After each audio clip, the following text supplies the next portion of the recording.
Yuger, tell us a story. Tell us a story. In the northwestern corner of Kangwoo Academy, within the courtyard of the servant quarters, a youth clad in azure, around the age of 16, sat gracefully upon a stone bench beneath a tree. A group of similarly aged boys gathered around him. The azure-clad youth was named Liu, distinguished by his unique short hair, which set him apart from the others who sported long, elaborately styled locks. Yuger, please share a story. Yes, yes. The tale you recounted yesterday about the dashing scholar Liang Shanbua, who disguised himself as a woman to infiltrate the ladies' academy, was enchanting. Indeed, indeed, the valiant Sun Wukong, who vanquished 108 female demons in the Pan-Sea cave with a single staff strike, is also a splendid story. Alas, Liu sighed deeply, his face etched with a look of helplessness. It is not that I mind telling stories to my brothers. It is simply my tasks remain unfinished. What am I to do? What does that matter? We will take care of it. Exactly, exactly. Where? Do not worry. We shall handle all these trivial matters. The group of boys eagerly volunteered, determined to alleviate Liu's burdens. Is it really all right? Liu appeared somewhat embarrassed, lowering his head slightly. Yet for those who observed closely, the slight upward curve of his lips betrayed his true feelings. We are brothers, there is no need for embarrassment. Indeed, indeed, you are not in good health, you need not concern yourself with these strenuous tasks. We are here for you, then I must trouble all of you, my brothers. Liu clasped his hands together in a respectful bow, smiling as he said, in a moment, I shall share with you an enchanting tale of the romantic escapades of the charming Elder Tang's daughter in the Kingdom of Women. How does that sound for a reward? Ha ha ha. Splendid. The charming Elder Tang. How delightful. Hee hee. A kingdom of women? How marvelous. The group of youths immediately became invigorated, their enthusiasm for work soaring. Sigh. After the young men departed, Liu let out a long, heartfelt sigh. I must have traversed through time incorrectly.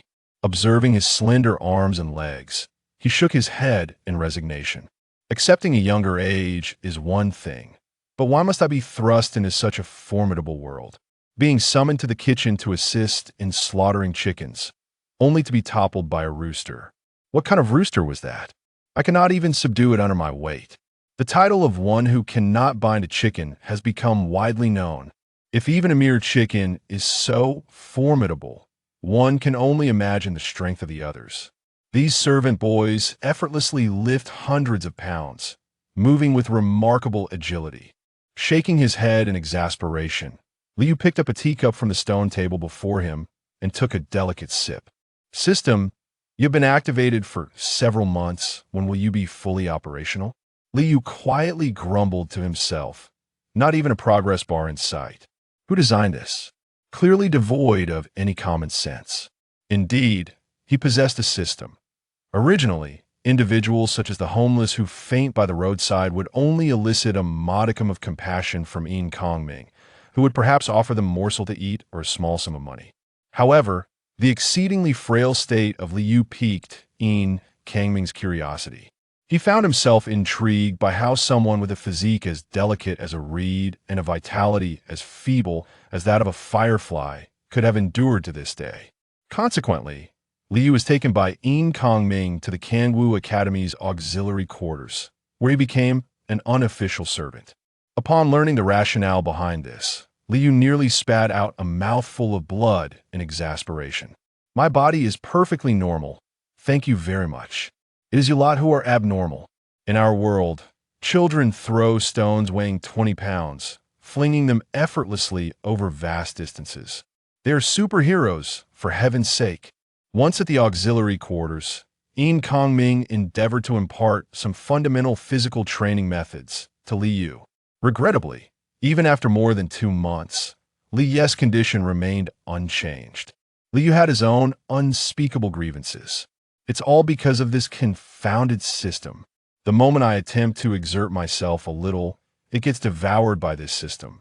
Then all I see in my mind is system initializing. And that's the end of it. It's been several months since you started up. How long will you take to fully activate? Liu lamented, cradling his head in his hands with a sigh. Liu, you're slacking again. A girl clad in a pale yellow gown suddenly appeared behind him. With her brows arched in mock ferocity, she glared at Liu. Oh, it's Yin Luo. Liu turned his head and greeted her with a smile. The young girl is the daughter of Yin Kong Ming, the steward of the Servant Academy, and she is 14 years old this year. Though still in her youthful bloom, she is remarkably beautiful, captivating the hearts of all 27 young men in the academy. However, this does not include Liu, who, having endured countless visual shocks in his previous life, claims to have no affection for a flat chest. Liu, why are you slacking off again? Your physique is so frail, and your vitality is so weak. If you do not train, my father says you may not live past 30. Do you not value your life? Yin Luo glared at Liu, seemingly quite upset. Seeing that Liu remained indifferent, Yin Luo huffed in frustration and stamped her foot heavily. Bang! The forceful stomp created a dent in the ground, causing the teacup on the stone table in front of Liu to rattle incessantly. Ah, this is the harsh reality. Liu gazed at the seemingly delicate girl before him and suddenly felt a pang of discomfort in his teeth. In this world, martial prowess is ubiquitous. Even ordinary folk possess a few basic combat skills. Places like Kangwu Academy, a bastion of Confucian training, are teeming with extraordinary individuals. This feeling of being so weak is utterly dreadful. System, activate quickly. Liu silently lamented within. Clang! A jade vial was tossed onto the stone table before Liu. This is for you. Hurry and take it. Yin Luo's indignant expression reappeared before Liu. For me? Liu reached for the jade bottle, uncapping it, and was immediately enveloped by a fragrant aroma. He felt an exhilarating sensation coursing through him, as if every cell in his body was rejoicing in unison. What is this? Liu sensed that the contents of the bottle were anything but ordinary.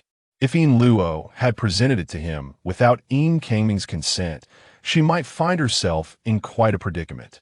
It's from my father. It's a nourishing essence pill. After consuming it, your health should improve somewhat. Yin Luo glanced up at Liu, her eyes reflecting a hint of concern. My father also mentioned that you have a congenital deficiency, and while the pill serves as an external supplement, true recovery requires internal fortification. That depends on your own efforts. You must not be so lazy. Engaging in more exercise will aid your improvement. Understood. Liu nodded, casually responding as he poured the pill from the bottle into his hand. His body was already quite normal. He had no intention of believing in the ominous predictions of a life cut short at 30.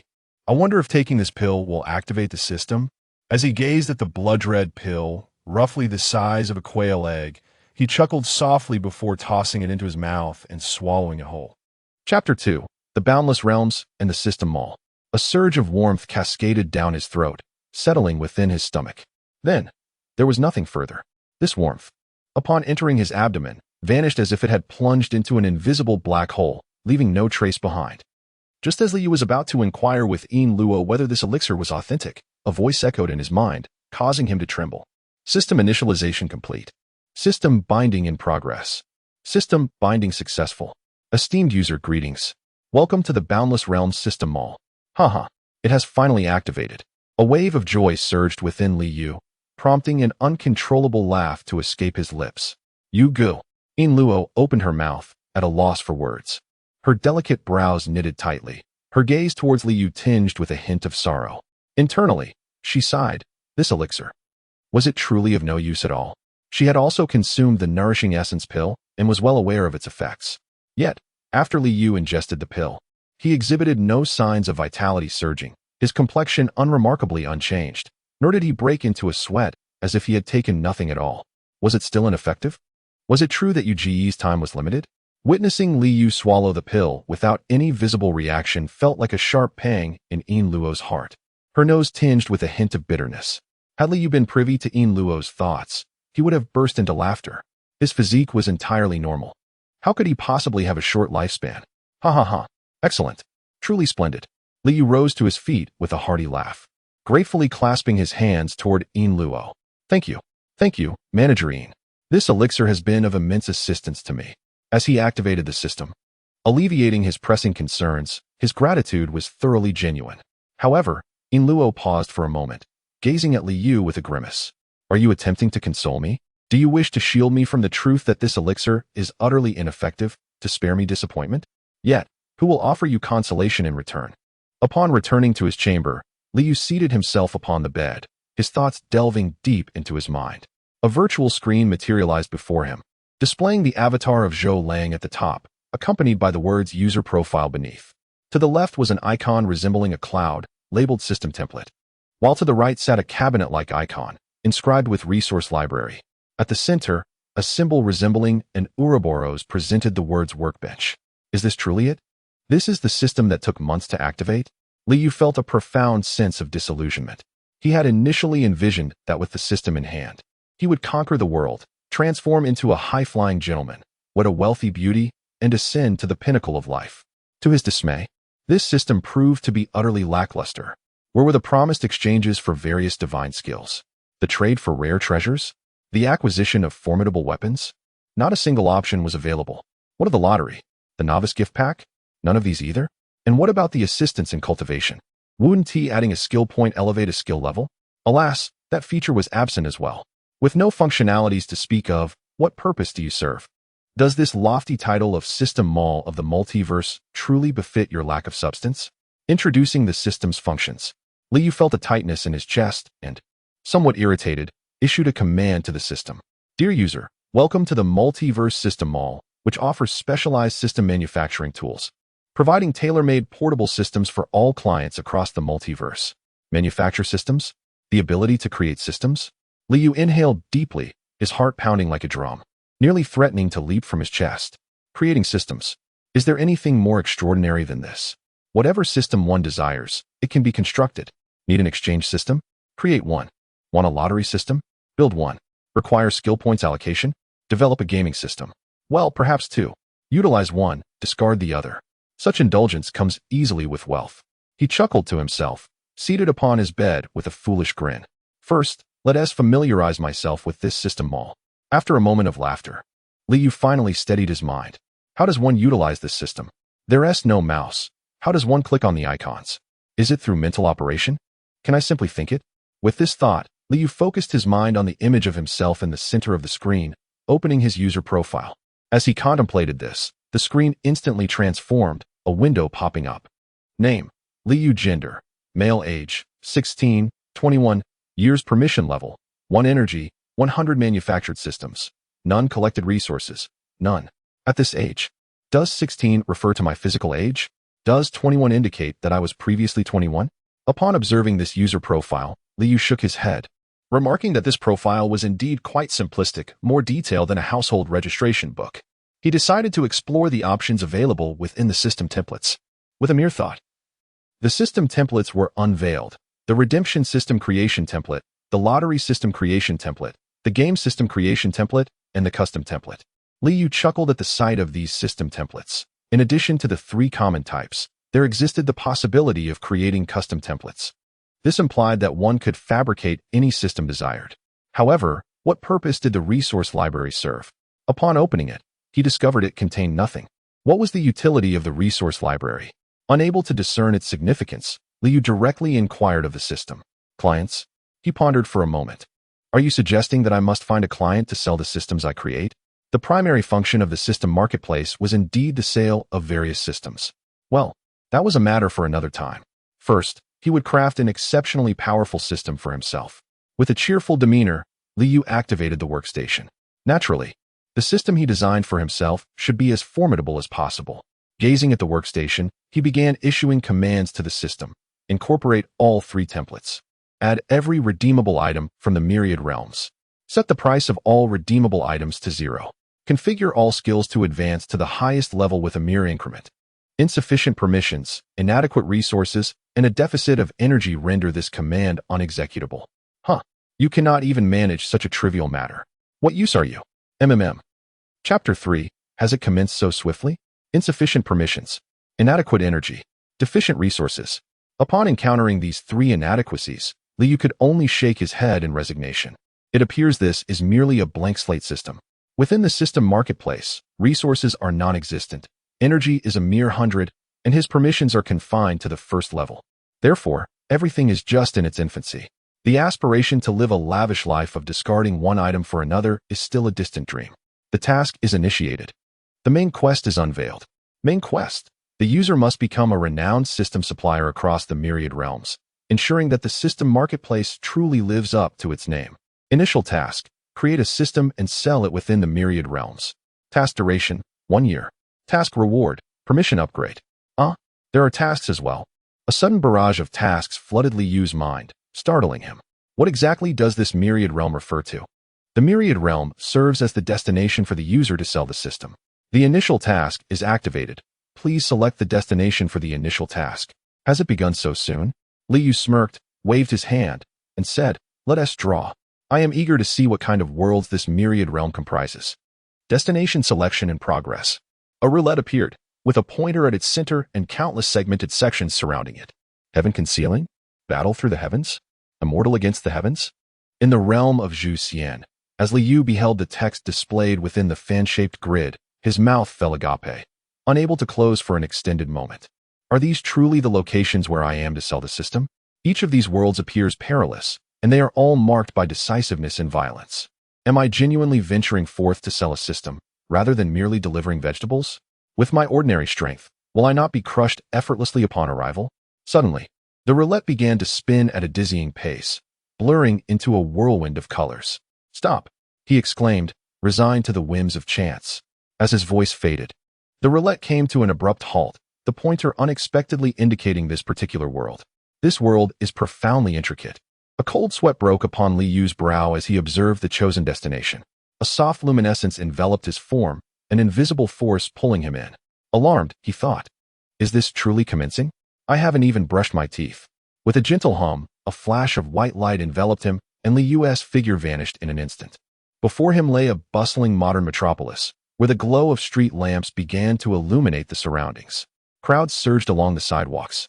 Vehicles traversed the streets in a ceaseless flow, and vibrant neon lights painted the night with a kaleidoscope of colors.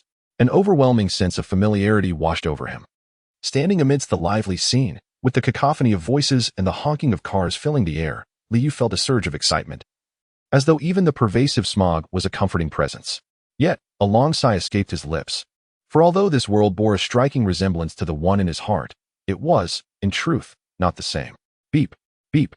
The sound of car horns echoed once more. A man's voice followed closely behind. "Hey, are you moving or not?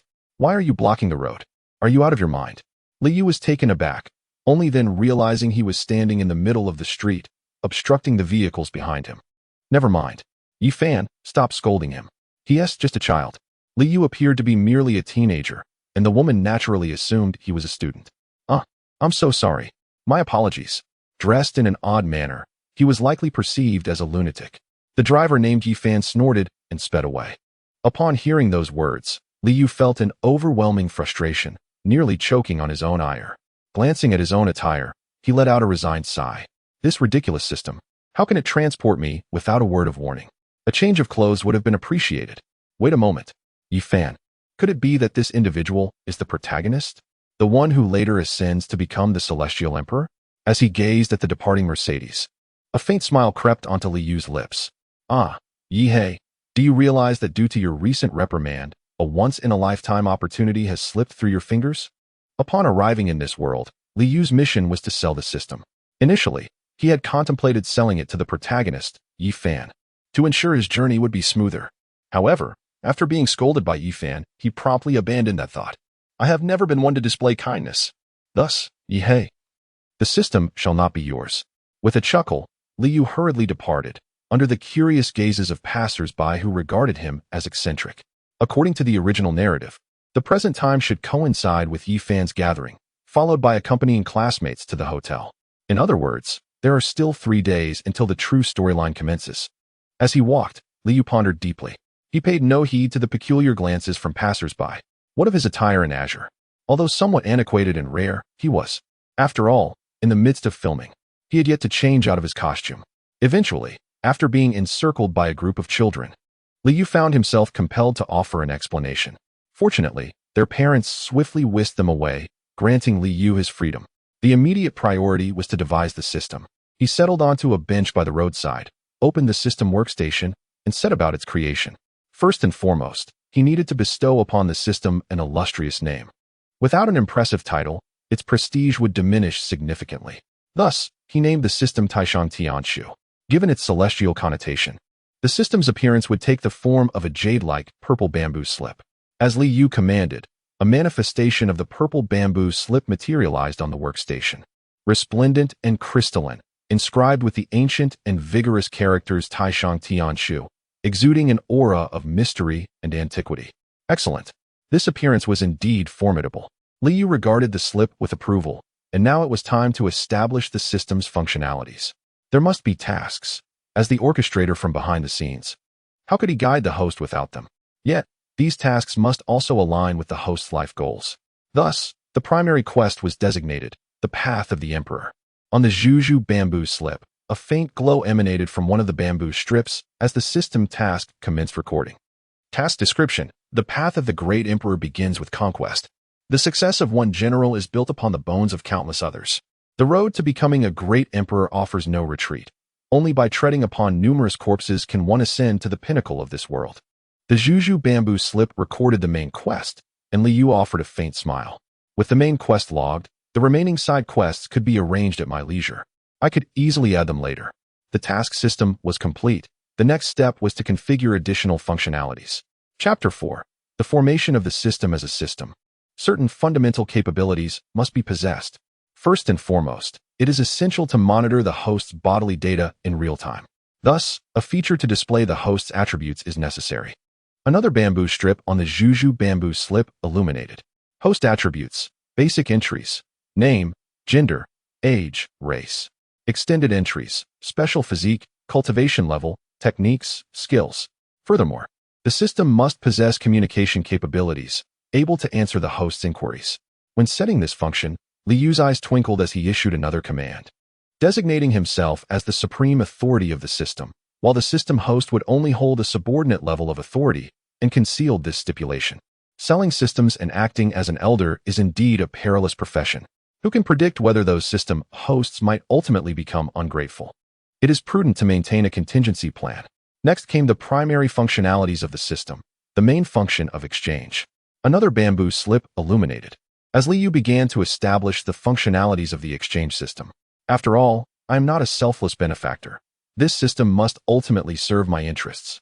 To redeem items from the exchange system, the host must convert other resources into energy points, which can then be used to acquire desired items. At this juncture, Li Yu suddenly recalled a pertinent issue and promptly added, identical items shall be exchanged on a one-to-one basis. Who knows if someone might intentionally test the system's exchange rates? If someone presents an identical item for redemption, wouldn't they instantly uncover the system's exorbitant markup?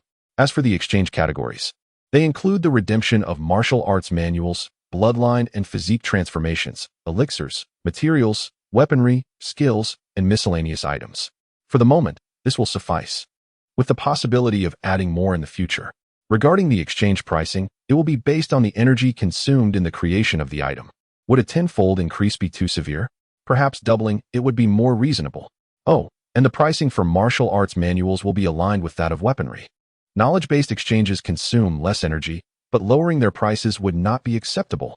One by one, the bamboo slips recorded the exchange items, and by the time Li Yu concluded, 9 slips had already illuminated. It was nearly complete. Li Yu gazed at the slips, smiling and nodding in approval. This shall suffice. Let the creation begin. The grand heavenly scripture system has been established, and the system is in the process of manufacturing. Manufacturing complete. Ding. In his mind, a radiant array of colors erupted from the workstation, as a scroll of purple bamboo manifested amidst the brilliance. Upon discovering the new system known as the Supreme Heavenly Book, the system's marketplace successfully established a connection. The templates for the Supreme Heavenly Book have been completely integrated. Congratulations to the user for successfully creating the Supreme Heavenly Book system. The marketplace of Myriad Realms has automatically incorporated all functionalities of the Supreme Heavenly Book. How splendid. Hearing that the system automatically possesses all features of the Supreme Heavenly Book, Li Yu could not suppress his laughter. Let me access the supreme heavenly book system and ascertain the utility of these functions. With a whoosh, a purple bamboo slip unfurled gradually in his mind.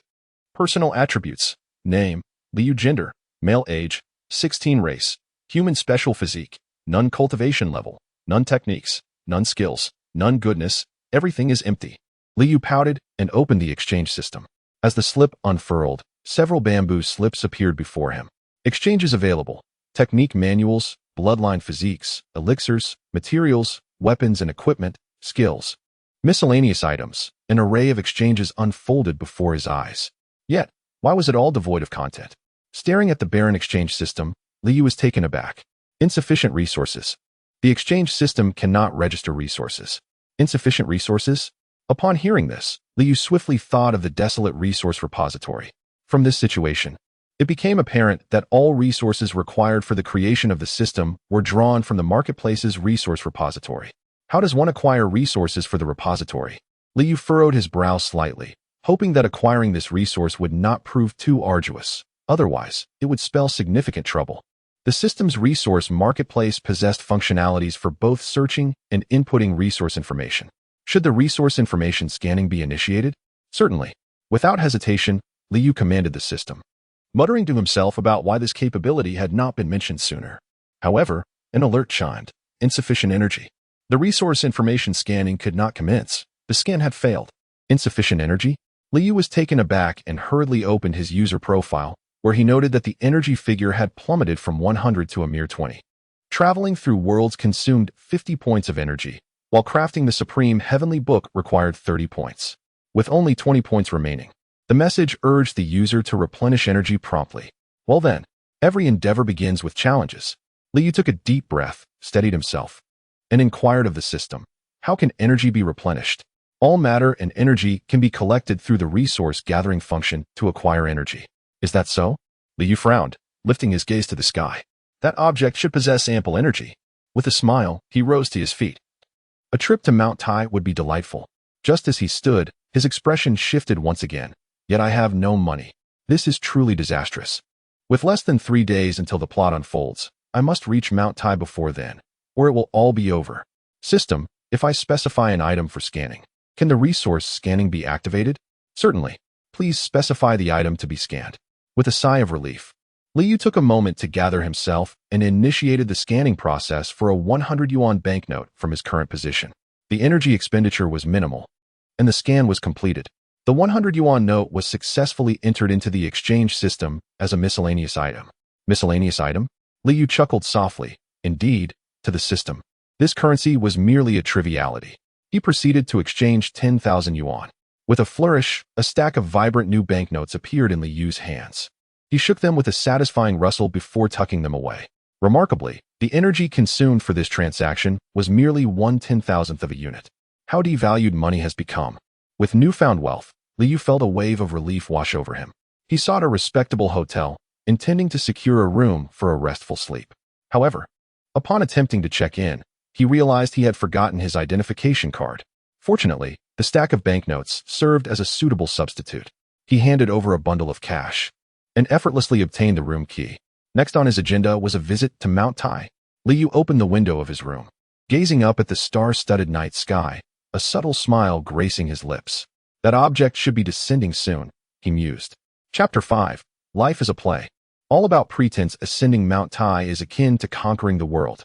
As Liu beheld the towering mountain before him, he could not help but marvel at its majestic presence and the profound grandeur it exuded. In his previous life, Liu, although residing in the same realm, had never laid eyes upon the majestic 5 sacred mountains. Now, having traversed into another world, he found himself afforded the opportunity to witness the grandeur of the eastern peak, leaving him momentarily dazed. Suddenly, a towering foreigner, exceeding 190 centimeters in height and robust in stature, appeared beside Liu. Beaming widely as he babbled on in an unintelligible tongue, Liu, with a resigned gesture, indicated his inability to comprehend the man's words. I am Li Xiaoman. A strikingly beautiful woman, tall and fair-skinned, approached with a smile, clarifying, This is Cade. We are here to visit Mount Tai. He was just commenting on your unique attire. He inquired whether you are a priest, perhaps a Taoist. The woman stood nearly 170 centimeters tall, her graceful figure almost towering over Li Yu, who had diminished in height after his transformation. A Taoist? It seems such an identity holds considerable merit. Li Yu nodded with a smile, instantly resolving to embrace this notion. Heh, this foreigner possesses a modicum of discernment. I am Tai Shang, having long engaged in secluded cultivation. Indeed, this foreign tongue eludes my understanding.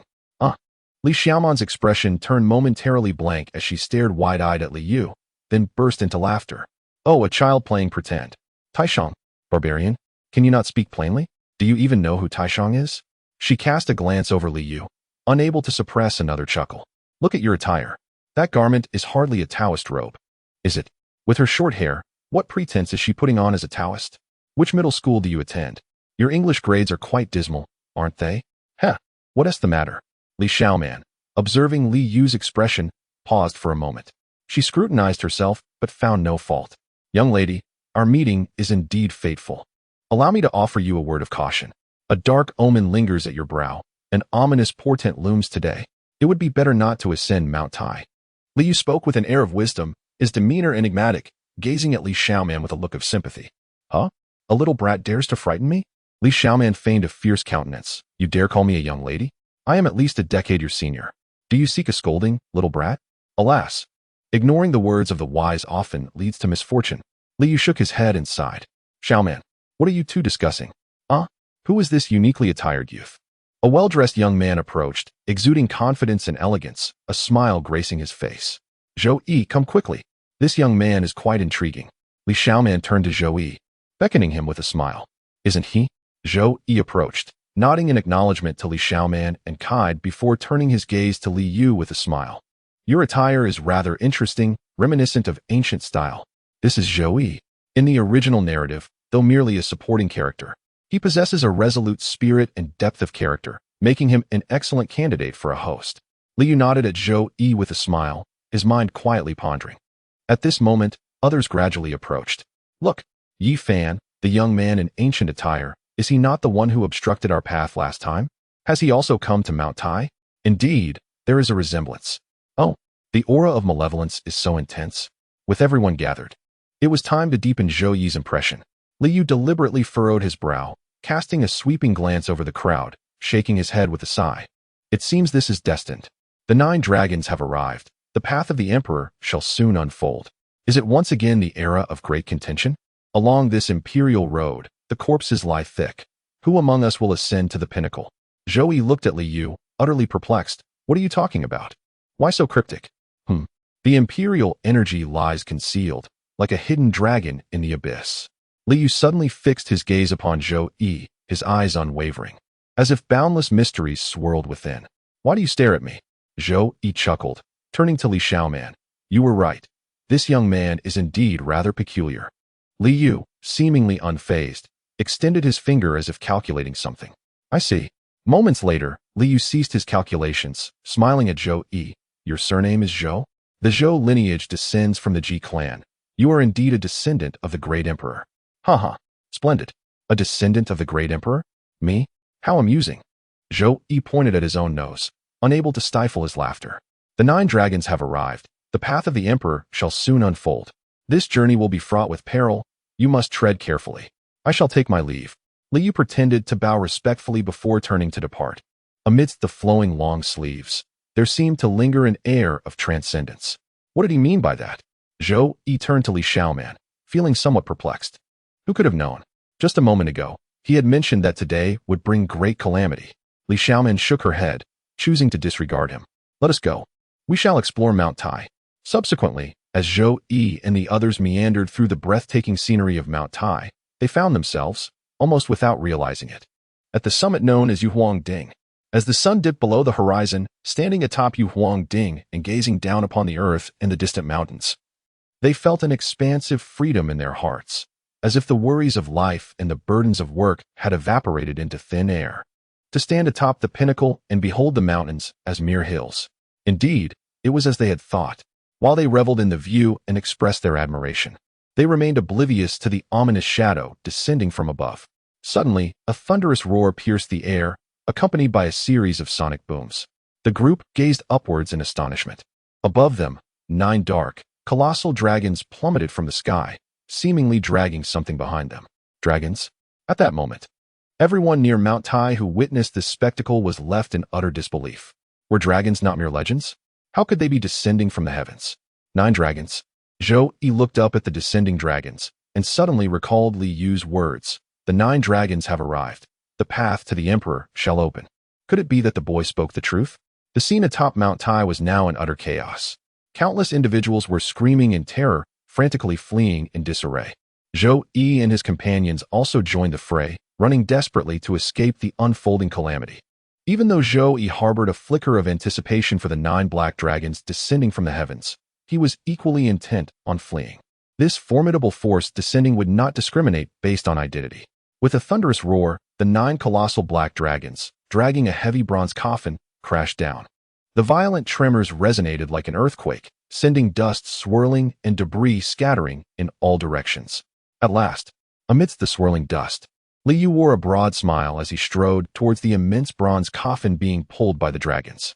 Upon activating the resource collection function of the system's repository, an invisible black hole manifested around Li Yu, causing shockwaves and flying rubble to vanish upon nearing him. It was he. What could he possibly intend? In his retreat, Zhou Yi turned to glance at the site of the dragon's descent, only to witness Li Yu approaching the bronze coffin with an air of calm. The violent tremors seemed to have no effect on him. Any debris that came within a meter of him simply ceased to exist. Truly, he was no ordinary individual. Zhou Yi inhaled deeply, recalling Li Yu's words. Am I truly a descendant of the emperor? Clenching his fists tightly, a burgeoning ambition began to take root within his heart. Chapter 6. The Path of the Tao. Bestowing you an opportunity, have I genuinely encountered a great calamity? The Yuhuang summit gradually settled into tranquility, while Li Xiaoman pressed her hand against her racing heart, gasping for breath. The perilous scene she had just experienced left her shaken. She recalled Li Yu's words and felt a surge of relief within. How fortunate to have escaped this tribulation. Who exactly is that young man? He referred to himself as Taishang. The title of Taishang resonated in the air as Li Xiaoman shook her head and gradually rose to her feet, supporting herself against the ground. Is anyone injured? No worries. Just a few scrapes. As long as everyone is fine, that's what matters. Now that the tumult has subsided, we must hasten our departure. Leave? A sense of unease gripped Zhou Yi's heart. The words of Li Yu echoed in his mind, conjuring thoughts of the imperial path and the aftermath of the great emperor. Could this manifestation of 9 dragons possibly be connected to him? Of course. Such musings could very well be a product of his imagination. Yet, Zhou Yi found himself filled with a sense of anticipation regarding the celestial dragons, reluctant to abandon this extraordinary scene so readily. Raising his gaze towards the site of the dragon's descent, Zhou Yi's eyes widened in astonishment, and he could not help but exclaim, "Look, that is." At the sound of Zhou Yi's exclamation, everyone turned their eyes in unison. Am I seeing things? Could it be a deity? Gasps of awe filled the air as they beheld the site of the dragon's fall, illuminated by brilliant rays of light. A young man clad in azure floated amidst the radiant glow, his form shimmering with ethereal brilliance, as if a divine being had descended to earth. Is it really him? Li Xiaoman's eyes widened in astonishment. This figure was undeniably no ordinary mortal. Taishang, could it truly be him? Yi Fan, we have encountered this person before. Another voice chimed in. Is it truly him? Could he really be a celestial being? Yi Fan gazed in disbelief at the figure bathed in light, his expression one of utter astonishment. He must be a deity, he thought to himself. Did he not claim to be of the lineage of the great emperor? Zhou Yi clenched his fists, feeling a surge of fervor within him. Just as I anticipated. Li Yu floated above the grand bronze coffin, observing the system as it incessantly extracted the energy from the miniature celestial realm within. A sense of elation blossomed in his heart. The extraction of energy from the coffin's small celestial realm initiated the resource scanning process. The scanning commenced with great fervor. In the midst of resplendent radiance, an invisible wave spread forth, instantly sweeping across the earth, traversing the solar system, and enveloping the galaxy. This intangible wave swept across the entirety of the universe. At that moment, countless formidable beings across the world felt a sudden tremor of alarm, as if some dreadful event had transpired. Upon meticulous calculation, however, they found themselves utterly perplexed. The resource scanning concluded. The resource entry was completed. So soon? Li Yu felt a twinge of astonishment and promptly opened the supreme heavenly book to inspect the findings. The elixir of the undying dragon, the primordial sutra, the void mirror. the innate holy body Tao fetus. As he beheld the plethora of arcane techniques and secret arts within the exchange system, the diverse array of bloodlines and physiques, and the radiant treasures of nature, a smile crept across Liu's lips. Deities! Deities! A sudden exclamation interrupted Liu's exhilaration. Realizing that the system continued to extract energy from the small celestial realm within the bronze coffin, he was jolted back to reality. Halt! Ceased the energy absorption. A pallor washed over Liu's face as beads of sweat began to form on his back. The small celestial realm within the bronze coffin was pivotal for mending the celestial plane. If I were to devour the miniature realm, it would spell my doom. Fortunately, the system promptly ceased the energy extraction and the brilliant radiance dissipated, allowing Liu to breathe a sigh of relief. As Liu observed Zhou Yi and the others, who remained in a state of stupefaction, a faint smile graced his lips. With a sudden inspiration, he accessed his system and exchanged for a skill of flight. In an instant, a radiant light enveloped him, and he vanished from atop the bronze coffin, reappearing before Zhou Yi and the others, who instinctively recoiled in fright. Is he a celestial being? Li Xiaoman gasped, her eyes nearly popping out at the sight of Liu's abrupt arrival. Are you truly a celestial being? Did you summon that entity? Zhou Yi's heart surged with fervor. This individual was indeed a divine being, and he had proclaimed Zhou Yi as a descendant of the emperor. Might he take me as a disciple? Could he bestow upon me an elixir of immortality? The dragon descends, the path of the emperor unfolds. We are all kindred spirits. Liu stood with his hands clasped behind his back, offering a gentle nod and smile to the assembly. Since we are fated to meet, allow me to present you with a humble token of our encounter. He summoned a modicum of energy and exchanged it for a portion of spiritual essence. With a delicate wave of his hand, ethereal light cascaded like rain, each strand descending and merging into the bodies of those present. Wow, this feels marvelous. Look, my previous injury has healed. My neck pain is gone. Such divine art. Truly, he is a celestial being. Thank you, great immortal. Thank you. The crowd was a mixture of astonishment and joy, their gazes towards Liu filled with fervor and eagerness. All of you are indeed kindred spirits. This is merely a token of our meeting. Liu smiled, nodding once more as he surveyed the group. I possess a significant opportunity. Might any of you be interested? Yes, absolutely. We must know. O celestial being, touch my head and grant me longevity. We humbly beseech you to bestow upon us this opportunity. Upon hearing Liu's words, the crowd felt a surge of eagerness, each person clamoring for an opportunity. What kind of fortune could the esteemed master be alluding to? Zhou Yi stepped forward, exhibiting an air of determination regarding this chance. Might I implore the master for guidance? A young man named Lu Yunji also advanced, seemingly harboring a subtle animosity towards Zhou Yi. Fortune, you say? Liu chuckled softly, bending down to retrieve a fragment of stone from the ground, presenting it in his palm before the assembly. This, dear friends, is the essence of fortune. Lu Yunji's expression shifted slightly, an undercurrent of irritation bubbling within him. Clearly, it was merely a stone picked from the earth. What kind of fortune was this?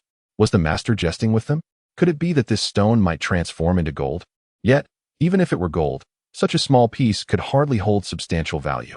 As they observed the stone in Liu's hand, the crowd erupted into a cacophony of discussion. Esteemed master, might I be granted this stone? Zhou Yi's heart raced with anticipation. However, Liu shook his head. If you desire this stone, a price must be paid. A price? Zhou Yi felt a jolt of apprehension. Must there truly be a price? Hearing this, several others who had shown interest began to waver. The attendees were all adults, their thoughts intricate and their skepticism palpable. Regarding Liu's notion of fortune, they were filled with doubt. Master, may I inquire what manner of price is to be paid? The thoughts within Zhou Yi stirred momentarily, as if he had reached a resolution, and he raised his gaze to inquire of Liu. Have you made your decision? Liu looked at Zhou Yi with a smile that was neither here nor there. Indeed, I have.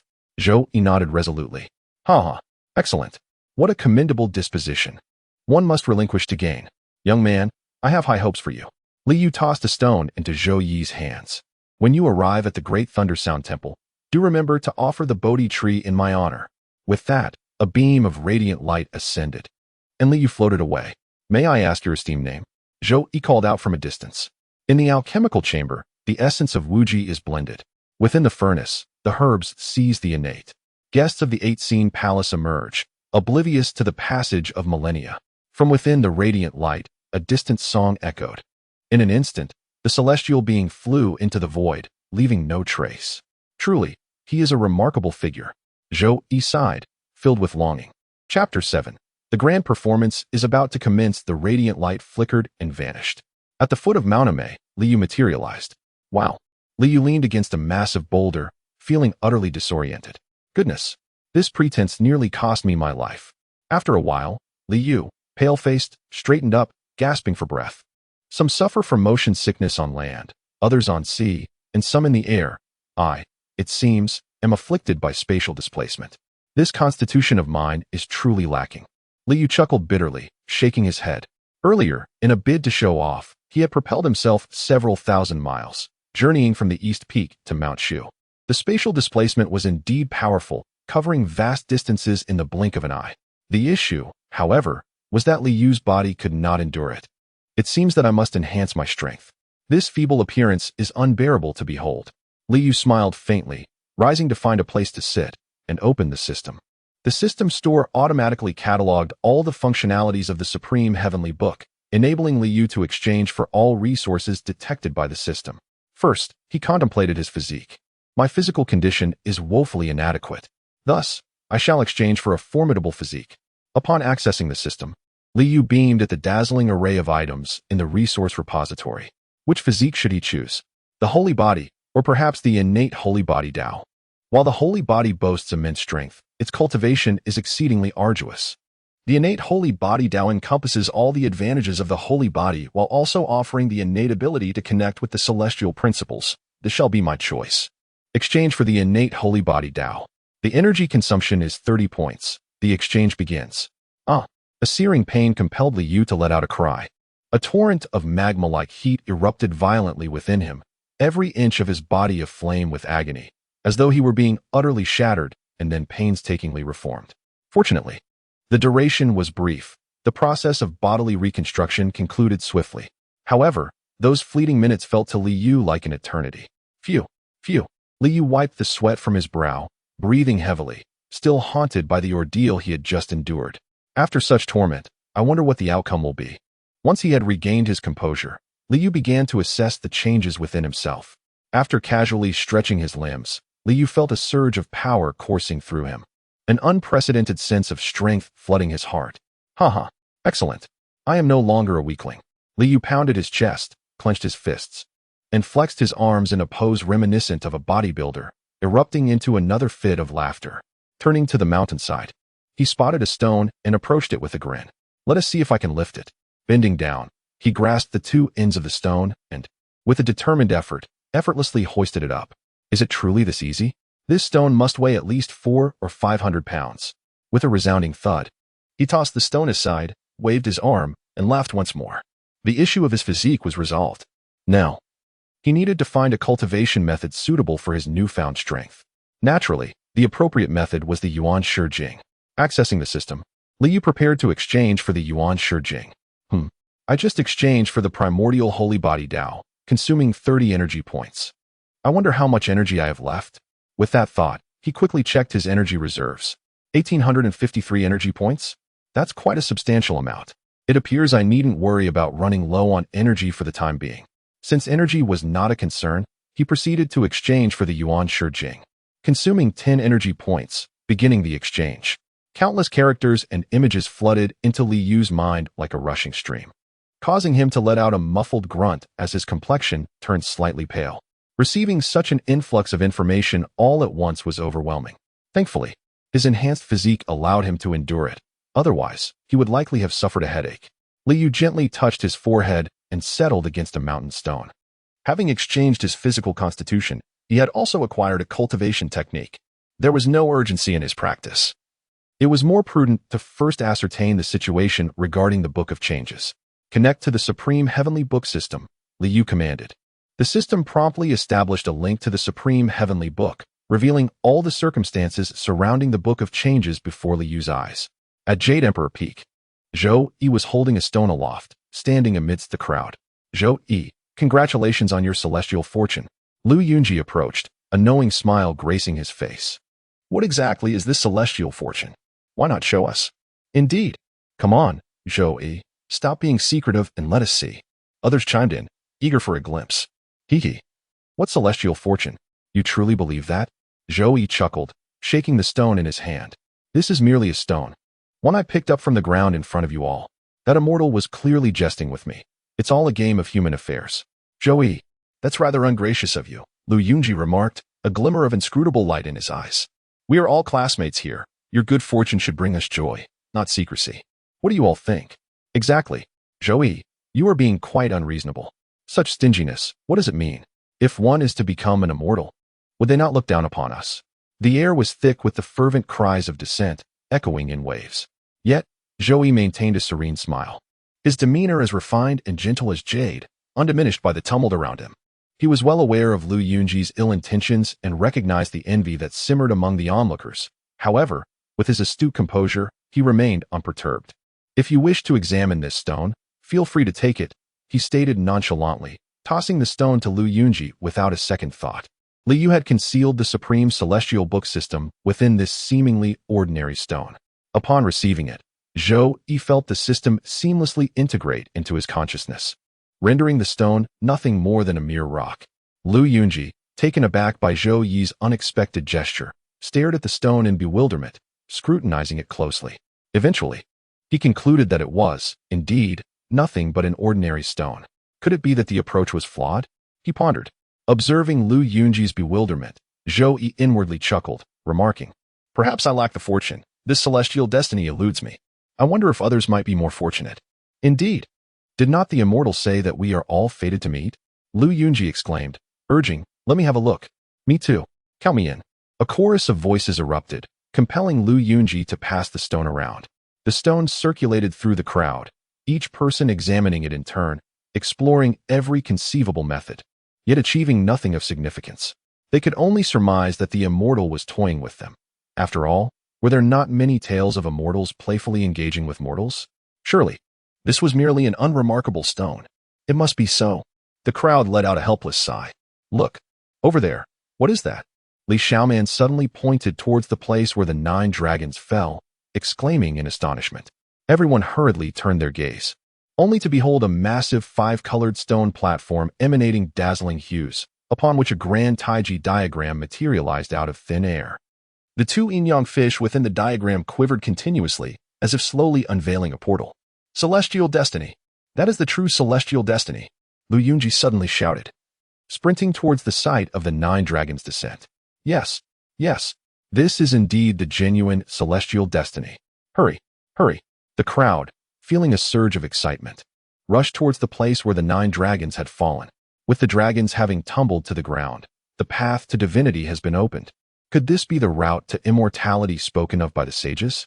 Zhou Yi's eyes sparkled as he too made his way toward the site. Buzz. An invisible force enveloped the crowd, drawing them into the bronze coffin, which then slammed shut with a clang. Boom. The 5-colored divine light pierced through heaven and earth. Ascending to the clouds, the coffin, pulled by the dragons, vanished into the portal within the Taiji diagram.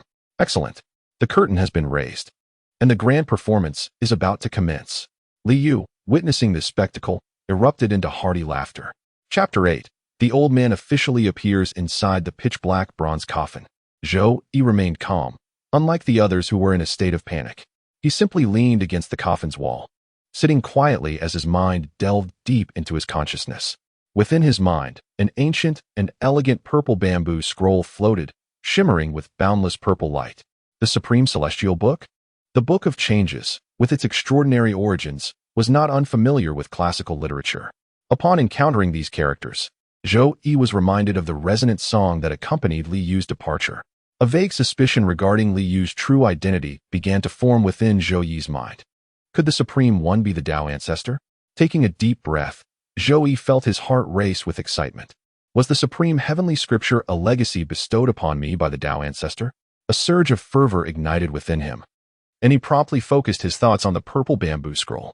Suddenly, a melodious and profound chime resonated in his mind, and amidst the swirling violet light, the purple bamboo scroll gradually unfurled. This young man, Zhou Yi, is activating the system?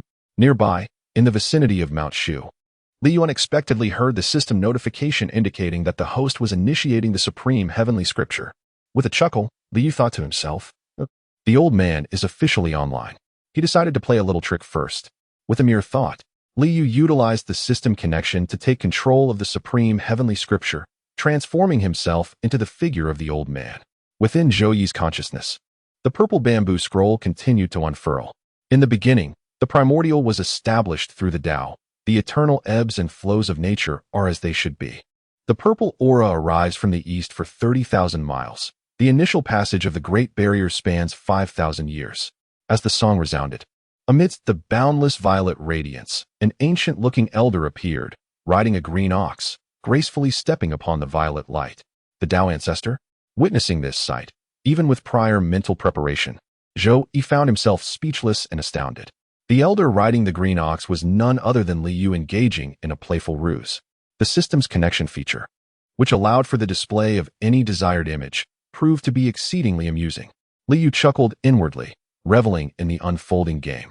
In the presence of the venerable Taoist, a youthful figure inquired, "Is it you who has received this fortuitous opportunity? Ah, is it following the great emperor? It seems my incarnation has not acted in vain." Liu, embodying the image of an elderly man riding a bull, smiled and nodded at Zhou Yi. With his white hair and youthful visage, his wise gaze radiated as he descended upon a sea of purple mist atop a green ox. Such a figure could only be none other than the Taoist ancestor himself. Disciple Zhou Yi pays his respects to the Taoist ancestor. Zhou Yi, devoid of any doubt, promptly offered his respectful greetings. "There is no need for excessive formalities," Liu replied with a gentle wave of his hand. "Given that you have attained this opportunity, it is evident that you possess profound fortune and exceptional potential." At this juncture, Liu paused, turning his gaze towards Zhou Yi. "However, this opportunity is not one that just anyone can wield. You must possess an iron will, fearlessness in the face of adversity, and the courage to forge ahead. Young one, can you accomplish this?" "I can," Zhou Yi asserted confidently. "Excellent." Liu nodded in admiration. "The 9 dragons have arrived. The path of the emperor is open. Young one, you have embarked upon your journey. The competition among emperors is fraught with peril, a mountain of corpses and a sea of blood. I hope you remain true to your original intentions and ascend to the pinnacle." As another resonant chime echoed, amidst the flickering purple haze, the elder on the green ox vanished from sight, leaving only an open purple bamboo scroll suspended in Zhou Yi's mind. The scroll radiated with brilliance as fragments of the bamboo unfolded, pouring forth profound messages into Zhou Yi's consciousness. He beheld countless esoteric techniques within the scroll, dazzling divine weapons, and radiant treasures of heaven and earth. Zhou Yi was left in awe. Can all of this be exchanged? He marveled. Truly, this is a grand opportunity. Zhou Yi was engulfed in a surge of elation, his heart racing violently as if it might leap from his chest. Suddenly, the bronze coffin trembled violently. A profound sensation of weightlessness overwhelmed the occupants within, prompting a chorus of sharp, piercing screams. Were they plummeting? Zhou Yi stifled the discomfort welling within him, bracing himself against the walls of the coffin to steady his body. With a resounding crash, akin to the roar of thunder, the occupants of the bronze coffin discerned that it had sustained a tremendous impact. Surprisingly, as the shock wave surged forth, the walls of the coffin emitted a faint glow, counteracting the force reminiscent of a meteorite's descent. Had they arrived at the planet Inghua? The speed of the 9 dragons' coffin was indeed remarkable. Liu, observing the scene through the system, broke into a broad smile. Now that they had reached Inghua, it was time to commence the mission. A surge of determination coursed through Liu, and the Taishang Heavenly Book in Zhou Yi's mind responded instantaneously. Main quest activated. Main quest, the Path of the Emperor. Quest description: the Path of the Emperor begins with conquest. Countless bones lie beneath the triumph of the general. The Path of the Emperor offers no retreat. Only by treading upon countless corpses can one ascend to the pinnacle of this world. A cacophony of voices resonated in Zhou Yi's mind, causing him to shudder in astonishment, nearly crying out in surprise. A quest indeed? What on earth was this Taishang Heavenly Book? Zhou Yi rubbed his temples, feeling a slight headache. The Taishang Heavenly Book was a rare artifact discovered by the Tao ancestor, forged within the 8 trigrams furnace. The origins of this object are shrouded in mystery. Even the Tao ancestor is unaware of its roots. The Supreme Heavenly Book is of no use to the Tao ancestor. Thus it is bestowed upon those fated to receive it. Is it truly so? Upon hearing this explanation, Zhou Yi found himself somewhat convinced. The Supreme Heavenly Book is evidently a system. It is not surprising that the Tao ancestor is oblivious to its origins. The main quest, the Path of the Emperor, has now commenced. Will the host accept the task? What would happen if the task is declined? A sense of unease lingered in Zhou Yi's heart. Being a person of deep cunning, he instinctively harbored a skeptical attitude towards all matters. The purpose of the Supreme Heavenly Book is to assist the host in ascending to the position of Emperor. Should the host abandon the main quest, the system will detach itself and seek another host. Is it truly possible?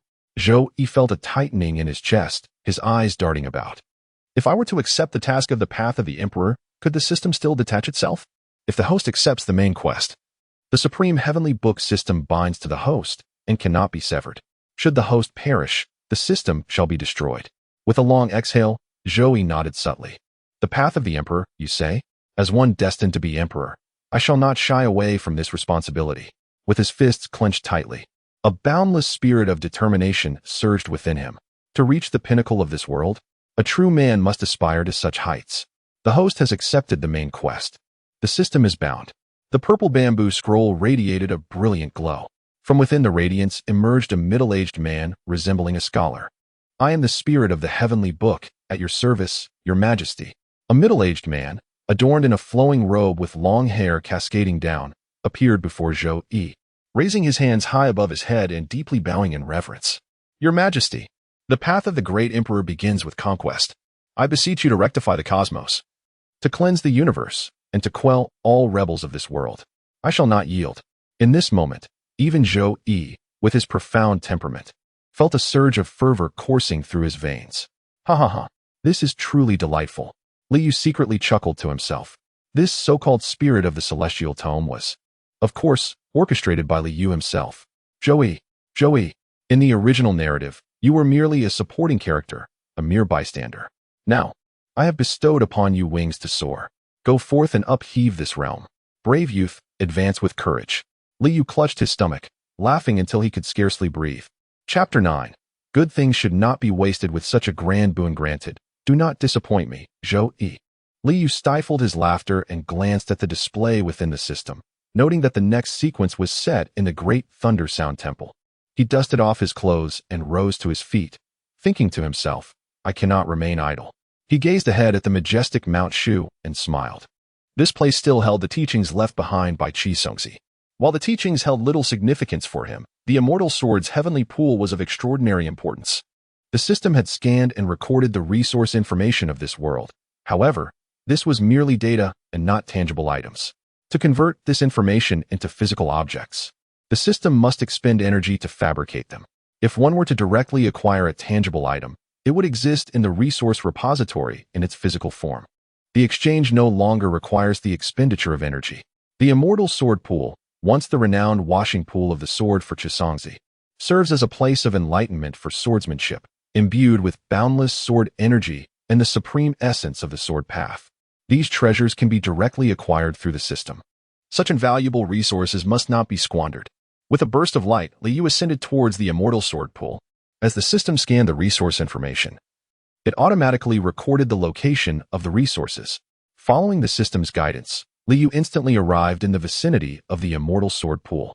Before him stood a towering peak that pierced the clouds, its steep cliffs resembling a long sword pointing skyward.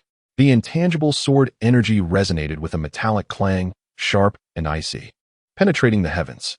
Remarkably, even from a distance, Li Yu felt as though countless blades were incessantly slicing through him. System, absorb the sword energy. At present, Li Yu's strength was insufficient to withstand this formidable sword energy. Moreover, advancing further would expose him to even more ferocious supreme sword intent. Capable of slaying even the wisest of sages, Li Yu lacked the courage to venture forth. The system's resource collection function was exceptionally powerful. All matter and energy could be gathered. However, resource collection was a gradual process, unable to capture the instantaneous bursts of power unleashed during battle. An invisible black hole manifested around Li Yu, continuously drawing in the surrounding sword energy. With the thread of sword energy dissipated, the Immortal Sword Pool revealed itself as merely a steep mountain peak. Harnessing his light of escape, Li Yu collected sword energy and soared directly to the mountain summit. There, he discovered a crystal-clear lake. The shimmering waves did not reflect the light of water, but rather the infinite brilliance of sword light. By the lakeside stand several ancient pines, their gnarled branches entwined like the coils of an aged dragon, exhibiting a vigor that speaks of their antiquity. Beneath these venerable trees lies a stone table, sprawled out like a resting ox. Is this the sacred ground where Chisangzi attained enlightenment? As Liu gazed upon the scene atop the mountain, he was struck by an overwhelming and unparalleled sword intent, slicing through the heavens and parting the clouds, as if all existence were subject to its cleaving. Such formidable sword intent. Even with the system absorbing the sword energy, Liu could not help but feel a tremor of awe. Indeed, Chisangzi's sword intent is truly invincible. Alas, such a force, capable of annihilating worlds, still could not attain immortality, ultimately resigning to a fate of dissolution. The path to eternal life in this world has been severed. Even achieving the rank of emperor grants merely a lifespan of 10,000 years, a lamentable fate. This indomitable sword intent, this path of swordsmanship that shatters all laws, shall be unveiled by me. With a swift motion of his sleeve, Liu commanded the system to rapidly gather the surrounding sword energy. As time passed, the sword energy grew increasingly faint, until at last, it was entirely collected from the peak. While this sword energy is remarkable, the most formidable lies within the immortal sword lake. Liu shifted his gaze toward the lake. Shimmering with sword light, a smile gracing his face. This immortal sword lake was a place even Yihei dared not approach in the original narrative, a testament to its formidable power. The immortal sword lake serves as Chisangzi's purification pool for swords. Here, Chisangzi practiced his swordsmanship, contemplated the Tao, and spent a significant portion of his life. Day and night, the lake is permeated by Chisangzi's sword intent, with each drop of water containing indomitable sword light, coalescing into supreme sword intent. When the sword energy erupts, it possesses the capacity to obliterate heaven and earth. The mystic sword celestial pool possesses boundless power, and it is simply irresistible. Liu stepped toward the lake's edge, extending his hand to touch the water's surface, unleashing an invisible black hole from his fingertips. An endless cascade of sword light surged forth like tumultuous waves. The symphony of a myriad of swords resonated, sending a chilling aura that pierced the soul. It seemed as if the mystic sword celestial pool, unwilling to be subdued, roared in furious defiance. Yet, all of this was in vain. The system swiftly extracted the lake's water, imbued with infinite sword light, at an astonishing pace. Within approximately 10 minutes, the once vast lake had completely dried up. A gentle breeze wafted through, and the clouds floated lazily above. The once piercing sword energy had vanished. What a significant harvest! Liu cast a glance at the resource repository and beamed with joy upon seeing the mystic sword celestial pool, its sword light shimmering like water. Although the system had scanned all resource information within this realm, creating it would demand an immense amount of energy. For instance, to replicate the mystic sword celestial pool would likely deplete over 1,000 points of energy. Without sufficient energy reserves, how could Liu afford such extravagance? At this moment, having obtained the mystic sword celestial pool, he could wield its power without exhausting the system's energy. With the sword intent of Chisangzi and the presence of the mystic sword celestial pool, he could harness tremendous strength without depleting the system's resources. This would greatly assist him in his endeavors to project an image of wisdom and safety. At this juncture, that rascal Zhou Yi should have arrived at the ruins of the Great Thunder Sound Temple by now. Liu gazed up at the sky, a gentle smile gracing his face. With the celestial sword pool at his disposal, there was no need to worry about depleting the system's energy. He could now venture into the Beidou Star region. Thus, he decided to catch a ride on the winds of fate. A beam of sword light soared into the heavens, ascending towards the clouds. Harnessing the power of the celestial sword pool, Liu propelled himself on the shimmering sword light, racing towards the planet of Yinghua. At this moment, on Yinghua, Zhou Yi and his companions had only just emerged from the bronze giant coffin. Where are we? They wondered, surveying the desolate landscape before them. A vast expanse of reddish-brown gravel stretching endlessly. The bleakness was palpable, a silence enveloping the surroundings with no sign of life. Spirit of the Heavenly Book, where's this place? Zhou Yi inquired as they stepped out of the coffin. Your Majesty, this is the first station of the ancient starry path, Yinghua, replied the Spirit of the Heavenly Book. Once, Yinghua was a significant holy site, but alas, it has since fallen into decline. Your Majesty, not far ahead lies the ruins of the Great Thunder Sound Temple. A visit there will surely yield fruitful discoveries. The Great Thunder Sound Temple? The one associated with the Buddha? Zhou Yi gasped in astonishment, his gaze following the direction indicated by the spirit. Indeed, he could faintly discern a glimmer of light in the distance. The Taoist master had mentioned that upon reaching the Great Thunder Sound Temple, he was to offer a sacrifice of the Bodhi tree. It seems the master had foreseen this moment. Zhou Yi lifted his eyes towards the direction of the Great Thunder Sound Temple, taking a deep breath, hoping that the treasures found there would not disappoint him. Chapter 10. How the old man became such a streak of sword light streaked across the sky like a shooting star. And Li Yu's figure landed upon the ancient star of Yinghua. The art of sword evasion is indeed wondrous. Li Yu gazed upon the desolate landscape before him, tinted in hues of reddish-brown, and nodded with a smile, marveling at how swiftly he had arrived at the location of the Mars. Compared to the previous dazzling flight, this was significantly faster. This position, Li Yu raised his eyes and surveyed his surroundings, utterly unable to discern his direction. Well, I possess a system. I need not fear becoming lost. System, indicate the direction of the Great Thunder Sound Temple. Instantly, the system illuminated a compass-like device, with a glowing arrow that pointed the way. How convenient. Li Yu chuckled softly, preparing to ascend into the air on the luminous sword light, when he suddenly received a notification from the system that the host Zhou Yi had entered the Great Thunder Sound Temple. Has that rascal Zhou Yi already arrived? Li Yu halted his flight, accessing the system connection.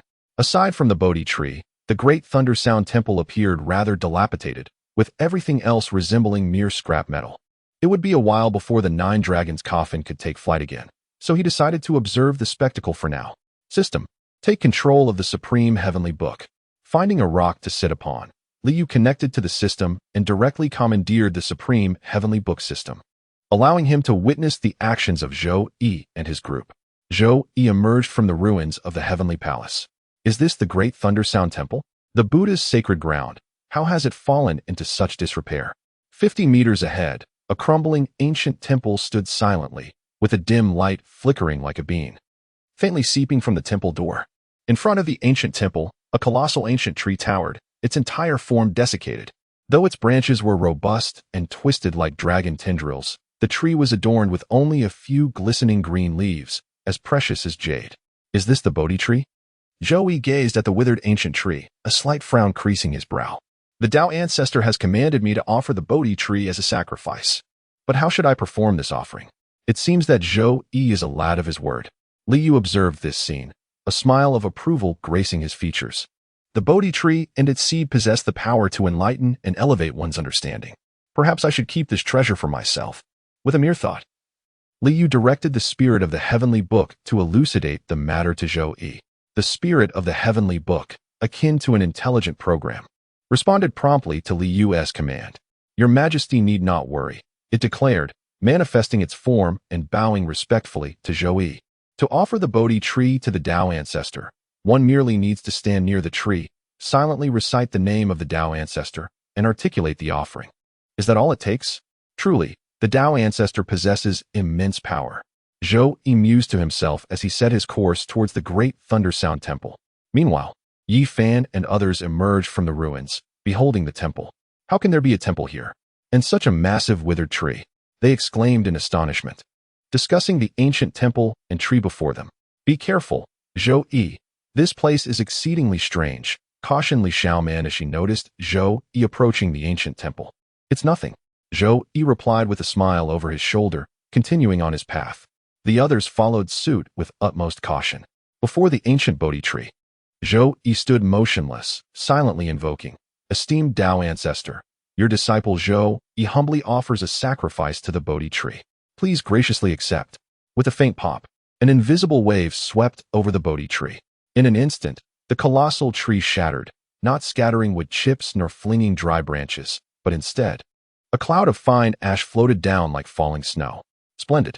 A vague voice whispered in Zhou Yi's ear, and he seemed to perceive an ancient-looking elder smiling and nodding at him. Aha! The Bodhi tree and seeds are now in my possession. Li Yu could not contain his laughter. The thrill of orchestrating others' labor for his own gain was truly exhilarating.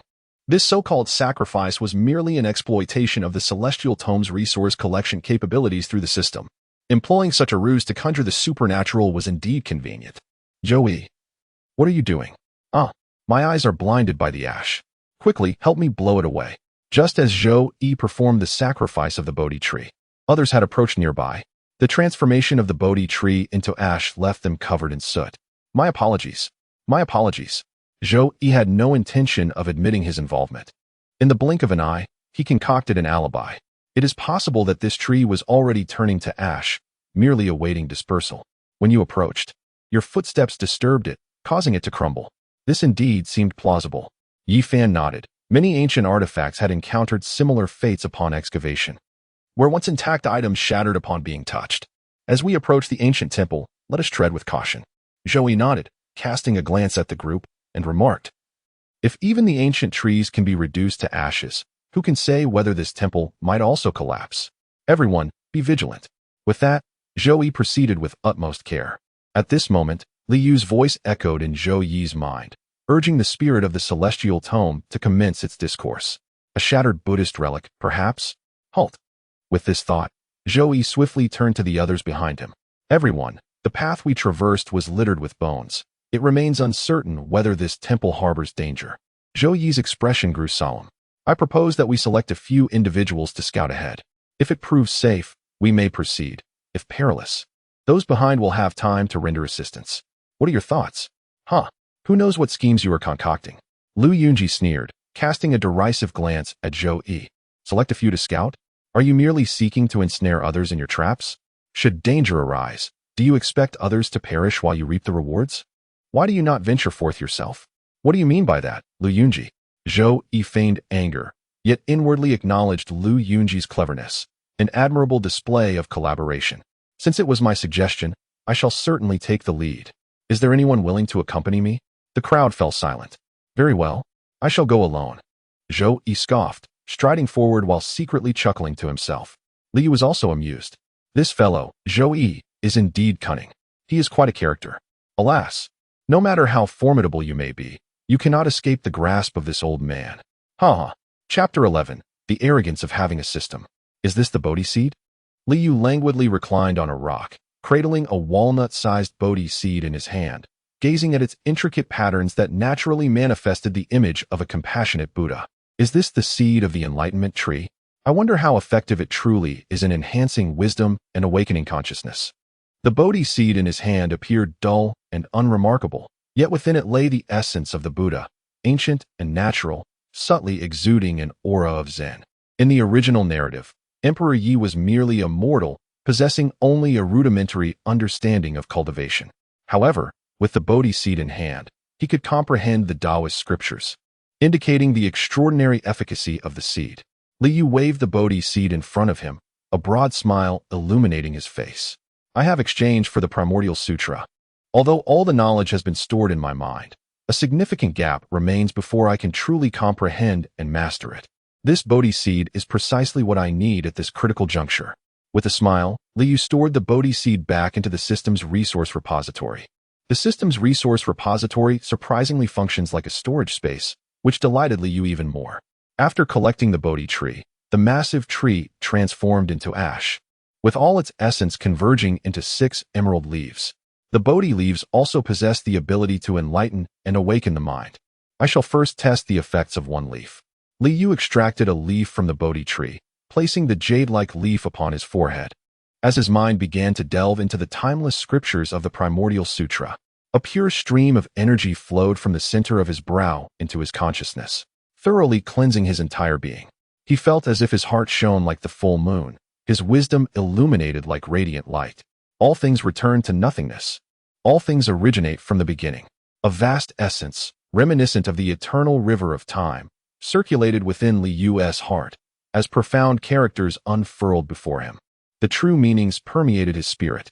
Suddenly, a faint sound reached Li Yu's ears, akin to thunderclaps, jolting him awake. It was the leaf of the Bodhi tree that had shattered. A plume of ash cascaded down, as the jade-like leaf transformed into flying dust.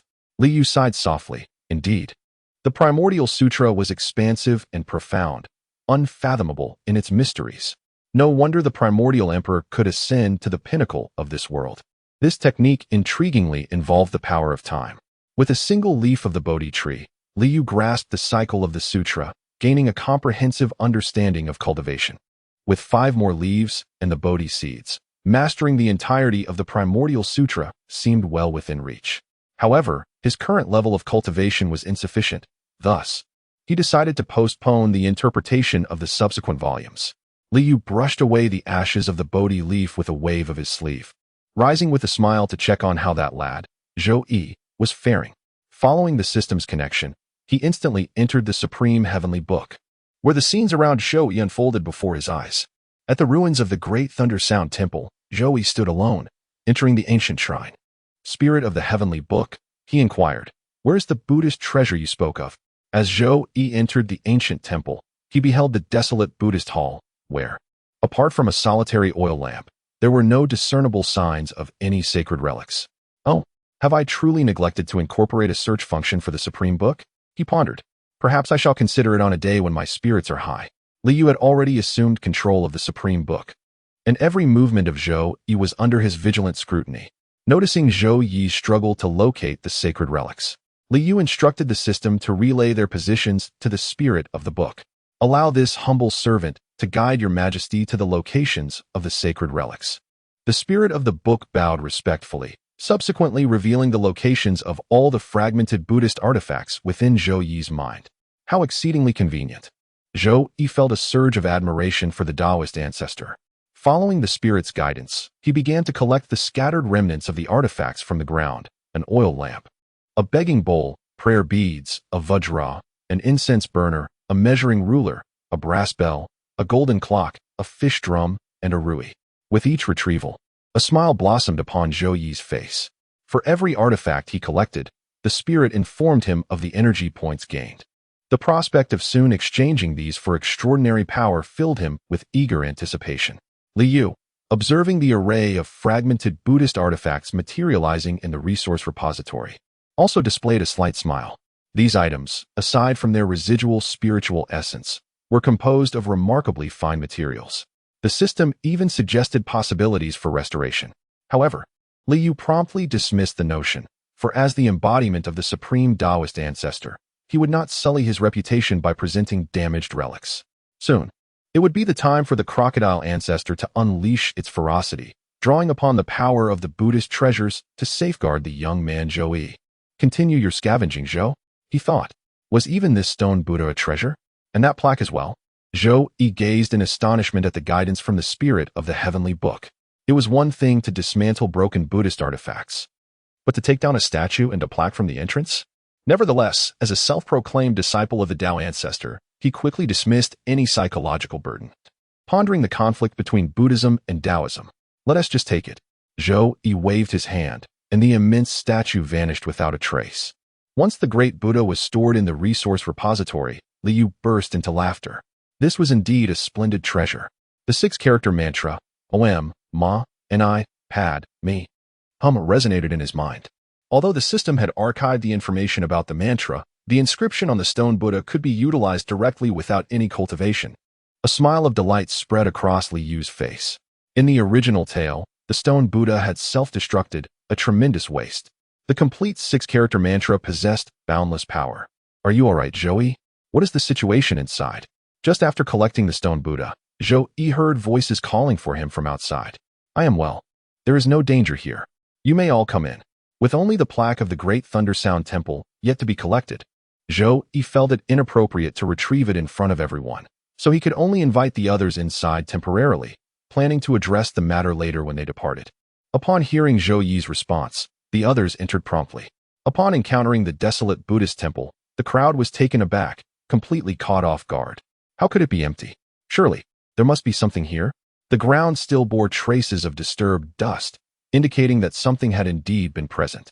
Liu Yunji approached Zhou-Yi, a sardonic smile gracing his lips as he remarked, Zhou-Yi, it's no wonder you chose to investigate alone. This was your ulterior motive all along, wasn't it? I presume you have reaped quite a few benefits here? Liu Yunji turned to glance at the others, his indignation palpable as he asserted, the treasures within belong to us all, not just Zhou-Yi alone. If Zhou-Yi has gained something, he must share it with everyone, wouldn't you agree? Yes, exactly, absolutely. Several envious individuals eagerly chimed in. What? Zhou-Yi is being besieged? This is quite entertaining, Liu mused, stroking his smooth chin and chuckling to himself. Zhou-Yi, How will you respond to this? Chapter 12. Young man, the ancestor is deceiving you, haha. Truly amusing. Zhou Yi scoffed, casting a dismissive glance at Lu Yunji. Do not presume I have taken anything. Even if I had, it would be rightfully mine. When I called for others to join me in the investigation, where were you all? With a firm shove, Zhou Yi pushed past Lu Yunji and strode out of the temple. Indeed, one must be resolute when the moment calls for it. Observing this scene, Liu nodded in approval of Zhou Yi's demeanor. The spirit of the heavenly book offered him a hint. A sandstorm was imminent. He should seize the opportunity to acquire the plaque of the Great Thunder Sound Temple. Liu took command of the supreme heavenly book and promptly instructed the spirit of the book, reminding it not to allow indiscriminate exchanges. When the divine crocodile arrives, let him exchange for a temporary skill. Self-preservation comes first. The spirit of the book naturally executed Liu's orders without hesitation. Zhou Yi exited the Great Thunder Sound Temple's Buddha Hall. Having gathered several broken Buddhist artifacts, he felt ready to exchange for some extraordinary abilities. In his mind, he inquired of the spirit of the book, how many energy points do I possess now, and what can I exchange for? Ah, you have 84 points. Enough to exchange for some techniques and elixirs, the spirit replied. Zhou Yi nodded, a sense of eagerness igniting within him, thinking, I shall soon possess extraordinary power. Your Majesty, the current environment is not conducive to cultivation. I advise you to conserve these energy points. Should danger arise, you can exchange for a temporary skill for self-defense, suggested the old minister. Is that so? Zhou Yi paused, surveying the desolate surroundings, nodding in agreement. Indeed, I have been somewhat hasty. Your Majesty, a sandstorm approaches. The protective barrier of the Great Thunder Sound Temple will not hold for long. You must prepare promptly, the spirit of the book warned. A sandstorm? Zhou Yi exclaimed, gazing towards the horizon, where he discerned a distant swirl of reddish-brown dust rising ominously. I shall first retrieve the plaque of the Great Thunder Sound Temple. Casting a glance at the crowd within the temple, Zhou Yi's lips curled into a cold smile. Each individual sought to gain benefits without daring to take risks. Was such fortune truly to be had? With a wave of his hand, an invisible force swept through, causing the plaque of the Great Thunder Sound Temple to vanish in an instant. A resounding crash echoed as the entire temple crumbled into a shower of debris. Was it truly shattered? The Great Thunder Sound Temple had long been in disrepair, sustained only by the remnants of its Buddhist power, preventing its collapse. Now that the emperor had confiscated all the sacred artifacts, the temple was bound to fall. How intriguing.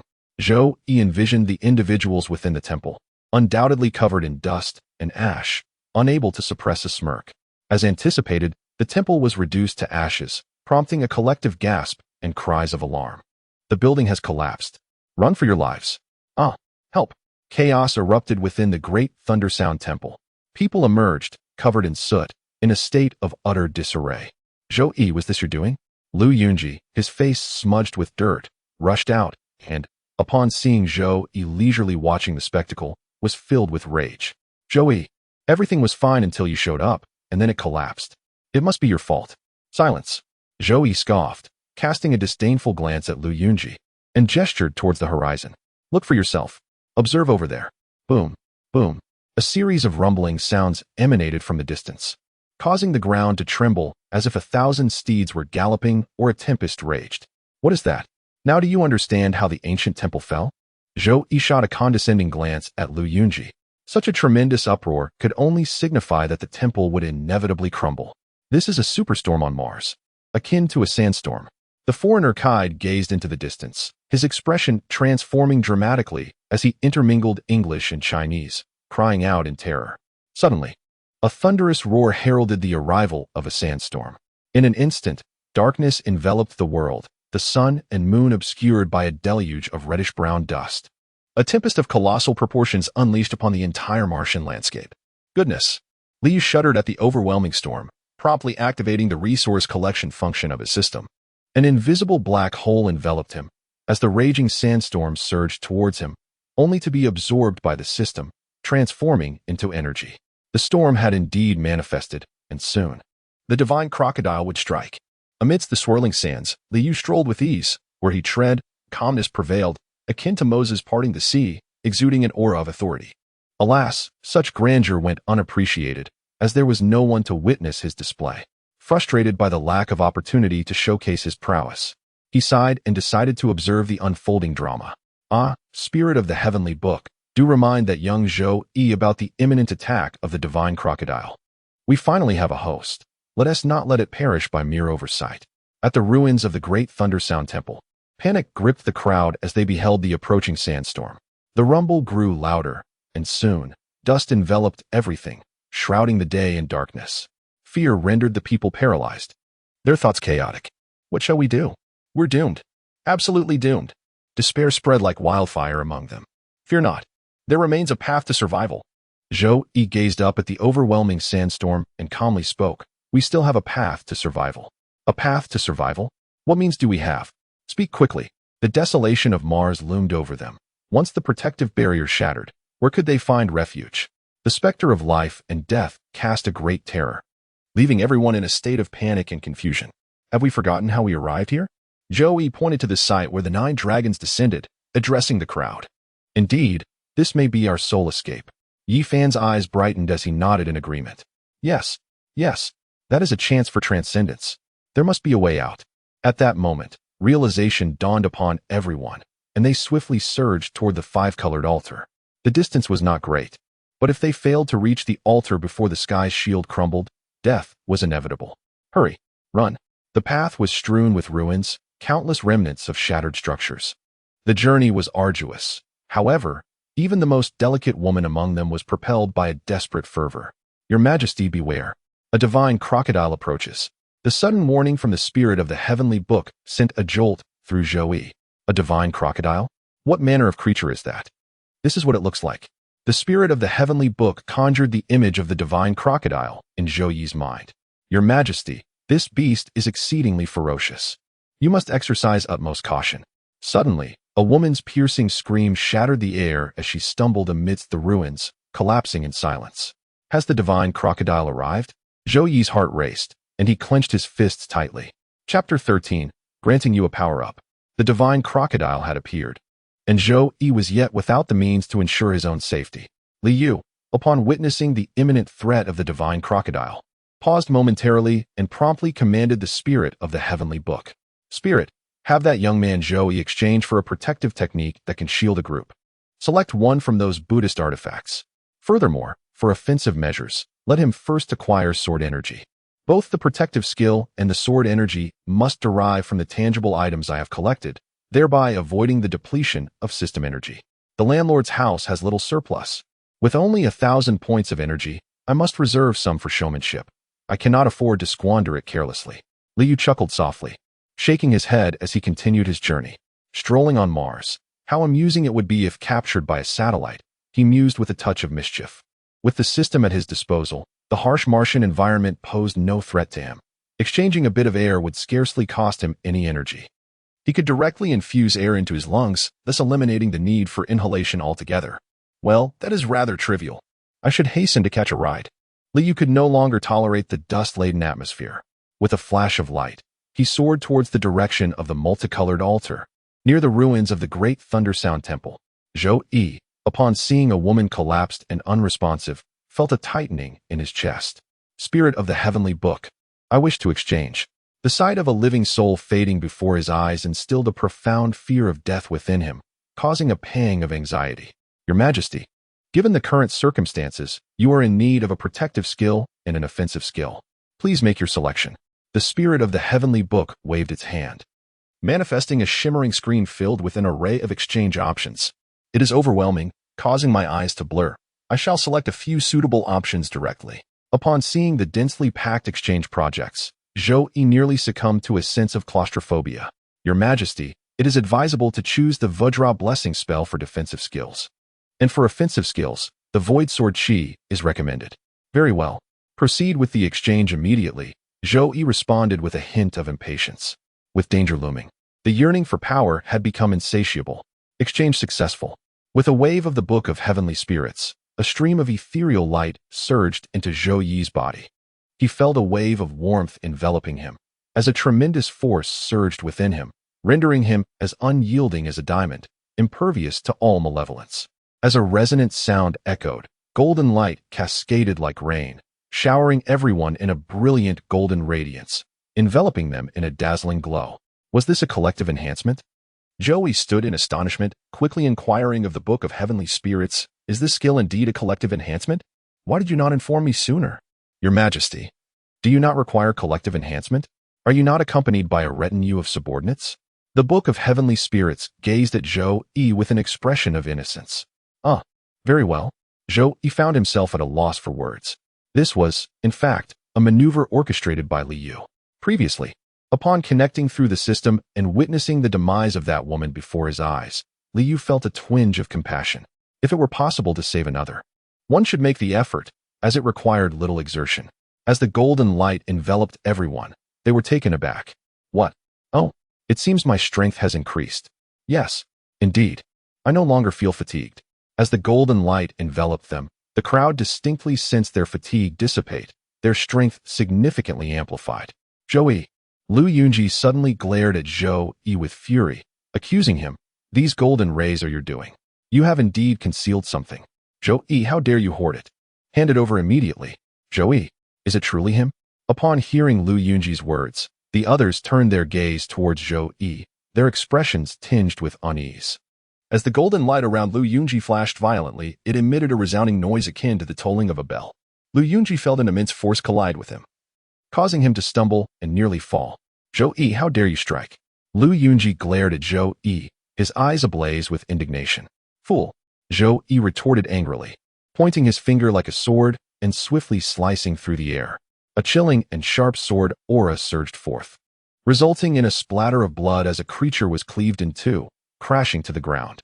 The creature measured around 10 centimeters in length, its fingers the width of a finger, resembling a snake yet not quite, a crocodile yet not entirely. Its body was enveloped in sinister black scales, exuding an aura of dread. "What is this creature?" The crowd gasped upon witnessing the creature's remains. Was this the very thing that attacked us? They shivered at the sight of the monster's corpse, realizing that such creatures were likely not singular. Should many arrive, it would spell disaster. "Is this the divine crocodile? It doesn't seem so formidable," Zhou-Yi remarked disdainfully, gazing at the severed divine crocodile. "Move swiftly." A shout echoed, prompting the crowd to flee in haste. Even though Lu Yunji intended to leverage the crowd to force Zhou-Yi into relinquishing his gains, he was compelled to temporarily abandon this notion. As they fled, the sound of chiming resonated from several individuals, causing them to stumble. However, the formidable golden light shielded them, rendering the divine crocodile's attacks ineffective. Zhou-Yi swiftly caught up and, with a single stroke of his sword, dispatched the menacing creatures. Soon, they reached the multicolored altar, exhaling heavily in relief. Finally, they had escaped a dire predicament. Standing atop the altar, they panted for breath as the protective barrier against the storm gradually diminished, leaving only a thin veil enveloping the multicolored altar. The surroundings were engulfed in an endless sandstorm. Was the altar absorbing the power of the barrier? Did the 9 dragons' bronze coffin require this energy to advance? Observing the contracting shield, Zhou-Yi nodded and inquired of the spirit of the heavenly book, "Where will this bronze coffin take us?" "My lord, the bronze coffin shall arrive at the Big Dipper Star Domain." "The Big Dipper Star Domain? What is it like?" Zhou-Yi's curiosity about this domain piqued, prompting him to ask eagerly. The Big Dipper Star Domain is a realm teeming with practitioners, where heroes from all walks converge. Upon your arrival, my lord, you shall have the opportunity to compete with these illustrious figures. A realm of practitioners? How splendid! Zhou-Yi clenched his fists, his heart surging with fervor. "Zhou-Yi." Lu Yunji's thunderous voice interrupted the exchange between Zhou-Yi and the spirit of the heavenly book. "Are you still feigning ignorance?" Lu Yunji pointed at the golden light enveloping him and addressed Zhou-Yi. "Do you intend to monopolize this? Is this golden light technique not something you acquired from the ancient temple? Everyone deserves a share. Your desire for sole possession is utterly unacceptable. Indeed, this celestial fortune belongs to us all. It would be unreasonable for one person to claim it entirely. Hand it over. Hand it over." Several envious individuals began to clamor. "Hand it over? On what grounds? Do not forget that if it were not for my efforts, you would all have perished along the way. To show such ingratitude and attempt to seize what is mine?" Zhou-Yi's expression grew increasingly grim. "This treasure rightfully belongs to everyone. It is your duty to bestow us with the golden light technique. We too could safeguard the group if we were to obtain the treasures." Lu Yunji reprimanded Zhou-Yi with a feigned sense of righteousness. Dong! Another bell tolled. causing Li Xiaoman and Yi Fan's companions to sway as golden light erupted from their bodies. Yet another monster approaches. Chapter 14. The Ancestors' Manifestation. Help! Zhou Yi, come quickly. As another monster attacked, the crowd abandoned their demands for Zhou Yi's treasures and urgently sought his assistance. Even Lu Yunji, who had persistently troubled Zhou Yi, now recoiled in fear. Everyone step back. Zhou Yi commanded, unleashing a wave of sword energy that swiftly vanquished the charging divine crocodile. Dong! Dong! Dong! Streams of dark light surged forth from the tempest beyond the barrier, as a throng of divine crocodiles surged forward like a tidal wave. Help! Help! Zhou Yi, hurry! Save me! Zhou Yi, please! The divine crocodiles relentlessly surged through the barrier, crashing heavily into the crowd. Although the golden light had yet to shatter, its stability was perilously threatened. Panic-stricken, the crowd erupted into frantic cries. So many of them. Zhou Yi swung his sword with fervor, but the divine crocodiles continued their ceaseless assault, leaving him somewhat flustered. Your Majesty, you may exchange for a glazed heart lamp spell. The glazed heart lamp? Exchange it, quickly. Glazed heart lamp. Incinerate the malevolent. A beam of moonlit flame erupted from Zhou Yi's hand, sweeping across the entire multicolored altar with a whoosh. Roar. The flames surged forth, akin to a wildfire.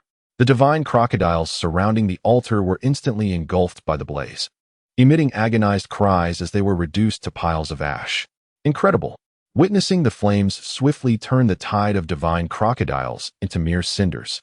Zhou Yi's mouth fell agape in astonishment. Though the gazes of others towards him were laced with ambiguity, the predominant emotion was fear. Only Lu Yunji's eyes brimmed with malice. Roar. Suddenly, a deafening roar reverberated through the storm, overpowering even the thunderous sandstorm. It resembled a primordial beast breaking free from its shackles, unleashing an earth-shattering bellow. What is this creature? Could there be other monsters on Mars? The magnitude of this presence. This creature must be terrifying. The faces of the crowd turned ashen, and they began to tremble uncontrollably. A thunderous roar erupted, reverberating through the air, as if even the tempest had been scattered by this mighty bellow. With a resounding crash, the earth trembled violently. The crowd felt a fierce shaking beneath their feet. A ferocious and terrifying aura surged skyward from 1,000 meters away, shaking the heavens and the earth. A pair of blood-red eyes loomed like two lanterns hanging in the sky, even through the swirling dust storm. An instinctive dread gripped the souls of the onlookers, causing them to tremble uncontrollably. With a thundering sound, akin to a volcanic eruption, countless stones flew in all directions. A massive boulder, comparable in size to a house, crashed heavily beside the multicolored altar, its impact astounding the crowd into a state of quivering fear. What manner of beast is this? Zhou Yi's heart raced, the sheer force instilling a profound sense of dread within him. Your Majesty, this is the crocodile ancestor. A demon sage. A demon sage? What level does that entail? Zhou Yi was momentarily taken aback, a sense of unease settling in at the mention of the term sage. Those associated with such a title were invariably terrifying figures. The likes of the great sage equal to heaven sprang to mind, evoking a flood of associations. Sages are beings capable of rending the very fabric of the sky and shattering planets. Oh, Zhou Yi shivered at the thought. To shatter a planet, must it be so ruthless? Could such a formidable presence be something I could contend with? Even possessing a system would be of no avail. This truly spells disaster. A rumble emanated from the multicolored altar as vibrant hues shot skyward. Ancient runes of 5 distinct colors materialized in the heavens, and the Taiji diagram faintly emerged, heralding the imminent opening of the ancient starry pathway. It is about to commence. Splendid. Hurry, hurry. Hasten to depart from this place. The radiant glow of the 5-colored altar ignited, instilling in the crowd a flicker of hope for escape. Buzz, buzz, buzz. The 5-colored altar trembled as the Tai Chi Bagua diagram materialized in the heavens. The symbols of Qian, Kuan, Sen, Dui, Jin, Jin, Li, and Qin shone brilliantly in succession, while the surrounding space distorted and the light became nebulous. Yet, the Bagua runes continued to flash, endlessly rearranging, but never illuminating simultaneously. The brilliance of the runes gradually dimmed, and the immense Tai Chi Bagua quivered, seemingly on the brink of disintegration. How could this be? As the crowd witnessed this scene, despair engulfed them. If the 5-colored altar could not be activated, then doom was inevitable. Swish, swish. Swish. Thousands of divine crocodiles surge forth once more, their obsidian scales undulating like a tide of darkness. Curse be it. Zhou Yi's complexion paled as he waved his hand, unleashing a flurry of moonlit flames to staunch the onslaught of the approaching divine crocodiles. Roar. A colossal beast soared into the sky, its thunderous roar reverberating through the firmament. Two enormous, lantern-like blood-red eyes drew nearer in the darkness, racing forward with alarming speed. A ferocious inferno shook the very foundations of the earth. Merely the presence of this entity sent chills throughout the crowd. As if their souls were on the verge of disintegration, everyone staggered, nearly collapsing upon the five-colored altar. How could they possibly contend with such a formidable existence? A wave of dejection washed over Zhou Yi. Was my journey destined to conclude here? I have yet to witness the heroes of the Big Dipper Star domain or engage in battles across the realms. Must I perish in this place? I refuse to accept such a fate. Your Majesty need not worry. Do you have a solution? Speak swiftly. Zhou Yi's eyes sparkled as he urgently pressed the spirit of the heavenly book. Your Majesty, have you forgotten who bestowed upon you the supreme heavenly book? The supreme heavenly book, the Tao Ancestor. Indeed, the Tao Ancestor possesses boundless powers. Eliminating this fiend will be but a trifling matter. We have hope. Zhou Yi rejoiced, promptly kneeling on the ground, bowing respectfully. O Tao Ancestor above, your disciple Zhou Yi sincerely pays homage. Please, Tao Ancestor, manifest your divine presence and vanquish this demon. Clang. In the distance, a beam of sword light soared into the sky, its piercing cry resonating through the heavens. A figure descended from the void. With short hair and clad in azure, a youth of about 16 years approached, as if parting the seas like Moses. Striding calmly through the tempest, the raging storm roared all around, yet tranquility enveloped him, as if the tumultuous winds dared not disrupt his presence. Is it him? Li Xiaoman covered her mouth in astonishment. If the Supreme has arrived, we are surely saved. Is it truly him? Yi Fan gazed at the youth, his expression fluctuating, sensing that he had perhaps overlooked something significant. Tao Ancestor. Zhou Yi wept for joy, bowing deeply to the ground. In the primordial chaos, the Tao precedes all. The eternal and the ephemeral naturally coexist. The purple qi comes from the east for 30,000 miles. The initial passage of the Hongguan has endured for 5,000 years. Li Yu gracefully stepped onto the multicolored altar, smiling as he nodded to the crowd. I, the humble Taoist of the Supreme, have come to meet you all. Chapter 15. The Divine Might of the Ancestor. Celestial beings, save us. Please, Great Master, lend your hand to vanquish the demons. Great Master, save us. Upon the arrival of Li Yu, the crowd erupted with joy, fervently pleading for assistance. Compassionate Ancestor, deliver us from suffering. Zhou Yi fell to his knees, his face alight with excitement as he gazed upon Li Yu. There is no need for excessive formality. Rise quickly, Li Yu commanded, waving his sleeve and effortlessly lifting Zhou Yi. Turning to the others, Li Yu smiled and reassured them. Do not panic. Since I have arrived, you shall indeed be safe. However, Aozu did not share Li Yu's sentiment. A thunderous roar echoed through the air as a colossal figure, as imposing as a mountain, charged forth with overwhelming ferocity and an aura of bloodlust. The individuals on the five-colored altar screamed in terror, their bodies trembling uncontrollably. Wretched beast. Li Yu's brow furrowed as he turned to confront the advancing Aozu, reprimanding him with a thunderous voice. Wretched beast. How dare you act so audaciously? Standing resolute, Li Yu extended his right hand, fingers poised like a sword, and elegantly gestured towards the titanic figure of Aozu. With a resounding clang, the sound of a sword echoed through the heavens. A shimmering, ethereal light surged upwards, cleaving through the tempest, dispersing the swirling dust, and tearing apart the vast expanse of the sky. As the sword was unleashed, the tempest calmed, the dust dissipated, and the starry sky re-emerged before the eyes of the onlookers. With a heart-wrenching howl, Aozu writhed in agony, his massive form twisting as blood gushed forth, sparkling like radiant droplets falling like rain. Majestic Ancestor. Upon witnessing Li Yu's nonchalant yet devastating blow to the crocodile ancestor, Zhou Yi was instantly elated and promptly expressed his congratulations. The great sage is magnificent. The great sage is invincible. The assembly atop the five-colored altar erupted into joyous laughter and exuberant cheers. Such a feat was merely a trifling endeavor, unworthy of mention. Li Yu, with a seemingly carefree smile and a nod, was inwardly engulfed by tumultuous emotions, his hands and feet trembling. Was it truly just an injury? The maximum potential of the immortal sword's heavenly pool had only managed to inflict a mere wound upon him. Despite his outward composure, Li Yu's heart raced with unease. Was not Chisangzi's sword energy capable of shattering myriad laws? Could it not slay even the most sage-like beings? Why then? Had it failed to vanquish a mere demon sage? Roar. Following his injury, the crocodile ancestor unleashed another ferocious bellow, his demonic energy surging forth like a tempest, obscuring the sky. His entire body, clad in resounding black scales, transformed into a humanoid form.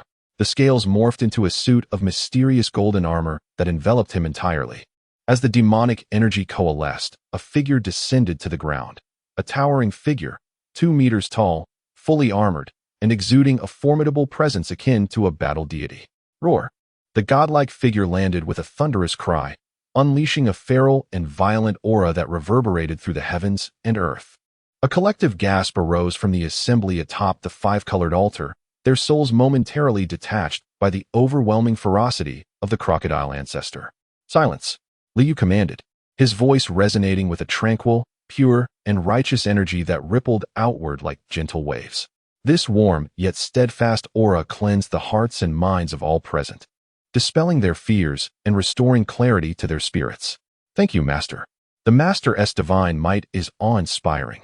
Zhou Yi was also momentarily intimidated by the formidable presence of Ancestor Crocodile, trembling with fear.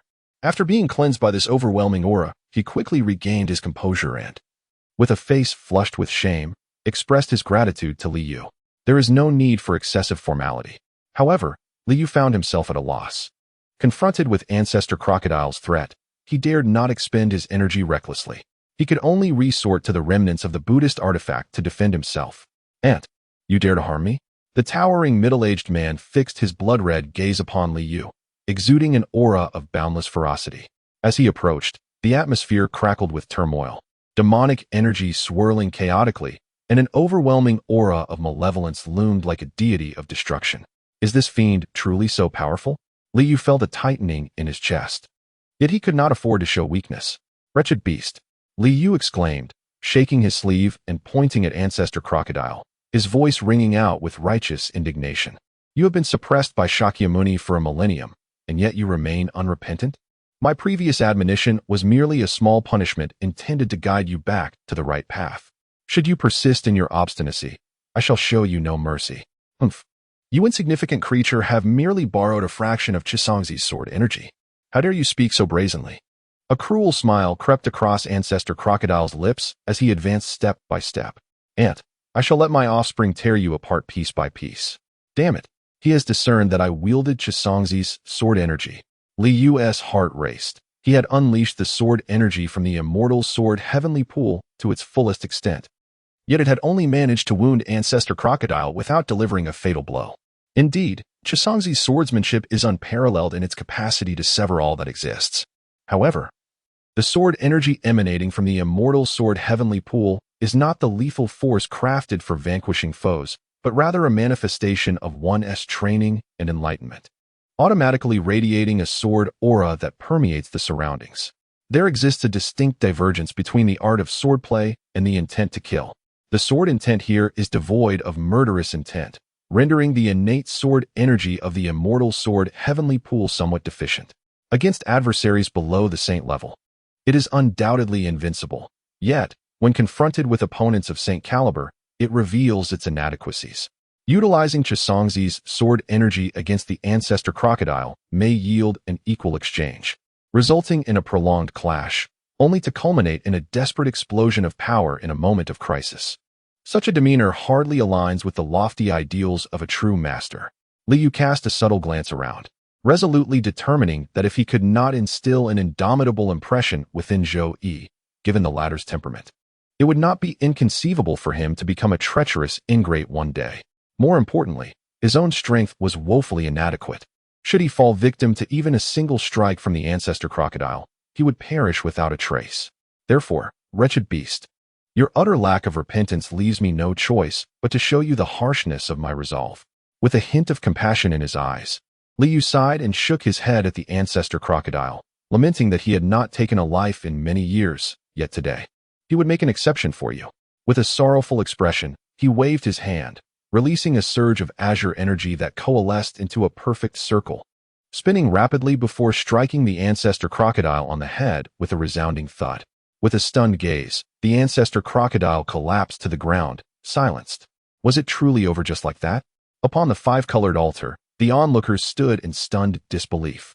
The formidable and unparalleled great demon, akin to a celestial being, was so effortlessly dispatched with a mere tap, resulting in its demise. The aura of the ancestral master, Zhou-Yi, filled with trepidation, bowed in utmost reverence. Although he believed about 80 to 90% in Li Yu's assumed identity as the Taoist ancestor, a flicker of doubt lingered in his heart. However, upon witnessing the circle and this signature divine ability, all hesitations dissipated. This was unmistakably the Vajra chisel. Aside from the transformation into the three pure ones, the Vajra chisel was indeed the hallmark of the old lord, the awe-inspiring presence of the great immortal. The individuals atop the five-colored altar also bowed solemnly. No need for formalities. Li Yu chuckled heartily within, reveling in the perfection of his act. Chapter 16. A convenient ride. The corpse of the crocodile ancestor is indeed a valuable asset. Li Yu stepped forward, waved his sleeve, and activated the resource collection function, drawing the crocodile ancestor's body into the resource repository. Is there a universe within your sleeve? Zhou-Yi gasped, his face a portrait of envy. Truly, he was deserving of the title of Taoist ancestor. Such a grand divine ability executed with such nonchalance. It was imperative to cling tightly to this formidable individual. Zhou-Yi's gaze toward Li Yu brimmed with eagerness. Finally, nothing went awry. Were it not for the bronze coffin and the energy support from the miniature immortal realm within, this endeavor could have ended in disaster. Li Yu felt a surge of caution within. With the system in place, he had begun to feel quite invincible. This incident served as a stark reminder. It was not yet the time for recklessness, and vigilance was essential. In this world, the Taoist ancestor was, by all accounts, on par with the strength of a heavenly sovereign. Although the ancestral crocodile possesses the formidable cultivation of a demonic sage, the original text depicts a scenario where it is struck down mercilessly. Naturally, it could not withstand a blow from the celestial sovereign. Li Yu glanced at the bronze coffin, feeling a mix of relief and unease. Having exchanged energy from the lesser celestial realm for a strike from the celestial sovereign, he hoped it would not deplete too much of his own reserves. As long as the lesser celestial realm remained intact, there should be no significant issues. The depths of this world are perilously profound. It is prudent to exercise caution. Above the five-colored altar, the Bagua runes illuminated in their entirety, and a colossal Taiji diagram manifested in midair, with the yin-yang fish beginning to quiver, seemingly on the verge of opening a portal. Previously, due to insufficient energy, the five-colored altar had failed to activate. However, after Li Yu wounded the ancestral crocodile, the blood of the demonic sage fell, subsequently absorbed by the altar, providing ample energy for activation. The ancient path among the stars was about to unveil itself. My friends, may I hitch a ride on this auspicious journey? Li Yu smiled at the crowd and stepped towards the bronze coffin, acknowledging that they were all destined companions. Embarking on the path of cultivation would lead them to transcendence, with opportunities awaiting along this route. Cultivation? Transcendence? Opportunities? The crowd's eyes lit up, and they hurriedly followed Li Yu into the bronze coffin. Buzz, buzz. As they entered, the Taiji diagram in the sky began to open. With a clang, the lid of the bronze coffin sealed shut, plunging the interior into darkness as a tremendous tremor arose, with 9 black dragons pulling the coffin steadily into the ancient path among the stars. Great Sage, where does this path lead? Great Sage, what do you mean by opportunities? Great Sage, can we all cultivate? Upon entering the coffin, although darkness enveloped them, the enthusiasm of the crowd remained undiminished as they eagerly inquired of Li Yu. This path leads to the Northern Dipper Star Domain, a realm of cultivation teeming with sects, noble families, paradisiacal caves, and sacred sites, all flourishing in abundance. Once you arrive at the Northern Dipper Star Domain, you will have the opportunity to join a sect and commence your cultivation journey. In the original tale, Li Xiaoman was possessed by the ancestral spirit of the crocodile ancestor, who is now deceased, rendering such an event impossible. However, did that divine consciousness also enter the bronze coffin? Li Yu furrowed his brow and exchanged for a lighting spell from the system, casting a flicker of light that illuminated the entire coffin. The moon-like radiance bathed the bronze coffin in its glow, yet Li Yu found nothing of interest. Wow, is this a spell? How marvelous. Even illumination can be conjured through magic. How convenient. The crowd marveled at the silvery brilliance within the coffin, akin to a cascade of moonlight, eliciting a chorus of admiration. Merely a trivial spell, he remarked. System, scan the coffin for any traces of divine consciousness. Li Yu commanded internally, his peripheral vision scanning the coffin incessantly. In the original narrative, there existed a divine consciousness of a fully realized saintly body, which traversed the starry expanse alongside the group, causing considerable trouble for Yi Hei. This divine consciousness had its foundations severed by Shakyamuni, rendering it exceedingly weak. With the system at his disposal, Li Yu felt undaunted. Yet, as divine consciousness is inherently elusive and capable of appearing and vanishing at will, its absence could pose significant difficulties. The discovery of the consciousness entity lingered in his thoughts. An imperceptible fluctuation swept through the coffin, revealing a vague silhouette in Li Yu's mind. This shadow abruptly followed closely behind Yi Fan. Is this the essence of the divine? Li Yu gazed at the entity resembling a wisp of black smoke, chuckling as he shook his head. Was it due to the sacred body that he accompanied Yi Fan? In my possession, you might still hold some value. Do not entertain the notion of causing harm elsewhere. With a smile, Li Yu gestured with his hand, and an invisible wave surged forth from his fingertips, sweeping through the divine essence manifested as black smoke, like a black hole. A piercing scream reverberated, shaking the very souls of all present. In an instant, the divine essence was absorbed by the system and stored in the resource repository. Was there a scream just now? Yes, I heard it too.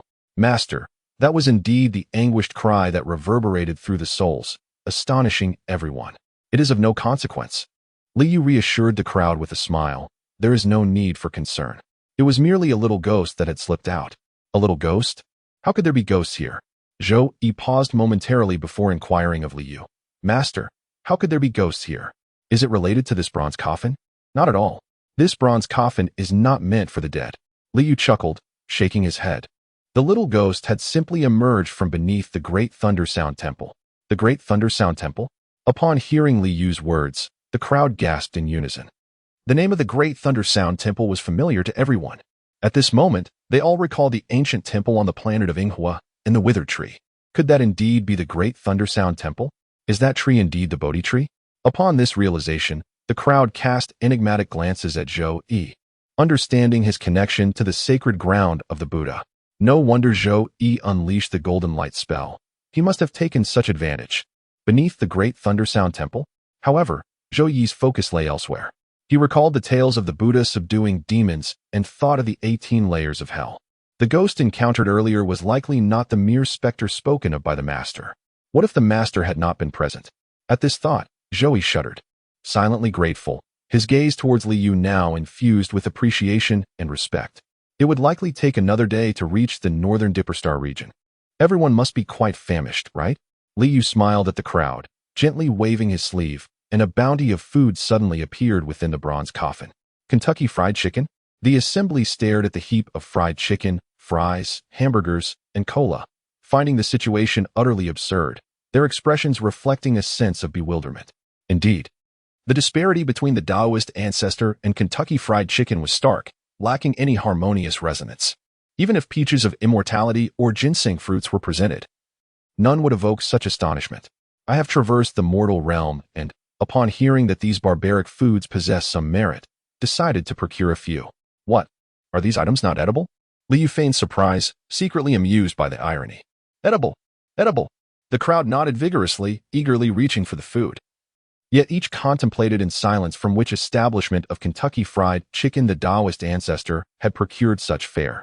By the looks of it, the ancestor had no intention of paying, suggesting perhaps he was fortunate to have encountered a deity. He is indeed unfortunate to have lost so much. Chapter 17, A Great Bargain. Let us first examine the spoils. As everyone commenced their meal, Li Yu opened the system resource repository to assess his gains. Utilizing the power from the small celestial realm within the bronze coffin, he exchanged it for a heavenly strike, which directly vanquished the crocodile ancestor. He collected the corpse of the crocodile ancestor, which yielded many valuable items. First and foremost was the armor. The scales of the crocodile ancestor had transformed into the Xianjin armor, which had been refined into a legendary garment, boasting a quality that was of the saintly tier. Any force beneath the saintly level could hardly inflict a scratch upon the Shinjin armor. What a treasure! Upon beholding the armor, Liu nearly burst into laughter. Previously, when he had wounded the crocodile ancestor with a single strike, it was because the ancestor had still been in its true form, unadorned by this formidable armor. Otherwise, it was uncertain whether he would have been injured at all. Regrettably, the armor was rather oversized. To achieve a fitting size, it would require personal refinement. With his current abilities, he was still far from being able to refine saintly armor. A splendid treasure, yet temporarily unusable. Liu shook his head and turned his gaze to the next item. It was a sword. This long sword measured 3 feet in blade length and 8 inches in hilt length, exhibiting an ancient and elegant design, long and sharp, with a single-edged blade reminiscent of a Tang sword. This too was a holy weapon. Upon seeing the sword, Liu recalled the original tale in which the crocodile ancestor was beaten to death by the demon human with a few blows, followed by being skinned and boiled. Could this sword be the very one that was shattered by the demon human's bone staff? Liu smiled and nodded. Although this sword might pale in comparison to the demon human's bone staff, it was all about the context of comparison. This is indeed a sacred weapon. Beneath the level of sanctity, who could withstand a single strike? Coupled with the sword energy from the celestial sword pool, its potency is further enhanced, exuding extraordinary power. In addition, there stands a bronze Buddha statue. Could this possibly be a forbidden artifact? A device utilized by Shakyamuni to suppress the ancestor crocodile? Upon seeing the system's analysis and the subsequent hint, Liu felt an exhilarating rush within his heart. In this realm, Shakyamuni is the reincarnation of the Amitabha Emperor, possessing celestial prowess that transcends the earthly realm. The forbidden artifact he left behind is undoubtedly remarkable, although it may only be employed a limited number of times. This is more than sufficient. Liu's heart swelled with elation. This object, even if limited in usage, can unleash tremendous power without expending energy, which is already quite commendable. Lastly, there is the ancestor crocodile itself. As a demon sage, the flesh and bones of the ancestor are extraordinary in nature. Each drop of blood and flesh is imbued with boundless vitality, radiating divine brilliance and shimmering with colors. Considering the ancestor crocodile's colossal form, one can only imagine the vast reservoir of energy contained within. Splendid. I can wield the power of sanctity without depleting any energy. With the celestial sword pool already in my possession, coupled with the body of the ancestor crocodile, Liu is now capable of freely harnessing the forces of sanctity without concern for energy consumption. This is splendid. Indeed, 1 year. The time limit for the system's initial task is 1 year. Liu may linger in this world for no more than that. Lastly, there is the divine essence of the perfected sacred body. Observing the mass of black smoke stored in the resource repository, Liu shook his head. This substance serves no purpose, so it shall be dismantled. System, decompose the divine essence. Extract his insights from cultivation and combat experience. With Liu's command, an imperceptible wave swept through the resource repository, causing the divine thoughts, akin to black smoke, to disintegrate into resplendent orbs of light. Back up the combat experiences and cultivation insights. If a game system is to be developed in the future, a skill point added by the host would enhance their prowess. In such instances, insights gained from cultivation and combat experiences are indispensable. Moreover, he could utilize them himself. Indeed. There is also the crocodile ancestor. System. Extract the crocodile ancestor's cultivation insights and combat experience. Target's primordial spirit has perished. Extraction impossible. The primordial spirit has perished?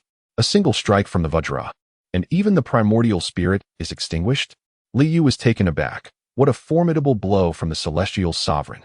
Despite failing to extract the crocodile ancestor's insights and experiences, Liu felt no disappointment.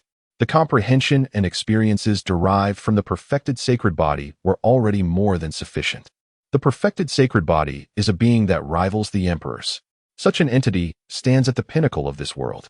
With the cultivation insights and combat experience of such a being, the crocodile ancestor pales in comparison. How delightful! After reviewing his gains, Liu felt a deep sense of satisfaction, a smile gracing his face. Master, we have finished our meal. Zhou Yi glanced at the chaotic remnants scattered across the ground. A hint of embarrassment in his voice. Finished? Liu paused, then noticed the discarded chicken bones and various debris on the ground, and it dawned on him. Merely trifles. No matter. With divine powers, convenience is indeed unparalleled. As the crowd witnessed this scene, their hearts ignited with fervor, gazing at Liu with a glimmer of hope. The youth had long harbored a yearning for the celestial path, yet lamented the absence of a distinguished mentor. Today, encountering the great immortal was a stroke of fortune. Suddenly, Lu Yunji stepped forward, kneeling with a resounding thud and bowing deeply before Liu, beseeching the immortal for mercy and requesting to be accepted as a disciple. Lu Yunji is seeking apprenticeship? Indeed. How could I have overlooked this? The immortal stands before us.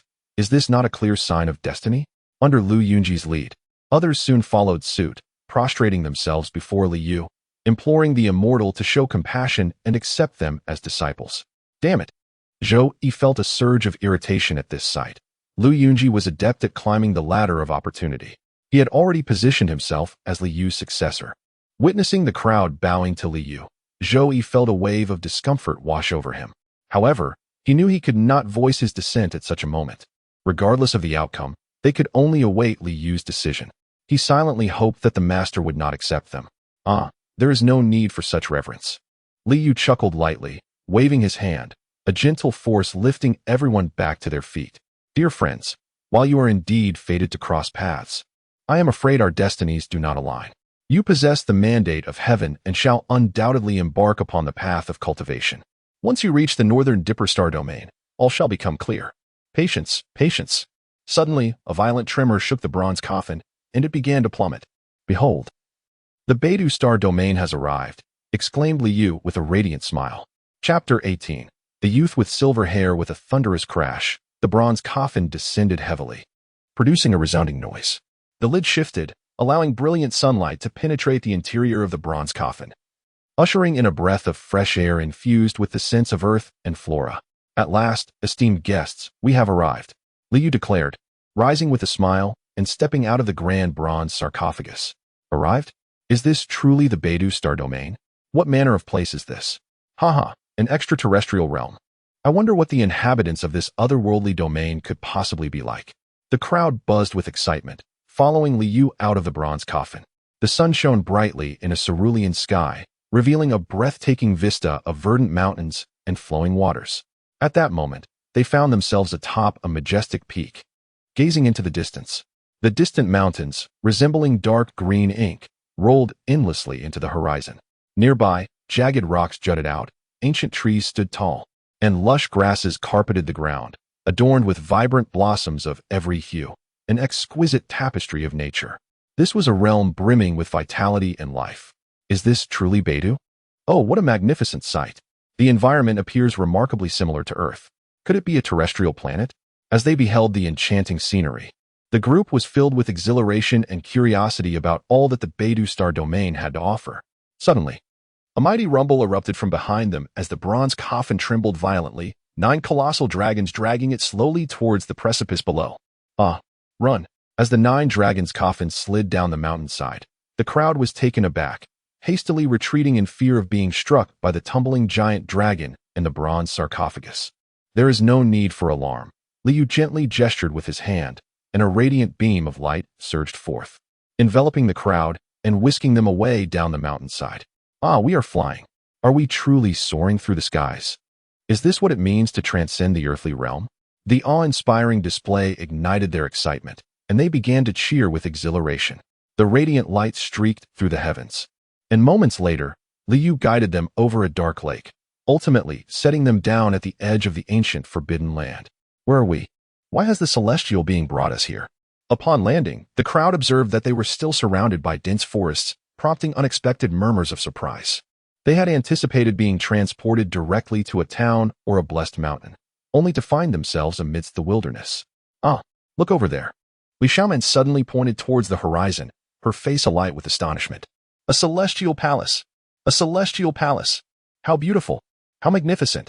Could this be the heavenly court? Celestial being, are you taking us to the palace? This is wonderful.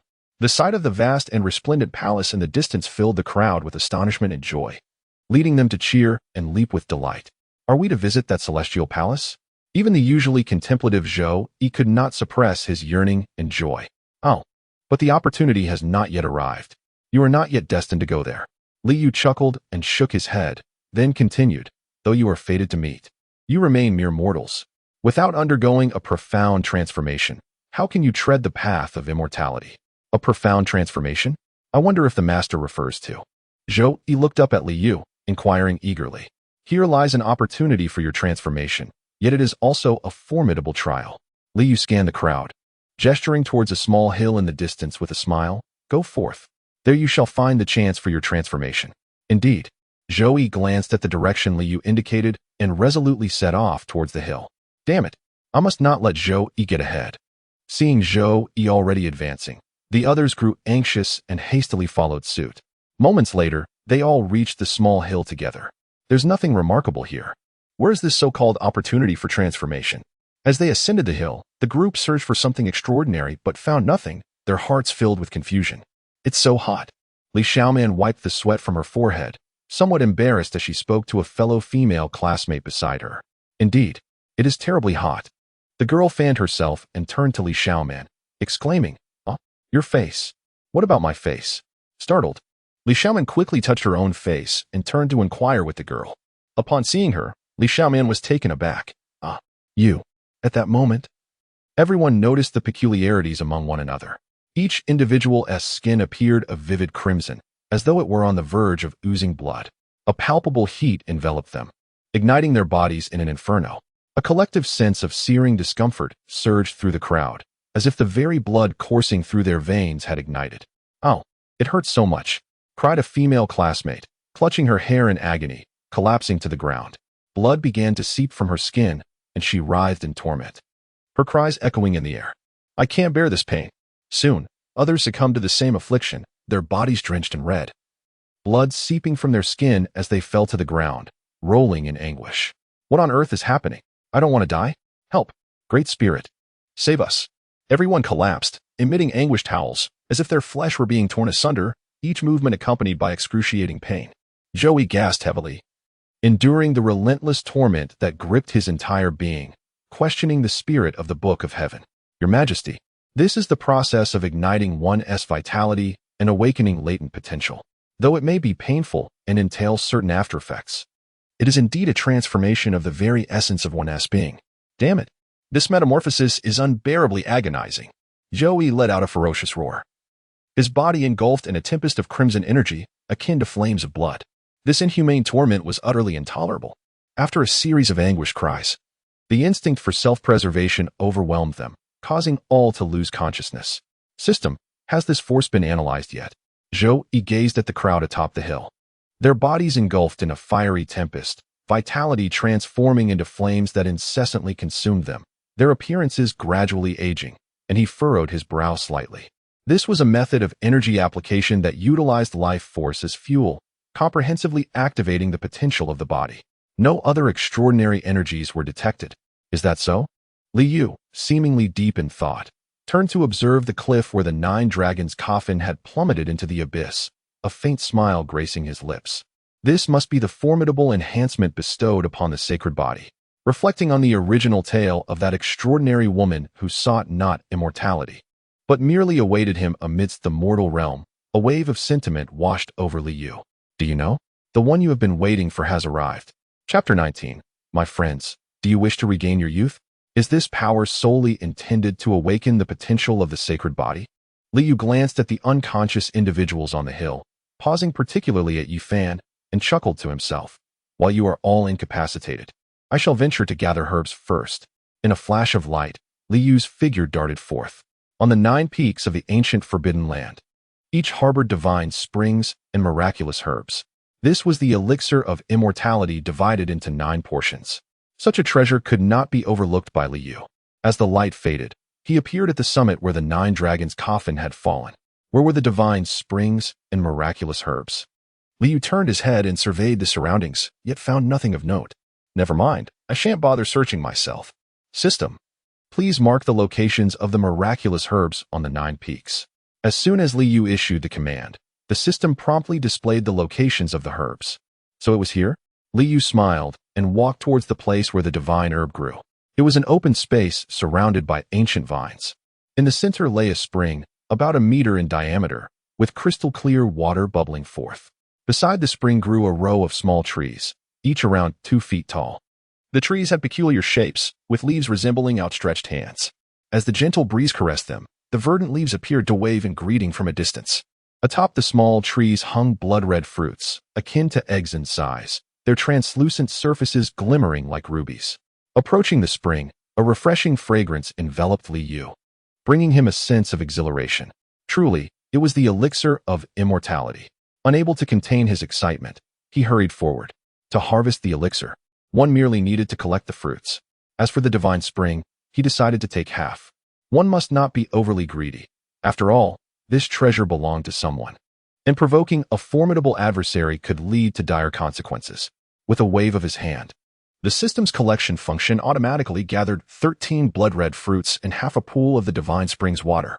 There were still 8 locations left. Liu swiftly shifted his form, darting towards another hilltop.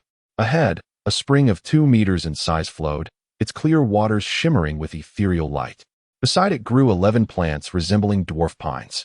The lush green of the dwarf pines resembled jade, and atop each, a golden fruit, the size of a longan, glistened enticingly. Excellent. Liu chuckled, waved his hand to collect the fruit and half of the divine spring, and then turned to leave. Subsequently, Liu traversed 9 mountain peaks, collecting the divine herbs and sacred springs from each summit. Only then did he leisurely depart from the holy mountain, making his way towards the place where the crowd had fainted. At that moment, the individuals who had collapsed on the hillside were gradually regaining consciousness. A piercing scream shattered the silence, awakening Zhou. "What happened?" he exclaimed, scanning the surroundings, only to be met with the sight of frail, elderly men and women. Their appearances withered and haggard. Each one trembled, on the brink of death, seemingly just a step away from the grave. "What is this?" Zhou intended to inquire, but was abruptly struck by the sight of his own shriveled hands and wrinkled skin, sending a jolt of alarm through him. Could it be that I have transformed into this as well? Fury surged within Zhou as he directed his ire towards the spirit of the celestial tome. Is this not perplexing? How many days can I survive in this state? With life slipping away, what use is potential? Anxiety gripped him. Why has this happened? How have I come to be like this? At this juncture, the others began to awaken fully, realizing the grim changes that had befallen them. Cries of despair and lamentation echoed, a cacophony of sorrow rising in waves. It must be that wicked Taoist. Lu Yunji, trembling, managed to rise to his feet. Pointing an accusatory finger at Zhou, his voice laced with venom. That vile sorcerer must have drained our vitality through some malevolent sorcery. Zhou, have you conspired with that demon to ensnare us? Are you out of your mind? Zhou retorted, casting a disdainful glare at Lu Yunji. Do you not see that I am in the same predicament as you? Draining vitality? Have you indulged too much in tales of the supernatural? Is there anyone else but you? If it weren't for that deceitful sorcerer leading us astray, how could we have ended up like this? Zhou, you must take responsibility for this matter. Lu Yunji glared at Zhou with an expression filled with hatred, wishing he could tear him apart. Do not jump to conclusions. At that moment, Yi Fan stepped forward, intervening to halt Lu Yunji's fury. Zhou gazed at Yi Fan in astonishment, rendered speechless for quite some time. Yi Fan, resembling an elderly man with a head of white hair, radiated vitality, his face aglow with health, embodying the paradox of a youthful spirit within an aged form. Indeed, I too find it quite perplexing. Yi Fan shook his head in resignation, stating, despite my white hair, I feel as if my body is in better condition than before. There must be something unusual at play. What peculiarity? Have you, Yi Fan, also colluded with that sorcerer? Lu Yunji turned to Yi Fan, his expression contorted with suspicion. Yi Fan, your health has improved. Surely it is connected to that sorcerer, who has siphoned our vitality while leaving a portion for you. It must be so. Humph. Yi Fan scoffed, disregarding Lu Yunji's accusations entirely. Observing Yi Fan's demeanor, Zhou felt a twinge of curiosity and hastily inquired of the spirit of the celestial book. Your Majesty, Yi Fan possesses a sacred body. His unique constitution has enabled him to unlock latent potential, resulting in an enhancement of his physical condition, even at the expense of his life force. The spirit of the celestial book waved a hand, manifesting a luminous screen that unfurled like a scroll, detailing all the information regarding the sacred body. Ancient and unparalleled, Zhou Yi's expression shifted as he beheld those descriptors. Yi Fan's constitution was indeed of extraordinary significance. Upon realizing that the sacred body is no longer suitable for cultivation, Zhou Yi let out a sigh of relief. The title of the indestructible golden body is indeed quite intimidating. Huh, have you all awakened? Ah, you've all unlocked your potential. Splendid. A ray of rosy light descended, revealing Li Yu's figure atop the hill. Demonic cultivator, how dare you resort to such vile methods? You shall not meet a good end. Lu Yunji, upon seeing Li Yu, was instantly consumed with rage, pointing and berating him. Li Yu turned his gaze towards Lu Yunji, furrowing his brow. With a shake of his head and a sigh, he remarked, your temperament is truly unworthy of greatness. If I were indeed a demonic cultivator, speaking to me in such a manner would be tantamount to courting death.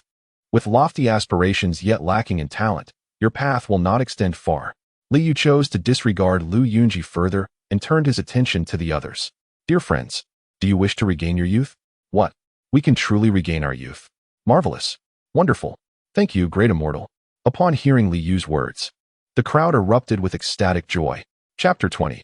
The bond has ended. I take my leave, no need for excessive courtesy. Li Yu smiled at the crowd and nodded, stating, to embark on the path of cultivation, one must undergo a complete transformation. Just now, you were burning your vitality to unlock your bodily potential, thus shedding your mortal forms. Great immortal, in our current state.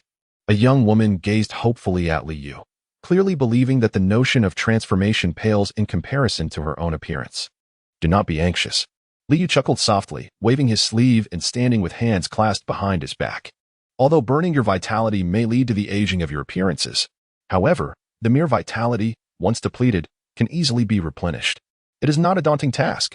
Li Yu extended a finger, and a glimmer of light ignited at its tip. Like the gentle spring rain nurturing parched earth, Li Yu softly chanted a phrase.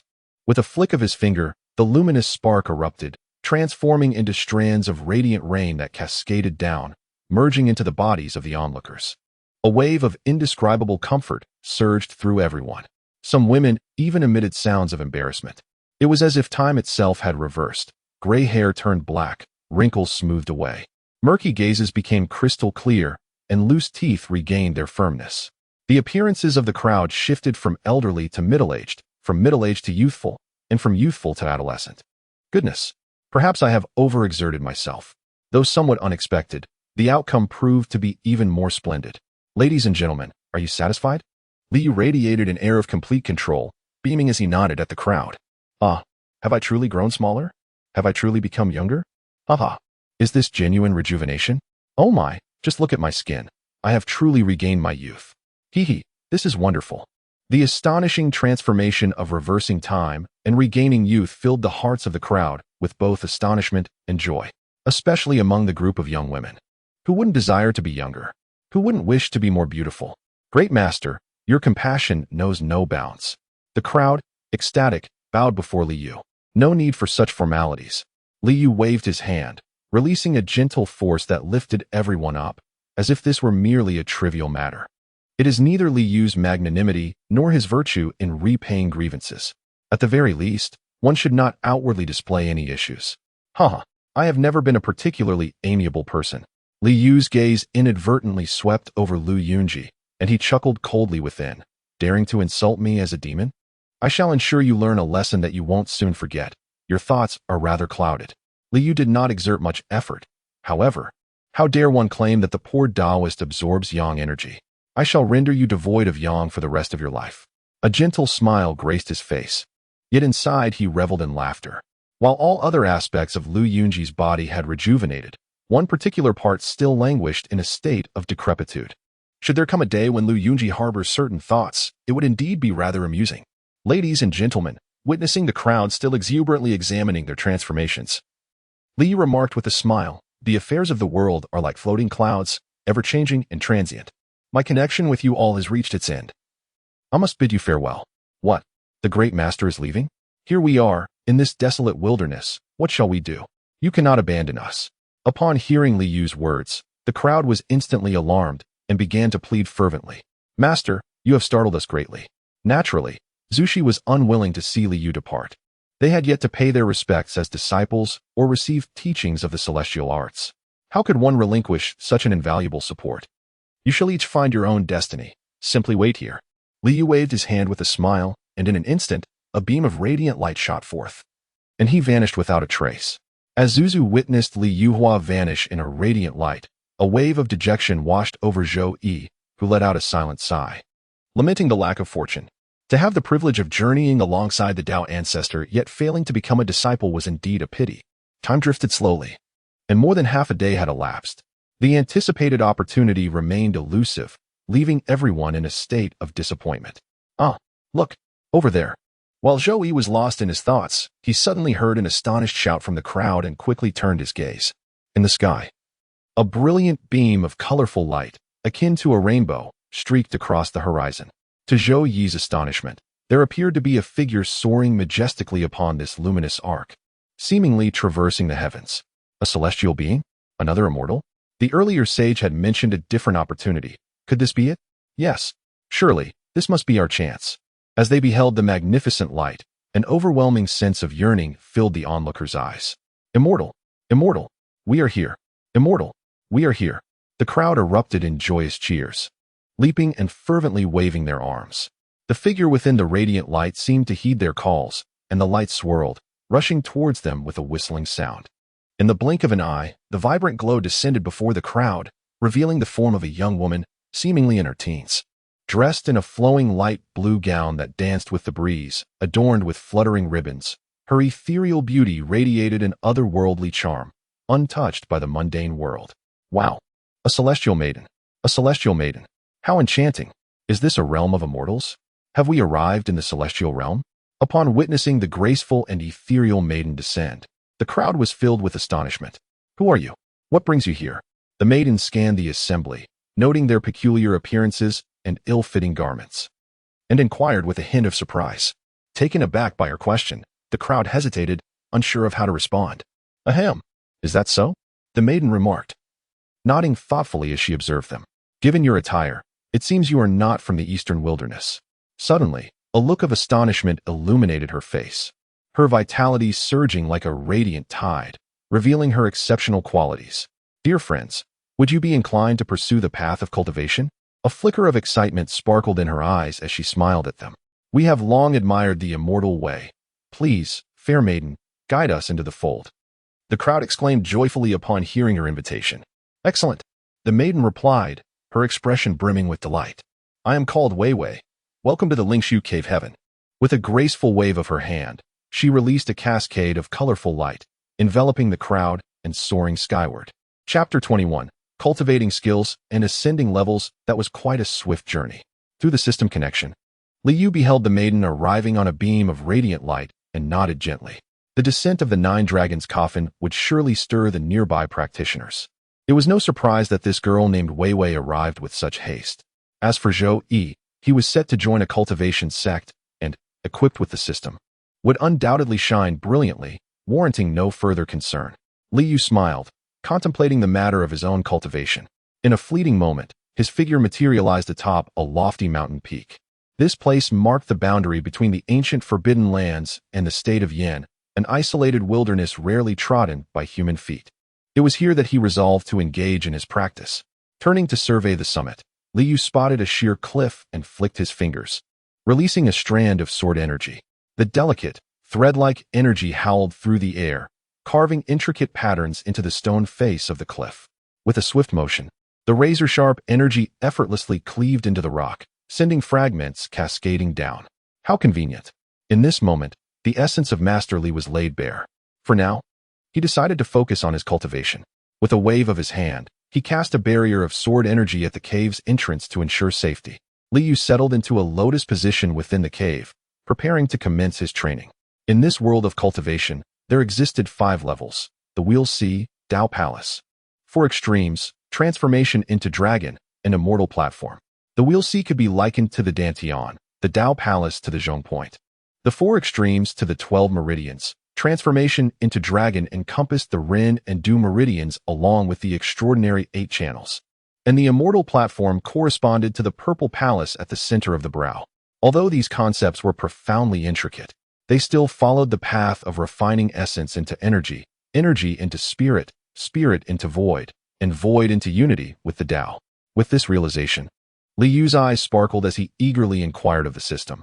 Can I consume the life force within the body of the crocodile ancestor to forge a path through the sea of suffering? Indeed, the affirmation brought him immense joy, prompting an uncontrollable burst of laughter. The essence of forging a path through the sea of suffering was fundamentally about refining essence into energy and establishing the dantian. The blood of the ancient crocodile harbors boundless vitality, effortlessly activating the lower dantian and traversing the sea of suffering. The leaves of the Bodhi tree have granted Liu profound understanding of the first volume of the primordial scripture, providing him with a clear grasp of his own cultivation.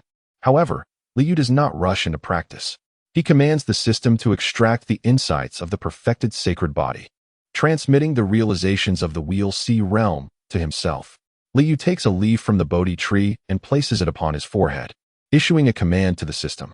An inexplicable stream of information floods his mind, causing his consciousness to waver. It is as if he has transformed into another being, experiencing the entire journey from the sea of suffering to the transcendence of the mundane.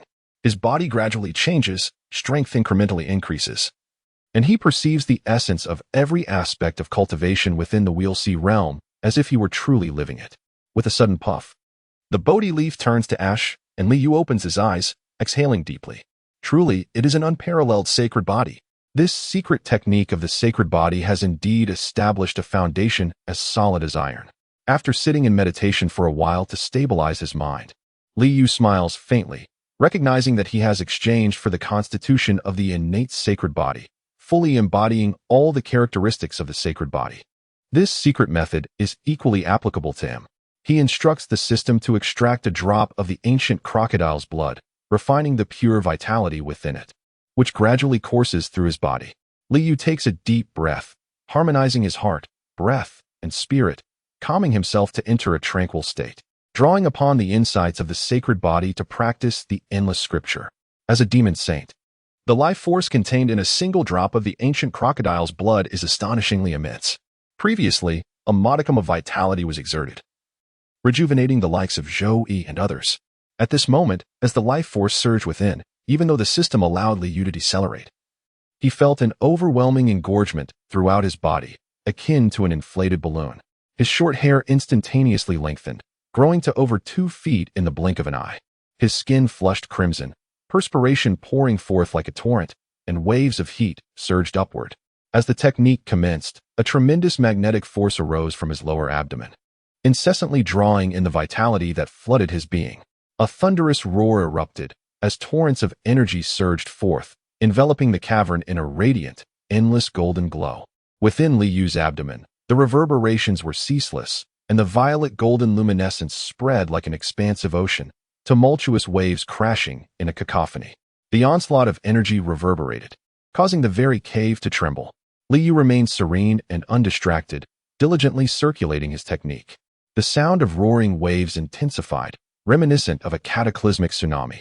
The violet golden radiance rippled around him, and the immense vibrations resonated, even causing the sword aura sealing the cave's entrance to emit faint metallic chimes.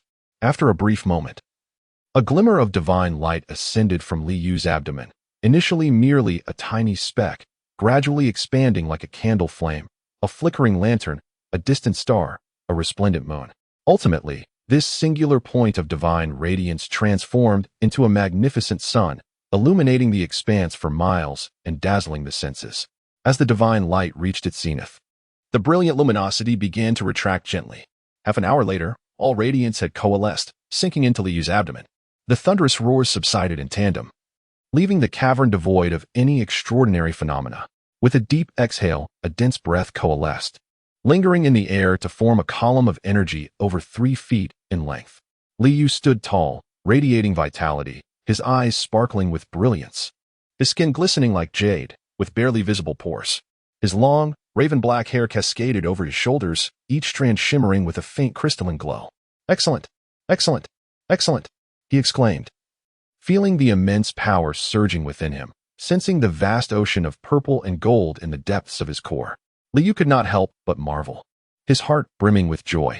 With the pure life force extracted from the blood of the ancestral crocodile, combined with one of the most formidable techniques of this realm, the infinite scripture, along with the insights gained from cultivating the sacred body and its secret methods, my foundation is unparalleled in this age. Clenching his fists, An invigorating energy surged through his chest. Though his cultivation was still in its infancy, having merely begun to unlock the sea of suffering. Far from the transcendental realm of the Wheel of Rebirth, his foundation was already remarkably solid. The path ahead was clear. As long as he proceeded methodically, success was assured. Stepping out of the stone cave, his flowing hair danced wildly in the wind.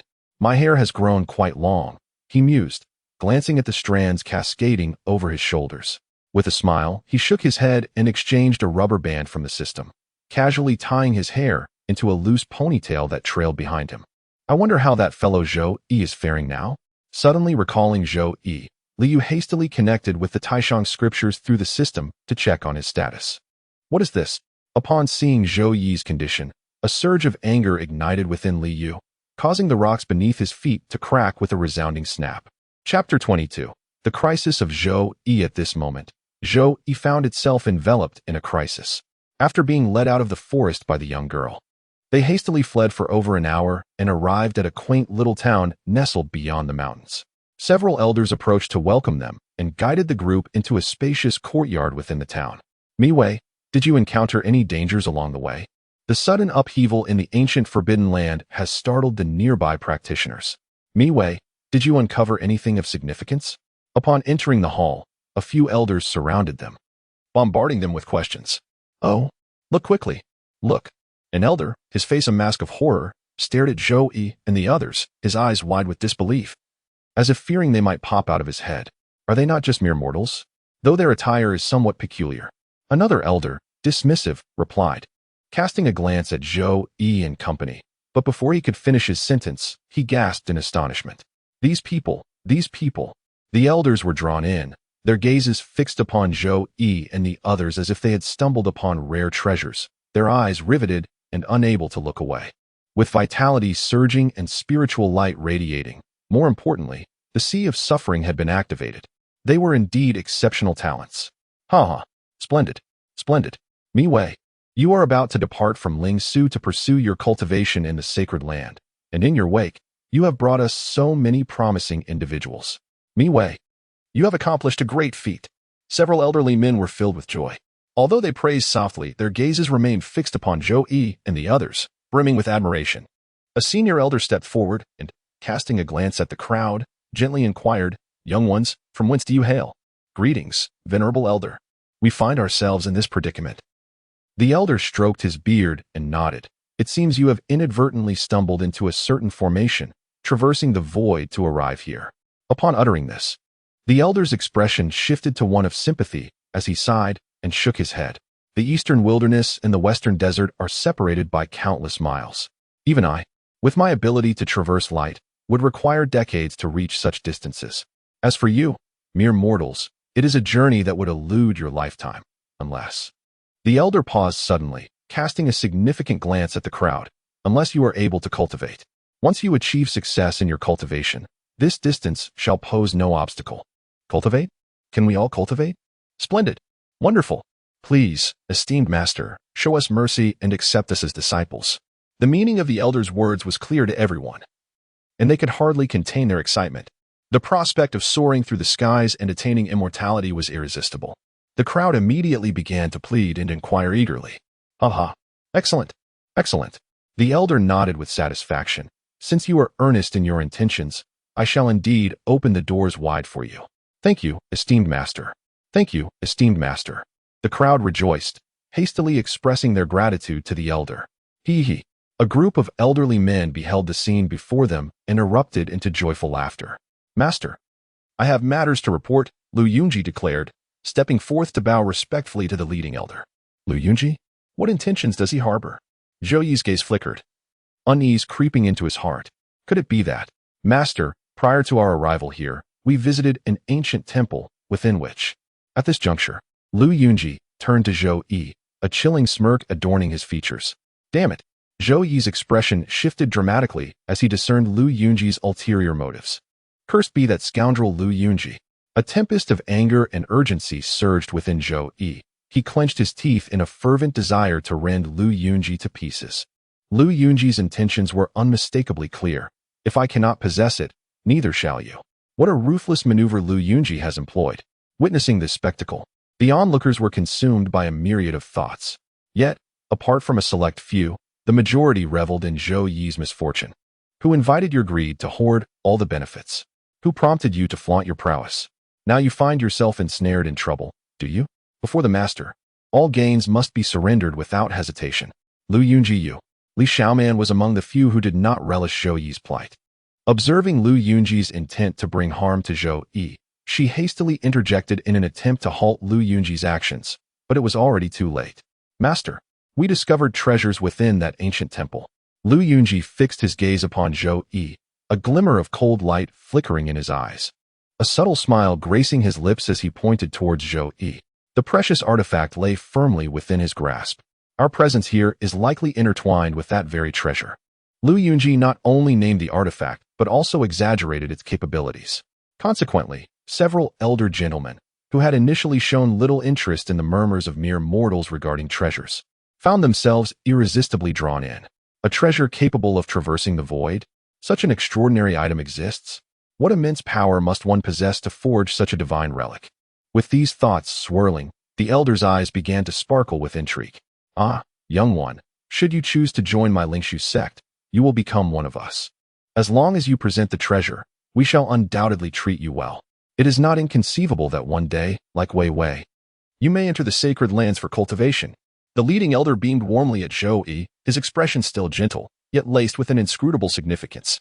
Indeed, our Lingshu cave, as one of the 6 great caves of the Yin Kingdom, is affiliated with the illustrious sacred land of the Eastern Wilderness. By performing a great service upon your entry into the sect, your future will be boundless. Another elder nodded towards Zhou Yi with a smile, though a flicker of icy intent danced in his gaze. Youth, this treasure capable of traversing the void serves no purpose in your possession, and even in our hands. It holds little value. However, within the grasp of a sacred land, it becomes immensely significant. Yes, young one, this artifact in your hands may even bring you trouble. Therefore, it is best to surrender it to the sect. What say you? A few elderly men gazed intently at Zhou Yi. Damn, how could I possibly produce any treasures? Beads of sweat began to form on Zhou Yi's forehead. He had already exchanged everything from the Great Thunder Sound Temple and had nothing left to offer in response. Surely, I cannot part with the supreme heavenly book. What is this? You are unwilling? Noticing Zhou Yi's silence, the leading elder's expression darkened, and his gaze turned piercingly fierce. Young man, you must think this through. Another elder had already placed his hand on the hilt of his sword, his demeanor stern. What am I to do? Zhou Yi felt a surge of panic within. Oh, master, where have you gone? I am surely doomed. At that moment, a loud burst of laughter echoed from outside the hall. Initially, I had merely heard that your Lingshu cave heaven had discovered some promising cultivators and intended to share a few, yet I did not anticipate the presence of treasures. With treasures at stake, it is only fair that all who witness partake. Radiant beams of light streaked through the air as over a dozen figures descended, laughing heartily as they entered the hall, seemingly indifferent to the grim expressions of the Lingshu cave heaven's crowd. Indeed, they possess remarkable talents, such fine prospects. An elder adorned with patterns resembling cauldrons glanced at Zhou Yi and the others, his eyes lighting up with excitement. Excellent. Truly excellent. The other newcomers regarded Zhou Yi and his companions with nods of admiration. Now, all 6 major sects of Yin have gathered. An elder clad in a robe adorned with tripod patterns surveyed the room and addressed everyone present. These remarkable talents and exquisite gems must not be monopolized by your Lingshu cave heaven. As for the treasures, naturally, everyone shall partake. Indeed, if Lingshu wishes to claim everything, they must seek our Jinsha's consent. The representatives of Xiang Cave Heaven echoed this sentiment. Others joined in, voicing their agreement. The expressions of those from Lingshu Cave Heaven darkened considerably. Yet, faced with the united pressure from the other 5 sects, they understood that the prospect of exclusivity had vanished. Thus, they resolved to strive for the greatest possible benefit. You wish to share in the spoils? That is feasible. But on what grounds? Is it not true that your Lingshu Cave Heaven has merely aligned itself with the sacred land? What is so commendable about that? We have all been through the same ordeal. Upon hearing the elder from Lingshu Cave Heaven, others immediately expressed their discontent. Wait, the elder in the tripod-patterned robe interjected. Do not rush. Let us set aside the matter of personnel allocation for now and bring forth the treasures for examination. Exactly. We almost let them deceive us. Yes, let us see the treasures first. Thanks to the elder's reminder, everyone's attention swiftly shifted to the treasures. Esteemed immortals, the items you seek are in his possession, Lu Yunji, intent on Zhou Yi's misfortune, quickly pointed him out. According to Lu Yunji's perspective, should Zhou Yi voluntarily surrender the treasure to the sect, he might very well receive focused cultivation from them, an outcome he certainly does not wish to witness. Currently, amidst the fierce competition among the 6 major sects, regardless of whom Zhou Yi chooses to entrust the treasure, he will inevitably offend the other 5 factions, leading to an inescapable dire consequence. Lu Yunji's objective is thus accomplished. The treasure rests in your possession? The gazes of members from the other 5 major sects converged upon Zhou Yi. Their eyes fixated upon him with an intensity that was palpable. Cursed fate. The predicament has now befallen me. Zhou Yi's complexion paled. For despite possessing the supreme heavenly book and having undergone a profound transformation, he remained, at his core, merely a mortal. He was far too distant from these celestial cultivators, utterly devoid of any means to retaliate.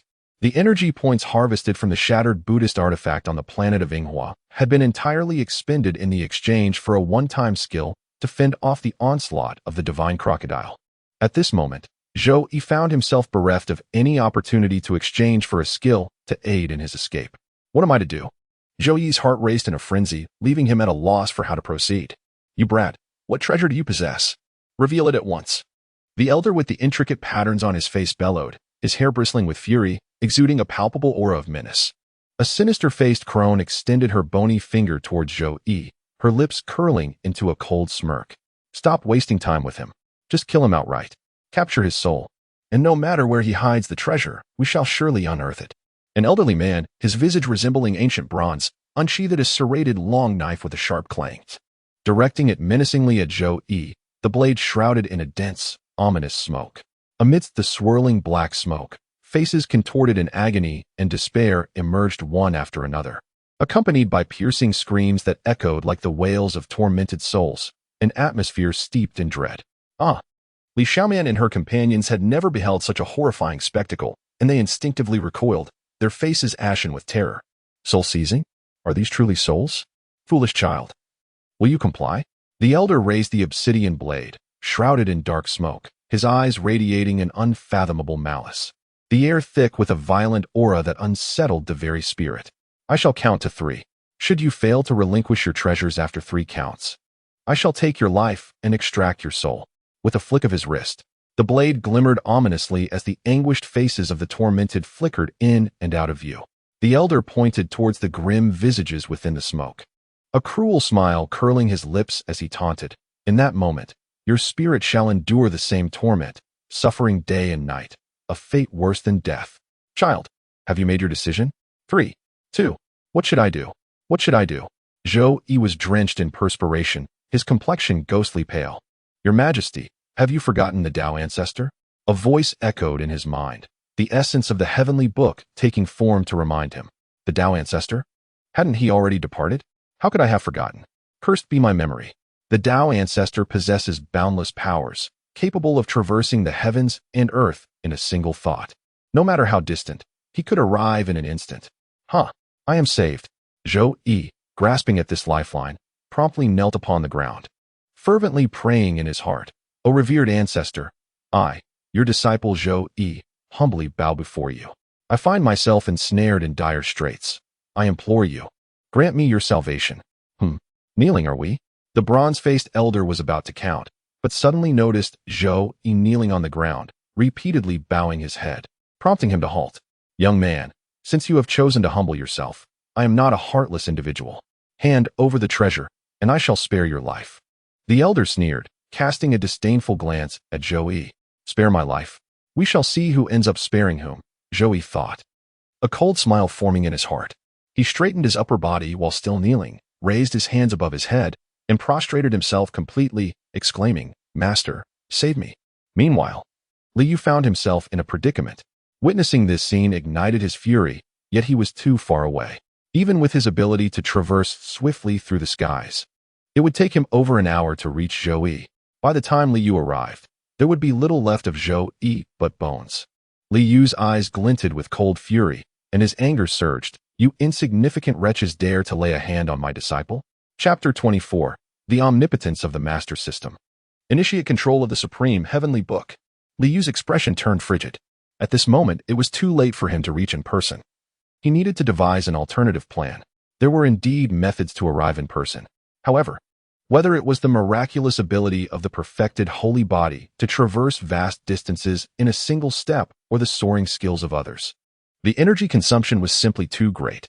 With merely 1,000 points of energy stored within Liyu's system, a single attempt would deplete it entirely, proving exceedingly impractical. System. Create a virtual projection. Using the Supreme Heavenly Book as a coordinate, establish an energy connection. Liyu instantly devised a countermeasure and issued a command to the system. An invisible wave surged forth, and the system completed all preparations. In the hall of the small town, Zhou knelt on the ground, earnestly bowing and calling out, "Grandmaster, save me." The assembly of cultivators in the hall paused momentarily, then erupted into hearty laughter. "Grandmaster, even calling upon your ancestors is futile." The chilling cries emanating from the black smoke-laden long knife were haunting, while the bronze-faced elder wore a sinister expression. "Unless you hand over the treasure, you are destined for death." "Haha, you amuse me. Even if you possess some grandmaster, do you truly believe he can hear your call? And if he does, that he would arrive? Is your grandmaster an emperor, endowed with such extraordinary abilities?" An elder nearby looked at Zhou with derision, convinced that Zhou was delusional and rambling nonsensically. "Haha, call him forth. Summon your grandmaster. I am eager to witness his prowess. Should he dare to come, I shall strike him down like a dead dog." Laughter echoed throughout the room. The interior was filled with the scent of alchemical concoctions, where medicines fought for supremacy, generating guests in the palace of 8 sceneries, oblivious to the passage of thousands of years. "I, the humble Taoist, stand before you." A young man in azure robes floated in midair, surrounded by a radiant glow, exuding an aura of unfathomable depth and majesty. His presence was ethereal yet imposing, like the vastness of the starry sky, instilling fear and awe in the hearts of all. "We humbly welcome the arrival of the Grandmaster." Zhou, overwhelmed with emotion, wept profusely, his voice trembling as he called out, bowing deeply once more. As they beheld such a sight, the assembly of cultivators collectively gasped, retreating in alarm. Could it truly be that a venerable ancestor had appeared? The bronze-faced elder furtively concealed his long blade, his gaze wavering with disbelief. How could this be possible? How could such a formidable figure exist? The sinister old matron trembled uncontrollably, nearly losing her footing. Cursed be this moment. We may have stirred a great calamity. The practitioners of Lingshu Dantian exchanged anxious glances, their hearts pounding with trepidation. Damn it, why has this malevolent figure returned? What connection do they have with Zhou? Lu Yunji lowered his head, casting a furtive glance at Liyu, his face contorted with resentment as he clenched his fists. "You, wicked sorcerer, why do you favor Zhou alone? Why do you disregard me? May you perish." Liyu nodded subtly at Zhou, then surveyed the gathered cultivators, his gaze lingering on the elder who had boisterously threatened to reduce him to a lifeless wretch. "I have arrived," he declared. The elder's countenance froze, his body quaking slightly. Observing this, the other cultivators discreetly retreated a few paces, creating some distance. "My esteemed disciple has yet to formally cultivate. He is merely a mortal. Such bullying is utterly unwarranted." Liu pointed towards Zhou, addressing the assembly. "In my capacity, should I strike at you, it would appear as if I, a great figure, am oppressing the lesser. However, this matter cannot be brushed aside." At this juncture, Liu turned to Zhou, gesturing with a flourish that lifted the still prostrate Zhou to his feet. "Zhou, are you willing to assist me?" Zhou was taken aback momentarily, questioning if his modest abilities could indeed serve the master. But as doubt flickered in his mind, realization dawned upon him. With the master present, what was there to fear? The master's divine prowess was unparalleled. Surely, he possessed the means to ensure victory. Even if faced with a dragon, I would vanquish it on your behalf. When the master has a task, it is the disciple's duty to shoulder the burden. With this understanding, Zhou stood tall, filled with determination. "I am willing to proceed." "Excellent." Liu nodded in approval, reflecting on the boy's cleverness, acknowledging that his efforts in mentoring him were not in vain. "Go forth." With a wave of his hand, a barely perceptible violet light descended upon Zhou brow, a fleeting brilliance vanishing without a trace. Zhou felt a jolt as the voice of the celestial script resonated within his mind. Your Majesty, having received the blessing of the Tao ancestor, you have acquired the transcendent sword chi and true essence of the other shore. Shall I bestow it upon you? Bestow it. A torrent of formidable energy surged through Zhou Yi's being, and he silently marveled at the master's omnipotence. Let us proceed, he proclaimed, striding boldly toward the assembly of cultivators, his spirit soaring as he gestured grandly. All of you, come forth. Preposterous. How dare you be so arrogant? A mere mortal dares to challenge us? No matter how formidable your master's powers may be, he cannot transform you from an ordinary being into a cultivator in an instant. However, this ancestral figure possesses a certain terror. I shall strive to avoid causing him harm. The minds of the assembled cultivators swiftly converged, and they had reached a resolution. Since you choose not to strike, I shall take the initiative.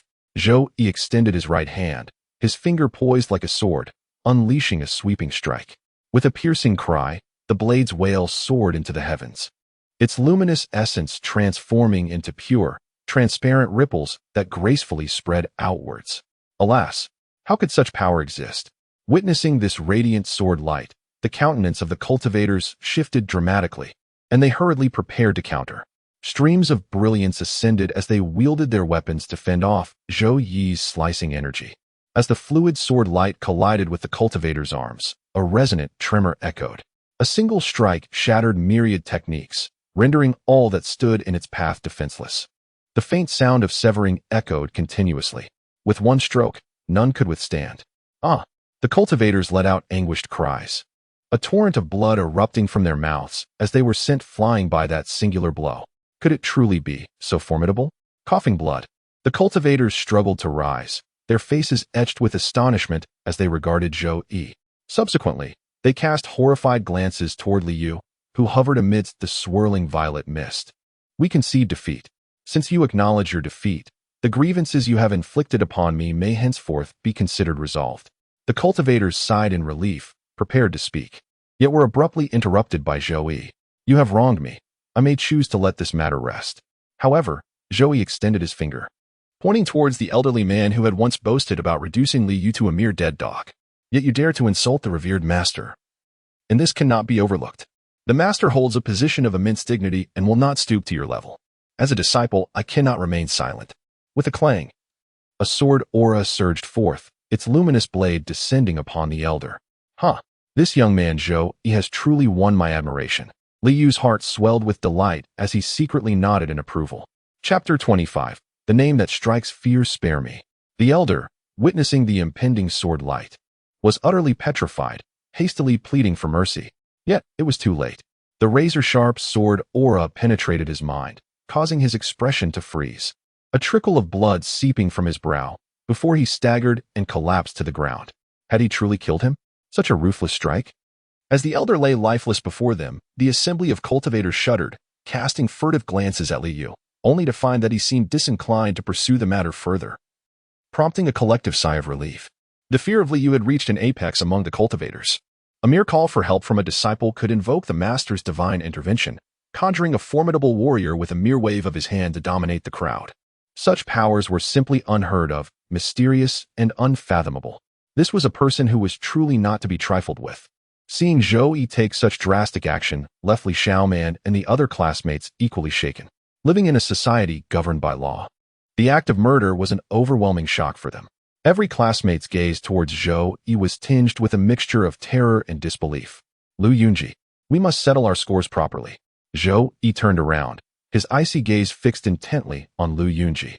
The shimmering sword light danced around his fingertips, exuding a chilling aura akin to the depths of winter. Lu Yunji's complexion paled, fear prompting him to retreat repeatedly. Zhou Yi, we are classmates. Do you truly intend to kill me? Classmates? A cold smile crept across Zhou Yi's face as he raised his finger, enveloped in sword energy. Did you consider our camaraderie when you conspired against me? You sought my life. What need have I to speak of our shared status as classmates? Prepare to meet your end. In an instant, the sword light flashed, and Lu Yunji fell, lifeless. A collective gasp escaped the students, who staggered back a few steps, their astonished eyes fixed on Zhou Yi, seemingly unable to comprehend the scene before them. He sought my life. Would I simply allow myself to be slaughtered? Zhou Yi let out a cold snort, disregarding the expressions of his peers. He approached Li Yu and bowed respectfully, saying, "Master, I am fortunate not to have failed your command." "Excellent," Li Yu replied with a smile, nodding approvingly. He waved his hand gently, and a beam of light escaped from Zhou Yi's brow, landing in Li Yu's palm. Zhou Yi's body trembled slightly as he heard the voice of the celestial scripture reporting to him. How regrettable! The essence of true energy vanished, as did the ethereal sword aura, leaving him feeling hollow and desolate. Having once possessed extraordinary power, the abrupt loss of such strength left Zhou Yi with a sense of melancholy. Your Majesty, the bestowed power is ultimately an external force, not a reflection of your own cultivation. Retaining it serves only to hinder. The actions of the Taoist ancestor are indeed for your benefit. I fully comprehend this. Zhou Yi took a deep breath, his heart undisturbed, returning to his usual composure.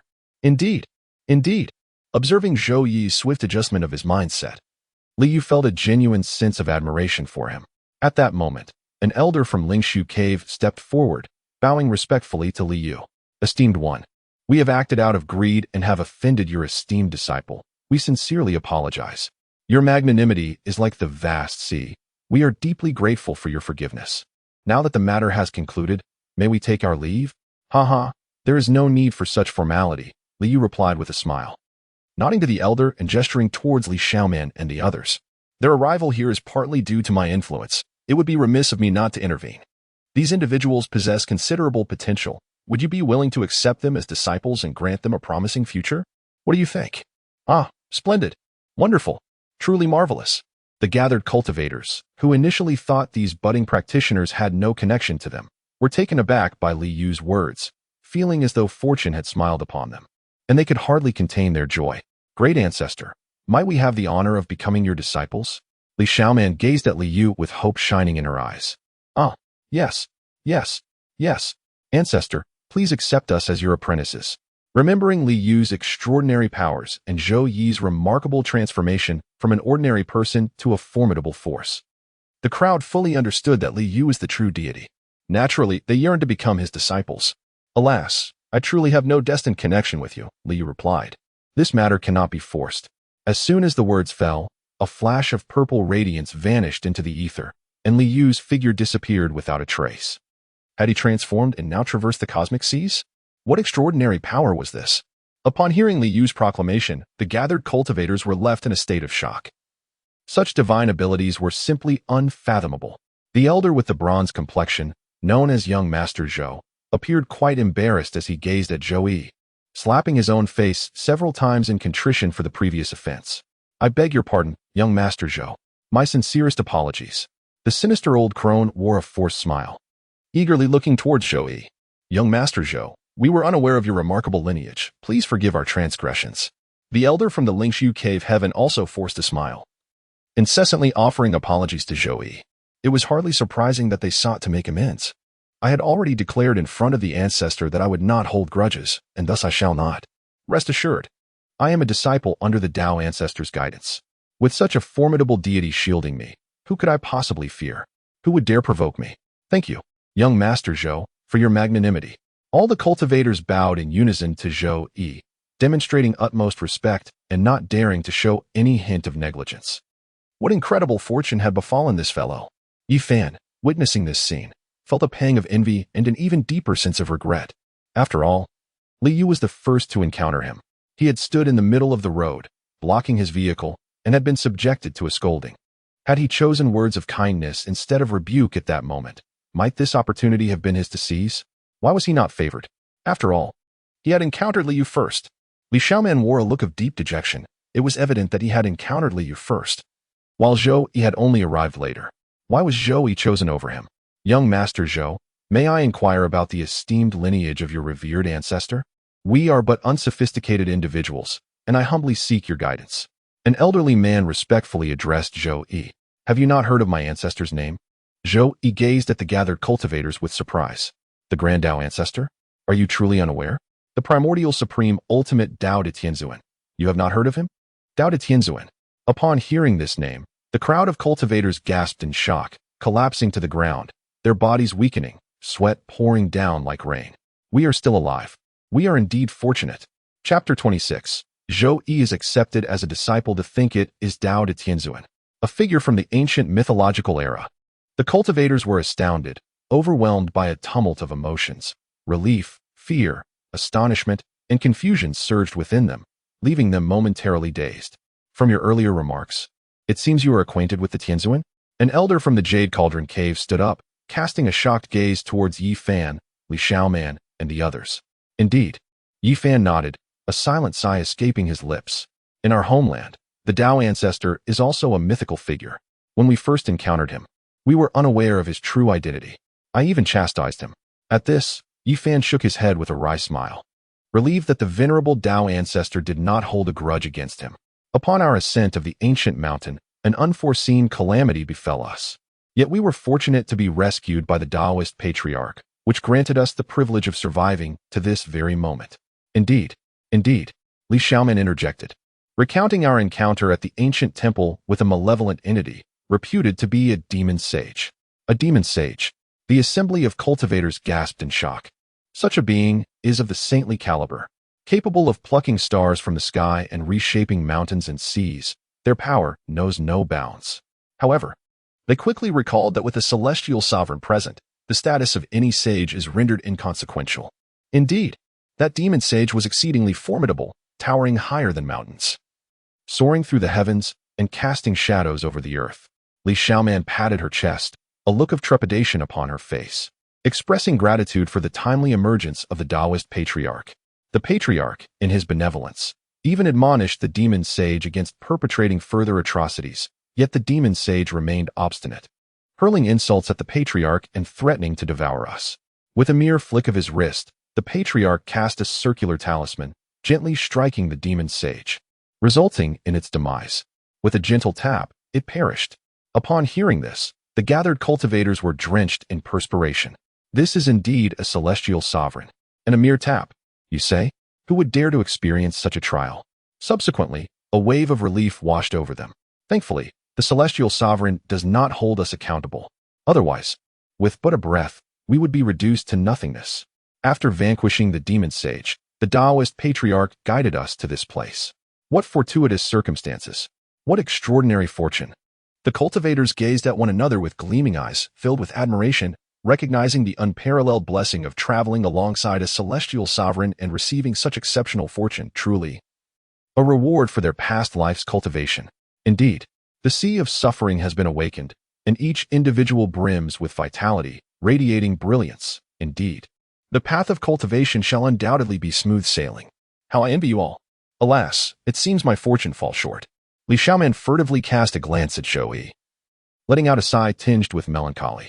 The gathered cultivators exchanged glances between Zhou Yi and one another, uncertain of how to voice their thoughts. Fortune, it seems, is a matter of comparison. In relation to others, Li Xiaoman and her companions have undoubtedly received a tremendous boon. However, when compared to Zhou Yi, the disparity is stark. Zhou Yi has already attained the status of a disciple under the celestial sovereign. This measure of fortune pales in comparison to that. Oh, I'm just fortunate. Just fortunate. Zhou Yi thought to himself, reveling in the envious gazes directed his way while feigning humility with a smile. Is it truly mere luck? The others rolled their eyes in response. Now, there is no need for despondency, though your opportunities may seem inferior compared to young Master Zhou. Once you enter the celestial sect, you are bound to soar to great heights. You shall undoubtedly carve your own place among the heroes of this era. Why despair? Exactly. Have faith. With your talents, once you join the celestial sect, you will surely become a prized disciple, nurtured by the sect with utmost care, destined to achieve greatness. Indeed, with your abilities, all resources of the sect will be directed towards you. Your future accomplishments are destined to be extraordinary. The assembled cultivators fervently encouraged them, eager to persuade them to join the sect. Had Li Yu not made his appearance, these cultivators would have simply taken their leave, indifferent to the musings of mere mortals. However, the circumstances had shifted dramatically. These individuals had established a connection with the Celestial Master, albeit tenuous. The presence of a disciple from the Celestial Master's sect rendered them cautious in their actions. Subsequently, the 6 major sects began to present their terms, offering benefits and persuading the gathered individuals to join their ranks. After a lively exchange, Zhou Yi's classmates found their respective destinies. Following heartfelt farewells, the students dispersed, each accompanying an elder from their chosen sect, departing in a dazzling display of escape light. Ultimately, Zhou Yi found himself alone in the courtyard. The journey from Earth to the Northern Dipper had been fraught with peril, yet he had finally entered the realm of the immortals, a fulfillment of his aspirations. As Zhou Yi stepped out of his abode and beheld the retreating lights, he couldn't help but reflect. In comparison, my entry into the Tao Ancestors sect has granted me a significantly advantageous start, coupled with the assistance of the Supreme Heavenly Book. My future path is destined to be remarkably steadfast. Gazing up at the stars, a celestial tapestry utterly unlike that of Earth, he inhaled deeply. Ah, the Northern Dipper Star Domain, a world of cultivators. Let me experience the extraordinary wonders it has to offer. In an instant, a streak of rosy light cut through the air and landed gracefully in the courtyard. As the light dissipated, Liu's ethereal figure emerged before Zhou Yi. Disciple Zhou Yi, I pay my respects to the master, Zhou Yi proclaimed, bowing deeply at Liu's feet. Rise. Liu replied with a gentle wave of his hand, a soft force lifting Zhou Yi back to his feet. Master, I wish to cultivate my abilities. Please impart your teachings. After rising, Zhou Yi gazed eagerly at Liu. Being accepted as a disciple under the Tao Ancestor undoubtedly brings boundless benefits. With elixirs and secret arts at one's disposal, how could they not be readily available? Haha, not so fast. Liu was well aware of Zhou Yi's thoughts. Yet whether he was selling a system, playing the role of a master, or offering assistance, none of it stemmed from altruism or selfless dedication.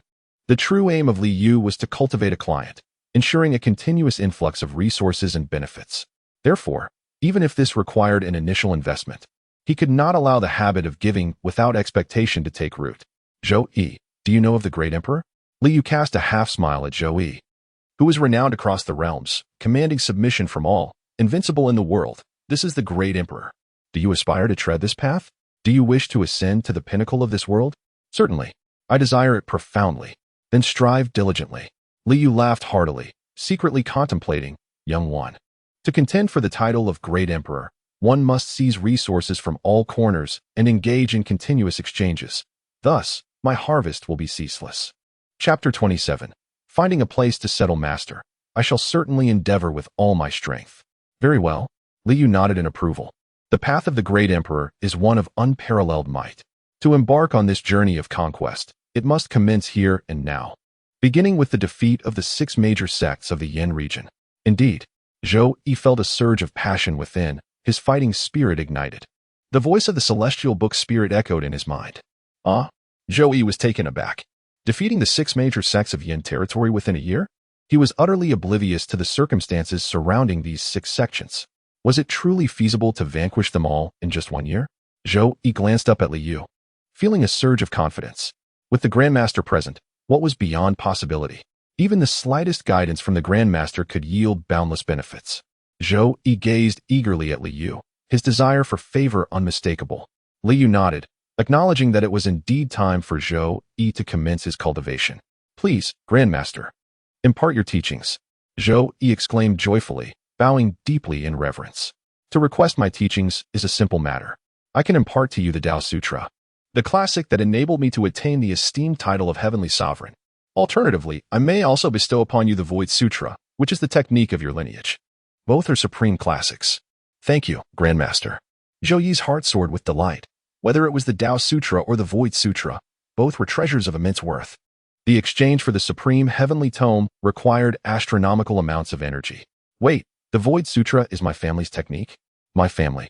Zhou Yi suddenly recalled Liu mentioning that he was a descendant of an emperor. Was this emperor connected to the Void Sutra? Indeed. The Void Sutra is the method through which your ancestors attained enlightenment, Liu confirmed with a smile. However, there is also a Ji family here, and the Void Sutra is a secret technique of their clan. Once you learn it, they may come seeking you for trouble. Yet, that is of little concern. After all, you are essentially one family. Here, there is also a Ji family. Zhou Yi was momentarily stunned, finding the revelation hard to believe. Indeed, the emperor stands unparalleled in the world, traversing the vast expanse of the universe. Could it be that he spent his entire life in a single location? Upon arriving in your realm, he left behind legends and a lineage of descendants. What is there to find strange in that? Liu glanced at Zhou Yi with a smile and remarked that the Ji family in this world is the true lineage, while you are merely a branch. Oh, Zhou Yi nodded. Master, which classic do you believe I am suited to study? Do you aspire to become an emperor? Indeed, Zhou Yi replied earnestly with a nod. In that case, no classic would be suitable for your studies. Liu shook his head as he regarded Zhou Yi. Why? Zhou Yi was taken aback. The Tao Sutra is my path. The Void Sutra belongs to your ancestors. And even the classics that are currently transmitted are the paths of others, not yours. To attain the status of an emperor, one must forge their own path.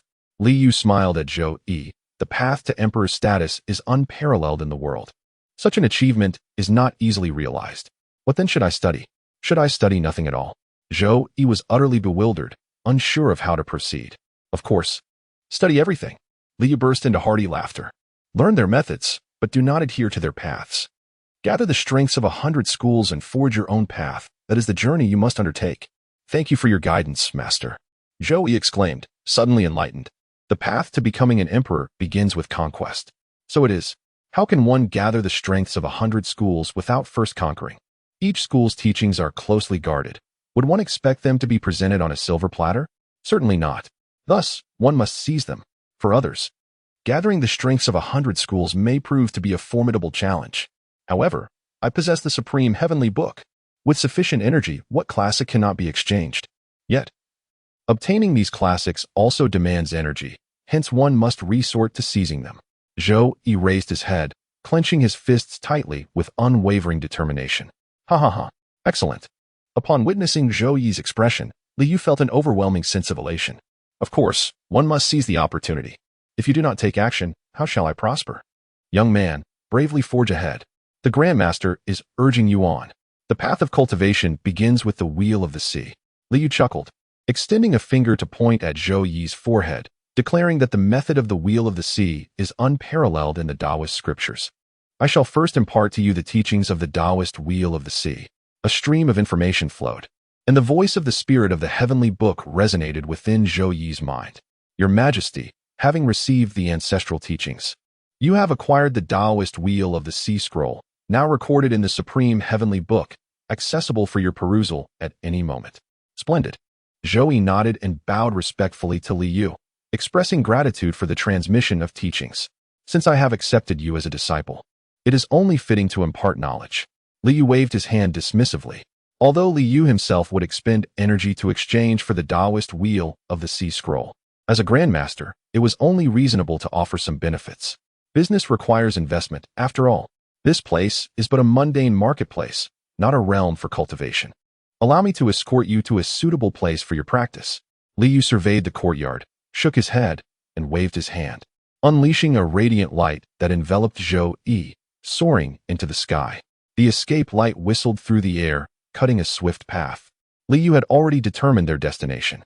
Within the desolate ruins of Lingshu Cave, there lies untold opportunities for gain and manipulation, which Liu could not possibly overlook.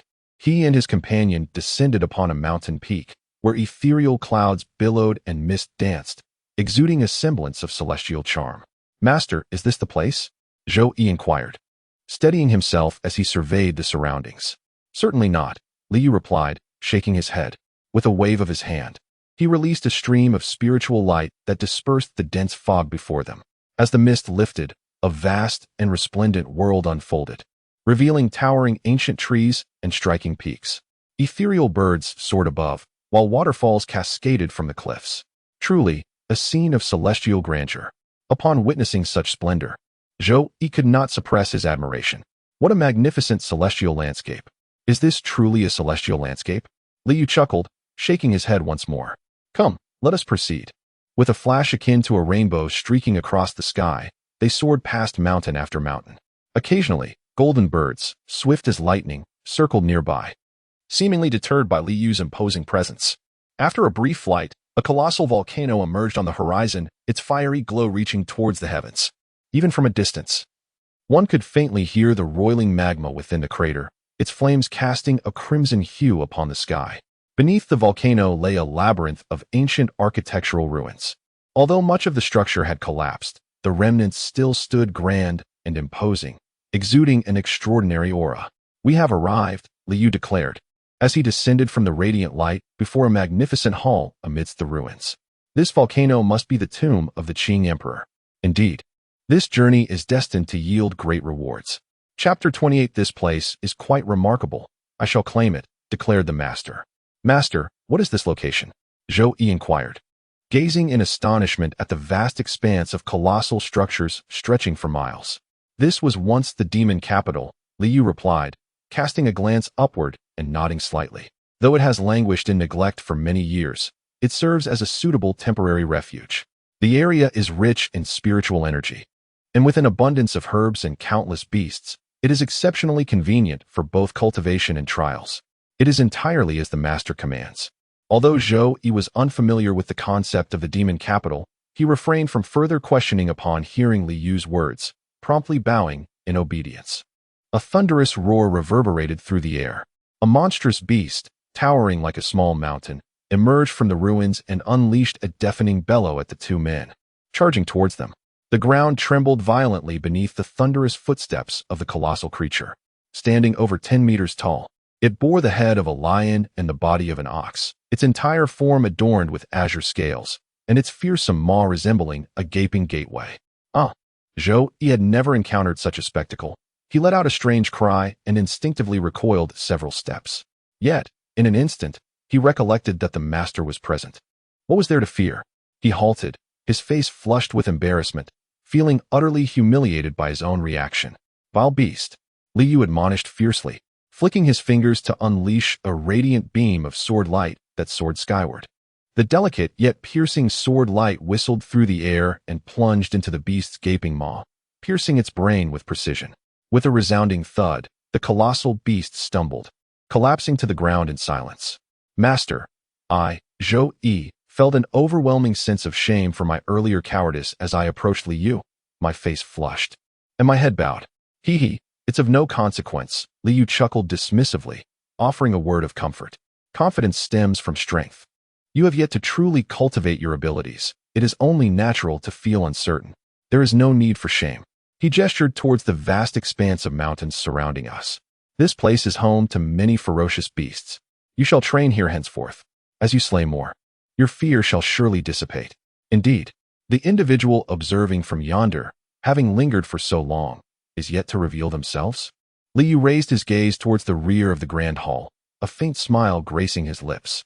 That lion-headed beast was summoned by you, was it not? Wishing to ascertain why I did not take action myself? Someone. Zhou Yi's heart raced, and he quickly followed Liu's line of sight, but saw nothing amiss. Someone.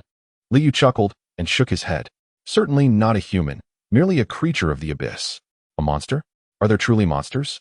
Zhou Yi exclaimed in astonishment, raising his gaze and scanning the area, evidently intrigued by this notion of a monster. Humph.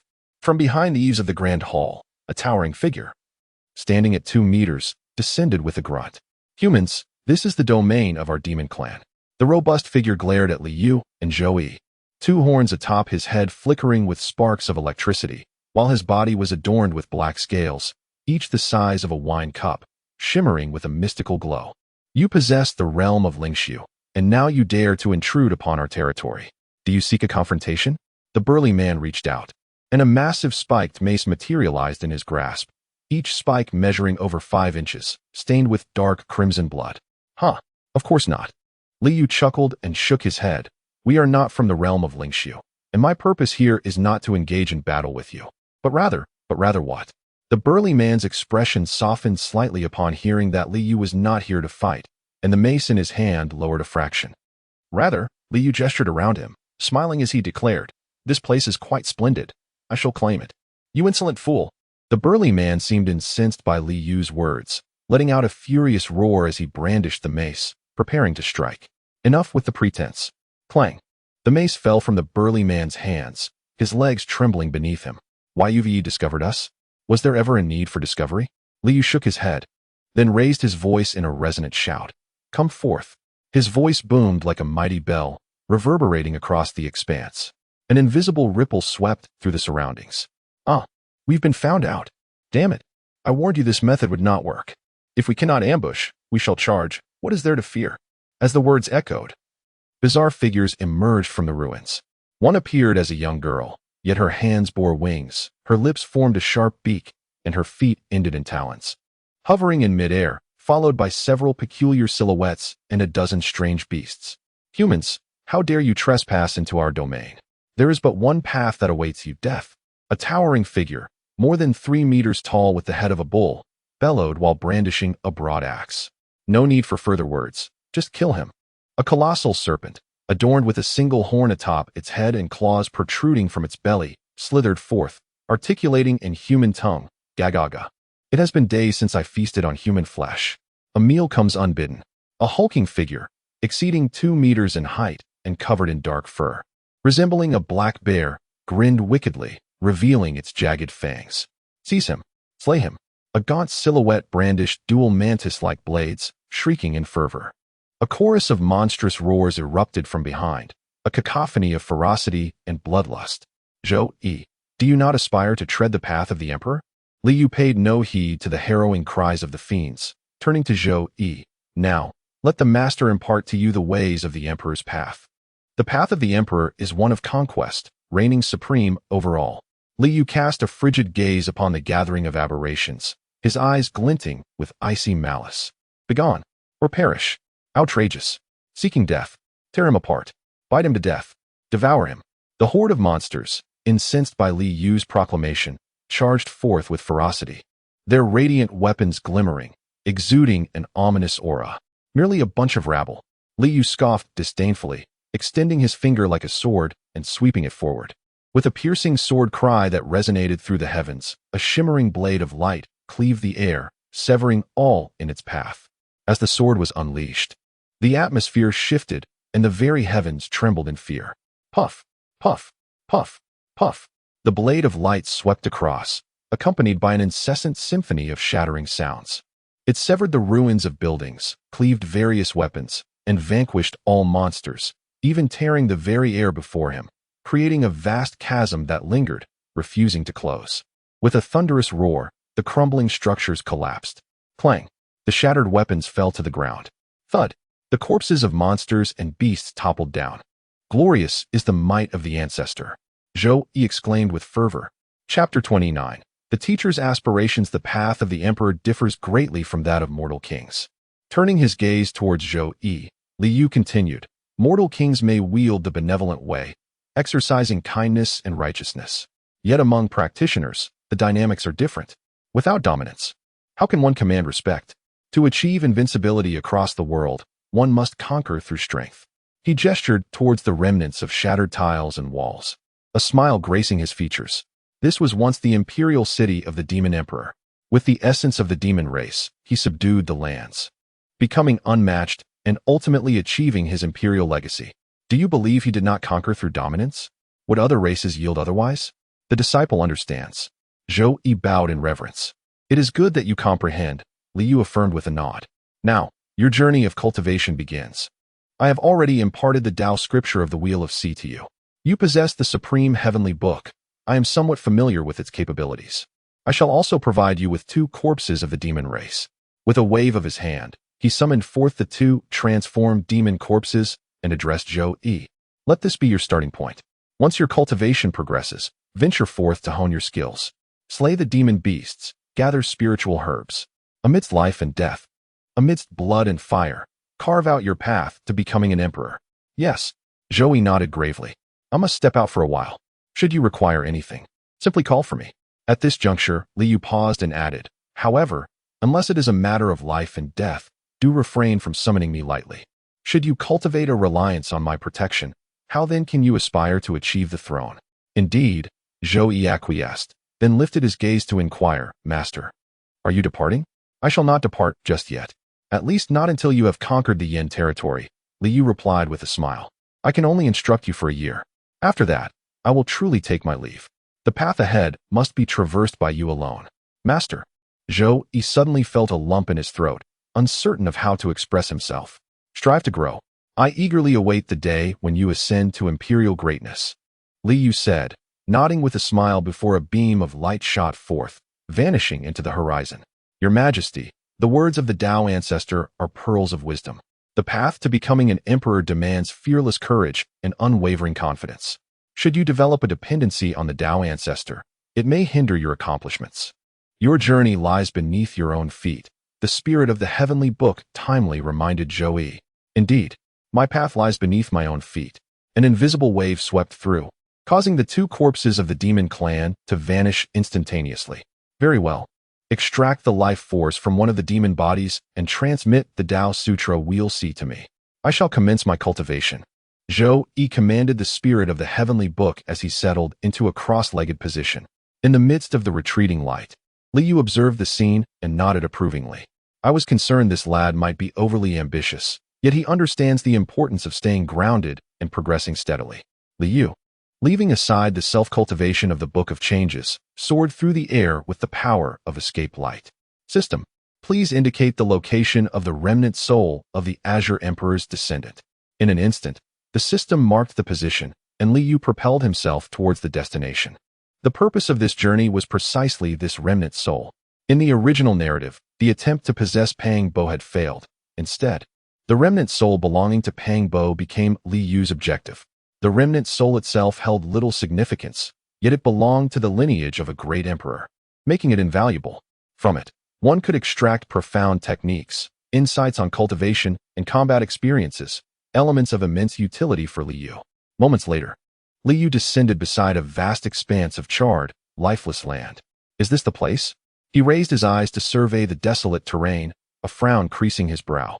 The expansive area lay in utter silence, devoid of any signs of life. A chilling, eerie aura pervaded the atmosphere, making Liu feel an uncomfortable sensation throughout his body.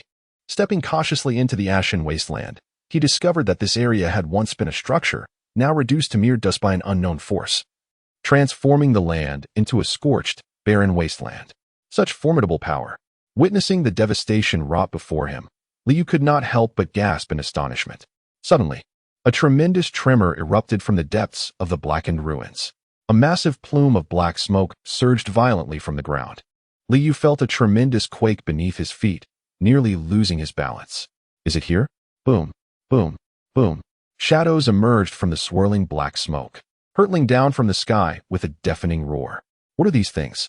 One by one, dried corpses plummeted from the heavens, crashing down upon Liu with relentless force. Although he possessed the ability to effortlessly shatter these cadavers with a mere flick of his sword energy, he refrained from doing so, instead opting to evade with a semblance of desperation.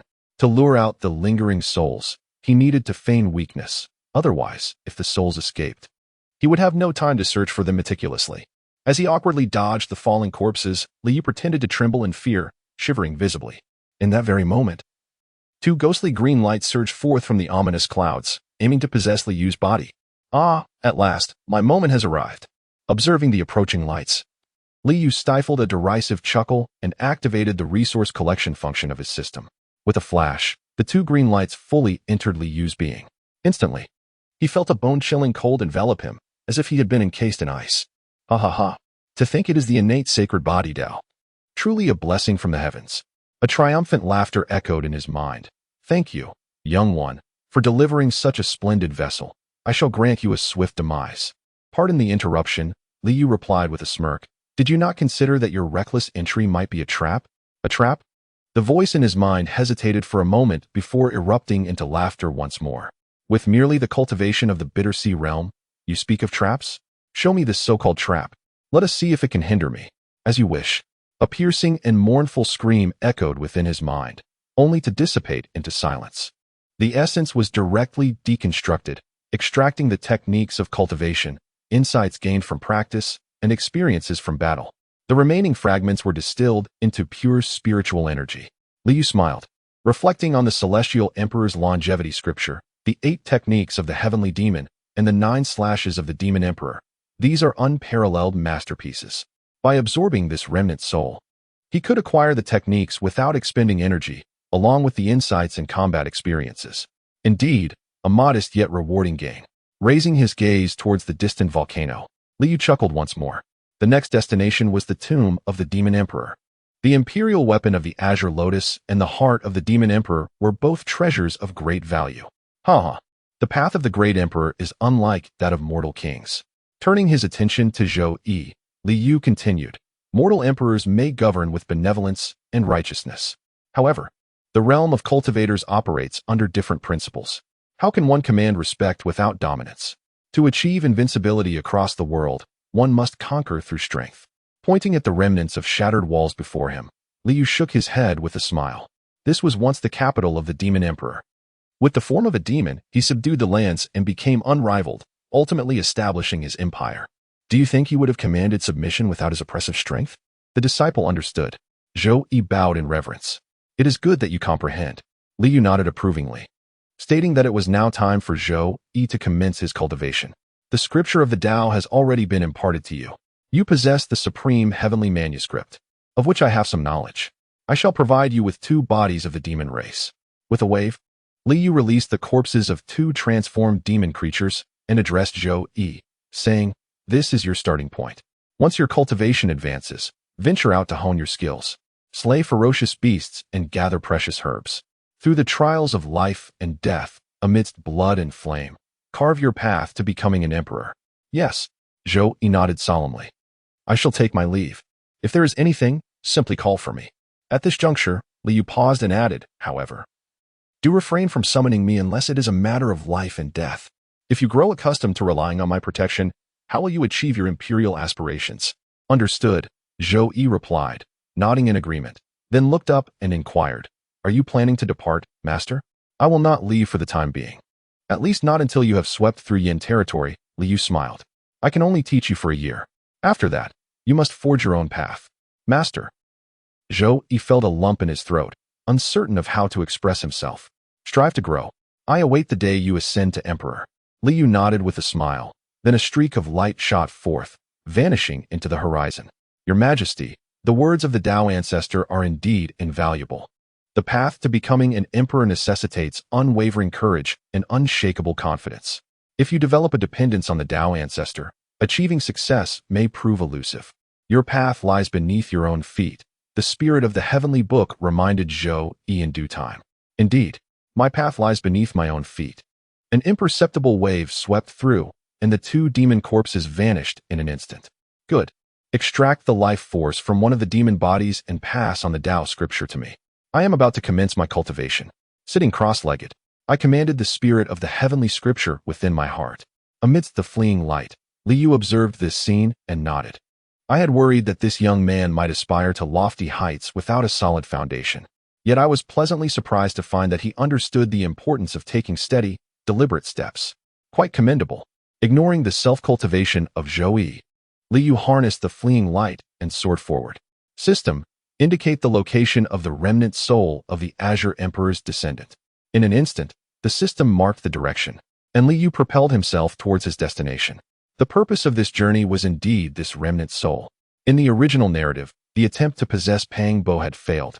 Yet the remnant soul of Pang Bo became Liu's objective.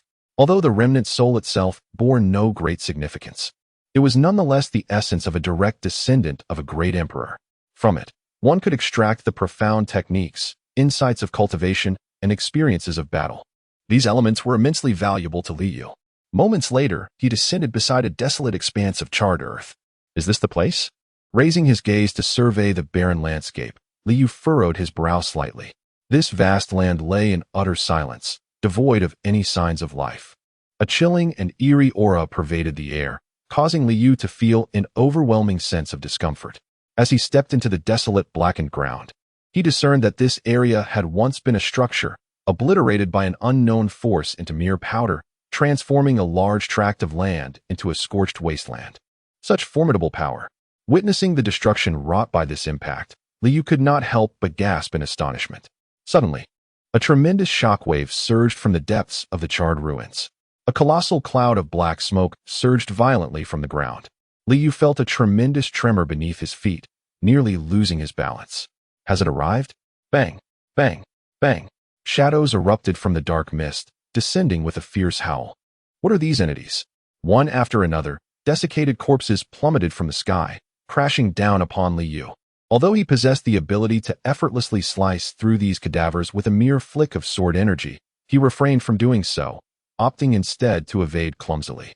He needed to lure out the lingering souls without revealing his formidable prowess, otherwise, the souls would flee, leaving him no time to search diligently. Clumsily dodging the falling corpses, Liu feigned terror, trembling visibly. Just then, Two eerie green lights shot forth from the black cloud, intent on possessing Liyu's body.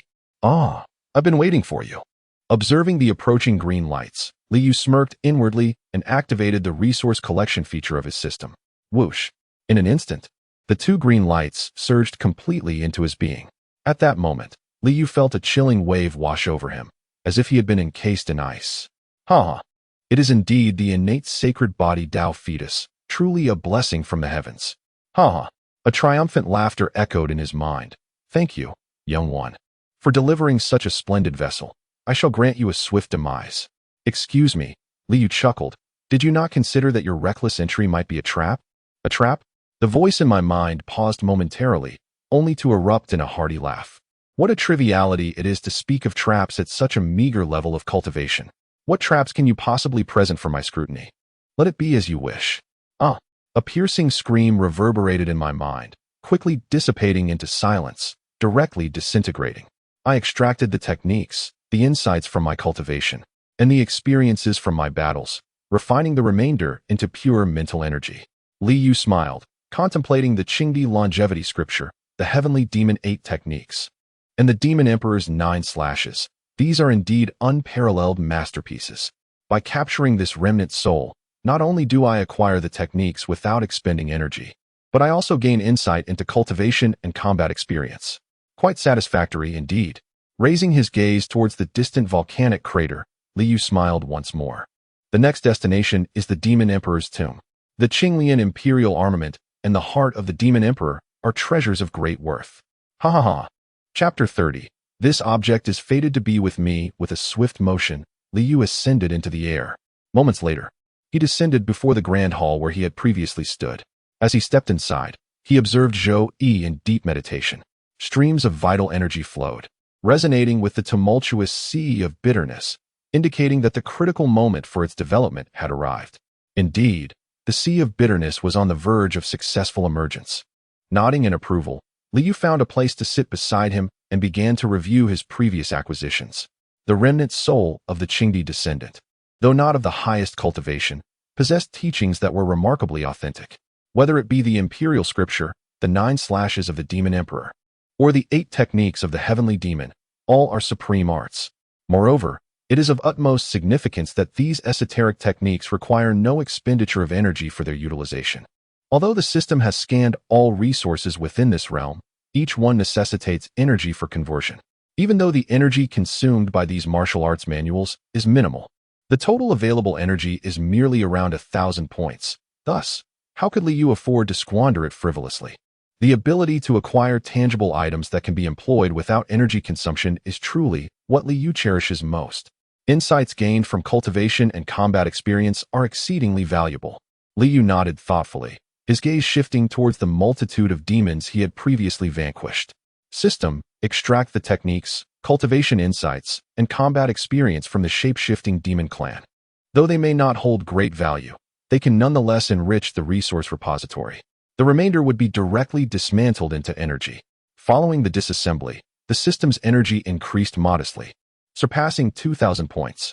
Having lingered in this world for a year, with the true form of the crocodile ancestor at the saint level, the celestial sword at the heavenly pond, alongside the ancestor's saint-level armor and sacred longsword, Liu felt confident in his ability to safeguard himself. He raised his eyes towards the volcanic mouth, a smile gracing his lips. Should he acquire the Azure Lotus Imperial weapon and the heart of the Demon Emperor, his safety would be further assured. Suddenly, a resonant hum filled the air, followed by a resplendent glow. Zhou Yi, seated on the ground, was enveloped in a radiant aura that shimmered like the morning mist. Has the sea of suffering been traversed? An extraordinary phenomenon has manifested, indicating a solid foundation.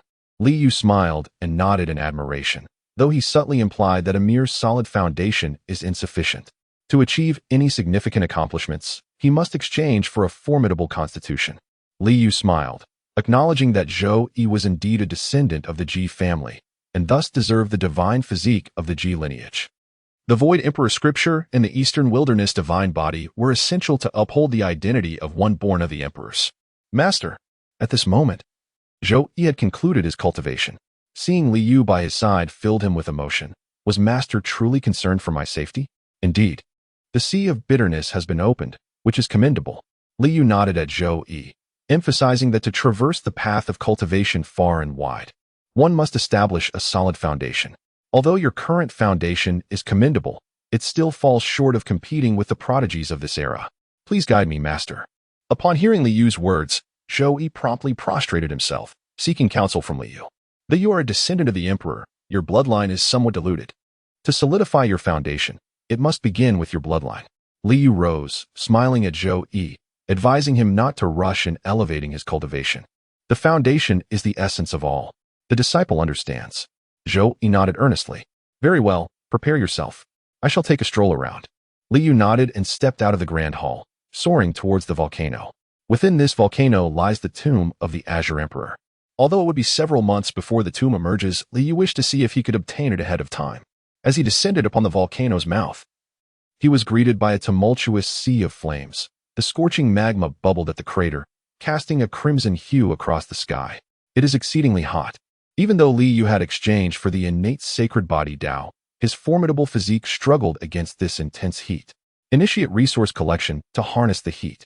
An intangible black hole materialized around Liu, as torrents of heat surged forth, yet it could not affect him in any way. Indeed, Liu nodded, taking strides towards the volcano's mouth, arriving beside the roiling lake of magma. The tomb of the Green Emperor lay buried within this searing magma, resembling a grand hall. If I were to gather this magma, could it not lead me directly to the tomb of the Green Emperor? Liu pondered, a sense of eager anticipation stirring within him. Regardless of success, collecting this magma would replenish the system's energy. Thus, let us proceed. He waved his hand towards the lake of magma, and an invisible black hole emerged within it. Boom! The entire lake of magma trembled violently, sending forth towering waves of molten rock. In an instant, a colossal whirlpool formed within the lake, as the tumultuous magma surged into the vortex, vanishing without a trace. It was indeed feasible. Witnessing this spectacle, Liu could not suppress a smile. System decomposed the collected magma and converted into energy. As time passed, the surface of the magma lake gradually receded, while the energy readings within the system continuously surged upward. 2005, 3000, 4000. Excellent. Even if I do not locate the tomb of the Green Emperor, the energy amassed is not in vain. Seeing the ever-increasing energy within the system, Liu beamed with delight. With energy at his disposal, everything becomes more convenient. Liu soared above the lake on beams of light, observing the lowering surface below and the faint glimmers emerging from the magma. His heart swelled with joy. System, ascertain the location of the tomb of the Green Emperor and expedite the magma collection process. Boom! The magma lake trembled violently, its surface visibly diminishing at an astonishing rate. Gradually, a magnificent hall, radiating with resplendent light, began to emerge. Before long, the hall materialized from the molten rock. It was an imposing and ornate structure, crafted from 5-colored divine jade, its entire form transparent and glistening, shimmering with colors that seemed almost otherworldly. The walls surrounding the hall and its foundational base were adorned with countless ancient inscriptions. The characters were archaic, twisting like vines, resembling dragons and serpents, with depictions of mythical creatures such as dragons, phoenixes, turtles, and cheilants, presenting an air of profound mystery. Is this the tomb of the Azure Emperor? Liu's eyes brightened, his heart swelling with joy. Ha ha ha! This treasure is destined for me. As the light descended, Liu approached the front of the hall. Crack! A dazzling brilliance erupted, and a tremendous force surged forth, akin to a cataclysmic tsunami. My goodness! Liu was taken aback, hastily drawing upon the power of the ancient crocodile's corpse to conjure a luminous barrier before him, desperately shielding against the oncoming impact. Crack! After a moment of resistance, the barrier formed from the strength of a demon saint began to shatter. I refuse to believe I cannot withstand this. Liu clenched his teeth, gesturing to don the ancient crocodile's golden armor, which, though ill-fitting, he managed to wear temporarily. Clang! The sword energy from the celestial sword pool erupted violently, slicing against the force that surged forth. Chapter 31. Pack up and depart. Boom! A colossal tremor erupted, shaking the very earth. Even a significant portion of the volcanic rock face crumbled away. Fortunately, the magma was contained by Liu. Otherwise, it would have overflowed, inundating the surrounding ruins. Phew! He had finally endured. Liu gasped for air, cold sweat beading on his forehead. Goodness! It took nearly the strength of 3 saint-level beings to stave off this surge of energy. System, scan the source of this energy. With the influx of energy, Liu no longer felt the need to hoard it like a miser. The energy emanated from a ceiling formation. Ceiling? Liu paused, suddenly recalling that the tomb of the Azure Emperor would only manifest months later, at which point the ceiling energy would have been depleted. Now, however, Liu had encountered a remnant of that energy before its full release. Alas, Liu wore a frustrated expression. This ceiling formation was likely laid down by a descendant or subordinate of the Azure Emperor. Even after countless years, the residual energy possessed power rivaling that of a saint-level being.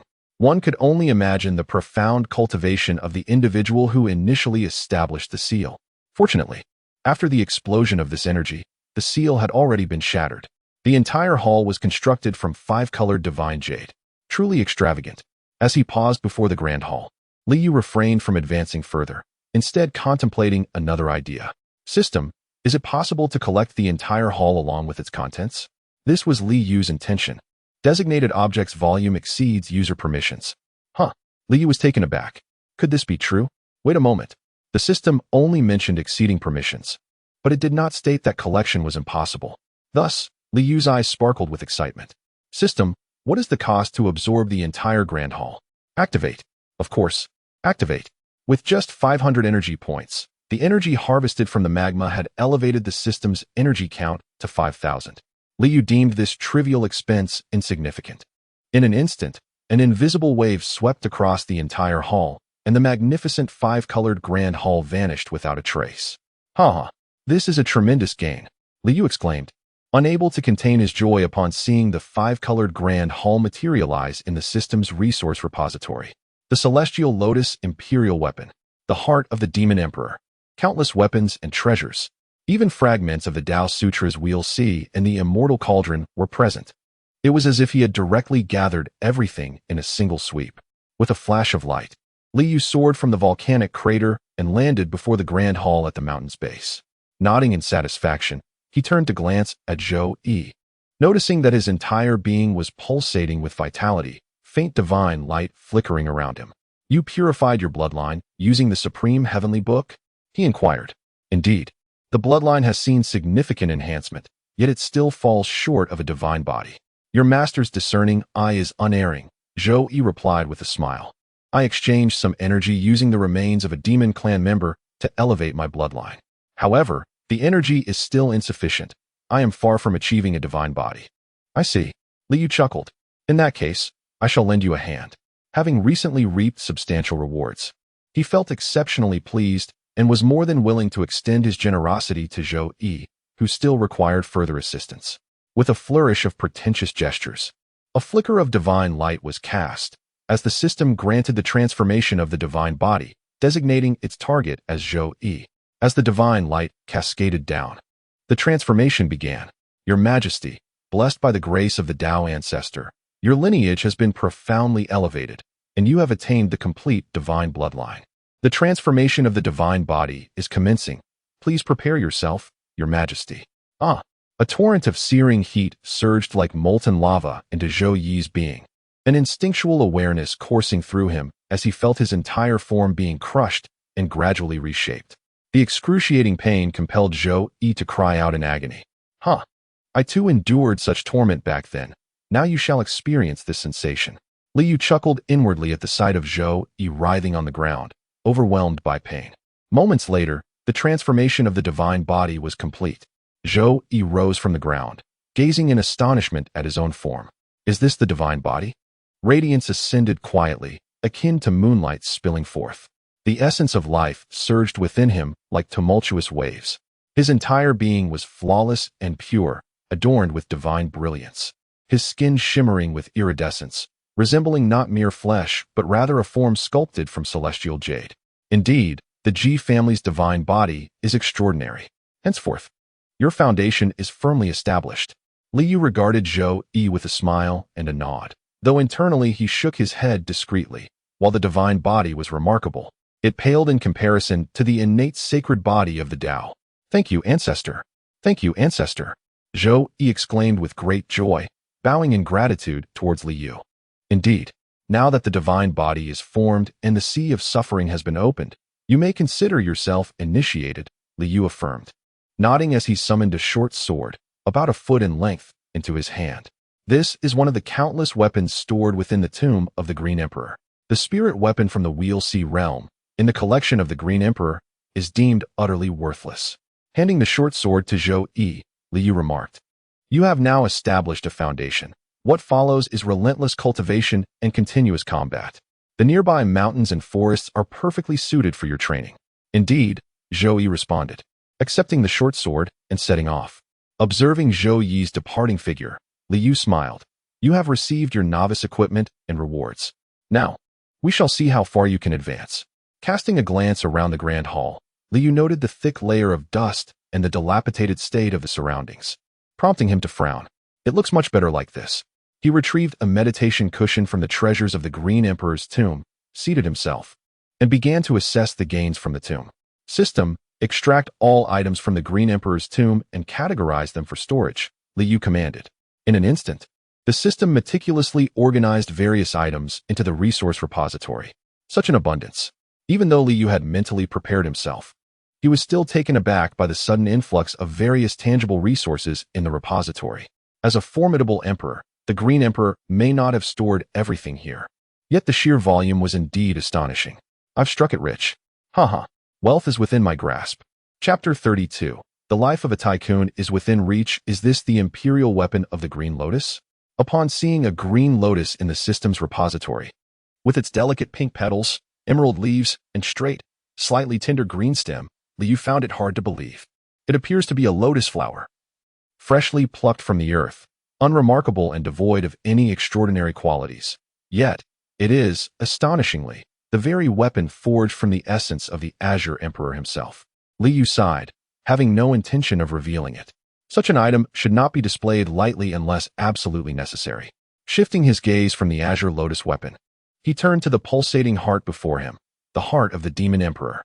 The vitality surging within this heart left Liu in awe. Its life force and energy were exponentially greater than that of the crocodile ancestor's corporeal form. "This artifact represents yet another source of energy for me." A smile crept upon Liu's face. With the heart of the Demon Emperor, he could harness its power to fuel his other abilities without depleting the system's energy. Next in importance was the fragment of the Celestial Cauldron, a green copper piece. While its essence was indeed remarkable, it held little practical value for Liu. He decided to set it aside, for the opportunity to attain immortality held no significance for him. Disregarding the green copper piece, he also overlooked a page of gold script from the Taoist scriptures, recognizing its limited utility. What remained were various weapons and treasures from the Azure Emperor's tomb, alongside an assortment of miscellaneous items. The sheer volume of these artifacts was impressive, particularly the diverse array of tools and trinkets, seemingly all part of the burial offerings within the tomb. Garments woven from snow silkworm silk and vessels crafted from jade were plentiful and exquisite. Well, at least these items possess exceptional materials. With some modification, they could still serve a purpose. Liu shook his head, dismissing these trinkets. "System, please arrange the weapons and treasures by their rank." With a swift motion, the system arranged all the weapons and treasures according to Liu's specifications. A gasp escaped his lips, such an abundance of exquisite items. As Liu beheld the collection laid out before him, he could hardly contain his astonishment. Over a dozen treasures surpassing even the holy weapons, and one belonging to the Holy King. Truly, the Azure Emperor is worthy of his title. He has left behind such an impressive array of artifacts. Liu could not suppress his joy, breaking into a broad smile. The thousands of weapons beneath the holy weapons were dismissed as insignificant in his eyes. His attention was drawn to the Holy King's weapon, a small bronze bell no larger than a thumb, adorned with a blue silk thread. The name provided by the system startled him, the soul-dispersing bell. Furrowing his brow, Liu recalled from his past life that this must be an artifact from myth, given that this world even possesses the 4 swords of immortal slaying. He found solace in this realization. This seemingly unremarkable item possessed extraordinary power, making it convenient for him to carry. Liu retrieved the soul-dispersing bell and secured the silk thread to his belt, allowing it to hang by his side. A weapon that directly targets the mind, especially one of the Holy King caliber, would ensure his safety as long as he did not act recklessly. He reached out to caress the soul-dispersing bell, a smile of delight spreading across his face. "Wait a moment. While I have never lacked defensive power, what I truly lack is defense. My own strength is rather feeble. Having just opened the sea of suffering, a single ambush could spell doom for me if I am unprepared. This thought caused Liu to furrow his brows in concern. System, is it possible to transform the Xianjin armor crafted from the scales of the ancient crocodile ancestor? The only viable option available is the holy grade Xianjin armor. However, this armor is far too large for Liu to wear. By consuming a certain amount of energy, it can be modified. Can it be modified? Upon hearing this possibility, Liu's heart leapt with joy. Yet, he quickly furrowed his brow. After all, he is portraying the Dao ancestor. Even if the armor were tailored to fit him, would it be appropriate for the Dao ancestor to don such armor? Could it perhaps retain its original defensive capabilities while being transformed into a robe? Liu, not yet ready to give up, inquired once more, only to be met with an unexpectedly delightful response from the system. Yes, it can be done. What? This is truly possible? Liu had not held out much hope, merely asking out of reluctance. Yet he was astonished to find that it could indeed be accomplished. The system's capabilities filled him with elation. Based on my physique, I would like to modify it in the style of an ancient robe from the Qingdi tomb. As for the color, white shall suffice. White as snow, with sword aura like frost. This was a fantasy from my days of dreaming of martial arts. In an instant, the system completed the transformation, though it consumed over 800 energy points. Goodness, that's quite pricey. Liu's lips twitched a few times. But he soon shrugged off the concern. With a wave, he retrieved the newly crafted holy-grade robe. Upon seeing the fine and supple threads, one would never guess its origins from the armor of the ancient crocodile ancestor, had Liu not been aware. Excellent. This ensures my safety is well guarded. Removing the azure robe from his person and donning a pristine white attire, Liu spun around in place, feeling undeniably dashing. After indulging in a moment of vanity, he stored the discarded blue garment in his resource repository. Glancing down at his drab gray cloth boots, he grimaced. They truly detracted from his overall appearance. They must be replaced. Fortunately, amidst the assorted items within the Qing Emperor's tomb, there were exquisite boots to be found. Although crafted from remarkable materials, they were still merely ordinary objects, requiring only a modest amount of energy to be tailored to fit. Once he adorned himself with the new boots, Liu noticed that his belt was woefully inadequate. Thus, he procured a jade belt to cinch around his waist. Transformed completely, Liu felt an overwhelming sense of refreshment. Splendid, splendid, splendid.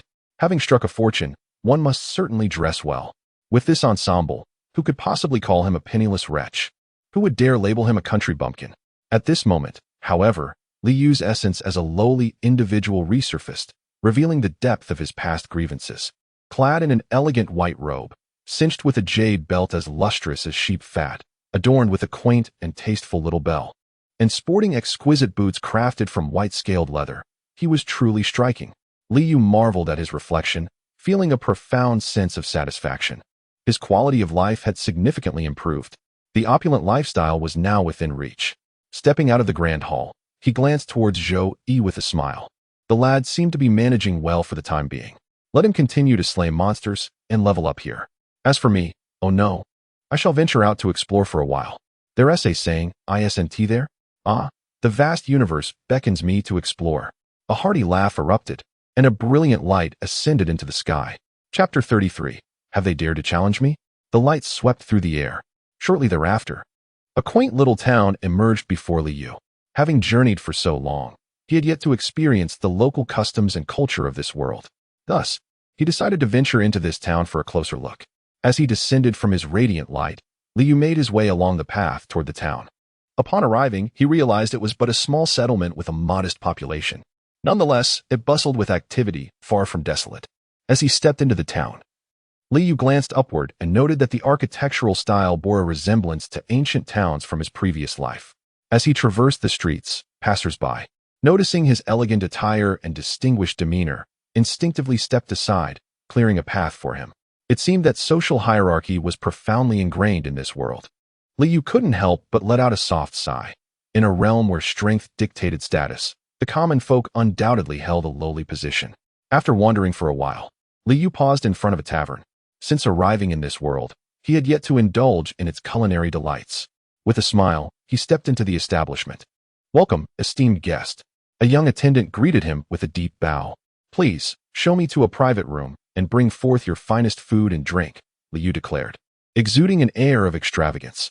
"Certainly," the attendant replied eagerly, guiding Liu to an elegant room on the upper floor. Upon entering the elegant chamber, Liu cast a cursory glance around and discerned that the so-called refined space was merely a slightly more exquisite room. Mediocre indeed. He grimaced slightly and settled himself beside the table, inwardly scoffing at the vast disparity between this place and the legendary heavens. Truth be told, Liu had never set foot in the famed paradise in his previous life. He simply harbored a tinge of envy for the imperial indulgence it promised. Before long, the attendant brought forth the dishes. "Esteemed guest, here are our signature delicacies. This is the braised cloud deer lips, and this is the sought-ed jade golden orchid." "Enough. Enough," Liu interjected, raising his chopsticks to sample a piece of the so-called braised cloud deer lips. After savoring a bite, he remarked, The meat is tender and delightful. Quite good, indeed." Liu was pleasantly surprised by the flavor of the cloud deer lips, having never tasted such meat before. It was rather intriguing. In his fervor for the meal, he failed to notice the peculiar glint in the attendant's eyes as he exclaimed his approval. The dishes were refreshingly novel, with both meat and vegetables imbued with a crisp essence. This must be attributed to the abundant spiritual energy of this world.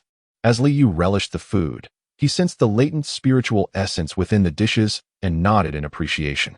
No wonder this world could produce beings of unparalleled strength. The rich spiritual energy infused even the most ordinary of items. Before long, the meal concluded, and Liu felt satiated. "Attendant, the bill please." "Esteemed guest, the total for your meal amounts to 1,000 pieces of gold." The innkeeper stood before Liu, his smile seemingly laced with mockery. "What?" Liu was momentarily taken aback. 1,000 pieces of gold. Although he was uncertain of the actual worth of this sum, it was evident from the innkeeper's expression that he was being swindled. How outrageous. Am I truly being subjected to such trickery? In that instant, Liu recalled classic schemes involving charging by the row or counting the shrimp individually. To Liu, 1,000 pieces of gold held no real significance. He could easily exchange a few energy points within the system for a considerable amount. The crux of the matter, however, lay not in the gold itself, but in the affront to Liu's dignity. Since entering this world, he had enjoyed a smooth journey, with even the cultivators from the 6 great caves showing him utmost deference. How could he, today, be humiliated by an ordinary mortal? If word of this spread, where would he find the face to show? The color drained from Liu's visage. "What is the matter? No money?" The innkeeper cast a disdainful glance at Liu, a sneer escaping his lips.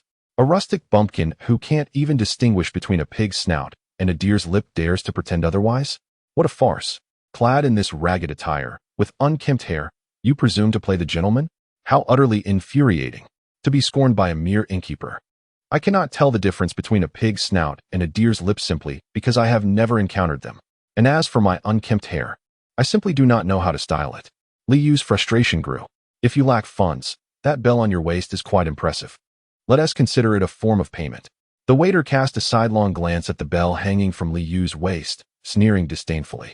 Is that a spiritual artifact pilfered from your master's estate? How brazen to flaunt it so openly. Anyone with a modicum of cultivation can discern the spiritual radiance emanating from it. Ah, so that is how it is. Liu realized the waiter was coveting his soul-resonating bell. The audacity to consider a divine weapon as mere payment for a meal was truly audacious. Had they dared to provoke him? With a cold snort, Liu fixed his gaze upon the waiter. Be wary, my friend. Do not invite calamity upon yourself or your employer. Calamity? Trouble? The waiter shot a scornful glance at Liu, sneering. Do you know to whom this establishment belongs? It is the tavern of the Li family. Several young masters are cultivating in the misty celestial cave. Do you dare to cause a ruckus here? Misty celestial cave? Liu recalled the individuals who had once oppressed Zhou Yi, demanding treasures from him, one of whom had been associated with this so-called misty celestial cave. Cultivators? A bunch of clumsy fools daring to call themselves immortals? Liu shook his head dismissively. With a surge of concentration, an immense aura erupted forth, illuminating his form with divine light as ethereal energy swirled around him. The waiter, overwhelmed by the spectacle, collapsed in a heap, utterly terrified. To think that he had attempted to swindle a deity. What kind of misfortune had to befall one to encounter such folly? Humph. Liu scoffed coldly, flicking his sleeve to send the waiter sprawling as he strode out of the tavern. I cannot believe I was looked down upon by a mere waiter. Li Yu's spirits plummeted as he perceived his day's excursion to be a dismal failure. It seemed that mere mortals were incapable of appreciating his elegance, compelling him to masquerade as a sage before practitioners of the arcane. Shaking his head, he was about to summon his escape light to depart when he unexpectedly overheard a conversation among passers-by that caused him to pause. The old man Jiang is truly unfortunate. Indeed, poor little Tingting, she can scarcely afford a meal now. They were living quite well before. Both son and daughter-in-law had entered the immortal sect, leading a stable life. Who would have thought, alas? The Li family is utterly disgraceful. Not only have they usurped the family business, but they also prey upon the elderly and children, bullying them further. Hush! Are you seeking death? If they hear you, you'll be in for it. A few pedestrians halted their discussion, casting anxious glances around before dispersing. Tingting? Old man Jiang. What a curious coincidence. Li Yu was momentarily taken aback, then a smile crept onto his face. Tingting? Could she be the one with the Yin constitution? It seems I must investigate further. Chapter 34. My brother is impressive system. Please indicate the location of the Yin constitution. Following the direction provided by the system, Li Yu proceeded onward, soon arriving at a dilapidated little shop. A crowd had gathered in front of the entrance. That old fool, after a meal, dares to demand money from me. Beat him. Beat that wretched creature to death. Please, don't hit my grandfather. Don't hit my grandfather. Shouts of anger. The sounds of kicks and blows, along with the cries of a little girl, echoed through the throng. Upon witnessing this scene, Li Yu furrowed his brow and waved his hand to part the crowd, stepping forward. In the center, a gaunt elderly man lay crumpled on the ground, his disheveled white hair cascading messily around him, his face marred with numerous bloodstains, and his tattered clothing bearing the marks of relentless kicks. A middle-aged man with a sallow complexion stood with his arms crossed, a cruel smirk plastered across his face. Surrounding the old man were three young men, hurling insults and jeering at him. Each time the elder struggled to rise, these ruffians would mercilessly kick him back down. Please, do not harm my grandfather. You wicked scoundrels. A young girl, no more than 5 or 6 years old, sat on the ground, her voice hoarse as she cried out weakly. Enough. Witnessing the plight of the forlorn elder and the helpless child being so brutally tormented ignited a fire within Li Yu's heart. Strength breeds confidence. When witnessing injustice, one must raise their voice. When action is required, one must act. How could he, a descendant of the esteemed emperor and a direct scion of the Jiang clan, stand idly by while such indignities were inflicted upon his kin? Who is this reckless fool, daring to meddle in the affairs of the Li family? The middle-aged man turned around, casting a sidelong glance at Li Yu, and scoffed. You, boy, meddling in matters that do not concern you will only bring calamity upon yourself. If you wish to live, be gone. Ha ha, truly audacious. The man continued. How dare anyone stand up to us? You are courting death. Do you think you can provoke the Li family? If you value your life, you'd better leave quickly. The three young men laughed heartily, closing in around Li Yu, their fists cracking ominously. Brother, you must leave at once. Old Jiang struggled to rise from the ground, incessantly gesturing to Li Yu to flee. Flee, sneered the haggard-faced middle-aged man. Do you think you can escape? Since you dare to stick your neck out, I shall ensure you remember this lesson well. Boy, bear in mind that meddling in others' affairs requires the ability to do so. Otherwise, you won't even know how you met your end. With a dismissive wave of his hand, he added, break his limbs and cast him out of town. Over the years, emboldened by the influence of his masters, he had grown accustomed to oppressing the populace and reigning with tyranny. Handling such matters was second nature to him. Begone, he bellowed, unleashing a powerful force that sent the three encroaching young men hurtling backward, crashing heavily to the ground. Ah, it's broken. My arm is broken. Ah, my leg is broken too. The trio writhed on the ground, clutching their injured limbs and wailing in agony. The haggard-faced man's expression shifted dramatically, a mix of shock and fury overtaking him as he pointed a trembling finger at Li Yu, exclaiming, You dare lay a hand on me? We are from the Li family. Our young masters are cultivating in the misty cave. You, silence. Li Yu's face hardened like frost as he snorted coldly, releasing another surge of energy that sent the haggard man reeling. Take these lackeys and get out. Why yes, yes. The haggard man scrambled to assist the three youths, fleeing in a state of disarray. Well done. Excellent work. Such bullies, relying on their masters, deserve a thorough reckoning. The onlookers erupted in cheers as Li Yu drove away the thugs. Enough of this ruckus. The Li family is not to be trifled with. Do you wish to invite trouble upon yourselves? An elderly man cautioned, causing the crowd to change their expressions and scatter in haste. Thank you, young sir, for your assistance. Elder Jiang approached with the little girl, bowing in gratitude. Brother, you are so impressive. The little girl gazed at Li Yu with adoration, her large, sparkling eyes unwavering, radiating sweetness. There is no need for such formality, esteemed elder. Li Yu responded with a smile, gently supporting Elder Jiang as he noticed the blood seeping from the corner of the old man's mouth, indicating a serious injury. You are hurt, esteemed elder. Allow me to help you inside for some rest. With that, Li Yu assisted Elder Jiang, leading the little girl into the dilapidated shop. Young sir, you must leave at once. As they settled inside, Elder Jiang urgently implored, the Li family is quite powerful. There are those among them cultivating in the misty caverns. Staying here poses great danger to you. You must go, swiftly. Yes, big brother, you must leave. These people are wicked, and they will bully you if you stay. The little girl exclaimed, her wide eyes filled with concern as she looked at Li Yu. Fear not. Big brother is quite formidable. Li Yu reassured her with a smile, then turned to Elder Jiang. Esteemed elder, your injury seems severe. Allow me to tend to it. No need, young sir. You should leave. Elder Jiang's words were abruptly halted as he stood astounded by the scene before him. Li Yu smiled as he extended a single finger, a radiant aura swirling at its tip, resplendent like magnificent fireworks. The ethereal light descended like gentle rain, cascading downwards. Flecks of this luminous essence merged with the old man Jiang's body, enveloping him in a warm embrace reminiscent of a soothing spring. Vitality blossomed within him. Giggle, Grandpa.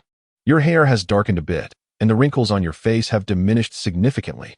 The little girl's eyes widened in awe at this miraculous spectacle, clapping her hands in delight. Big brother is so amazing. Big brother is so amazing. Cultivator? The old man Jiang, astonished by the wondrous transformation he experienced, gazed up at Li Yu in disbelief. So, you are a cultivator. Li Yu chuckled softly and turned to find a stool in the shop, settling down as he reassured. Elder, I am also a cultivator, and I have no fear of the Li family, so rest assured. Such immense grace. I am eternally grateful, Jiang replied, rising to beckon the little girl. Ting, come here. We must bow to express our gratitude to this young man. No, such an act is unnecessary. Li Yu interjected swiftly, rising to halt him. It felt overwhelming to have an elder bow before him. You should leave quickly, as Jiang was prevented from bowing. He instead grasped Li Yu's hand and began to lead him outside. Young man, the young masters of the Li family are cultivating in the Misty Cave, their powers formidable. It would be wise for you to depart soon. Depart? Offend the Li family and still wish to leave? A furious roar echoed from outside. Boom. The door of the small shop was shattered, and several figures rushed in. Chapter 35. A breath could annihilate you. Is this the one? A young man, approximately 25 or 26 years old, cast a glance at Li Yu, brushed aside the swirling dust with a flick of his sleeve, and stepped into the shop. A middle-aged man with a sallow complexion entered the room, pointed at Li Yu, and, bowing and scraping, addressed the seventh young master of the Li family, saying, Young master. This fellow speaks arrogantly, showing utter disregard for our Li family. Disregard for the Li family? Humph. A cold smile graced the countenance of the seventh young master of the Li family, as he disdainfully glanced at Li Yu, curling his lips in contempt. How dare he meddle in my family's affairs? I had thought he possessed some remarkable background, with no spiritual insight and a mind as mundane as any ordinary person. The seventh young master's gaze fell upon the bell at Li Yu's waist, and he scoffed once more. Wang Shao even told me this is a treasure. Huh. Such a dim radiance of spiritual energy is clearly nothing of significance. His gaze shifted to Tingting. Oh, after 2 years, this little girl has indeed blossomed. A peculiar expression flickered in the seventh young master's eyes, and a faint smile graced his lips. Very well, since I am acquainted with your parents, I shall grant you a fortunate fate. Little girl, you shall follow me from now on. When you grow up, you shall serve as my concubine. Li, do not overstep your bounds. Elder Jiang exclaimed, clutching Tingting protectively and glaring furiously at the seventh young master. Overstep? What do you, a mere mortal, understand? The little girl who follows me will enjoy endless riches and luxuries. It is far better than suffering alongside you. This is the grace of this young master. Do not be ungrateful. The seventh young master of the Li family snorted, a glimmer of frost rising in his eyes. Have you finished your absurdities? If so, then be gone. Li Yu, observing the arrogant and insufferable seventh young master, felt a deep sense of distaste. With mere cultivation at the sea of suffering realm, he flaunted his power as if he were the emperor of the skies. It was utterly perplexing. I have yet to settle the score with you. Yet you have come forth of your own accord? Furrowing his brow, the seventh young master cast a disdainful glance at Li Yu, a cruel smirk curling his thin lips. Since you are so eager to embrace death, I shall gladly escort you on your journey. Whoosh! A flash of silver erupted. A half-foot-long silver spear surged forth like lightning, hurtling towards Li Yu at an alarming speed. Be careful! Old Jiang exclaimed, rushing forward to shield Li Yu with his own body against the impending strike. Why go to such lengths? Li Yu chuckled, pulling old Jiang behind him effortlessly, displaying little concern for the incoming spear, hardly even bothering to move. Whoosh! The silver spear plunged fiercely into Li Yu's chest. However, not even the fabric of his clothes stirred. The spear, akin to an ice block cast into a furnace, swiftly melted away, dissipating into a wisp of azure smoke. This is... The seventh young master of the Li family stared in disbelief at the astonishing spectacle, his eyes wide, rendered speechless. Old man, why must you act so? Li Yu paid no heed to the seventh young master of the Li family, turning instead to the venerable elder Jiang. Elder, I harbor no fear of him. Why must you act in such a manner? This young man has rendered me a great service. Upon witnessing a benefactor in peril, how could I possibly remain idle? Elder Jiang regarded Li Yu with solemnity. Despite his advanced years, he exuded an indomitable spirit, truly worthy of being the descendant of a great emperor. Li Yu silently admired him. Even in the absence of any tangible strength, he could still rise to the occasion when it mattered most. The scion of the emperor indeed possessed remarkable qualities. I understand now. I comprehend it all. Suddenly, the seventh young master of the Li family erupted in wild laughter, his eyes gleaming as if he had laid eyes upon an unparalleled treasure. Young man, he bellowed, surrender the artifact willingly, and I may yet consider sparing your life. Otherwise, with but a flick of my spell, I could reduce you to ashes. TSK. Li Yu cast a disdainful glance at the seventh young master, shaking his head dismissively. So, it appears that I have erred by allowing this fly to buzz incessantly. It is time to rectify this mistake. You seek your own demise. The seventh young master fumed, his fury igniting as he unleashed a cascade of colorful smoke toward Li Yu. A fly is but a fly. Li Yu merely shook his head, convinced that even a gentle breath could extinguish him. With that, he exhaled softly toward the seventh young master. The breath was so delicate, akin to a mere sigh from an ordinary person. There was no tempestuous wind, no tumultuous storm, nor any astonishing phenomenon to behold. A gentle breeze, devoid of any earthly disturbances, caressed the air, stirring neither the waters nor the atmosphere. Yet, with this subtle breath, the vibrant hues of mist were instantly dispersed. Following closely was the seventh young master of the Li family. As this breath blew away the colorful haze, it swiftly enveloped the seventh young master. A chilling scream erupted from his lips, echoing in despair. Wisps of blue smoke ascended from his figure, as if he were being scattered into the ether. In the blink of an eye, he transformed into a wisp of smoke, dissipating into the wind. What sorcery is this? A ghost. The minions accompanying the seventh young master, witnessing this terrifying spectacle, were struck with horror, fleeing in panic. Brother, what is this? The old man Jiang, taken aback, marveled at Li Yu's astonishing powers. It is merely a spell, of little significance, Li Yu replied with a smile, waving his hand dismissively. Indeed, it was not an intricate sorcery, but rather a simple wind-calling technique. However, Li Yu had invoked this spell using the energy of the heart of the Demon Emperor. The heart of the Demon Emperor is the source of the Azure Emperor's power, imbued with the divine might of an emperor-level sorcery. Even though Li Yu had merely tapped into a fraction of it, far less than a billionth, it was still beyond the capability of someone like the seventh young master of the Li family to withstand. So, it turns out that brother is indeed formidable. The old man Jiang was no stranger to the extraordinary. After all, Tingting's parents were cultivators, and he possessed an understanding of such matters to some extent. Even if the strength of the seven young masters of the Li family is not formidable, it is certainly not weak enough to be extinguished in a single breath. The only plausible explanation is that Li Yu is simply too powerful. I am deeply grateful for your immense kindness and virtue, esteemed benefactor. My old heart is overwhelmed with gratitude, and I am at a loss for how to repay you. Old Jiang was filled with profound emotions, his eyes glistening with unshed tears. The deaths of his son and daughter-in-law were undoubtedly linked to the Li family. In his old age, with his dear Ting still so young, he was utterly powerless against the Li family's tyranny, unable to mount any form of resistance. To his astonishment, he had encountered Li Yu. Who would have thought he would still have a chance for vengeance? The heavens truly do take notice. Old Jiang grasped Li Yu's hand tightly, tears streaming down his face. Chapter 36. Healing little Ting in the grand courtyard of the Li family. Old Master Li reclined languidly on a soft couch. His eyes narrowed in contentment as he hummed a cheerful tune. Flanking him were two enchanting young women. One gently kneaded his shoulders while the other massaged his legs. What a delightful experience. The opulence before him and the warmth of soft jade beside him invigorated old Master Li, making him feel as though he were living the life of a celestial being. His sons and nephews were all engrossed in their cultivation in the ethereal realms, and the household was abundant with spiritual herbs and elixirs, even possessing some rudimentary techniques for refining qi and pursuing immortality. Though not true celestial methods, they were unparalleled within the mundane world, akin to secret arts of invincibility. With a slight maneuver, they had managed to topple the rising Jiang family and seize their enterprises, solidifying the Li family's status as the most powerful clan in town. Their wealth and influence continued to flourish, and the entire family thrived. As the head of the household, old Master Li deemed himself exceptionally wise and formidable. The only remaining rival was the Wang family.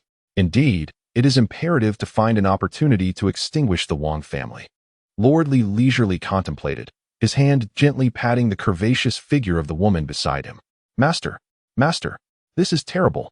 This is dreadful. A panicked shout abruptly interrupted Lord Li's pleasant reverie. What is it? Why the flurry? Is the sky falling? Lord Li, feeling vexed, bellowed towards the door. Master, seventh young master, he has died. What? Master, a practitioner has arrived in town, and with some unknown sorcery.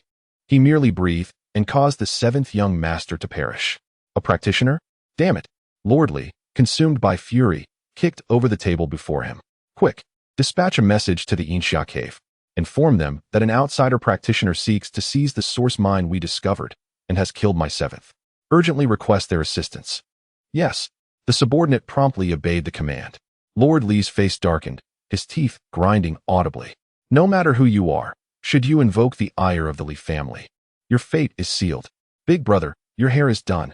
Little Ting cheerfully announced as she set down the wooden comb and approached Li Yu, holding up a bronze mirror. Look, doesn't it look splendid? Indeed, it looks marvelous. You are truly remarkable, little Ting. Li Yu accepted the mirror, gazing into it. In the reflection, he beheld a handsome figure adorned with a golden crown, his features as exquisite as jade, and he nodded with a smile. Combing hair is truly beyond my capabilities. Li Yu shook his head in front of the mirror, realizing that he indeed needed to seek someone skilled in hairstyling. Little Ting seems quite suitable. Setting the mirror aside, he turned to glance at her, but his expression shifted dramatically. There stood Ting, her complexion a ghastly shade of purple, trembling all over, on the verge of collapsing. Ting, what has happened to you? Li Yu's heart raced with alarm as he hurriedly reached out to steady her. As he grasped her, an icy chill enveloped his hand, as though he were holding a block of ice. He couldn't help but gasp in shock. Is this the consequence of her being a person of the Yin body? How could she be so frigid? Observing the little girl's anguished countenance, with crystalline tears frozen upon her tender cheeks, Li Yu felt an inexplicable pang of sorrow. Such a pitiful child. At such a tender age, she must endure such torment. The Yin body, destined not to survive past 20, perpetually plagued by the torment of cold. It is both an extraordinary gift and a curse. Li Yu shook his head slightly, letting out a quiet sigh. Benefactor, I have prepared the meal. Ah, Ting.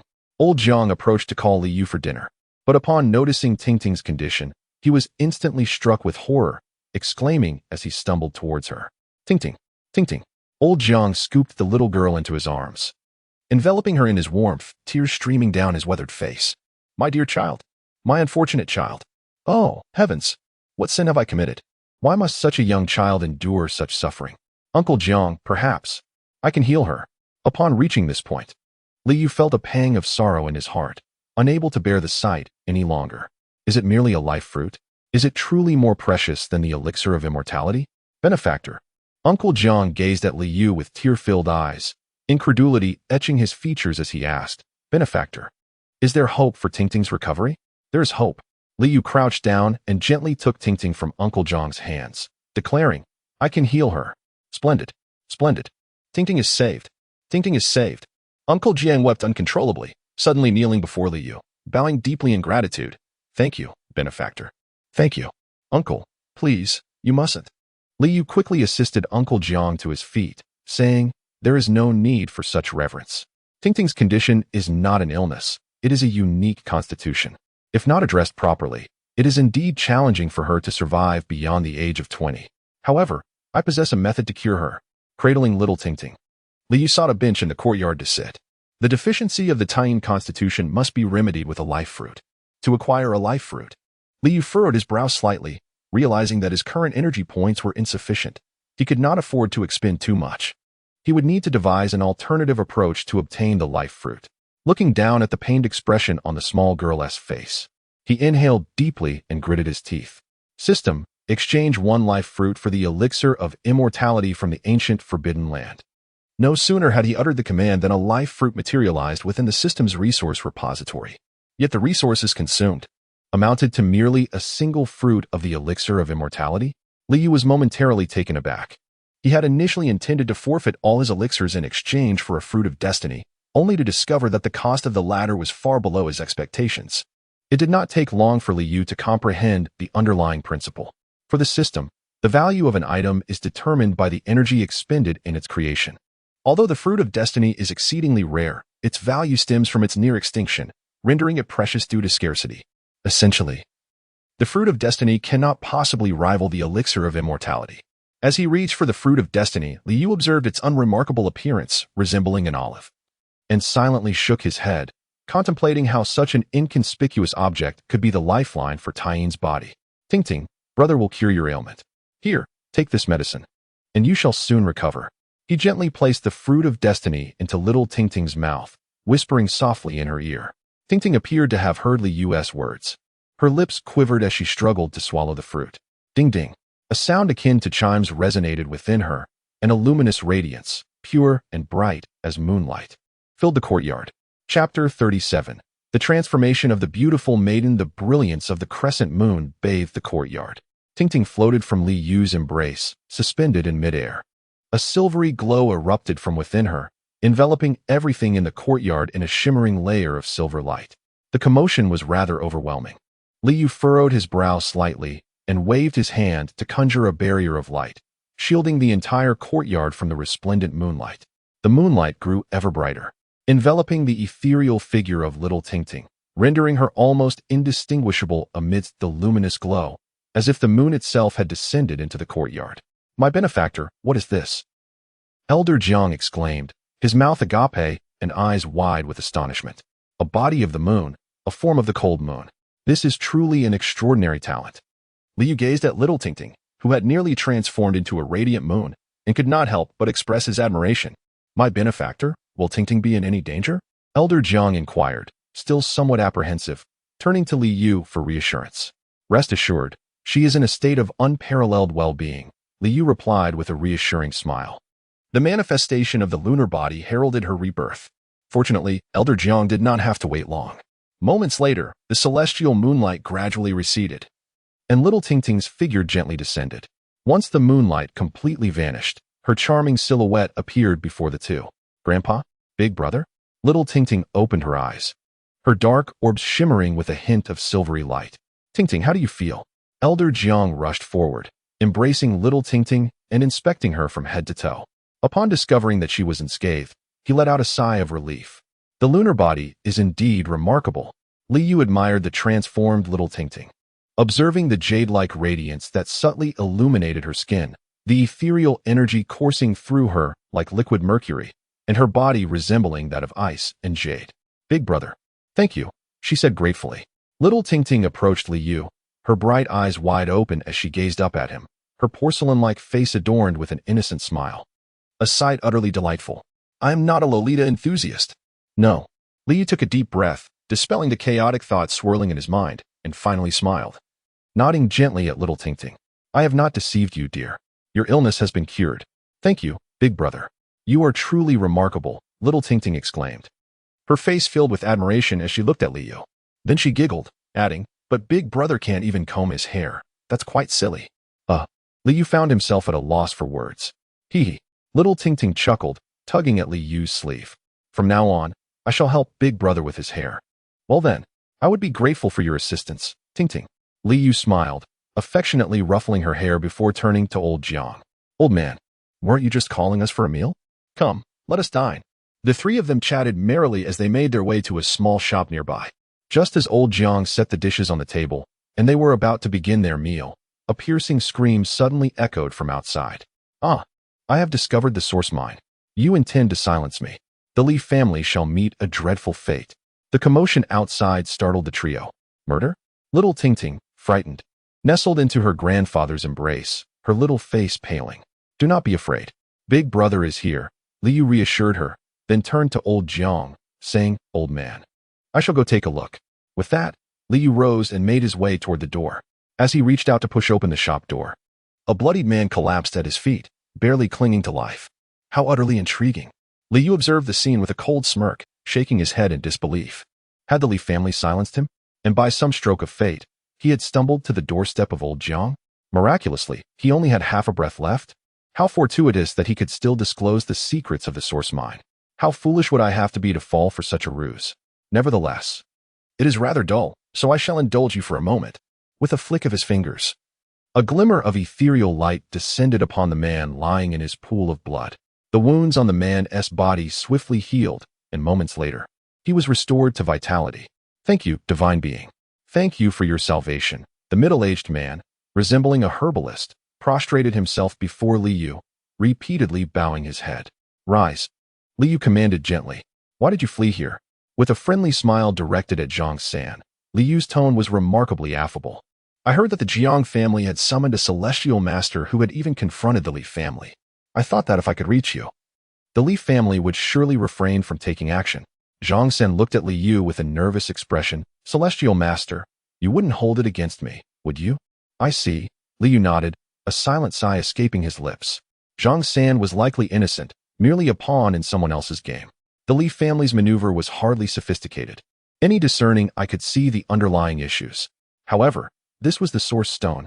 How many cultivators could resist such temptation, even when aware of the potential dangers? The allure often incites a sense of luck, making one believe that they could consume the bait and spit out the hook without difficulty. A hint of arrogance lingered in his demeanor, as he believed that his own strength could suppress any grand conspiracy that might arise. However, Liu was different. The primary distribution of source minerals lay in the northern regions. What significant source mines could possibly exist near the Yin state? Such trifles would hardly capture his interest. Yet, for the sake of maintaining the performance, Liu naturally had to play along. Source stones? Where were they discovered? Liu feigned great interest, his eyes sparkling as he eagerly inquired of Zhang San. "Pray, tell me quickly." "Esteemed master, I discovered the source stones in a cave on a cliff 50 miles from Dongshan," Zhang San replied. "Ah, I see. Yes. Thank you, esteemed master. Thank you." Zhang San expressed his gratitude profusely before rising to depart. Hee. Liu turned his gaze toward the direction of Dongshan, a smile playing at the corners of his mouth. "I wonder what surprises the Li family has in store for me there. Truly, I am filled with anticipation." Chapter 38. You seek your own demise, Dongshan? Are they attempting to lure me there? Just as he took a step forward, the system's prompt halted Liu in his tracks. Resources submitted by the host of Taishang Tianshu have been received. Would you like to store them in the resource repository? That rascal Zhou has made some gains? Store them in the repository. Upon opening the resource repository, Liu's eyes gleamed at the sight of several newly added beast carcasses and various medicinal herbs. A smile spread across his face.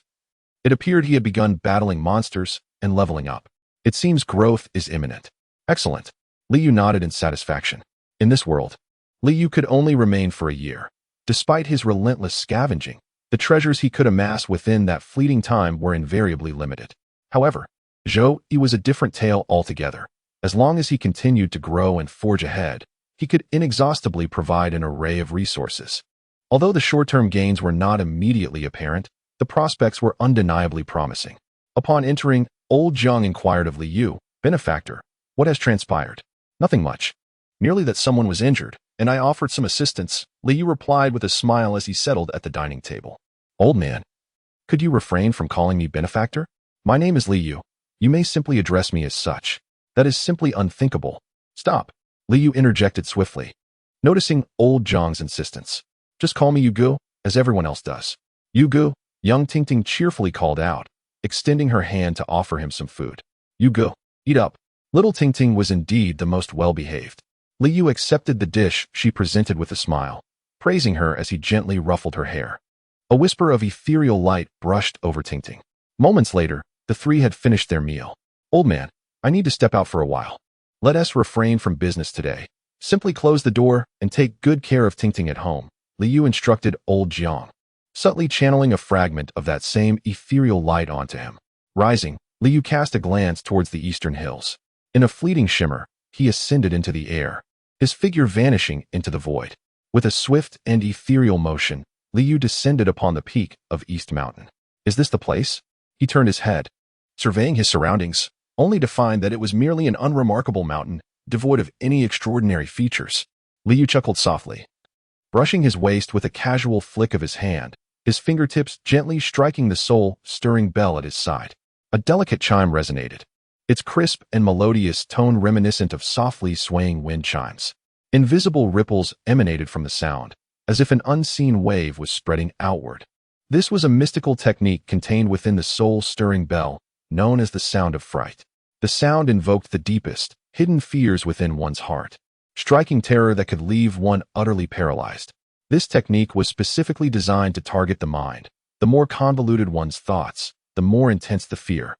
Conversely, creatures of instinct, such as wild beasts, remained unaffected. Liu employed the sound of fright, hoping to discern whether anyone lay in ambush nearby. To his surprise, there were no hidden threats. Liu smiled, taking a few steps atop the mountain, suddenly pondering an intriguing notion: if this place might harbor a source mine. Why not seek it out? After all, idleness bred idleness. System, perform a scan to ascertain the proximity of any source mines. Given the potential for discovery, it would be worthwhile to expend some energy on the scan. There might even be a reward in it. A micro-source mine detected. Indeed, a discovery was made. The system quickly displayed the location of the source mine within Liu's mind. There truly was one. The source mine is quite small, with a distribution covering less than a radius of 500 meters, and it consists of scattered fragments, with only a concentrated area of over 10 square meters. Moments later, a large pit, approximately 10 meters in diameter, appeared in the ground, with Liu thoroughly scavenging the source mine along with the surrounding rocks and debris. The scattered remnants were deemed inconsequential, as they were too insignificant to warrant the time spent. With a forceful stomp, the ground collapsed, burying the newly formed pit. To his surprise, this powerful step unearthed a piece of source material. How intriguing! As he stepped down, the crumbled earth revealed a fist-sized amber-hued crystal. Is this the source? Bending down to pick up the stone, the amber crystal shimmered with a brilliant radiance, a surge of pure and immense power pulsating within. Truly, it is the essence of life, crystallized. Remarkable indeed. Liu cradled the source stone in his hands, marveling at this gem that outshone any other with its brilliance and beauty, a wave of admiration swelling in his heart. Thief! How dare you? You little rascal! Put down the source stone at once. Cursed wretch! How audacious to pilfer the source stone! Attack! Kill him! A chorus of furious shouts erupted from behind him. In an instant, spiritual energies howled through the air, and various weapons rained down upon Liu. Such brazen tyranny? Not even allowing a word to be spoken before launching an assault? Liu furrowed his brow, feeling a swell of anger rise within him. Are these individuals the hidden cards of the Li family? Their actions are so overbearing, providing no opportunity for dialogue, instead opting for immediate violence. Truly, they are decisive in their brutality. However, what use is this? You are merely courting disaster. Liu let out a cold snort and flicked his fingers against the soul-vanquishing bell at his waist. This time, it was not a mere tinkling of wind chimes, but a resounding chime that echoed mightily. The deep and melodious sound soared to the heavens, resonating across the land and reverberating through the skies. A violent shockwave surged forth, shattering flowers and grasses, splintering trees, and fracturing stones. Anything that stood in the path of this sonic wave was reduced to fragments, including those few who had just appeared. How audacious to be so overbearing! Truly, they are unaware of their impending doom. Liu snorted coldly, sweeping his sleeve. a gust of wind rising to disperse the swirling dust before him. Chapter 39. Spare me, Celestial Lord. Whoosh, whoosh. Streams of multicolored escape light rushed through the air as a group of cultivators rode their fleeing lights towards Dongshan. Master, look. Why are senior brothers engaging in combat? Within the escape light, a young girl suddenly pointed at the spiritual light rushing towards Dongshan, astonished as she spoke to an elder beside her. Of course they will fight. The elder chuckled dismissively. A rogue cultivator, emerging from who knows where, dares to compete with us for resources in the Misty Cave? This is simply courting death. At this, the elder turned to the young girl beside him. Lin Jia, you must remember, in the world of cultivators, strength reigns supreme. The might of one's fist is the ultimate truth. Thus, when the time comes to strike, one must act without hesitation. There is no need for reasoning. Yes. Lin Jia bowed respectfully, absorbing the lesson. At that moment, a melodious chime resonated from the eastern mountain, sending tremors through the heavens and the earth. An invisible ripple surged forth, instantly shattering the cultivators who had previously taken action. Cursed be it. You audacious scoundrel. How dare you strike?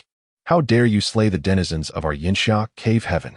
Scoundrel, I shall grind your bones to dust. The cultivators, witnessing their fallen disciples, were consumed by wrath. Their escape lights surged with urgency beneath their feet, and weapons imbued with spiritual radiance flashed into their hands. The assembly of cultivators charged fiercely towards the eastern mountain. Do you see? Strength is the currency with which cultivators traverse the world, yet a sect is the very foundation of a cultivator's existence. Even at this juncture, the elder did not forget to impart wisdom to Lin Jia. That cultivator just felled 5 of our Yinxia cave heaven members with a single strike. His prowess is indeed formidable. Yet, as a solitary entity, how can he possibly contend against the collective strength of our sect? Ultimately, he is destined for a path of demise. Lin Jia, remember this. The sect is the bedrock of a cultivator's journey. With the sect as your support, you can venture further. Yes.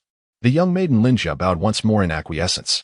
In the blink of an eye, the assembly of cultivators reached the summit of the eastern mountain.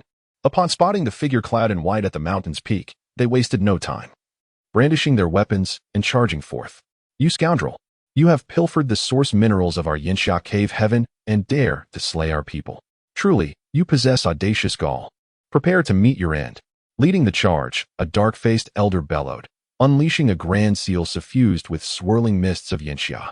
The great spiritual light erupted, transforming into a colossal mountain shape, descending with overwhelming force. Simultaneously, the other cultivators brandished their weapons, and in an instant, the entire summit of East Mountain was engulfed in tumultuous winds and swirling clouds of spiritual energy. Glimmering weapons sliced through the air, crashing down with thunderous roars. Do you see?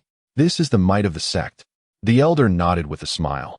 In the face of such formidable power, individual strength seemed utterly insignificant. As he spoke, he turned to Lin Jia. To his surprise, instead of admiration or pride for the sect's prowess, he saw terror. It was as if Lin Jia had stumbled into an unimaginable calamity. His face was ashen, trembling as he pointed towards the peak of East Mountain, his lips quivering as if he wished to articulate something, yet the words faltered on his tongue. The elder was taken aback and, astonished, inquired of Lin Jia. Oh. Lin Jia suddenly cried out, It's him. It's him. Don't strike. Don't strike. It's over. We're doomed. Lin Jia, observing Lin Jia's petrified state, the elder could not suppress a surge of anger and bellowed at him. Initially, the elder had held high hopes for Lin Jia, but witnessing such a display of cowardice left him utterly disheartened.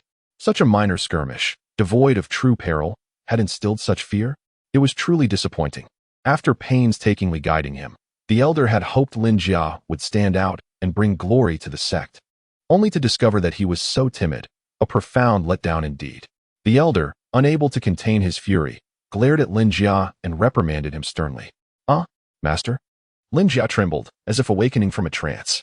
He hastily grasped the elder's sleeve, panic etched across his face, and exclaimed, Master, are we still alive?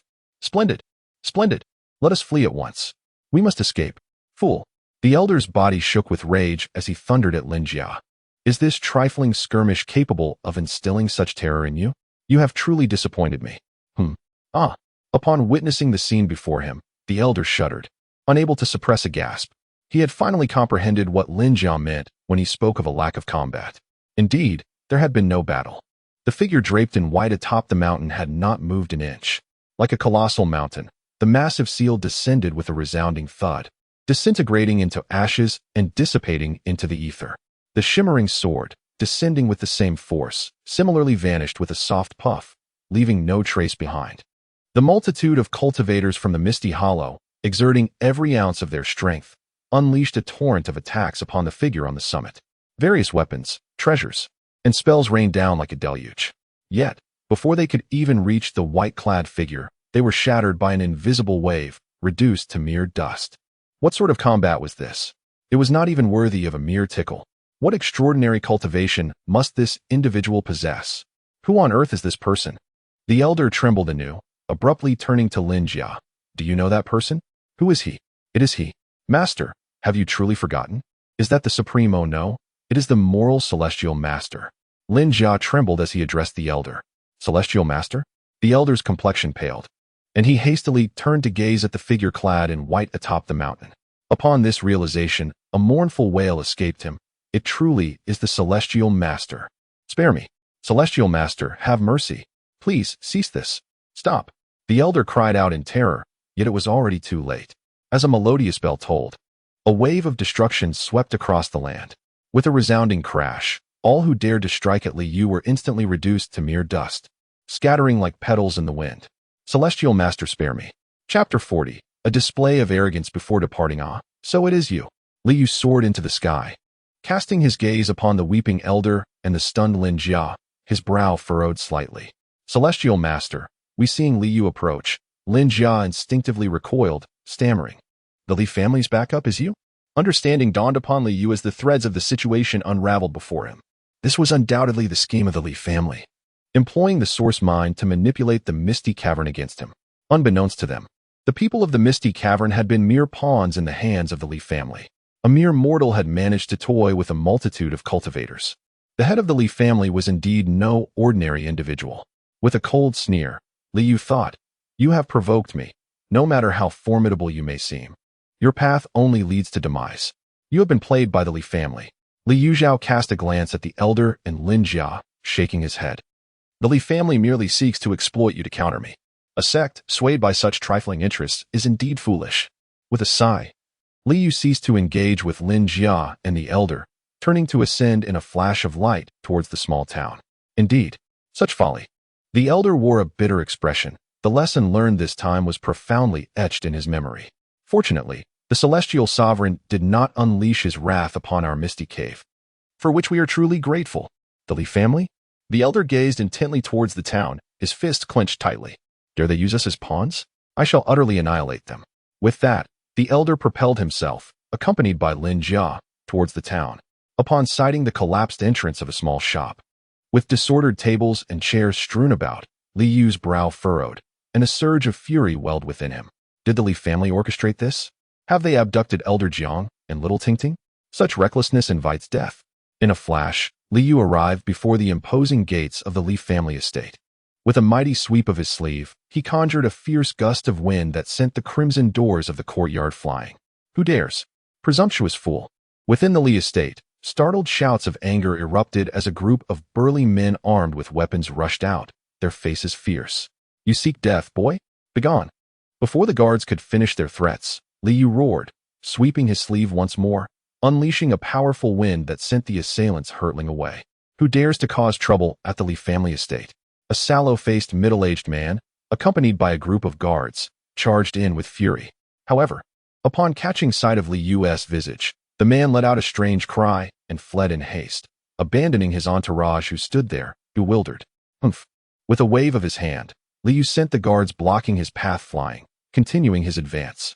At that moment, members of the Li family surged forth. The family head, flanked by two young men in their 20s and followed by a throng of armed guards, surrounded Li Yu. Is it you? The family head exclaimed in astonishment upon recognizing Li Yu. You're still alive? Did you not go to Dongshan?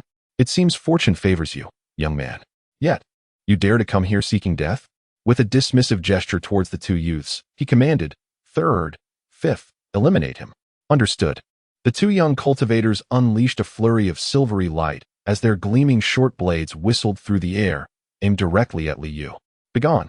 Li Yu's eyes widened as he roared at the two young cultivators. Channeling a sliver of the demon emperor's heart's power, his voice resonated with overwhelming might. The unparalleled force of the emperor was, in this instance, akin to wielding a dragon-slaying sword to swat a fly. With a single roar, the two descending silver blades were reduced to mere dust. Instantly, the two young cultivators trembled violently, erupting into a cloud of crimson mist, leaving no trace behind. The Li family head was rendered pale with terror. A ghost! The surrounding guards, witnessing this horrifying spectacle, were paralyzed with fear, discarding their weapons and fleeing in a frenzy. Where are Elder Jiang and Little Tingting? Hand them over, and I shall grant you a swift demise. Li Yu regarded the head of the Li family with an impassive expression, his voice infused with an icy chill. Elder Jiang? Little Tingting? The Li family head's eyes sparkled with newfound confidence. The thought of having the Jiang grandfather and granddaughter in his grasp invigorated him. Young man. The Jiang duo is firmly in my possession. If you wish for their survival, you must. What has bestowed upon you such audacity? Do you truly believe this allows you to threaten me? Li Yu retorted derisively, a cold laugh escaping his lips as he flicked his fingers. With a resounding crack, the Li family head was obliterated into a mist of crimson. Ignorance is truly astonishing, Li Yu scoffed, striding towards the courtyard. System, indicate the location of the Tying body. Instantly, the system displayed the whereabouts of Little Tingting within Li Yu's mind. Is she there? Following the system's directions, Li Yu hastened his pace, quickly arriving at the unassuming room where Little Tingting and Elder Jiang were detained. With a thunderous kick, he shattered the door open. Who are you? A young man, around 20, brandishing a dagger, eyed Li Yu warily as he entered. Big brother, you're here. Little Tingting, bound to a post, exclaimed with delight upon seeing Li Yu. Benefactor, be careful. He is a practitioner, Elder Jiang warned, his heart swelling with both joy and concern at Li Yu's arrival. Young man, so it is you. Dare to take another step, and I shall slay them. A young man pressed a short knife against the neck of the girl, shouting, his expression dark and menacing as he shouted at Li Yu. Is this all you've got? Li Yu scoffed. Do you think I wouldn't anticipate such antics? Of course. I would consider the possibility that you might use them as leverage against me. With a sharp snap of his fingers, a brilliant golden light erupted, enveloping both Xiao Tingting and the old man, Jiang. The radiant glow coalesced around them, forming a shimmering golden armor. The young man's expression shifted as he struck Xiao Tingting with his knife. However, the golden light repelled the assault, inflicting no harm whatsoever. Clang! Li Yu waved his hand at his waist, and the clear, melodious sound of the soul-dispelling bell resonated through the air. The young man froze, collapsing to the ground with a thud. The toll of the bell shattered his very soul. The Li family has been vanquished. You are safe now. Li Yu gestured to untie the ropes binding the two, leading Jiang and Xiao Tingting out of the room. Suddenly, a streak of light descended, revealing the figure of an elder from the Yinxia cave. You took action yourself?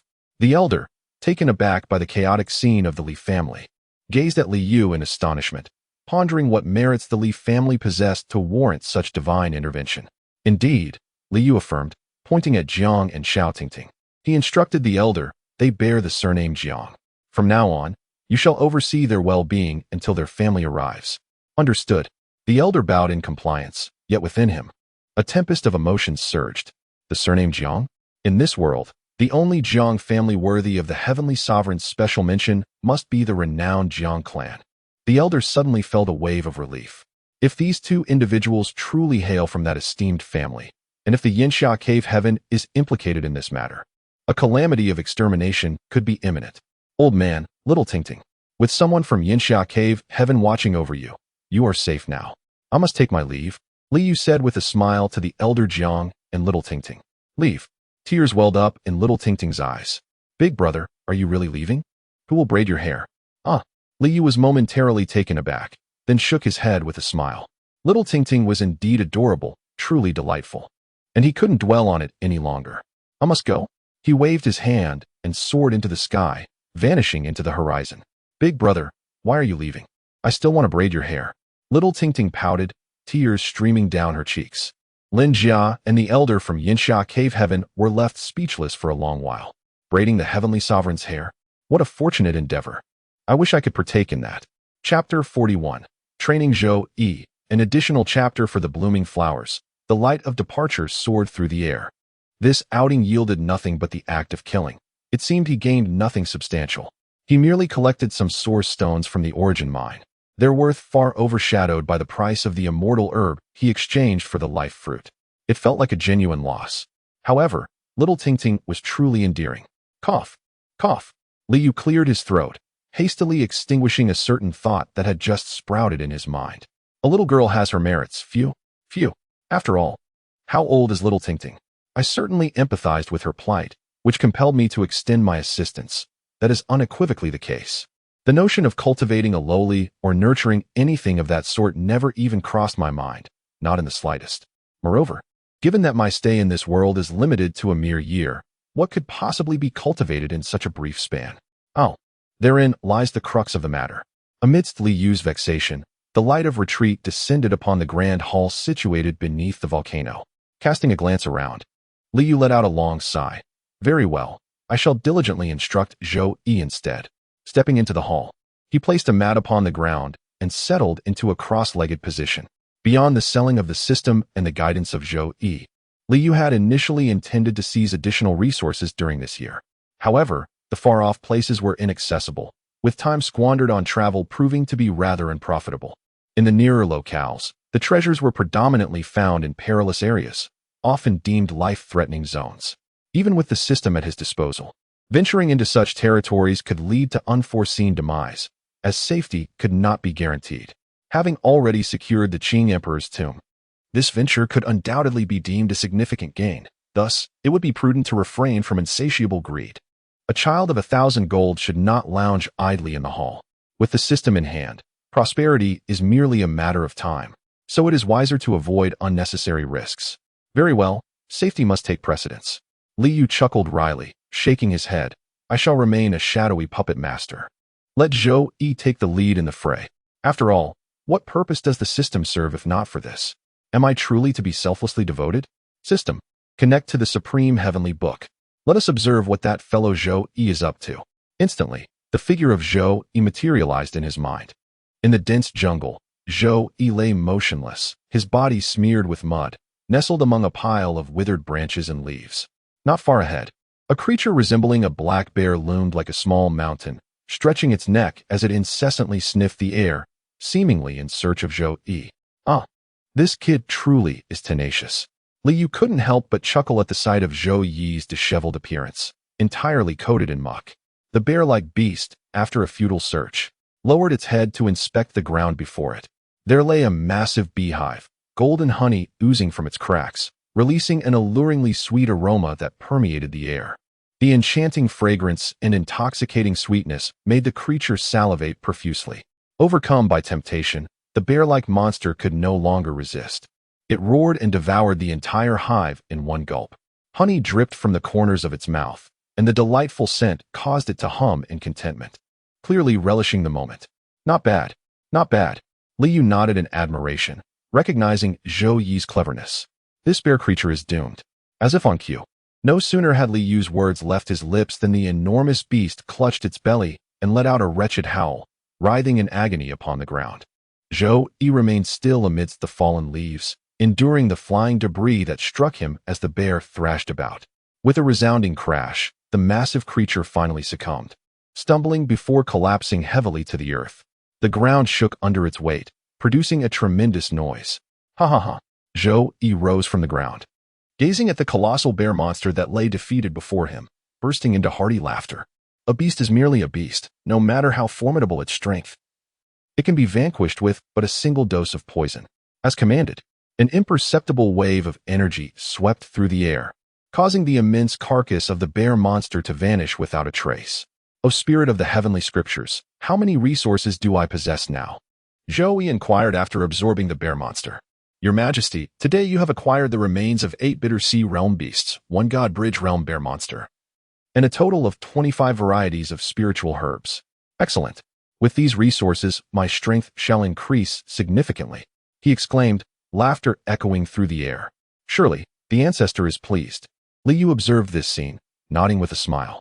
At this rate, Zhou Yi, this young lad, would soon grow immensely powerful, ready to charge into battle on my behalf. Many matters would no longer require my direct involvement. Salutations, ancestor. Upon entering the grand hall, Zhou Yi saw Liu seated in meditation and hurried over to pay his respects. No need for formalities, Liu gestured with a nod. How was your harvest today? I was not inquiring about that. Zhou Yi's response was interrupted by Liu. For cultivators, resources are indeed vital. However, Liu regarded Zhou Yi, shaking his head slightly. One who aspires to become an emperor should not fixate solely on such matters. Please, ancestor, offer your guidance, Zhou Yi replied, his expression solemn as he bowed deeply. The path of cultivation is fraught with peril. Experiences in navigating danger and in combat are treasures of immeasurable worth. The affliction of humanity lies in the propensity to assume the role of a teacher. Liu seems to have truly immersed himself in this role, beginning to habitually preach.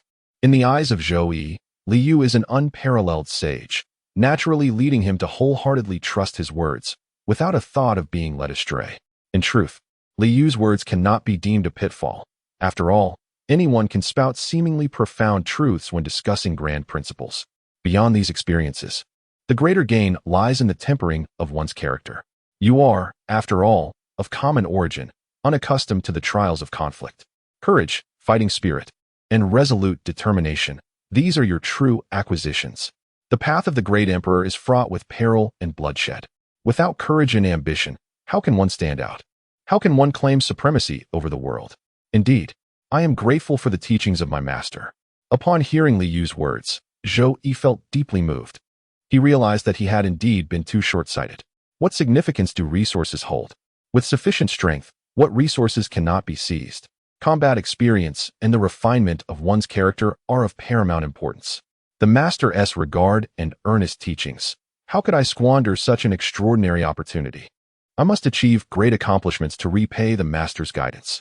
Zhou Yi clenched his fists tightly, a surge of fervent determination rising within him. Chapter 42. The incredibly deep pit of experience exchange. As night fell, Liu found a room in the grand hall and exchanged for a simple bed through the system. After a bit of arrangement, it transformed into a cozy bedroom. With the system at hand, comfort was assured. Lying on the bed with a lofty pillow, Liu began to hum a cheerful tune with contentment. The Supreme Heavenly Book's host inquired whether there were any exchanges available for combat and adventure experience. The system's notification interrupted Liu's moment of self-indulgence. Oh, this kid Zhou, he actually wishes to exchange for that? Liu swiftly sat up, scratching his head. System, hasn't the Supreme Heavenly Book been configured to allow such exchanges? No, came the reply. Liu chuckled awkwardly, slightly embarrassed that he had forgotten to set up such exchanges. Very well then. Extract the survival and combat experiences of ferocious beasts and monsters from the resource repository and make them available for Zhou Yi to exchange. Please set the exchange price. As for the price, this boy doesn't train diligently yet seeks shortcuts? Classify it according to cultivation levels and adjust the prices based on equivalent weapon exchanges. Configuration complete. The new feature of the Supreme Heavenly Book is now activated. Indeed. Liu nodded. System, please save Zhou Yi's exchange items for me to review later. I shall take a nap now. He turned over, yawned, and buried himself under the covers, drifting into sleep. In another room, Zhou Yi inquired with the spirit of the Heavenly Book whether he could exchange for adventure and combat experience. To his surprise, after posing the question, the spirit of the Heavenly Book stood frozen, motionless. Zhou Yi stared in astonishment at this scene. Patch loading complete. System update complete. The spirit of the Heavenly Book. Pay my respects to your majesty. The spirit of the Heavenly Book regained its vitality and bowed to Zhou Yi, stating, Your Majesty, the Supreme Heavenly Book has been updated, and the exchange functions for adventure and combat experiences are now open. Patch. Update. Why does this statement seem so familiar? Zhou Yi shook his head, redirecting his thoughts towards the new feature of experience exchange. Spirit of the Heavenly Book, please elaborate on the new experience exchange function. Certainly. The spirit of the Heavenly Book promptly conjured a luminous screen, displaying a series of experience exchange offerings.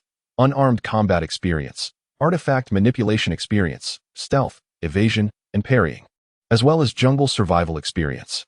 Could there truly be so many options? Although most pertain to combat experience in the We'll See realm, it was more than sufficient for me. This system upgrade is incredibly considerate. Zhou Yi gazed at the array of experience exchanges, his heart brimming with joy. Currently, My primary endeavor lies in jungle exploration, making jungle survival experience indispensable. Stealth and evasion would significantly enhance my survival and hunting success rates, which is quite fitting. As for combat experience, both unarmed and artifact skills are essential. I wish I could exchange for them all. However, upon observing the series of energy digits following the experience exchanges, a chill ran through Zhou Yi's body. Is it truly so exorbitant? The prices are double that of weaponry?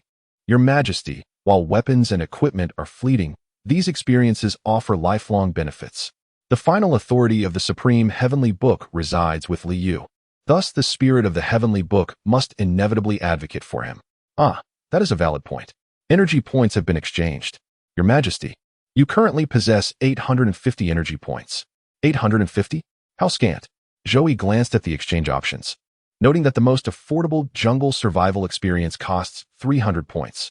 The most expensive artifact manipulation surprisingly requires 1,000 points. Survival in the jungle, along with stealth, evasion, and parrying, are absolutely essential. Let us first exchange for these two skills. The combined cost of both is precisely 800 points. After the exchange, only 50 points remain for emergencies. The exchange begins. As the voice of the spirit of the Heavenly Book resonates, an overwhelming influx of information floods into Zhou Yi's mind.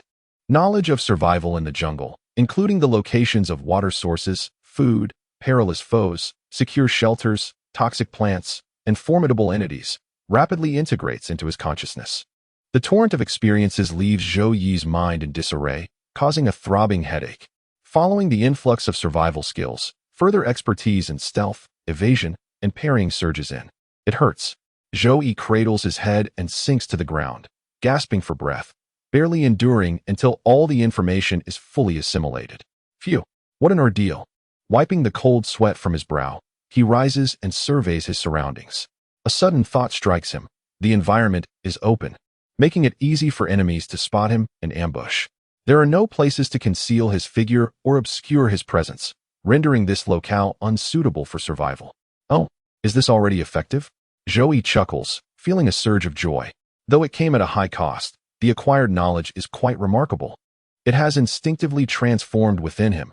At my current level, even jungle survival experts pale in comparison. Approaching the window, I raised my gaze towards the distant jungle, where the faint echoes of beastly roars reached my ears. In that moment, I instinctively discerned the identity of the creature producing such sounds, even deducing its movements from the timbre of its calls. Had the night wolves successfully hunted a porcupine? And were a few owls nearby scavenging on the remnants? My familiarity with the jungle and the behaviors of its denizens filled me with exhilaration. This experience would undoubtedly ease my endeavors in future hunts. Splendid. Truly splendid. Had Li Yu been aware of my current sentiments, he would have surely doubled over in laughter. These insights were gleaned from the consciousness of fierce beasts and mystical entities, indicating a profound acquaintance with the wilderness.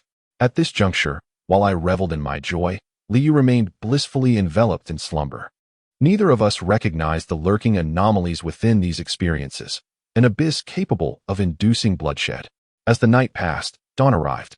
Utilizing my unparalleled knowledge of the jungle, I foraged a delightful array of sweet, succulent wild fruits and presented them before Li Yu. Master, your disciple has gathered some wild fruits for your enjoyment. Li Yu, rubbing his still drowsy eyes, accepted the fruits with a bemused expression. Eating fruit first thing in the morning is not ideal for the stomach. Well, in my eyes, such a transcendent being as Li Yu naturally transcended earthly concerns. How thoughtful, Li Yu acknowledged with an approving nod. You appear invigorated and eager today.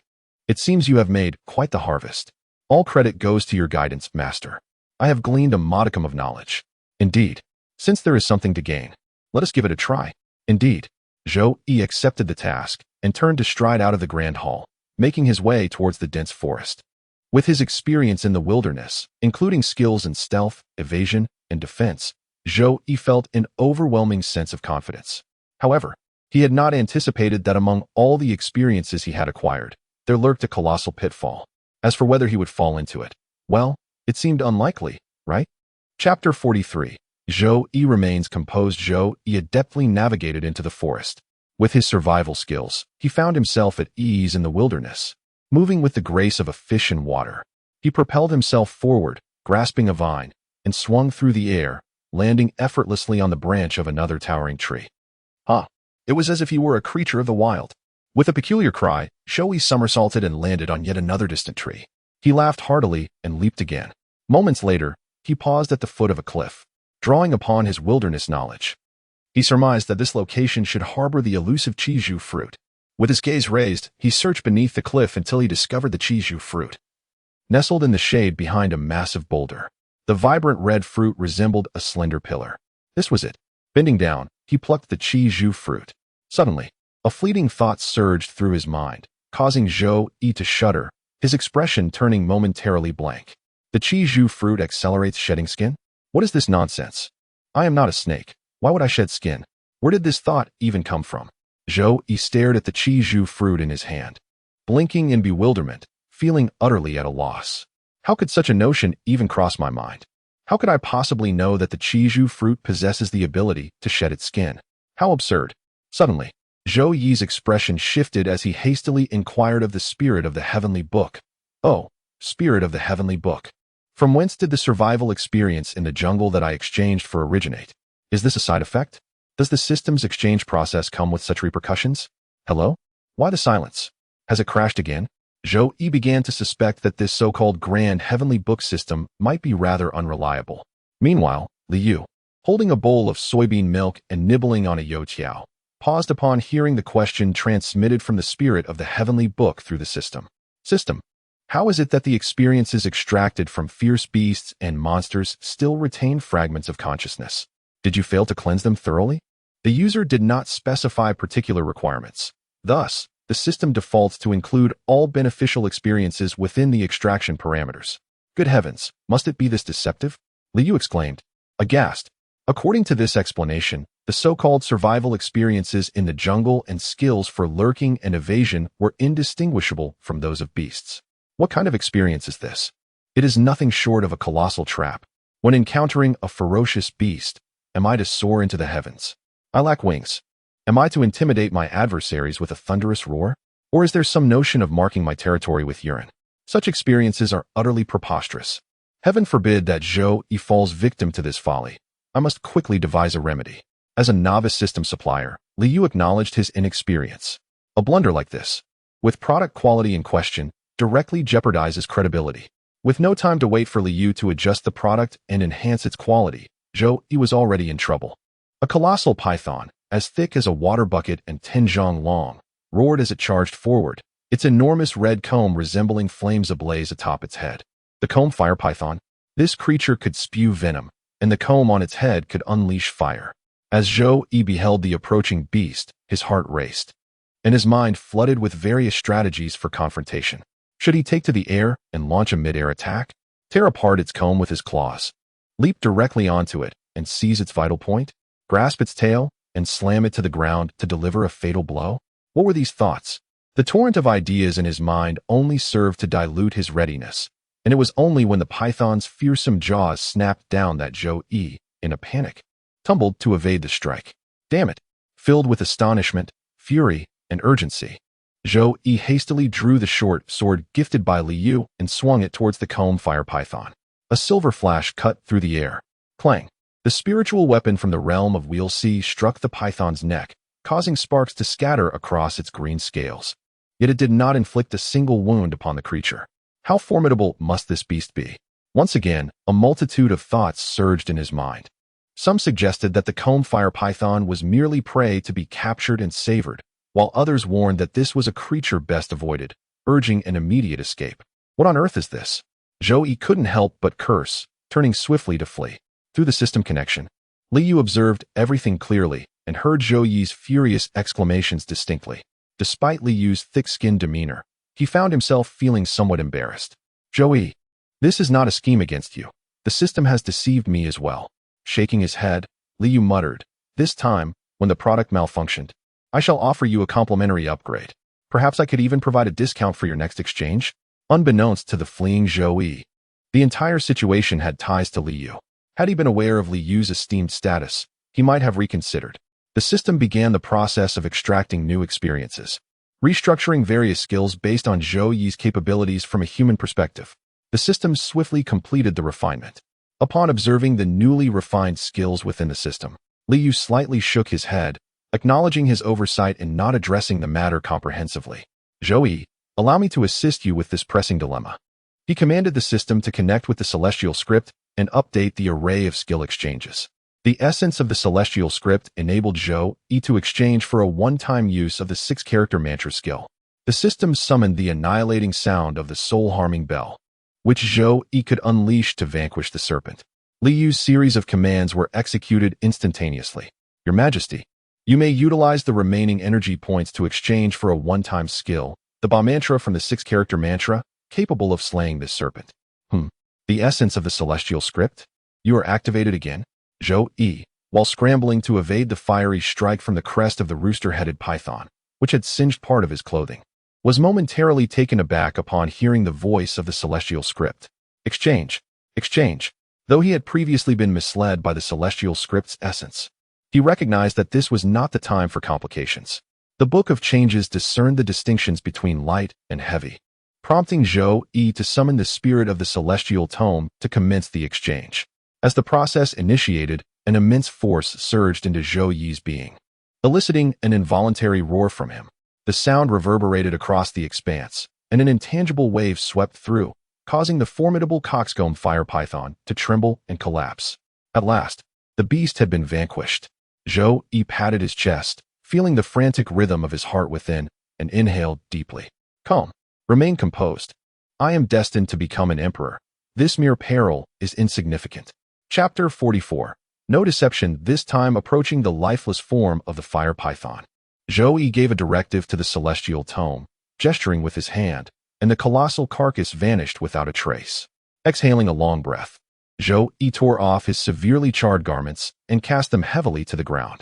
Spirit of the tome, should you not offer an explanation? The recent brush with calamity left Zhou infuriated. He had nearly met his end. What manner of exchange was that? Your Majesty, please quell your anger. The spirit of the tome replied with a wry smile, hastily offering apologies. Your Majesty, this matter is quite intricate. Then let us keep it brief. Zhou, unsettled by the ordeal, resolved not to employ the celestial tome again until he comprehended the underlying issue.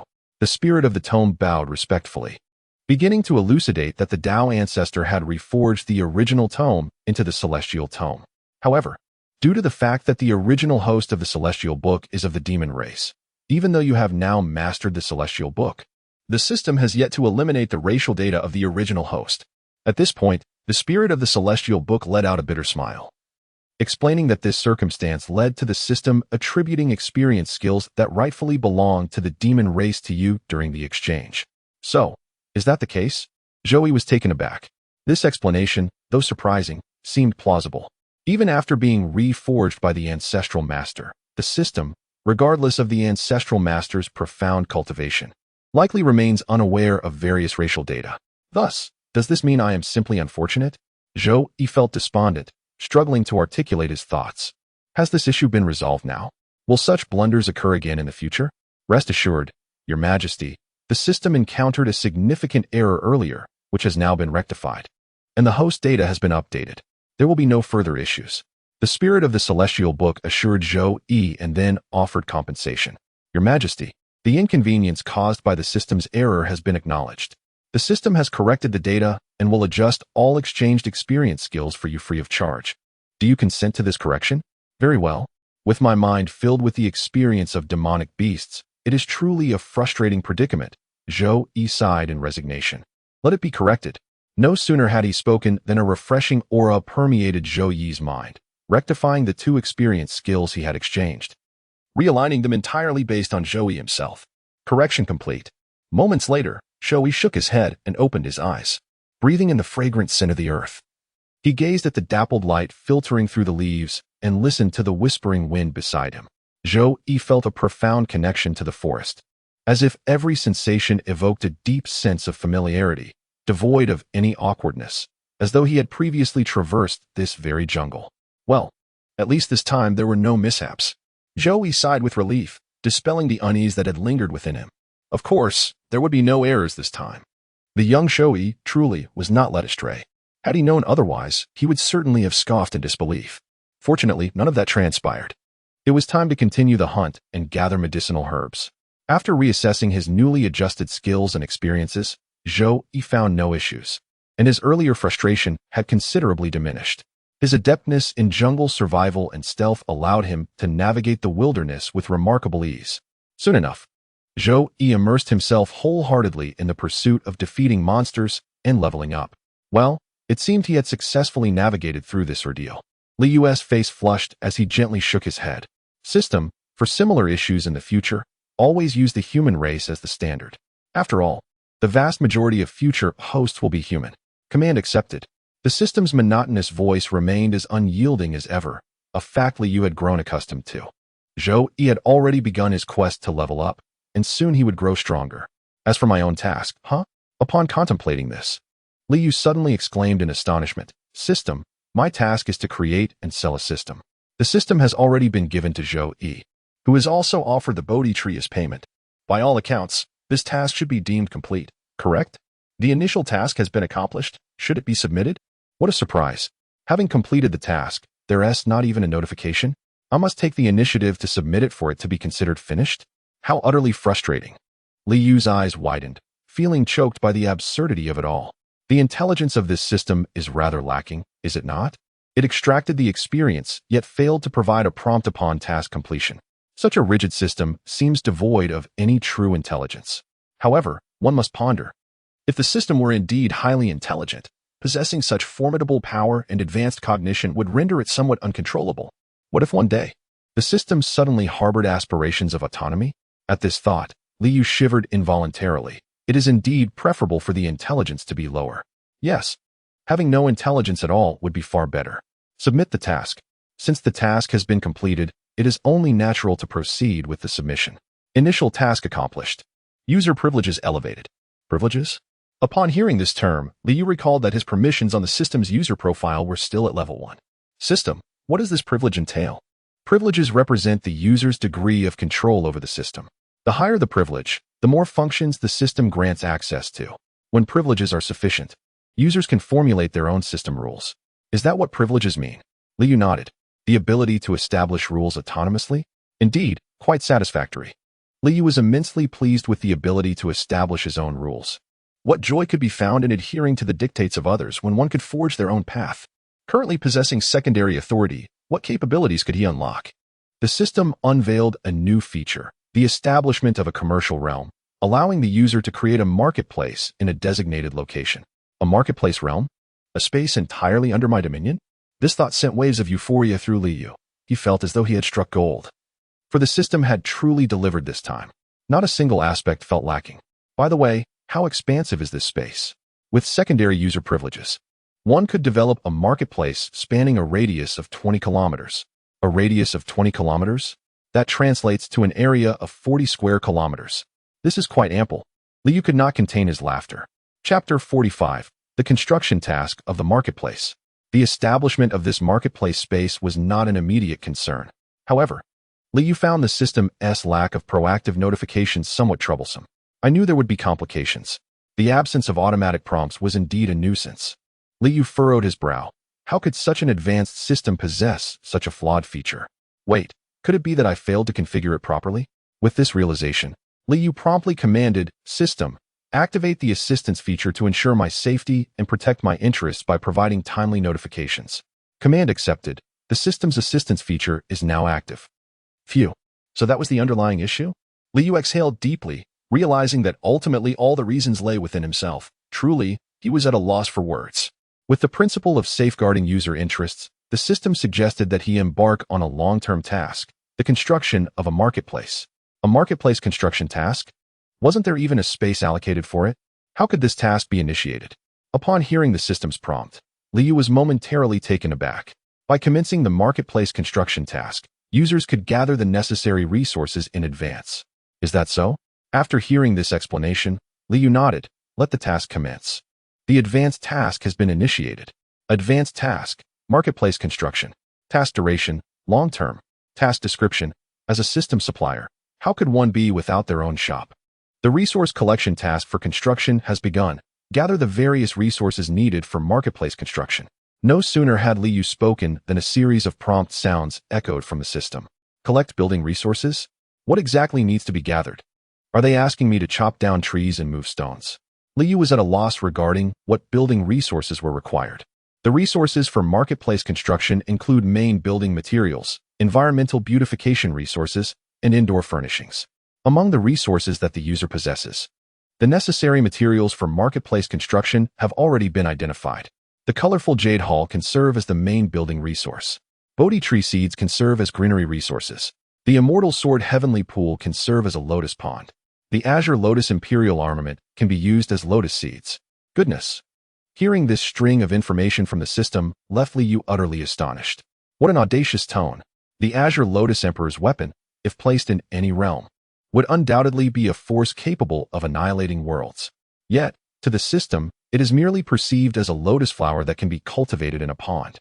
Well, it is fundamentally a lotus, but what an illustrious origin it possesses.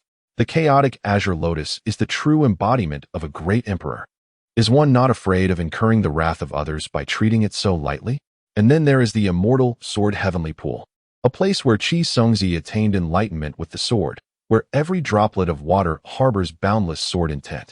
Yet, to the system, it is just a pool, conveniently suitable for nurturing lotus flowers. The Bodhi tree, alas, receives even worse treatment, akin to mere ornamental greenery. In contrast, the five-colored jade hall of the Azure Emperor's tomb being dismantled and rebuilt by the system is comparatively less shocking.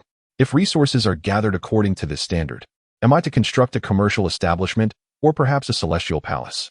Moreover, how long must I toil to collect resources of such caliber? Liu realized he had once again fallen victim to the system's cruel machinations. The system prompted, the higher the quality of resources collected by the user, the more exquisite the constructed mall space will be. The mall space serves as the foundation for the user's existence. Thus, it must be approached with utmost seriousness. Foundation of existence? Upon hearing this, Liu's expression turned grave. If the system refers to it as such, then indeed, the mall space must not be treated with frivolity. Advanced construction resources? This world is not devoid of such treasures. Liu rose and approached the window, gazing into the distance where the bronze immortal palace and the profound yellow aura shimmered, both splendid entities. Yet, there exists a certain peril. The host, Zhou, is currently submitting resources. The sudden alert from the system sparked a realization in Liu's mind. Zhou was indeed the perfect candidate. After all, the system was designed for precisely this purpose. It seemed that the bronze immortal palace required Zhou to explore the path ahead. Within the system's resource database, a new creature emerged, a towering beast over 3 zhang tall, resembling a monkey, covered in earthy yellow scales. Was this a scale monkey? It must possess the strength of the other shore realm. Could Zhou truly defeat it? His pace of leveling up appeared commendably swift. The task completion should not take too long. Hold on. At this juncture, Liu suddenly recalled a pressing question, his heart racing. System, what are the requirements for Zhou Yi's task of sweeping through the 6 major sects of Yin? Surely it does not entail defeating the sect masters. The masters of the 6 sects possess at least the strength of the transformation dragon realm. For Zhou to vanquish such formidable opponents within a year would be nearly impossible unless Liu provided him with an advantage, bestowing upon him sacred-level equipment. The task's completion criteria stipulated the defeat of all peer disciples from the 6 major sections. Now that seems more feasible. Liu nodded with a smile and glanced toward the mountains where Zhou was hunting. Time was of the essence. Zhou must grow swiftly. The ancestor could hardly wait any longer.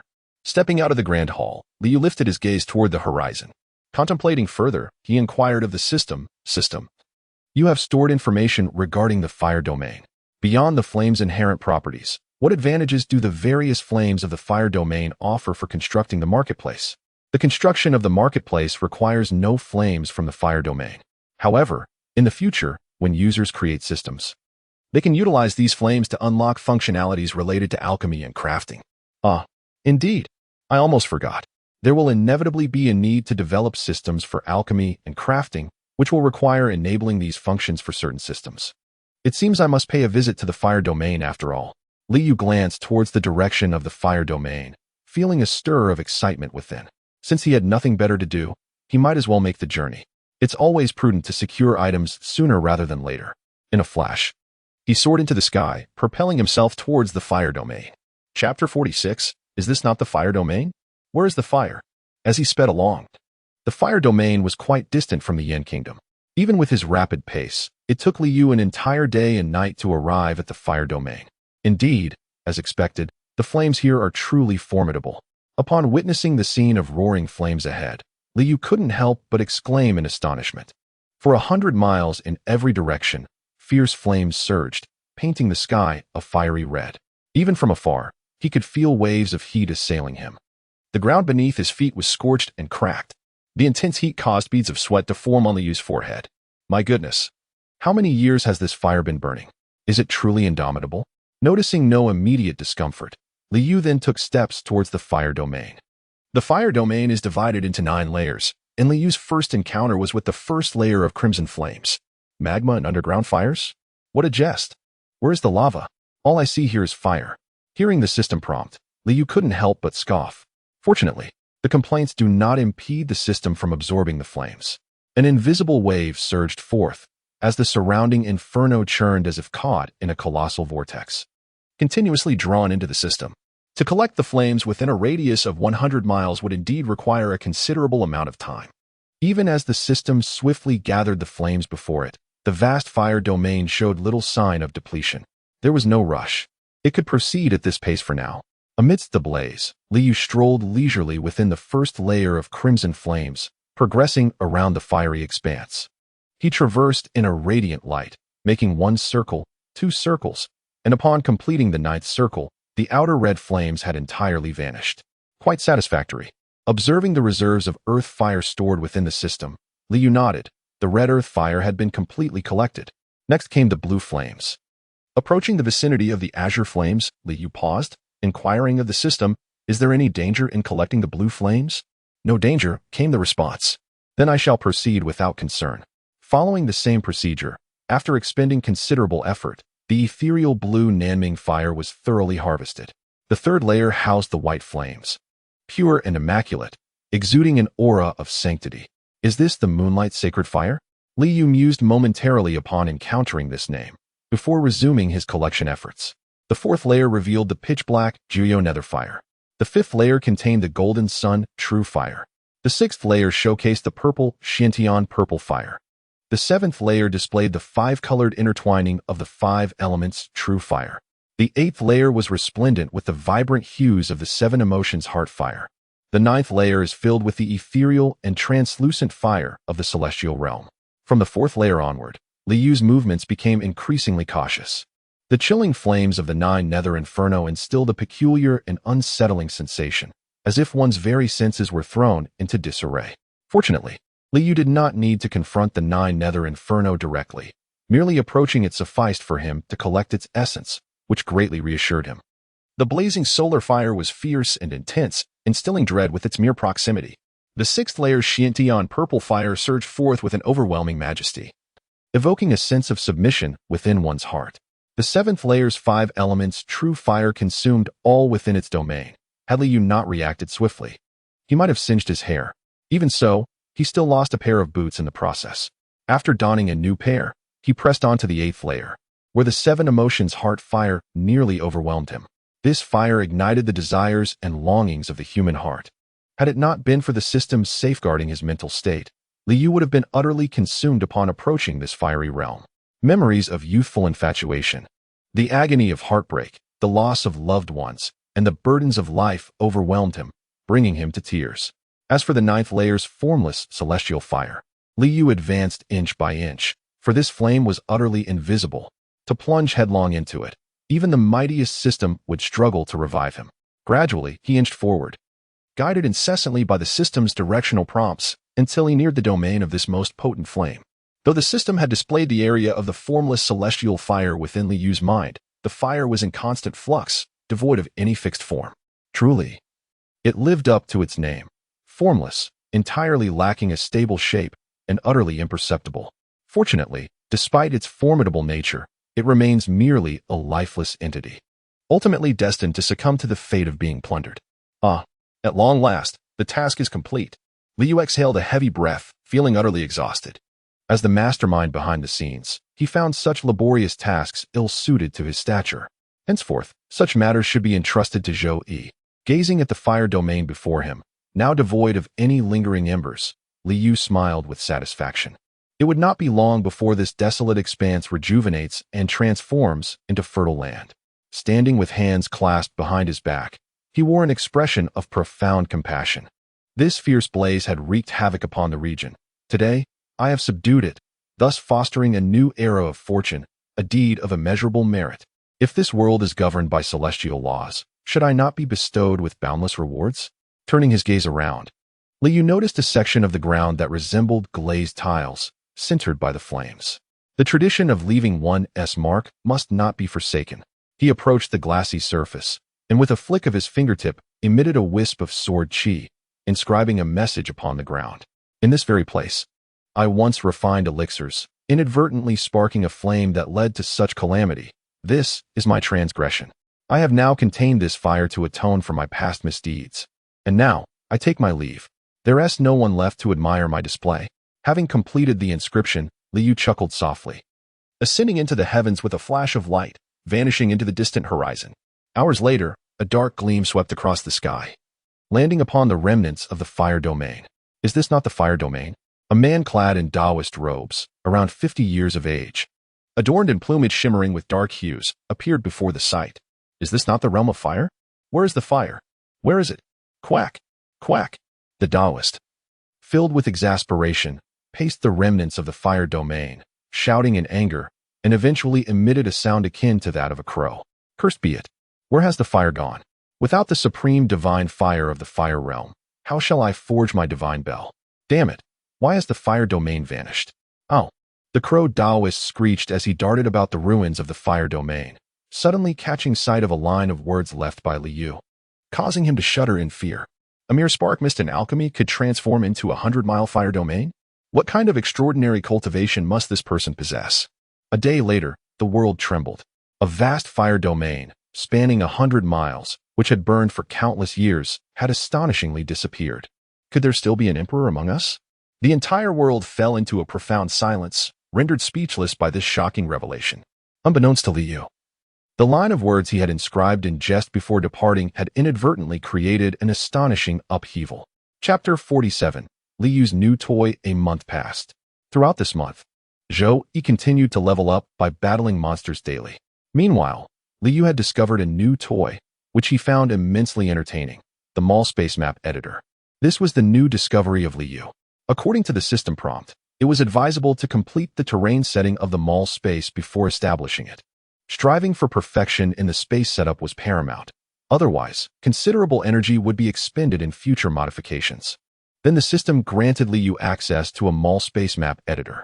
Upon encountering this tool, Liu felt as if he had discovered a treasure. A map editor. The very name evoked a sense of inexplicable familiarity. He soon became utterly engrossed in it. Ha ha ha. Liu cackled gleefully, gesticulating with joy. He had just completed yet another terrain setting. In Liu's mind, the map editor was akin to an enormous sandbox, allowing him to freely configure towering mountains, rolling hills, expansive plains, marshes, deserts, lakes, rivers, and a plethora of other terrains according to his imagination. This time, he crafted what he deemed a perfect landscape, the eternal song forest. He believed surpassed the previous moonlight grove in perfection. Just look at this scenery: majestic mountains and flowing waters, cascading waterfalls, and serene springs. With mountains and rivers, plains and streams, and a coastline beyond, it was truly exquisite. Liu beamed with pride. However, the system interrupted with a notification, stating that the practical value of the user's map was inadequate and required further refinement. Inadequate practical value? Where was it lacking? After toiling for quite some time to recreate the vivid images from his memory, he was met with a rude awakening from the system. Naturally, Liu was indignant. Currently, the usable terrain was insufficient and the potential for future development was lacking. Well, alright, the system did have a point. With a sigh of frustration, Liu acknowledged that this 20-mile radius was far too small. Within this limited expanse, he had recreated the entire Eternal Song Forest, even extending a portion of the sea beyond the coastline. The entire map is resplendent in its beauty. However, most areas are merely aesthetically pleasing and serve little purpose. System. In the future, will the expansion of my privileges correspondingly enlarge the shopping space? With each elevation in privilege, the shopping space will automatically expand proportionately. This implies that the map I designed could ultimately expand to unimaginable dimensions. In that case, the Eversong forest may indeed lack developmental potential. Liu nodded, setting aside his playful thoughts, and began to contemplate the layout of the shopping space earnestly. One must consider future development rather than merely focusing on the present. As space expands, the terrain will likewise extend, making islands the most suitable geographical feature. Once magnified in the future, each island could transform into a vast continent, offering ample potential for growth. However, ordinary islands seem too mundane. I shall opt for floating islands. A series of floating islands could eventually evolve into expansive aerial lands. How magnificent! Images of floating islands from cinematic works flashed through Liyu's mind, and he quickly conceived an idea. He envisioned a total of 9 floating islands, destined to become 9 airborne lands. With a clear concept, the design progressed swiftly. Soon, the sand table revealed a breathtaking sight of 9 ethereal floating islands, shrouded in celestial clouds. At the top was a floating island measuring approximately 4 miles in circumference, with 8 other islands cascading beneath it. A majestic waterfall cascaded from the main island, flowing onto one of the lower floating islands, and then continuing its descent to the next. Each small island exhibited unique shapes and varied terrains, yet all were lush with verdant foliage. The entire structure of the 9-tiered floating islands resembled a picturesque landscape, imbued with an otherworldly aura. Indeed, this terrain aligns perfectly with my identity. After completing the setup, Liu beheld the scene with immense satisfaction. System: how does this terrain configuration fare? Development potential is ample and meets the criteria. Well, one cannot expect a system devoid of intelligence to comprehend the nuances of flattery and sycophancy, such complex endeavors. Safe. Liu chuckled softly, closing the map editor of the marketplace space, and rose from his seat to exit the chamber. After a month of battling and leveling up, Zhou Yi had undergone a remarkable transformation. In terms of personal strength and mental state, he now epitomized the standards of a prodigious cultivator. Zhou Yi stepped into the grand hall, adorned with a golden crown binding his hair, clad in a resplendent sapphire robe, a jade belt cinching his waist, and donning polished black boots. He radiated an aura of ethereal brilliance, his eyes gleaming with spirit. He approached with the grace of a dragon and the might of a tiger, each movement exuding extraordinary poise and formidable presence. Salutations to the master. Zhou Yi bowed respectfully to Liu. Do not bow. Liu cast a glance at Zhou Yi and nodded in approval. It has not been an easy journey. More than a month invested, and you have finally reached this level. Were it not for the map editor to occupy my time, I would have grown quite weary of idleness. At this moment, Zhou Yi had ascended to the realm of transcending the mundane.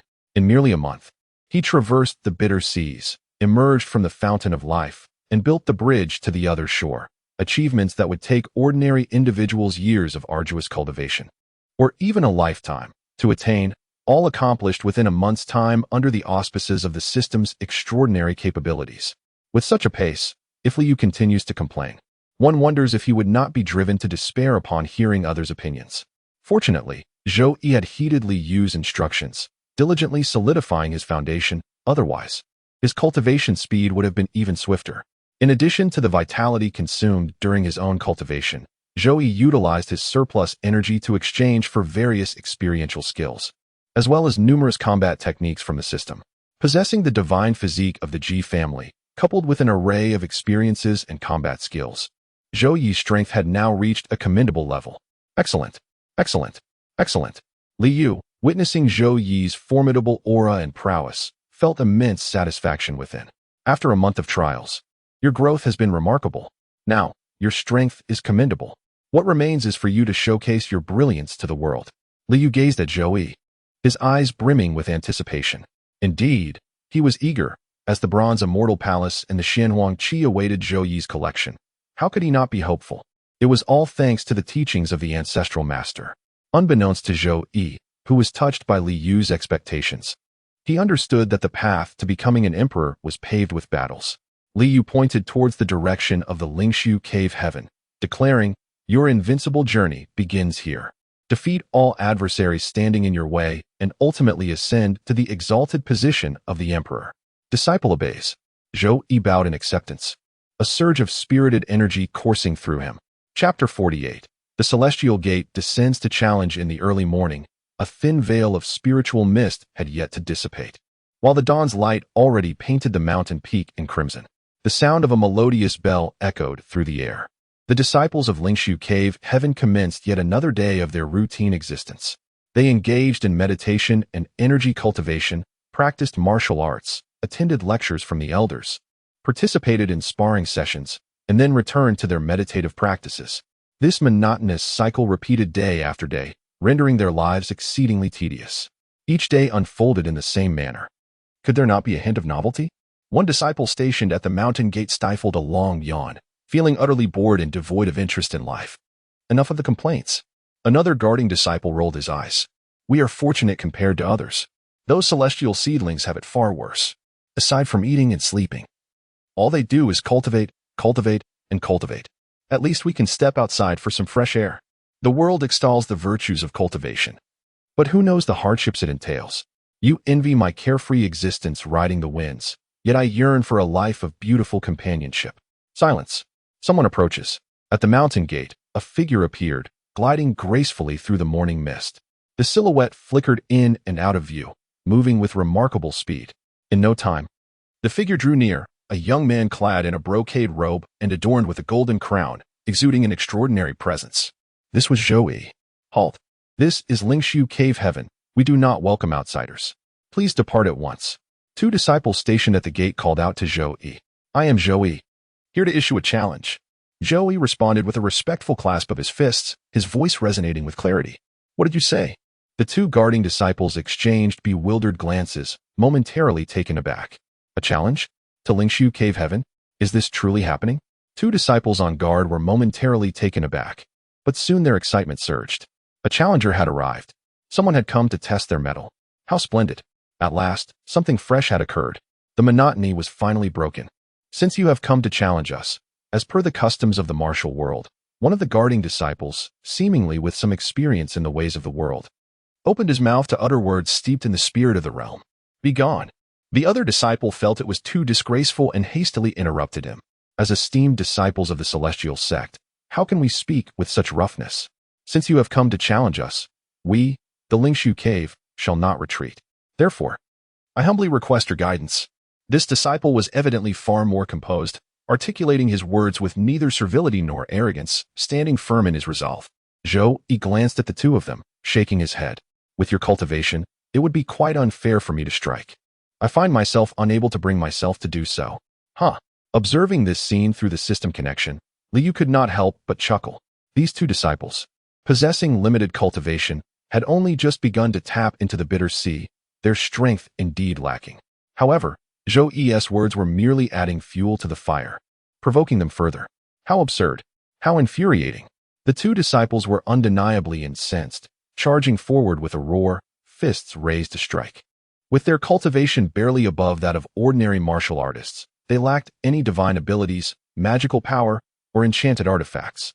Thus, they could only resort to the brute force of their fists. Anticipating this, Zhou smiled as he waved his sleeve. A gust of wind erupted forth, sending the two disciples soaring through the air. Ouch! How painful! The two individuals fell heavily to the ground, grimacing in agony. Struggling to rise, the disciple, seasoned in the ways of the world, stood up and clasped his fists, declaring, Your martial prowess is formidable, I humbly concede. Silence. Another disciple bellowed furiously, leaping to his feet and rushing to the mountain gate, where he urgently rang the alarm bell. Dong, dong, dong. The rapid tolling reverberated, shaking the very foundations of Lingshu Cave Heaven. Could it be that someone dared to intrude? Who possessed such audacity? Was it the demon clan from the ruins attacking the mountain gate? As the alarm echoed, beams of light shot forth from Lingshu Cave Heaven, racing towards the mountain gate. Who would dare challenge us at Lingshu? A streak of light reached the entrance, and an elder clad in a purple robe bellowed, his voice resonating powerfully, causing the surroundings to hum. Swish, swish, swish. Several more beams of light followed closely behind, almost indistinguishable in their arrival at the mountain gate. The purple-robed elder glanced at Zhou before turning to the two guarding disciples, his expression stern as he inquired. Report to the sect leader. Has this person come to challenge us? The disciples on guard quickly pointed at Zhou, relaying the message to the sect leader. A challenge? I am Zhou Yi, a disciple of the Taoist sect, Zhou Yi said, cupping his hands in respect towards sect leader Li. I have long heard of the illustrious name of Lingshu Cave Heaven, and I wish to test my skills by coming here to issue a challenge. A Taoist sect? What kind of sect is that? I have never heard of it. Sect leader Li remarked, taken aback by Zhou Yi's introduction. From where does this obscure little sect emerge? Or is it a hidden faction? Now is certainly not the time to pursue this matter. Setting aside his doubts, Master Li cast a cold glance at Zhou Yi, a burgeoning anger swelling within him. The illustrious reputation of Lingshu Cave cannot allow for such indignities. How dare they come knocking at our door, utterly oblivious to their own insignificance? Has my long period of restraint emboldened even the most wretched of beings to encroach upon our territory? As this thought crossed his mind, a chilling intensity gleamed in Master Li's eyes, and a faint aura began to emanate from his hand, poised to deliver a fatal blow to this insolent fool. Just as he was about to strike, a sudden exclamation from Elder Lu broke the tension. Ah, young Master Zhou, is that you? Elder Lu stared at Zhou Yi, his face a mask of disbelief. The descent of the heavenly sovereign sect to challenge us? What hope is left for us now? A tempest of emotions surged within Elder Lu, despair nearly consuming him. What grave error has Lingshu Cave committed? Elder Lu, what is the matter? Master Li, having served as the leader for many years, noticed the peculiar expression on Elder Lu's face and instinctively halted his impending attack. Ah, Master, please don't. Elder Lu, upon seeing the lingering aura in Master Li's hand, was struck with terror and rushed to grasp Master Li's arm. Do not act rashly. Elder Lu, what is it? Master Li, taken aback by Elder Lu's frantic gesture, inquired urgently. Master, the celestial seedlings at the edge of the forbidden area were to be shared among our 6 sects. Yet one has been taken by that individual. At this point, Elder Lu subtly gestured towards Zhou Yi, indicating that he was the one who had been taken. What? The Master Li was startled, rising abruptly as he recalled how he had almost acted impulsively just moments ago, a cold sweat cascading down his back. How fortunate! How fortunate! His heart raced wildly within his chest. Had he acted, a calamity of extinction would have been imminent. Chapter 49. The protracted duel at last commences. Young Master Zhou, I am unaware of your purpose in visiting. Elder Lu, who had some acquaintance with Zhou Yi, hastily approached him with a beaming smile, inquiring amiably. Alas! The reputation of our ancestor is indeed overwhelmingly formidable. Observing the situation, Zhou Yi felt a twinge of helplessness, with such humility displayed by the other party. How could he proceed with any aggression? Nevertheless, the task of vanquishing the 6 major sects was unavoidable, compelling Zhou Yi to muster his resolve. Fortunately, the ancestor had not accompanied him. Otherwise, there would be no need for a contest, as Lingshu Dantian would undoubtedly concede at the first instance. Grateful for this stroke of luck, Zhou Yi steeled himself and addressed Elder Lu. Thanks to the teachings of the ancestor, my cultivation has progressed. The ancestor once mentioned that Lingshu Dantian possesses a lineage of the Tao scriptures. Thus, I wish to engage in a friendly spar with the disciples of Lingshu Dantian. Might your esteemed sect grant me this opportunity? Elder Lu stared at Zhou Yi, utterly dumbfounded. The lineage of the Tao scriptures? The foundational techniques of the Tao scriptures are known throughout the world. Even if the scriptures were authored by the celestial sovereign, why would they be sought from us? You are a disciple of the celestial sovereign. Who would dare to engage you in combat?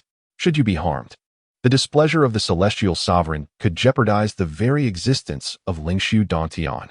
However, the presence of Zhou Yi has arrived, and it would be unreasonable not to provide an explanation.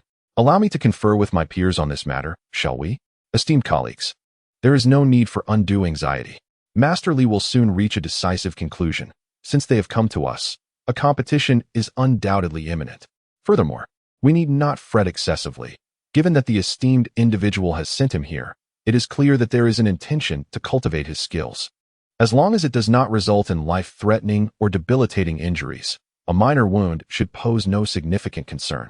Indeed, that is a valid point. The elders nodded in agreement. Thus, let the disciples engage in a contest with him.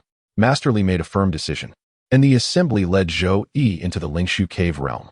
Upon arriving at the martial arts arena within Lingshu Cave, Master Li and Elder Lu personally engaged Zhou Yi in conversation, while the other elders swiftly prepared for the forthcoming competition. Shortly thereafter, the disciples of Lingshu Cave arrived at the arena. Oh, Yi Fan, is that not Zhou Yi? Pang Bo pointed towards the stage where Zhou Yi was conversing merrily with Master Li, turning to Yi Fan and inquiring. Indeed, it is Zhou Yi. Yi Fan responded with astonishment. Is he not with the Supreme Tao Ancestor? What brings him here? Who can say? Pang Bo shrugged nonchalantly, glancing back at Zhou Yi with a hint of envy. Having connections makes a world of difference. Just look. The master is personally attending to him, as if he were a distinguished guest. With powerful patrons, one can navigate any situation with ease. In this world, status and background are not of paramount importance. Rather, it is one's own strength that truly matters. As he pondered this, Yi Fan felt a wave of melancholy wash over him. Possessing an unparalleled and extraordinary physique, yet finding oneself ill-suited for cultivation. Over the course of more than a month, the sea of suffering remained utterly stagnant, rendering even the most basic entry into the practice unattainable. How could Yi Fan possibly feel any joy amidst such despair? Do not fret, Yi Zi, there is always a path for those who persevere. You shall surely have another opportunity, Pang Bo promptly reassured, noticing the troubled expression on Yi Fan's face. At that moment, Master Li unexpectedly rose and ascended to the main platform, addressing the congregation below. Dear disciples, today, young Master Zhou from the Taoist sect pays us a visit. Young Master Zhou possesses profound cultivation and an extraordinary background, and he seeks to engage in a scholarly exchange with the disciples of Lingshu Cave. With these words, Master Li gestured towards Zhou Yi, who nodded in acknowledgement and stepped forward to bow respectfully to all present. An exchange of skills? The disciples below were momentarily taken aback by the master's words. Was this truly a scholarly exchange, or merely an invitation to a challenge? They cast wary glances at Zhou Yi, their expressions tinged with skepticism. An exchange? Zhou Yi wishes to spar with the disciples of Lingshu? What tremendous skill has he acquired in such a short span of time? Pang Bo's eyes widened in disbelief, mirroring Yi Fan's own astonishment. In just over a month, Zhou Yi had reached a level of proficiency sufficient to engage with Lingshu disciples. The prowess of the Taoist ancestors is indeed something to be revered. Dear disciples, Master Li continued, I too believe this presents a remarkable opportunity for mutual learning and enhancement. Hence, I have summoned you all to witness this event, which will undoubtedly broaden your horizons and benefit your growth. With that, Master Li waved his hand, and 10 streams of luminous light soared upwards, landing gracefully upon the observation platform. As the fleeting light faded, 10 disciples from Lingshu stood in a row upon the high platform. The 10 exceptional disciples of Lingshu. They were the top 10 contenders of this year's sect competition. The appearance of these figures on the platform sent a wave of astonishment through the gathered disciples below. The sect leader had actually permitted the 10 exceptional disciples to spar with Zhou Yi. Was this not akin to using a sledgehammer to crack a nut?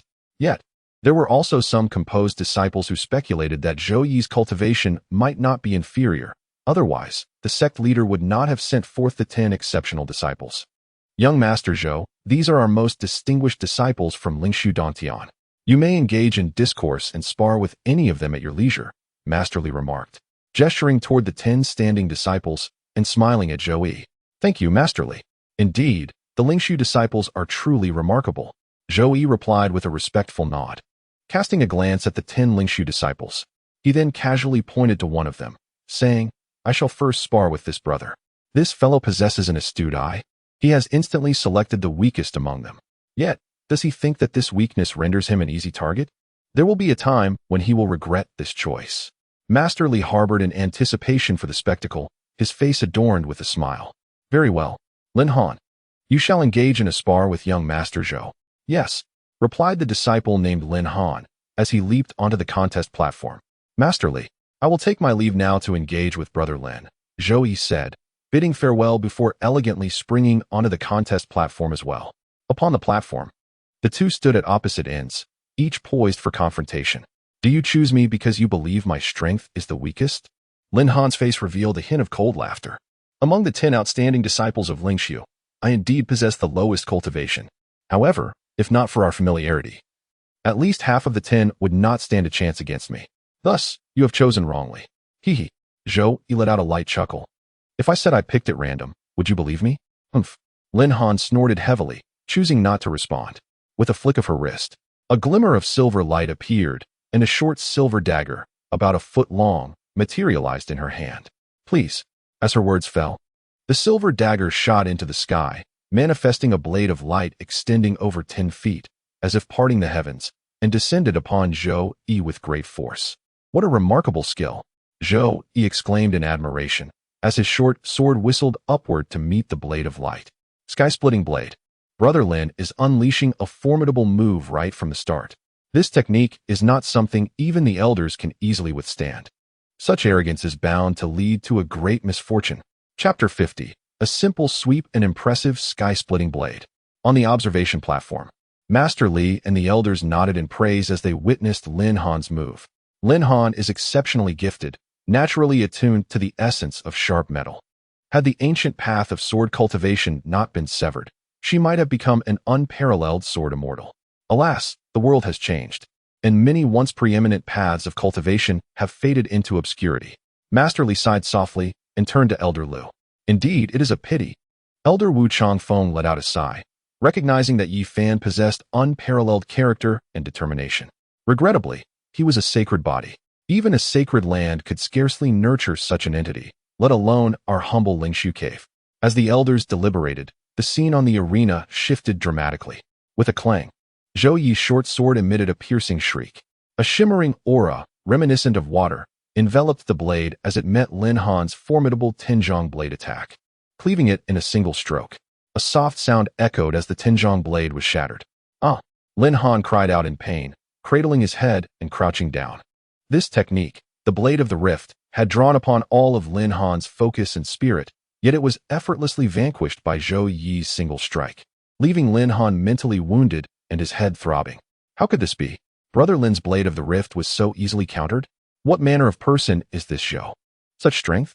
What sect does he belong to? The disciples below, who had pinned their hopes on Lin Han, erupted into a cacophony of disbelief. Unable to comprehend the spectacle before them, Zhou Yi had grown so formidable. Peng Bo gaped, unable to close his mouth for a long while. He had surpassed us by a wide margin. Yi Fan wore a stoic expression, yet tumultuous waves surged within him, sharing the same origins and backgrounds. A mere month apart had seen his former classmate ascend to such heights. How could Yi Fan remain composed under these circumstances? No, I cannot continue like this. With clenched fists, Yi Fan resolved to change his fate. On the observation platform, upon witnessing the scene, Master Li and the assembly of elders gasped in astonishment. A swordsman? Could it be that the legacy of sword cultivation has endured to this day? The elders were profoundly unsettled by Zhou Yi's display of swordsmanship. It was not merely the formidable power of Zhou Yi's strike that alarmed them, but rather the unexpected emergence of a sword cultivator in an era when the path of sword cultivation was nearly extinguished. Master Li and Elder Lu exchanged knowing glances, understanding one another yet refraining from voicing their thoughts. Zhou Yi, being a disciple of the heavenly sovereign, wielding sword techniques was hardly remarkable. On the arena, a steward hurriedly ascended to assist Lin Han off the stage. Indeed, Zhou Yi had exchanged for some sword techniques and had expended energy to cultivate a modicum of sword qi. However, his level of mastery was still rudimentary. Had Lin Han not infused his spirit into the blade's aura, he would have sustained no injury at all. Even now, though Lin Han's spirit was somewhat impaired, he merely needed to meditate and recuperate for a few days to restore himself. Yet, from the perspective of the uninformed disciples, Zhou Yi's arrogance was intolerable. Not only did he initiate the confrontation, but he also struck with such severity. Was this a sign of disdain for our Lingshu cave? A lesson must be imparted to alleviate their indignation. Master, I wish to seek counsel from young Master Zhou. I implore your permission. The one stepping forward was Yu Dao, the foremost among the Lingshu 10 talents, who had just broken through the Wheel Sea realm and made initial advancements into the Dao Palace. Yu Dao seeks to challenge him? Master Li found himself in a quandary. He was acutely aware of Yu Dao's intentions and capabilities. However, he harbored concerns for Zhou Yi. What if Yu Dao's strikes were too harsh? That would indeed pose a dilemma. Since this esteemed brother is interested, Master Li, shall we engage in a friendly spar? Just as Master Li found himself in a predicament, Zhou Yi spoke up from the stage. Very well. Master Li nodded, contemplating that teaching him a lesson might be beneficial, lest he think that the Lingshu cave heaven is devoid of guardians. With the Master's consent, Yu Dao stepped forward. His form akin to a leaf caught in the wind, gracefully descending onto the arena. Brother Yu's autumn leaves dance in the wind is truly captivating.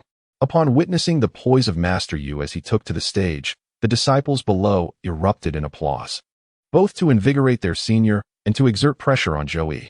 Indeed, this autumn leaves dance in the wind demonstrates remarkable finesse, rising effortlessly and leaving no trace, an impressive mastery.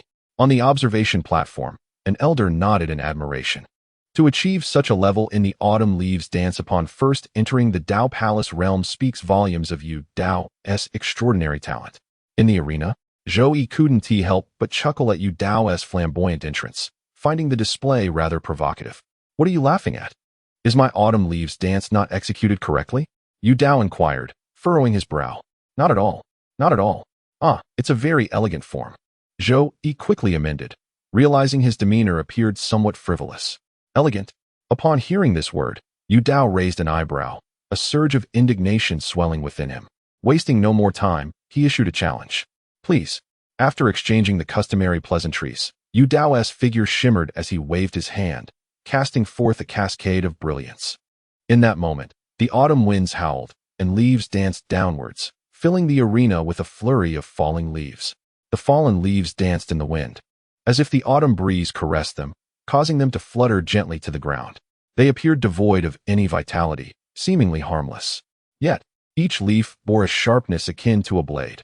With but a fleeting thought, any single leaf could transform into a lethal strike. This was the lethal technique of Yu Dao, boundless leaves cascading down. Once ensnared in the onslaught, one would be perpetually confronted by an endless barrage of leaves. An inexhaustible assault that was nearly impossible to defend against. As this technique was unleashed, an immediate silence enveloped the entire training ground. Could it be that senior brother Yu Dao possessed such a formidable technique? Had he truly never revealed his true capabilities? The disciples were engulfed in astonishment, their confidence in Yu Dao's victory swelling immensely. It was truly magnificent. As the leaves descended in a flurry, imbued with a chilling aura of death, Zhou remained unfazed, merely admiring the beauty of this technique. You shall soon discover that it is more than mere aesthetics. With a cold chuckle, Yu Dao unleashed his spiritual energy, and countless leaves shot forth with a whoosh. To conquer the enemy with a single blow was sufficient. However, with such an array, the strength became diluted. Zhou shook his head, his entire being vibrating as a radiant divine light illuminated him. A vast spectacle materialized around Zhou. Amidst the boundless expanse of the ocean, a bright moon ascended slowly, its resplendent glow illuminating the entire horizon. All the leaves that flew towards Zhou were instantly crushed in this radiant brilliance. Within the infinite moonlight, Zhou gently pressed his palm downwards. A colossal handprint descended, overwhelming all beneath its weight. PFF. The scene of countless falling leaves shattered in an instant, as Yu Dao spat a mouthful of blood and was sent flying. The bright moon rose over the sea, a celestial phenomenon, the imprint of a colossal hand in the void. Wasn't he a member of the Zhou family? The spectators at the viewing platform were startled into a frenzy. Chapter 51. The Rising Phoenix, Zhou. Indeed, young Master Zhou possesses extraordinary cultivation, with Yu Dao defeated. This exchange, which masqueraded as a friendly competition but was essentially an invasion, could only draw to a close. Master Li hurriedly welcomed Zhou down. This individual's influence was far too great to provoke. It was best to swiftly send away this harbinger of misfortune. Although Master Li felt quite uncomfortable internally, he could only wear a smiling facade, conceding his inferiority. Your Majesty, Lingshu Dantian has already conceded defeat. The initial task has been successfully completed. The voice of the spirit of the heavenly book resonated in Zhou's mind, and he breathed a sigh of relief, thus acquiescing to Master Li's wishes. Hastily taking his leave. Excellent. Li Yu yawned, sitting up from his bed. He had already completed 1/6 of his goal. Young Zhou, hurry and sweep through the other 5 sects. Your ancestor, can hardly wait any longer. With a mere thought, Li Yu instructed the spirit of the heavenly book to continue issuing tasks, urging Zhou to hasten towards the next cultivation sect. Oh, wait. I actually forgot to set a reward for the tasks. Without a reward, what motivation would there be to complete the tasks? A reward was absolutely essential. Li Yu contemplated how to rectify this oversight, pondering what to offer as a reward. It needed to be enticing yet cost-effective. Thus, only martial arts manuals remained as a viable option. Among all the resources scanned by the system, only the knowledge of martial arts was relatively low in manufacturing cost, yet sufficiently alluring. Therefore, Liu decided to bestow upon Zhou Yi a martial art technique. After some contemplation, an idea struck him. The Zhou surname traces its lineage back to the Ji clan, and he could indeed be considered a descendant of a great emperor. Moreover, he had already exchanged for the void palm technique, so why not grant him the void scriptures? As days passed, Zhou Yi's achievements became increasingly illustrious. After defeating the Lingshu Cave Heaven, he arrived at the Yinxia Cave Heaven. The Yinxia Cave Heaven had already suffered greatly due to Li Yu's misdeeds, and they dared not provoke Zhou Yi. A random disciple was chosen, and after a brief exchange, they conceded defeat. Following Yinxia came Xiang, and after Xiang, there was Yuding. The subsequent challenges were indeed rigorous battles. Although no one dared to employ lethal force, the skirmishes were fiercely contested without any leniency. Zhou Yi advanced through these trials. Sweeping aside all opposition, his cultivation grew ever deeper, and his combat experience became increasingly refined. Simultaneously, his renown spread far and wide. A month later, Zhou Yi finally accomplished the daunting task of vanquishing the 6 major sects, earning him a formidable reputation in the Yan region. Your Majesty, the initial task on the path of the great emperor has been completed. Upon hearing the spirit of the heavenly book's notification, Zhou Yi let out a long sigh of relief. Your Majesty, as you are a descendant of the great emperor and possess a divine physique, the system has issued a reward, automatically matching you with the Void Emperor scriptures. A reward for the task? The Void Emperor scriptures? Upon hearing these words, Zhou Yi's heart surged with exhilaration. He had been perplexed as to why the system's issued tasks had seemingly lacked rewards. It turns out that rewards are only distributed upon the completion of all tasks, and the rewards granted are indeed exceedingly gratifying. The Void Emperor scripture is a classic text for emperors, requiring an astronomical amount of energy, over 10 million, for exchange within the system, a sum far beyond his immediate reach. Yet, astonishingly, a preliminary task has bestowed upon him this scripture, perfectly aligned with his identity. How considerate. In this moment, Zhou Yi felt immense satisfaction with the Taishang Heavenly Book system.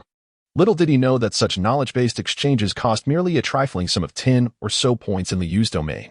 For the system, generating physical objects demands immense energy, whereas the creation of intangible knowledge consumes almost negligible energy.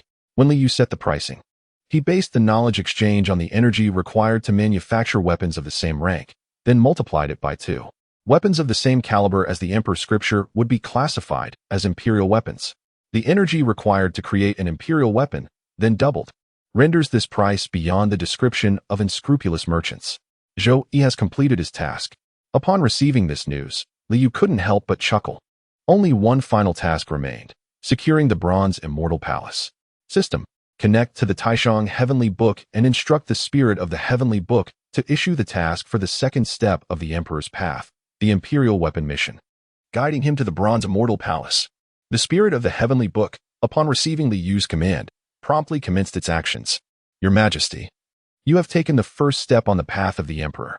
The second step will now commence. Oh, what is the second step of the task? Zhou Yi has just received an immense reward, igniting a sense of anticipation for the second task. The second step on the path to becoming an emperor involves the Imperial Weapon Mission. How can one aspire to be an emperor without possessing an imperial weapon? An imperial weapon, which has accompanied the emperor throughout his journey, is a priceless treasure that certifies his path to enlightenment, making it of utmost importance. Imperial weapons? Zhou Yi recalled the countless formidable treasures available in the exchange system, and his heart surged with excitement. Indeed, an imperial weapon serves not only as the emperor's personal armament, but also as a testament to his journey towards enlightenment. To ascend as an emperor, one must have an imperial weapon. With this thought, Zhou Yi promptly accepted the mission. The imperial weapon task has commenced. Your Majesty, please follow the instructions to locate the Bronze Immortal Hall and gather the Xian Huang Qi as materials for the imperial weapon. Xian Huang Qi? Upon hearing this familiar term, Zhou Yi felt a mix of astonishment and joy. Xian Huang Qi. Is it not said that the ancestral master possesses a wondrous Xian Huang Tower? It is rumored that this treasure was crafted from Xian Huang Qi. If I were to collect Xian Huang Qi, could I not forge a treasure akin to that of the ancestral master? Are there any clues regarding the location of the Bronze Immortal Hall? Zhou Yi inquired eagerly of the spirit of the Heavenly Book. The Bronze Immortal Hall roams beneath the earth, its exact location indeterminate. However, The system predicts that it will soon appear near the Taishan Gate. Taishan Gate. In that case, I shall pay my respects to the ancestral master before venturing near the Taishan Gate for further exploration. Ancestral master? As Zhou Yi was about to ascend with his retreating light, he suddenly noticed Li Yu appearing beside him and promptly halted. Master, I have already defeated them. I witnessed it all. Li Yu nodded in admiration, his virtual image indistinguishable from a real person in demeanor and motion. Master, I wish to venture out for a while. I kindly ask for your permission. You should indeed embark on an adventure. Li Yu replied with a smile. Your foundation is now solidly established. It is time for you to encounter the heroes of the world. Zhou Yi, after this, I too shall depart. From now on, your path will be yours to tread alone. Although Zhou Yi was aware of Li Yu's impending departure, he had not anticipated it would arrive so swiftly. Stirring a sense of reluctance within him, all gatherings in this world eventually disperse, he mused. Moreover, it is not as though we shall never meet again. Li Yu waved his hand with a smile. Though my true self is not present, manifesting an avatar to meet you is hardly a challenge. Why should you feel this way? Indeed, Zhou Yi suddenly recalled how, in times of peril, he had called for his master, who immediately materialized an avatar to assist him. Master, I shall take my leave now. Zhou Yi bowed respectfully to Li Yu before soaring away towards the Taishan Gate. He hoped for a smooth journey ahead. Watching Zhou Yi's retreating figure, Li Yu exhaled gently. Chapter 52. First to collect the Xian Huang Qi, Your Majesty, according to the system's assessment. The Bronze Immortal Palace is nearby. Zhou Yi had just emerged from a precipice when he suddenly heard the ethereal prompt of the celestial scripture. A wave of joy surged within him. After spending several days wandering aimlessly in the vicinity, devoid of any leads, he had finally discovered the faint traces of the bronze celestial palace, which brought him immense relief. Following the direction indicated by the celestial scripture, Zhou Yi embarked on his quest and soon paused before a crystal-clear spring at the foot of a small hill. Is it truly beneath this? He pondered, furrowing his brow at the pristine waters. If it indeed lay here, he would have to excavate to gain entry. Your Majesty, through this spring, one can access an underground river of shadows. By following the river for approximately 10 miles, one can reach the bronze celestial palace. Then it appears that digging is the only option, Zhou Yi declared, drawing forth a short sword, its blade radiating with an incessant aura.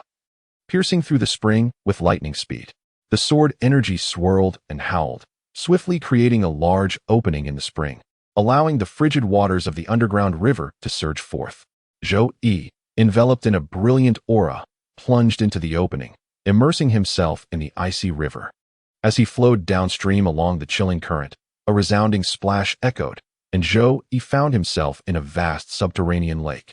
The radiant divine glow enveloped him, forming a protective barrier that separated him from the lake's waters. As he descended to the lake bed, the emitted brilliance revealed before him an awe-inspiring bronze palace. At last, he had found it. Zhou Yi gazed at the magnificent palace, his eyes alight with fervent anticipation. Is this truly the bronze celestial palace? The pace of movement quickened as Zhou Yi hurried towards the bronze immortal palace. The swift passage through the waters behind him stirred up swirling eddies. Suddenly, from the corner of his eye, he caught a fleeting glimpse of a shadow. Who could it be? Zhou Yi was taken aback and swiftly turned to face the apparition, his short sword drawn and poised for defense. Upon closer inspection, he realized it was merely a corpse floating in the water. A sense of relief washed over him. Yet an undercurrent of vigilance surged within. The presence of a body signified that this place was not innocuous. Caution was prudent. As Zhou Yi proceeded with utmost care, he noticed an increasing number of floating corpses along his path, amplifying his wariness. Eventually, he arrived at the front of the bronze immortal palace, remarkably without encountering any unforeseen perils.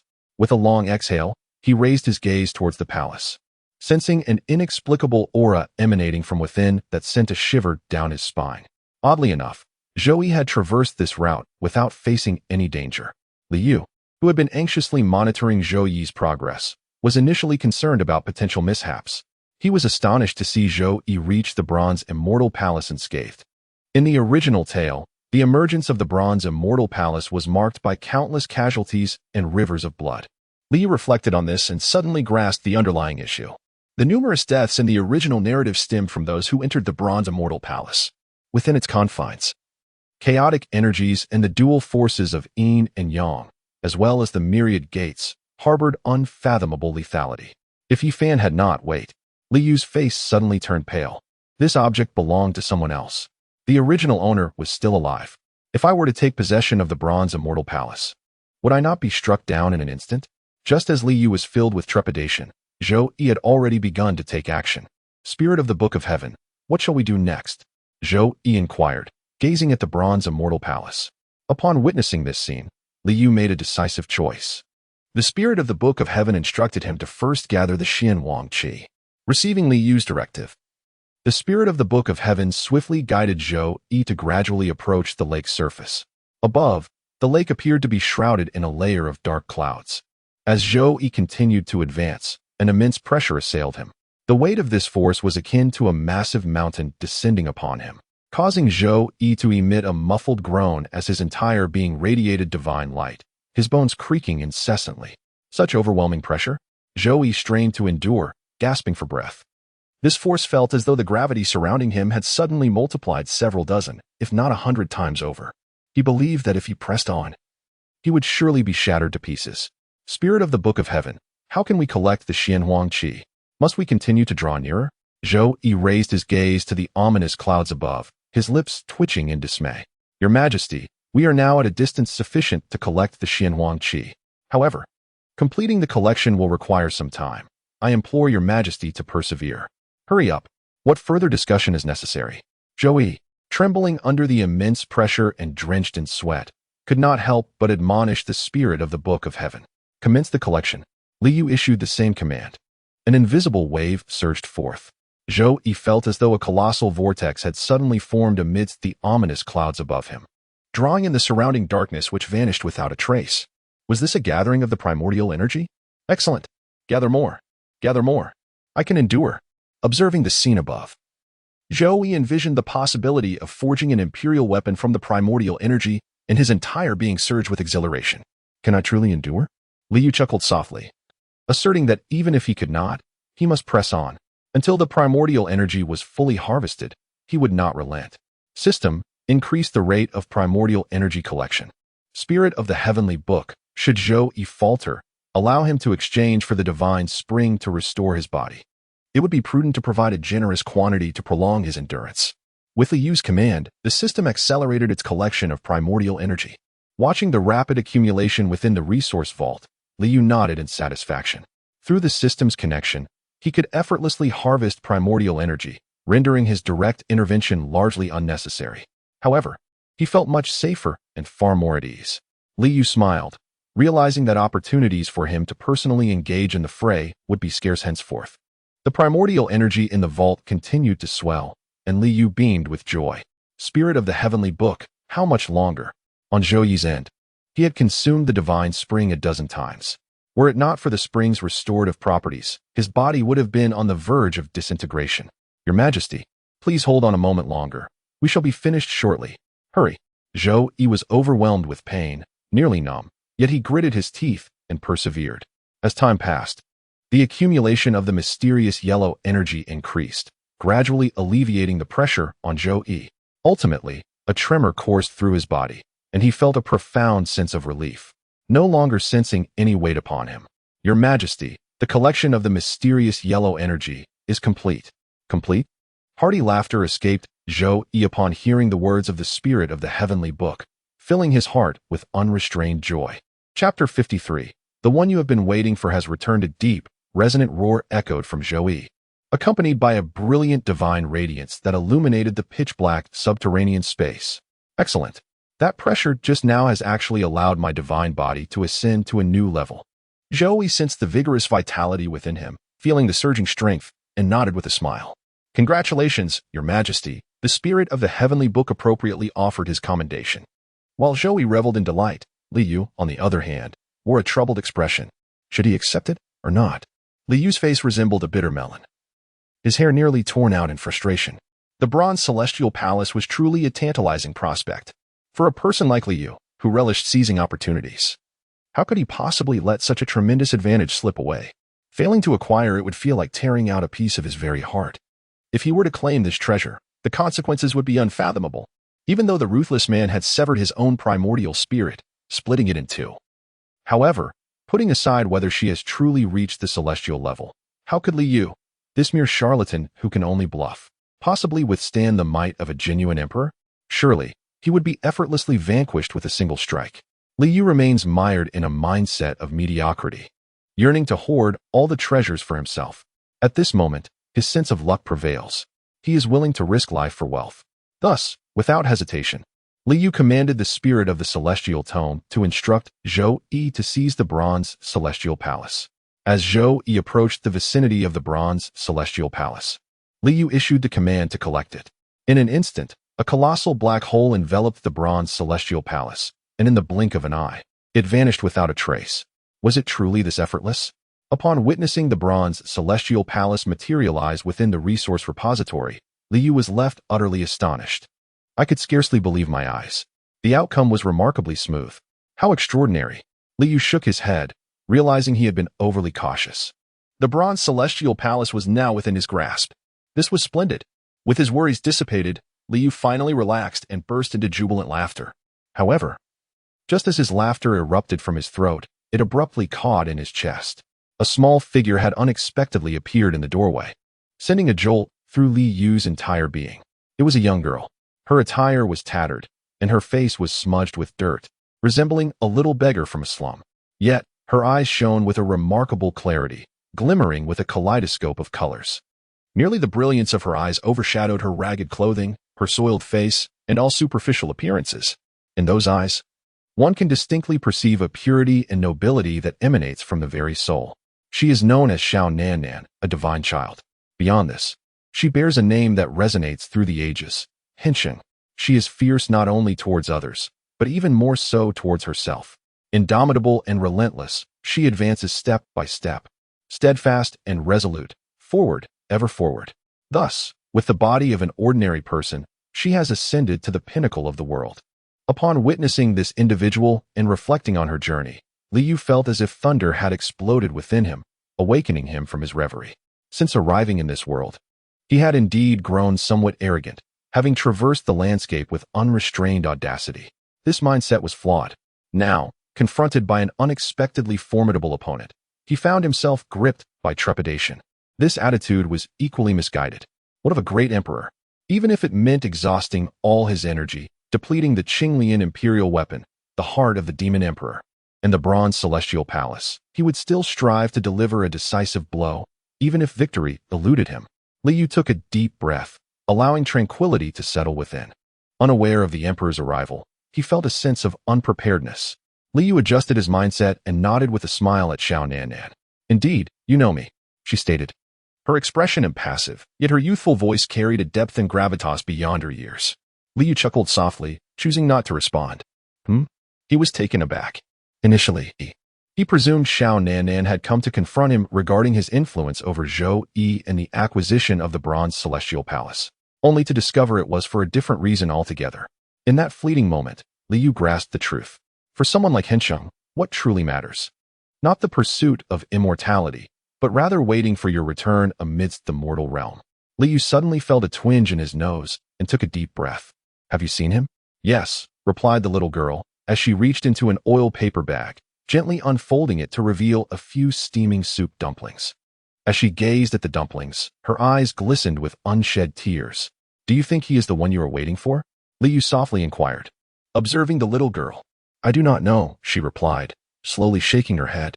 She carefully wrapped the dumplings again and looked up at Li Yu. Since you have spoken those words, you must know something. Therefore, I seek an answer from you. Her expression remained impassive. Yet Li Yu understood that beneath this calm facade lay tumultuous waves and surging currents. If you can provide an answer, I would overlook the fact that you took my elixir of immortality and claimed my bronze celestial palace. Is that so? Li Yu nodded, smiling at the little girl. Yet he was acutely aware of her intent. Should he fail to deliver a satisfactory answer, there would indeed be consequences. With your cultivation, you have certainly traced back through time, examining all that has transpired. You must be well aware of the unfolding events. At this juncture, Li Yu pointed to a wildflower blooming outside the window. In this world, no two flowers are entirely identical. Yet you have now found that identical one. Is the answer not apparent? However, he has no memory of the past. Does that matter? Previously, that person was your brother.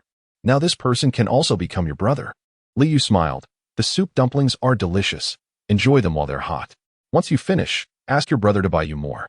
Should I ask my brother to buy me more? The little girl hesitated for a moment, then took out a pouch of soup dumplings, gently opened it, and slowly picked one up, bringing it to her lips for a delicate bite. The warm broth flooded her mouth, and the delightful flavor permeated her tongue. So delicious. A glimmer of tears sparkled in the little girl's eyes as she took a hearty sip of the dumpling, exclaiming again, so delicious. Thank you. She looked up at Liu, her smile radiant like a blooming flower. No need to thank me. Liu secretly breathed a sigh of relief. It was best to avoid confrontation. In truth, Liu understood that the fierce individual did not genuinely seek answers. She already possessed them. Her visit was merely a quest for validation. Well then, I shall go ask my brother for more dumplings. Goodbye. The little girl giggled, resembling a child seeking sweets from her brother. Goodbye. Liu waved his hand, watching as the little girl shimmered and vanished before his eyes. Yi Fan, although I have taken many things from you, gifting you an extraordinarily formidable sister should suffice to settle the score. Chapter 54. Zhou Yi desires the Xianyuan sword. The little girl had departed. The first order of business was to address Zhou Yi's so-called imperial weapon. Having absorbed the Xianhuang Qi, coupled with the merits gained from the acquisition of the Bronze Immortal Palace, Liu felt it essential not to shortchange Zhou Yi. While he relished the meat, he must at least offer Zhou Yi a taste of the broth. The spirit of the Heavenly Book prepared to forge a weapon for Zhou Yi. Following Liu's command, the spirit of the Heavenly Book promptly began communicating with Zhou Yi. Your Majesty, having acquired the essence of Xianhuang, and with the energy of the Bronze Immortal Palace assisting you, you are capable of crafting a supreme treasure. Please, Your Majesty, design a weapon that resonates with your desires. Upon hearing this news, Zhou Yi's heart swelled with joy, and he began to contemplate the nature of his weapon. In our tradition, the artifacts that symbolize the identity of an emperor include the 9 tripods, the Xianyuan sword, and the imperial seal. Which one should he choose? The imperial seal was quickly dismissed. Its association with Qin Shi Huang diminished its significance. The 9 tripods, being 9 in number, were excessive. The success of forging a single imperial weapon would already be a stroke of fortune, let alone imagining 9. Selecting just one tripod would strip away the very essence of the 9 tripods. As for the Xianyuan sword, an emblem of the sacred way and the royal path, its name resonated profoundly with his own origins, making it a fitting choice. With this realization, Zhou Yi had made his decision. Spirit of the Heavenly Book, I choose the Xianyuan sword as my imperial weapon. Envisioning the form of the Xianyuan sword in his mind, he instructed the spirit of the Heavenly Book to conjure a virtual representation of it. A long sword, measuring 3 feet and 3 inches, appeared, exuding an air of ancient gravitas. One side of the blade was adorned with celestial bodies, while the other depicted mountains and flora. The hilt bore inscriptions on agrarian techniques and strategies for unifying the seas. It was vast, archaic, and imbued with a sense of profound weight. Upon gazing at this sword, Zhou Yi felt a stirring within him, a determination to forge ahead, to clear the path through thorns, to bring order to the cosmos, and to purify the universe with unwavering resolve. All is reduced to 2 words, sacred path. This is the weapon once wielded by my ancestors, steeped in legend. The flame of tradition endures, never to be extinguished. Now, let this fabled sword shine anew in my grasp. I shall wield this blade to purify the universe and restore order to the cosmos. My heart surges with fervor, and Zhou Yi trembles with exhilaration. We pledge our lives to follow you. The spirit of the heavenly tome humbly bows before Zhou Yi. Excellent, Zhou Yi exclaimed with hearty laughter. Addressing the spirit of the heavenly tome, proceed to forge it in this manner. At your command, the spirit of the heavenly tome responded without hesitation. Yet, only Liu could make the final decision regarding this matter. The Xianyuan sword, indeed, Zhou Yi's ambition knows no bounds. Liu nodded, conceding, very well. Since you possess such determination, I shall lend you my assistance. System, decompose the fragments of the celestial cauldron and the green copper block, merging them with the essence of Xianhuang, to forge a Xianyuan sword for Zhou Yi. With Liu's command, the system promptly responded. The green copper block melted, and the Xianhuang essence fused, instantaneously transforming into a 3-foot-long sword. Observing the Xianyuan sword, identical to that of legend, Liu smiled and nodded. Zhou Yi, the ancestors have not treated you poorly. With the fragments of the celestial cauldron and the essence of Xianhuang, the essence of your Xianyuan sword rivals that of an imperial weapon. Though it is merely a sword embryo now, with continued refinement, it can undoubtedly be transformed into a true imperial weapon. Liu mused, then waved his hand. The Xianyuan sword from the resource repository was instantly transmitted into the supreme heavenly tome. Your Majesty, I shall not fail in my duty. The spirit of the heavenly tome promptly presented the Xianyuan sword. With great reverence, Zhou Yi grasped the Xianyuan sword, his fingers caressing its blade. Sensing the boundless power that resided within, a surge of elation coursed through him as he realized his journey was nearing completion. Liu nodded thoughtfully, his mind stirring with inspiration, and summoned the system to conjure a virtual projection that materialized beside Zhou Yi. Upon witnessing Liu's presence, Zhou Yi hastened to pay his respects. Indeed, Liu remarked, casting a glance at the Xianyuan sword in Zhou Yi's grasp. The imperial weapon is on the verge of completion. As long as you continue to grow and refine it, this sword shall undoubtedly ascend to imperial status. Zhou Yi, like a fledgling bird that must leave the nest to soar, the time has come for me to depart. The path ahead is yours to tread alone. Master. Zhou Yi lifted his gaze to Liu, a tinge of reluctance lingering in his heart. There is no need for such sentiment, Liu replied with a gentle smile. I have come solely to bid you farewell. Since you have chosen your own path, you must pursue it with unwavering determination. Understood, Zhou Yi bowed in acceptance. Let us part ways here. With a wave of his hand, Liu's figure vanished in an instant. Has the master truly departed? Zhou Yi stood in a daze, gazing at the void where Liu had been. The road lies beneath my own feet. Once an infant learns to walk, adults release their hold, allowing the child to forge ahead. Though there may be stumbles along the way, one ultimately strides forward with confidence. Master, I shall not disappoint you. Zhou Yi gripped the hilt of the sword firmly, affirming, Spirit of the heavenly book, we shall embark on our journey. At last, the moment to depart had arrived. In the grand hall beneath the volcano, Liu lifted his gaze to the sky. The vast expanse of the sky unfolds, with clouds gracefully drifting across the horizon. Gazing at this magnificent sky and the enchanting scenery surrounding him, Liu suddenly feels a twinge of reluctance. Is there still something weighing on his heart? He turns his gaze toward the direction of the misty cave, where the image of a little girl lingers in his thoughts. Perhaps he should bid farewell. Those eyes, as clear and radiant as moonlight, once again appear in his mind. Sweet little Ting, dear brother has come to see you. In a flash, he ascends towards the heavens, soaring into the clouds. Not long after, Liu's figure descends upon the small town. What has transpired? Upon revealing himself in the town, he finds himself at the former Li family estate. Since Liu had annihilated the Li family, he entrusted little Ting and old Jiang to the care of the people from the Misty Cave, believing it to be a foolproof arrangement. However, the sight before him, draped in white, causes Liu to furrow his brow tightly, a sense of foreboding rising within him. What has happened? With confusion, Liu pushes open the grand door and steps into the Li family estate. Who is there? The sound of the door creaking open rouses those within the courtyard. A flurry of swift movements ensues as several figures dart out. Clearly, these individuals are cultivators. Celestial Sovereign. Among those who rush forth, the foremost figure, a striking young woman, is none other than Lin Jia. Upon recognizing Liu's visage, she cannot help but exclaim in surprise. Here. Liu cast a blank glance at Lin Jia, extending his hand to point at the white banners hanging high around them, and inquired, what has transpired here? Lin Jia's complexion paled, and with a thud, he knelt on the ground, exclaiming, Disciple has failed in his duties. Forgive me, Celestial Lord. Indeed, something has gone awry. Liu took a deep breath, his expression growing somewhat frosty. Come, Xiao Ting, let us depart. Liu gestured to Lin Jia and stepped towards the courtyard. Yes. Lin Jia hastily rose and led Liu into the inner hall. Within the inner hall stood a memorial platform, upon which rested a pitch-black coffin. Xiao Ting, clad in mourning attire, knelt before the memorial, sobbing softly, as she tossed paper offerings into the flames of the brazier before her. The cultivators from the misty cave heaven stood nearby, faces etched with sorrow, sighing deeply. It is over. How could such a calamity have befallen us? I have already arrived. Upon witnessing Liu's entrance, the cultivators of the smoke and haze cave turned pale, collapsing to their knees with a thud, pleading for forgiveness. Heavenly Sovereign, forgive us. Little Ting looked up at Liu, tears streaming down her cheeks as she rushed into his embrace, exclaiming, Big brother, Grandpa has passed away. Little Ting, do not cry. Liu comforted her.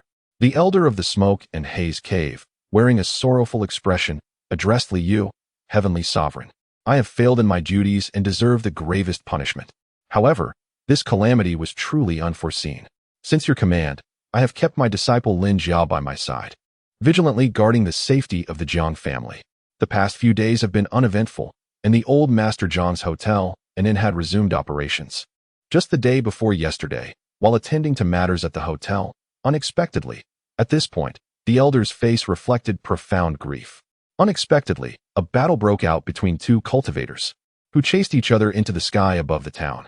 Upon witnessing this, I rushed to intervene, but alas, I was a moment too late. During their skirmish, one of them shattered their spiritual weapon, which fell upon the inn where old Master Jiang happened to be. I could not even save him in time. How could this be? Li Yu was left utterly dumbfounded upon hearing these words. The old Master Jiang had met his demise in such an inexplicable manner. It was indeed a testament to the capriciousness of fate, illustrating how life is replete with unforeseen events.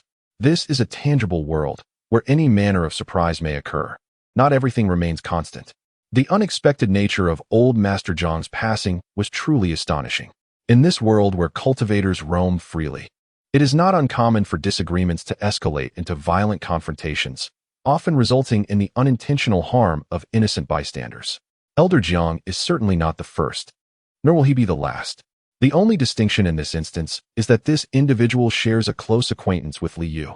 At a loss for words, Li Yu cast a glance at the heartbroken little girl, Ting Ting, whose tear-streaked face elicited a pang of compassion within him. What fate awaits this child? Gently, Li Yu wiped the tears from Ting Ting's cheeks and embraced her tenderly. It was truly heart-wrenching to contemplate leaving this 5- or 6-year-old girl to navigate life alone in such a small town. He inquired of the system, pondering the situation. Li Yu nodded.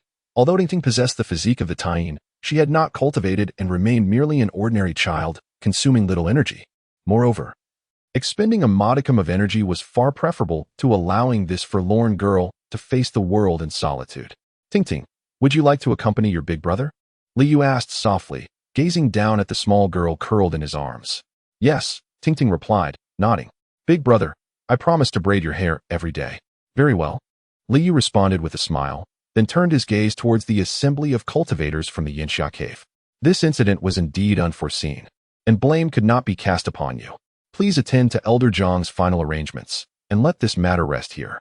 Thank you for your magnanimity, Celestial Master. The cultivators of Yinxia Cave collectively sighed in relief upon realizing that Li Yu bore them no ill will. Subsequently, Li Yu joined others in attending to the funeral arrangements for the elderly Jiang. Material wealth and worldly possessions held little significance for anyone involved, leading to their casual disposal. Come, little Ting Ting, let us depart, Li Yu said, taking her hand as they exited the grand courtyard after all matters were settled. In a flash of light, they soared into the sky, a testament to the young girl's fortunate fate.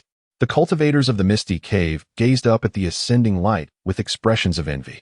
Regardless of her unfortunate background, being in the company of a celestial master was a stroke of extraordinary fortune. The light whistled through the air, and moments later, Li Yu and Ting Ting stood before the grand hall beneath the volcano. Is this your home, big brother? Ting Ting inquired, peering around with curiosity at the magnificent structure. Oh, not quite, Li Yu replied. Ting Ting nodded in understanding, a smile gracing her face. As Li Yu led Ting Ting into the hall, he glanced around with a faint smile. In just a few months since his arrival in this world, everything had transformed dramatically. Previously, he was but a feeble individual, yet now he stood far above the masses. Once isolated and alone, he now had little Ting Ting by his side, which brought a radiant smile to his face. Ah, I nearly forgot about that, he chuckled, shaking his head. The energy within the system was limited, and with Ting Ting accompanying him, he could not afford to waste it frivolously. With a resigned sigh, Li Yu said, All right, Xiao Ting Ting, let me change my clothes before we leave. At that moment, Li Yu reverted to the appearance he had upon his arrival, clad in a flowing robe of azure, yet this time he was not alone. An invisible wave quivered slightly, and in an instant, Li Yu and Xiao Ting Ting vanished from sight. A fleeting glimmer of light heralded Li Yu's reappearance, now accompanied by a little girl. Upon lifting his gaze to the familiar dormitory, Li Yu felt as though he were enveloped in a dream. Having inexplicably traversed into this world and subsequently morphed into a system supplier, He found himself selling systems across myriad realms, assuming the guise of a sage. In merely a few months, the transformations had been both profound and swift. "Brother, is this your home?" Xiao Tingting inquired curiously, glancing around the dormitory before turning her gaze back to Li Yu. "This place." Li Yu scanned the room, shaking his head slightly. "This is not truly my home." "Then where is your home?" Xiao Tingting blinked, seemingly taken aback. "My home," he mused, "is where my heart finds peace. Since we are here, let us find solace in this moment." Now is not the time for reflection. Li Yu shook his head again, taking a seat in the dormitory with Xiao Tingting. The pressing matter at hand was to find a suitable place to settle. Glancing at Xiao Tingting, he resolved firmly that she was not yet ready to be seen. He needed to devise an appropriate rationale before revealing her presence. Thus, securing a safe haven for Xiao Tingting became his foremost priority. After the establishment of the mall space, can I bring others inside? Once the mall space is opened, it is entirely under the user's control, allowing them to grant access to anyone at their discretion. Is that so? Li Yu nodded, intending to create the mall space and let Xiao Tingting stay inside for a few days. System, using the floating island topography as a template. Initiate the creation of the mall space. Command acknowledged. The mall space begins to take shape. Boom. In the distance, Li Yu seemed to hear an earth-shattering roar. Yet upon closer inspection, it was utterly silent. Following this tremendous sound, a star point emerged in Li Yu's mind. Its radiant brilliance bursting forth like a dawn piercing through the darkness, resplendent and dazzling. An inexplicable connection blossomed within Li Yu's consciousness. Guided by this connection, Li Yu's spirit surged forth, instantly arriving upon this celestial body. This is the mall space. As his consciousness settled upon the star, Li Yu's mind was immediately filled with a panorama consisting of 9 floating islands. These islands floated gracefully within the expanse, with a waterfall cascading down. Flowing like a silken ribbon that intertwined among the 9 celestial clouds danced around, and verdant trees flourished. The 9 floating islands were breathtakingly beautiful, resembling a fairyland. As his consciousness traversed the entire space, it left an indelible mark, branding this realm with Li Yu's essence. In an instant, the entire space lay within his grasp. And instinctively, Li Yu understood how to manipulate this domain. The space has been opened, and one may enter to explore. Upon witnessing this expanse, Li Yu felt immensely satisfied. He turned to the young girl sitting beside him, Xiao Tingting, and smiled. "Sister, I shall take you to a magnificent place to play. Would you like to join me?" "Yes," Xiao Tingting nodded earnestly, replying, "Wherever you go, I will follow." "Then let us depart," Li Yu said, taking her hand. In his heart, he silently declared, "By the name of the system provider, and by the authority of the master of the mall space, I grant this individual the right to enter the mall space." The command acceptance and permission entry were completed. With a thought, Li Yu and Xiao Tingting instantly appeared within the mall space. "Wow, it's so beautiful," Xiao Tingting exclaimed, her eyes wide with wonder as she beheld the ethereal clouds and cascading waterfalls, along with the lush forests and blooming meadows. Overjoyed, she released Li Yu's hand and began to frolic among the flowers, gathering blooms with delight. This was the main island among the 9 floating isles, the largest and highest of them all. The floating island spanned approximately 4 kilometers, not overly vast, yet it boasted mountains, waters, forests, and springs, creating an exquisite environment. "It's quite pleasant here," Li Yu mused, surveying his surroundings and nodding to himself. However, he recognized that this was merely a wilderness. For habitation, the construction of mall buildings would need to commence. System, initiate mall construction with my current resources. Please select a mall building template or customize your own. In Li Yu's mind, a myriad of architectural templates materialized: temples, sanctuaries, magical palaces, and celestial abodes, presenting dozens of diverse designs. He chose the celestial abode template, as it resonated with his aesthetic sensibilities.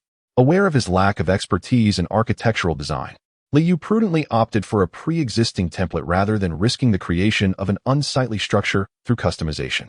With the template confirmed, the system prompted the user to add construction resources. Li Yu designated the Bronze Celestial Palace as the primary resource and the 5-colored Jade Hall from the Qing Emperor's tomb as decorative elements, intending to first construct the main building of the celestial abode. The resources were duly recognized and met the construction standards.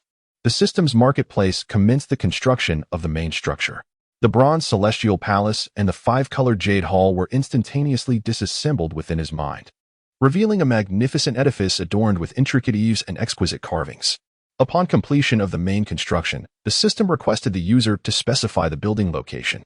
Liu gazed around and chuckled, shaking his head. The main building of the marketplace encompassed nearly a square kilometer. There was hardly any alternative to consider. Shouting Ting, "Could you come over here?" he called. "We are about to construct a celestial abode, and to mitigate any unforeseen complications, it would be prudent to have you by my side." "Ah, here I come," little Ting Ting exclaimed, brandishing a vibrant bouquet of flowers as she skipped joyfully towards him. "Look, big brother, I picked so many beautiful flowers." "Indeed, they are splendid," Liu replied with a smile, gently pulling little Ting Ting closer. "Ting Ting, weren't you curious about where your brother lives? This is where I call home. Here, I shall build a magnificent house for us to dwell in together, all right?" "Absolutely. That sounds wonderful," little Ting Ting exclaimed, her excitement causing her to leap into the air. "Now, watch closely as I create a grand abode for you." Liu chuckled softly, then pointed to a spot at the center of the floating island, commencing the construction. A soft humming sound resonated through the air as an endless brilliance blossomed at the heart of the floating island. Amidst the kaleidoscopic radiance, exquisite structures emerged from the ground. Palatial halls intertwined with one another, pavilions and terraces interspersed, long corridors stretching forth, and gardens adorned with beauty, a breathtaking spectacle. "Brother, this is our home." Little Ting Ting gazed in awe at the buildings before her, blinking in disbelief. "Yes, this is indeed our home," Liu smiled, taking little Ting Ting's hand as they approached the grand entrance of the celestial residence. Chapter 57. The perils of pretentiousness. As he led little Ting Ting through the newly constructed celestial abode, Liu felt immense satisfaction with the architectural marvel. However, little Ting Ting furrowed her brow, feeling overwhelmed by the sheer size of the house. The celestial residence was a stunning creation, equipped with various functional buildings. Yet the only drawback was its emptiness within, and the gardens were merely adorned with ordinary flora. However, this is not difficult. Within the resplendent hall of the Qing Emperor's tomb, countless mundane items lay scattered. System: retrieve all the quotidian belongings from the Qing Emperor's tomb and place them within the celestial abode of the marketplace. With a gentle wave of his hand, the once barren room was instantly filled with an array of instruments. Opulent brocade draped the windows, a plush carpet adorned the floor, exquisite tables graced the space, and shimmering jade vessels sparkled throughout every chamber. What an abundance of resources within the Qing Emperor's tomb! Liu marveled, realizing that with these possessions, the celestial residence could easily accommodate inhabitants. "Little Ting Ting, brother has some delightful toys for you." Liu scattered a multitude of colorful playthings, plush bears, and various dolls, creating a large heap. "Wow, how adorable!" Little Ting Ting cheered as she dove into the pile of toys. "Yes. Okay, brother, Ting Ting is being very good." Clutching a white bear plush, she waved at Liu. He smiled and turned to exit the room, pleased that little Ting Ting was settled for the moment. Now, it was time to attend to his own matters. After crossing into this world, Liu had been taken in by the steward Meng Yin and found a place at the Kangwu Academy. Although he had not been officially registered, he was practically a menial worker. Given his current circumstances, Liu's aspirations had risen significantly. There was no way he would continue as a mere laborer. Thus, the issue of his identity must be resolved immediately. With a shift in thought, Liu intended to leave the marketplace space. "Ah, what is this?" Just as he prepared to teleport, he suddenly realized that there were numerous locations from which he could transport himself. After residing in this world for several months, Liu discovered that every location he had visited could serve as a teleportation point. This revelation filled him with immense delight. Given this circumstance, it seemed that any place he had traversed could be reached effortlessly. Was this not akin to the teleportation points found in certain games? As long as he took the time to visit these locations, he would no longer need to walk anywhere in the future. He could simply teleport. Liu selected a resting point and instantaneously departed from the commercial space. In the blink of an eye, his figure appeared within the dormitory of the servants' quarters. Though modest in its design, the dormitory provided single occupancy, and prior to his teleportation, Liu had confirmed through the system that there were no outsiders present, alleviating any fears of an unexpected encounter. The moonlight streamed through the window like water. Gazing at the luminescent night, Liu recalled a crucial matter: time. It had been a total of 3 hours and 2 quarters, equating to 6 hours and 30 minutes. If 3 hours corresponded to 1 month, then by this ratio, 12 hours would represent a full year. The familiar adage of a day in the heavens, a year on earth echoed in his mind, prompting a soft chuckle. Observing the moonlight outside, he reflected, I left in the afternoon, and after 3 hours, it is indeed evening now. Stretching his limbs and feeling the surging power within him, Liu could not help but laugh. How could I have forgotten to address these matters when I was constructing my celestial abode? Upon noticing the Bodhi seeds, the immortal sword's heavenly pool, and the Qinglian imperial weapon in the resource repository, Liu suddenly recalled that the system had mentioned these items were environmental resources. Yet, while constructing the immortal abode earlier, he had forgotten to address them. His impulsive and unplanned approach to tasks truly warranted a thorough reevaluation. Liu shook his head with a wry smile. Since acquiring the Qinglian imperial weapon, he had not even dared to touch it, since it remained unaddressed. He decided to take it out for inspection. As he contemplated this, with a mere thought, Liu summoned the Qinglian imperial weapon into his grasp. Indeed, it was as magnificent as described, the crystal-like jade and resplendent radiance eliciting his admiration. However, his moment of appreciation was abruptly interrupted by a piercing alarm from the system. Warning: the presence of a non-native item with excessively high energy levels in this realm will provoke interference from the world force. Liu, taken aback, glanced down at the Qinglian imperial weapon, perplexed. The notion of high energy levels was understandable. After all, it was an imperial weapon, a force capable of cataclysmic destruction. However, what did the interference from the world force entail? How would it manifest? The system promptly provided clarity. Interference from the world force, as per the user's comprehension, may be referred to as heavenly tribulation. A wave of dread washed over Liu, causing him to shudder as cold sweat beaded on his forehead. He hastily exited the room and gazed skyward. Thunder rumbled ominously, dark clouds swiftly gathered, obscuring the bright moon and veiling the starlit sky. In an instant, the entire sky darkened to an inky black, devoid of any light, leaving only the resounding rumble of thunder, occasionally illuminated by fleeting flashes of blinding lightning. This was a grave situation. It seemed that this heavenly tribulation was unavoidable. Liu gazed upward at the flickering electric light in the sky, witnessing the sinister gathering of the impending calamity, gritting his teeth resolutely. Was it merely a heavenly tribulation? An ordeal triggered by an imperial weapon, undoubtedly aimed solely at forces of that caliber. He refused to believe he could not withstand it. With the celestial-grade bronze palace that formed his immortal abode in the ethereal celestial fire from the realm of flames, Liu felt a surge of confidence. However, a warning echoed. The utilization of celestial-grade power would provoke an escalation of the heavenly tribulation's might. His expression soured. Was he truly destined to be struck by lightning for his arrogance? Chapter 58. The Supreme Tribulation. He hastily resolved to vacate the area. Drawing upon a fragment of the power of the Qinglian imperial weapon, he took a step forward, traversing mountains and rivers until he reached the vast, uninhabited mountains, 1,000 miles distant from Kangwu Academy. It was imperative to find a secluded place to endure the tribulation. Liu surveyed his surroundings, nodding to himself in approval. He could not undergo the tribulation near Kangwu Academy, though he was unaware of the rules governing heavenly tribulations in this world. He feared that if they bore any resemblance to those in the previous realm, the consequences of undergoing the tribulation at Kangwu Academy would surely result in calamity and chaos. In the previous world, there was one who relished playing such tricks on adversaries. Each time they employed this tactic, it led to a scene of carnage. If the heavenly tribulation in this world mirrored that of the last, the outcome could be disastrous. Liu rushed to the Kangwu Academy to confront the impending tribulation. Beneath the formidable celestial calamity of imperial-grade intensity, it seemed that the entire academy would be obliterated. Certainly, both Manager Yin and Yin Luo would not escape unscathed. Thus, it was imperative for Liu to vacate the premises of Kangwu Academy. Upon discovering a suitable location, he commenced his preparations. The tribulation above continued to brew, with crackling lightning swirling ominously, exuding an immense aura that suppressed the heavens and the earth. Cursed be my impulsiveness. I inadvertently attracted such monumental trouble. This time, I fear I may even lose my foundational resources. Liu muttered a curse under his breath and hastily donned his full gear. He reclad himself in the sacred white robe, though beneath the imperial-grade tribulation, this garment, forged from the scales of the ancestral crocodile, was scarcely more resilient than a mere sheet of paper. However, at this moment, any increment of strength was invaluable, and Liu could afford no further hesitation.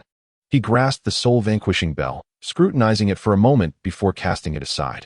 Although this artifact possessed formidable power, Its effectiveness was narrowly focused, only impacting the soul, rendering it utterly useless in the face of the tribulation. The over 10 sacred great armaments from the Qing Emperor's tomb were all offensive weapons, devoid of any defensive gear, leaving him at a disadvantage. After hastily equipping himself, Liu cast his gaze upon the Qinglian imperial artifact in his hand, gripping it tightly. Qinglian, you are the embodiment of the Emperor's essence. Throughout his life, the Qing Emperor traversed the vast expanse. Surely, you shall not falter. Boom. The thunderous roars from the heavens grew increasingly pronounced, the weighty rumblings imbued with boundless might, as if all of creation trembled in response to the cacophony. In this moment, all eyes across the realm were drawn to this extraordinary celestial phenomenon. People belonging to different races, nations, and factions are all captivated by this sudden celestial phenomenon. In various revered sanctuaries, countless individuals stretched their necks to gaze at the heavens, their expressions a blend of astonishment and envy. The majesty of the heavens is overwhelming, rendering all things submissive. Thunder roars like an ocean, and divine will cuts like a blade. Has a grandmaster ascended to the supreme realm? An elderly man clad in a scholar's robe looks up at the sky, a hint of shock etched upon his face. The thunder has yet to descend, and it remains uncertain where the one undergoing tribulation truly resides. It is to be hoped that this individual is not a monstrous aberration. Otherwise, the plight of humanity would become even more dire. The scholar sighs deeply, continuing to gaze at the sky, lost in thought. Has another ascended to the unparalleled grandmaster level? Within a dilapidated Taoist temple, a scruffy old priest gnaws on a chicken leg, his greasy hands wiping against his robe before he takes a hearty swig from a wine gourd. It is indeed the supreme tribulation. May the Buddha show compassion. In a smoke-filled Buddhist hall, a gaunt old monk opens his murky eyes. Unexpectedly, today marks the ascension of a grandmaster to enlightenment. The monk raises his gaze skyward. His face, marked by suffering, reveals neither joy nor sorrow, though the weight of hardship seems to deepen. In a resplendent hall adorned in gold and jade, a middle-aged man clad in imperial robes lifts his eyes to the heavens. His enchanting violet irises swirl with a kaleidoscope of radiance, exuding an overwhelming aura of malevolence that trembles across the land. Thunder rumbles ominously, and flashes of lightning illuminate the atmosphere. As the ominous clouds gathered, Liu gazed upward, inhaling deeply before raising the Qinglian imperial weapon before him. Qinglian, let us witness the tribulations of this world together. A resplendent spiritual light soared into the heavens as Liu ascended into the sky, wielding the Qinglian imperial weapon. Qinglian, you have fought alongside the Azure Emperor across the realms, yet you have never faced the tribulations of another world. Today, let this battle proclaim your arrival to the universe. With a melodious chime, the brilliance erupted forth.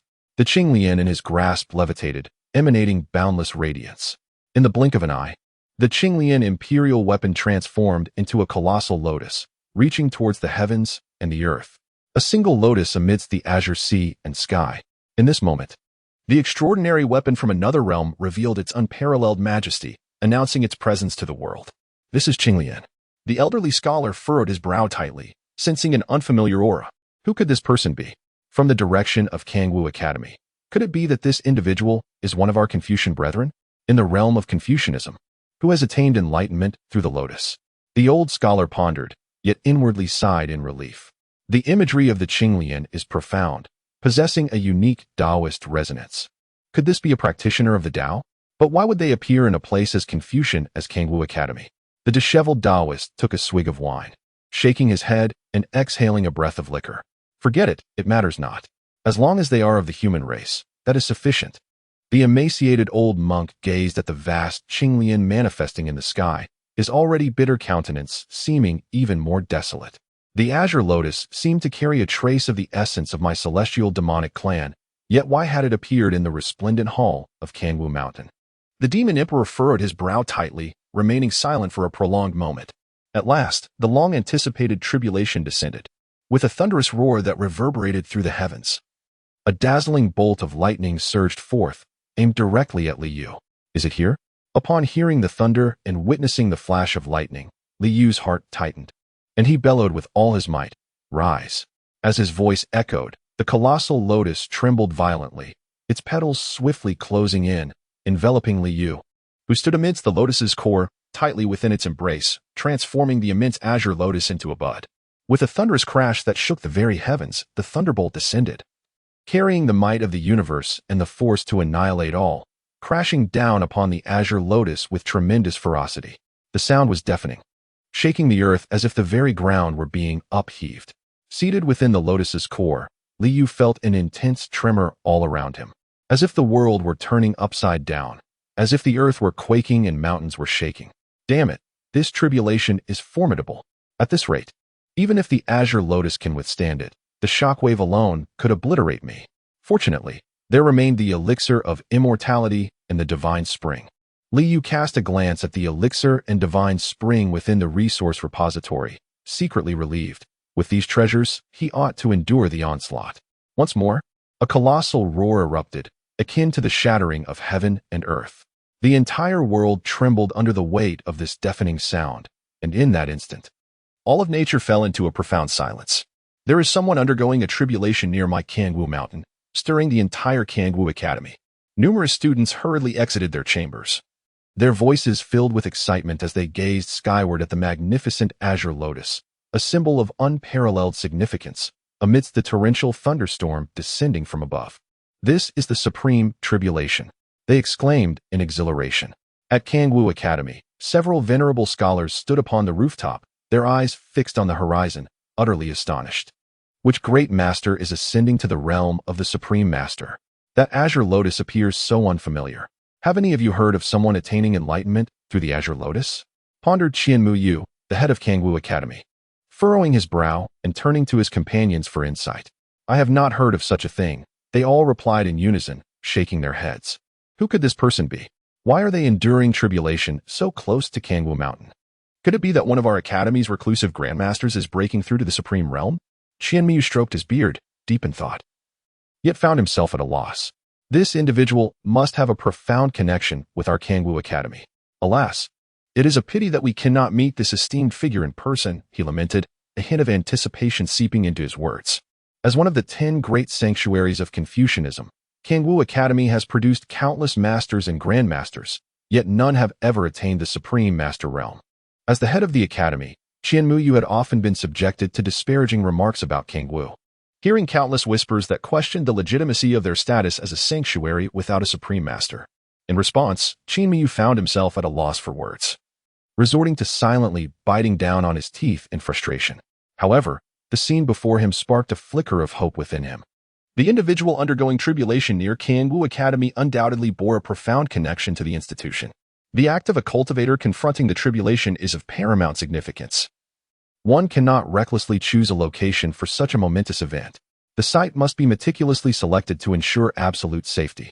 Who would dare to venture into another's territory for their tribulation, knowing that a moment's whim could lead to their untimely demise? Thus, the choice to undergo tribulation at Kangwu indicates a firm belief that no one would dare to attack him there. Such confidence could only stem from one with ties to Kangwu. Indeed, this person must be intricately linked to our Kangwu. On the terrace, everyone nodded in agreement. Had Liu been privy to the thoughts of those at Kangwu Academy, he would have undoubtedly burst into laughter. Alas, he was oblivious to their musings. Even if he were to hear them, laughter would be the last thing on his mind. The second bolt of heavenly lightning that had just struck caused the Qinglian imperial armament to tremble violently, dimming the brilliance of the Qinglian petals. Liu, ensconced within the lotus core, was violently shaken by the overwhelming force, blood spurting from his mouth. Damn, the tribulation is unexpectedly fierce. He hastily poured a mouthful of divine spring into himself, the revitalizing essence swiftly mending his bodily injuries. Continuing in this manner was not a viable option. Liu furrowed his brow tightly, recognizing that the current situation was far from optimistic. With the system at his disposal, the extent of power he could wield was beyond imagination. Annihilating heaven and earth was not beyond the realm of possibility. Yet, his own strength remained woefully inadequate. Having exchanged for the innate sacred body Tao and the primordial sutra, Liu has firmly established a solid foundation. Nevertheless, the time he has spent in cultivation is still insufficient. In the face of the tribulations aimed at imperial weapons, his mastery within the Wheel Sea realm is akin to that of an insignificant insect, easily disregarded. Merely waiting for fate to unfold is not a viable strategy. If this continues, even the Qinglian imperial weapon may soon falter, as these tribulations specifically target Imperial artifacts. Liu furrowed his brow, myriad thoughts whirling in his mind. Yet he could not conceive a suitable countermeasure. It is not that he lacks trump cards. The celestial-level bronze celestial palace transformed into a celestial abode. And the celestial-level invisible celestial fire are resources at his disposal, wielding the might of a formidable Imperial level. However, he hesitates to employ them. The system has already issued a warning. Should he invoke celestial-level power, the tribulation would immediately escalate. The implications of a celestial-level tribulation are dire. The residual forces alone could obliterate Liu, rendering any attempt at survival futile. He must rise in defiance. A purely defensive stance will inevitably lead to catastrophe. Taking a deep breath, Liu cast a glance at the heart of the Demon Emperor within the resource repository. A flicker of resolve igniting within him. The heart of the Demon Emperor and the Qinglian Imperial weapon are inherently unified, their powers undoubtedly harmonious. By harnessing the strength of the heart of the Demon Emperor to command the Qinglian Imperial weapon, he may yet possess the capability to engage in battle. With this conviction, he resolved to fight. As his thoughts crystallized, the once converged Qinglian blossomed instantaneously. Upon the vast lotus core, Liu, clad in white, stood resolute against the thunderous roars above. Subtly raising his arm, the heart of the Demon Emperor throbbed vigorously, an overwhelming force surging into the Qinglian Imperial weapon. In the azure sea beneath a cerulean sky, Liu raised his right arm high, unleashing a thunderous roar directed at the tumultuous catastrophe clouds above. With a resounding crash, a beam of radiant light, akin to a celestial pillar, forcefully collided with the swirling calamity. The earth trembled as an immense sound reverberated through the realms. This strike pierced the calamity clouds, creating a vast void amidst the darkened sky. The silvery moonlight poured through the opening, illuminating the world once more. Such an indomitable spirit. All who witnessed this spectacle could not help but marvel. In the face of divine retribution, there was no trace of fear. Instead, there was a vigorous defiance. A direct assault against the impending doom. Such a person must surely possess a steadfast and upright character, unyielding and resolute. Yet, Liu found himself in a quandary, unable to articulate his grievances. This seemingly formidable strike, brimming with power, inflicted little damage upon the clouds of calamity. The clouds swiftly reformed, sealing the void. And the moonlight was obscured once again, plunging the world into darkness. Warning! Warning! Users are advised to adhere to the rules of this realm when wielding power. Echoed the system's voice. What precisely are the rules of this world? Liu shouted at the system in frustration. Users should comply with the regulations governing tribulations. The more foreign power one reveals, the greater the interference from the world's forces. How was he to know the inscrutable rules of this accursed tribulation? Liu felt utterly vexed. Thunder rumbled once more as the third bolt of tribulation lightning prepared to descend. With no time to heed the system's warnings, Liu continued to draw upon the heart of the Demon Emperor, fueling the Qinglian Imperial weapon. Something seems amiss. The heart of the Demon Emperor serves as the source of energy for the Celestial Emperor's singular form, and when coupled with the Celestial Lotus Imperial weapon, its power appears rather feeble. Liu furrowed his brow tightly. The explosive force he had just unleashed, though seemingly immense, was but a fraction of the true might that the Celestial Lotus Imperial weapon could exhibit. If he could not fully harness the power of the heart of the Demon Emperor and the Celestial Lotus Imperial weapon, he would undoubtedly be unable to withstand this heavenly tribulation. What, then, was the source of this dilemma? After a moment of contemplation, Liu discerned the reason. The world had irrevocably changed. The Celestial Lotus Imperial weapon and the heart of the Demon Emperor, when wielded in this realm, surely lacked the synergy they once possessed. Synergy? A sudden thought flickered in Liu's mind. The system had previously indicated the necessity of adhering to certain rules. Could that be the very essence of these rules? Chapter 60. Emerging unsullied from the mud-ene, the steward had once proclaimed that to attain mastery, one must elucidate their path to the heavens and the earth. Liu lifted his gaze to the firmament and took a deep breath. This heavenly tribulation was incited by the Celestial Lotus Imperial weapon, a manifestation of this realm's rejection of foreign entities. However, if the path he articulated resonated with the power of the Celestial Lotus Imperial weapon and aligned with the rules of this world, might it not transform the heavenly tribulation into a trial of enlightenment? Even if that were not the case, if the process of wielding power could conform to the world's rules, perhaps this approach could genuinely unleash the formidable energies of the Celestial Lotus Imperial weapon and the heart of the demon emperor. With this resolve crystallized in his mind, Li Yu determined that regardless of its efficacy, it was far preferable to act than to remain passive. Thunder rumbled ominously above, the sky ablaze with an overwhelming majesty that shook the very fabric of existence. In the realm of flora, water and verdant plants bloom abundantly. Yet it is the chrysanthemum that captivates the hearts of the Jin people, while the Tang dynasty holds a profound affection for the peony. As for myself, I am enamored with the lotus, which emerges unsullied from the mire, cleansed by the pure waters yet devoid of allure.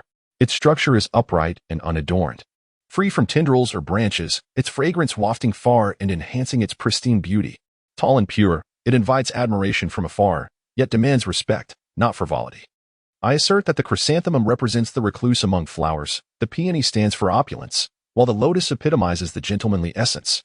Alas, the adoration for chrysanthemums is scarcely heard in these times, and who among us shares the love for the lotus? Surely, the admiration for peonies is widespread. This is the Ode to the Lotus, a revised version by Li Yu.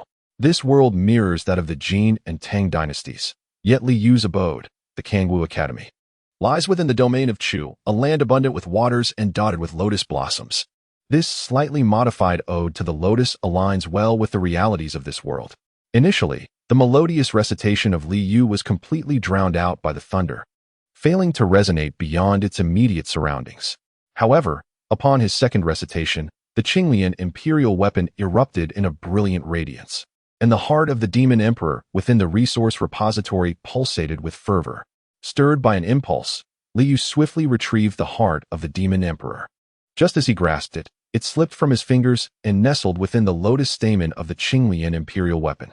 With a thunderous resonance akin to a great bell reverberating through the heavens, an infinite brilliance suddenly blossomed forth. Amidst this dazzling light, the Ode to the Lotus recited by Li Yu underwent a marvelous transformation. As he continued his chant, the Qinglian imperial weapon and the heart of the demon emperor resonated in harmonious waves, seemingly in sync. A radiant moon-white luminescence surged from the lotus stamen, like a towering pillar reaching towards the heavens, standing resolute between earth and sky. Once more, thunder crashed down upon them. The resonance between the azure lotus emperor's weapon and the heart of the demon emperor unleashed an overwhelming force. As the heavenly thunder descended, the towering light pillar remained steadfast, unaffected by the onslaught. Li was momentarily taken aback. Even when exerting all his strength, he did not anticipate such intensity. It seemed that the might of the tribulation had diminished somewhat. Indeed, it proved effective. Hearing the system's notification filled Li Yu with elation. He had not expected his desperate gamble to yield such results. Rising from the mire untainted, he began to chant with renewed vigor. As Li Yu recited, the resonance between the azure lotus emperor's weapon and the heart of the demon emperor intensified, illuminating the entire sky with the radiant brilliance of the towering light pillar. Despite the dense clouds overhead and the rumbling thunder, the light pillar stood resolutely, its pure brilliance unwavering and steadfast, noble and unyielding, fearless and persistent. Boom, boom, boom.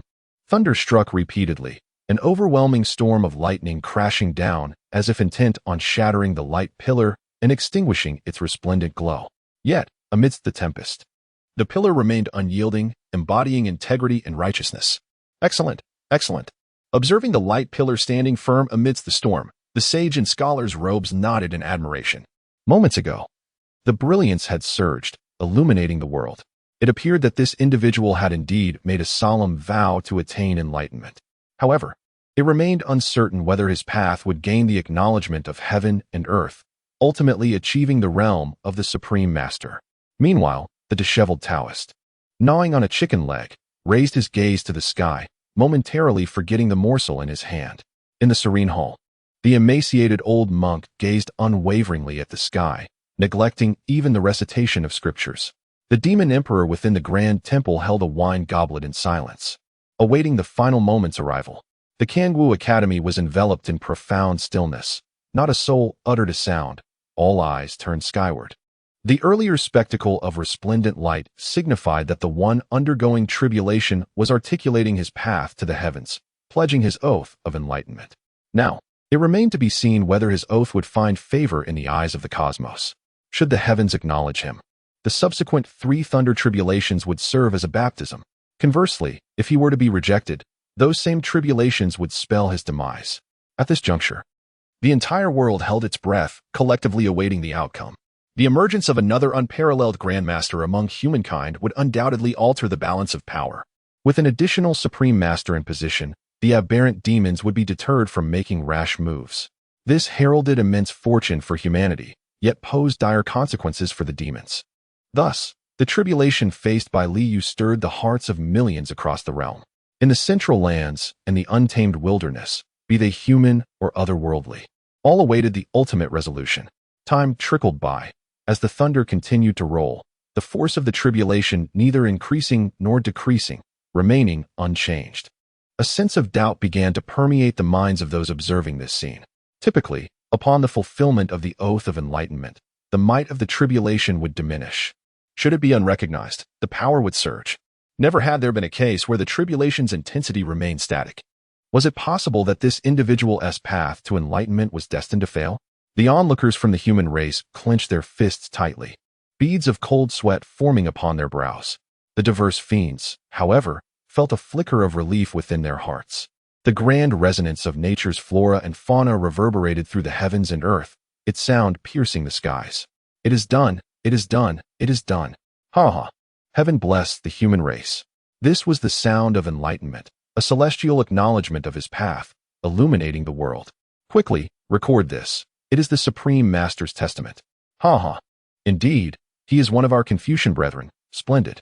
Upon hearing this voice, all human realms erupted in fervor, while the diverse fiends were left momentarily speechless, rendered mute. Emerging untainted from the mire, unblemished by the purest waters, the lotus is the gentleman of flowers. The sound of enlightenment continued to resonate through the clouds. Chapter 61. The Supreme Master, the world in turmoil, emerging untainted from the mire, emerging untainted from the mire. Within the grand hall, the demon emperor, in a fit of rage, smashed the wine vessel upon the ground, pointing towards the radiant light in the heavens, and vociferously cursed. You scoundrel! You clearly possess the bloodline of the celestial fiends. You are undeniably my brother, my kin. Why do you choose to ally with the human race? Is the bloodline of our celestial lineage mere mire to you? You wretched fool! The demon emperor's furious roar surged like a tsunami, terrifying countless fiends into silence. Ha ha! What a splendid emergence untainted from the mire! The elder in the Confucian robe, upon hearing the sound of enlightenment, burst into hearty laughter, unable to contain his joy. I was initially perplexed. This person is evidently a practitioner of our Confucian school, yet there was a faint trace of fiendish aura within him.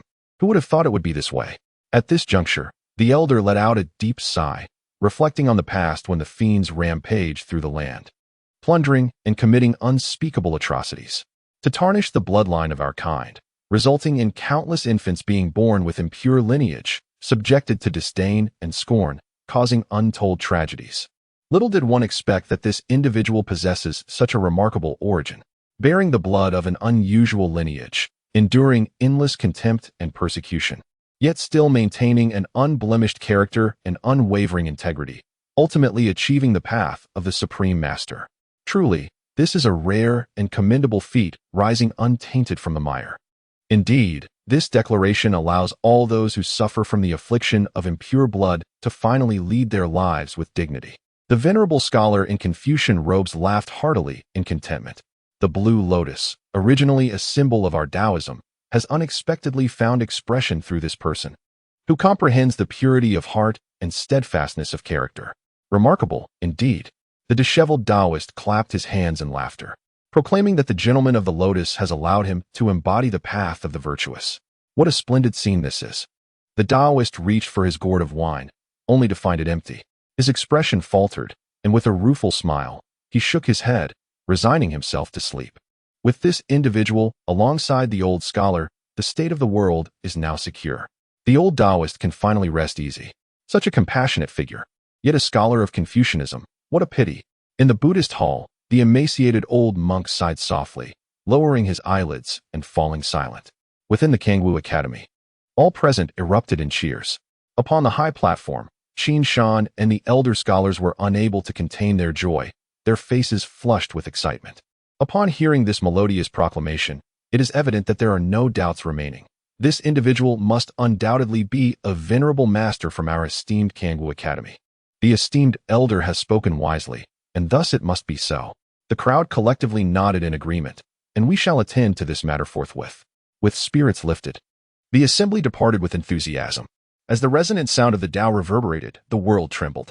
Liu himself was profoundly astonished.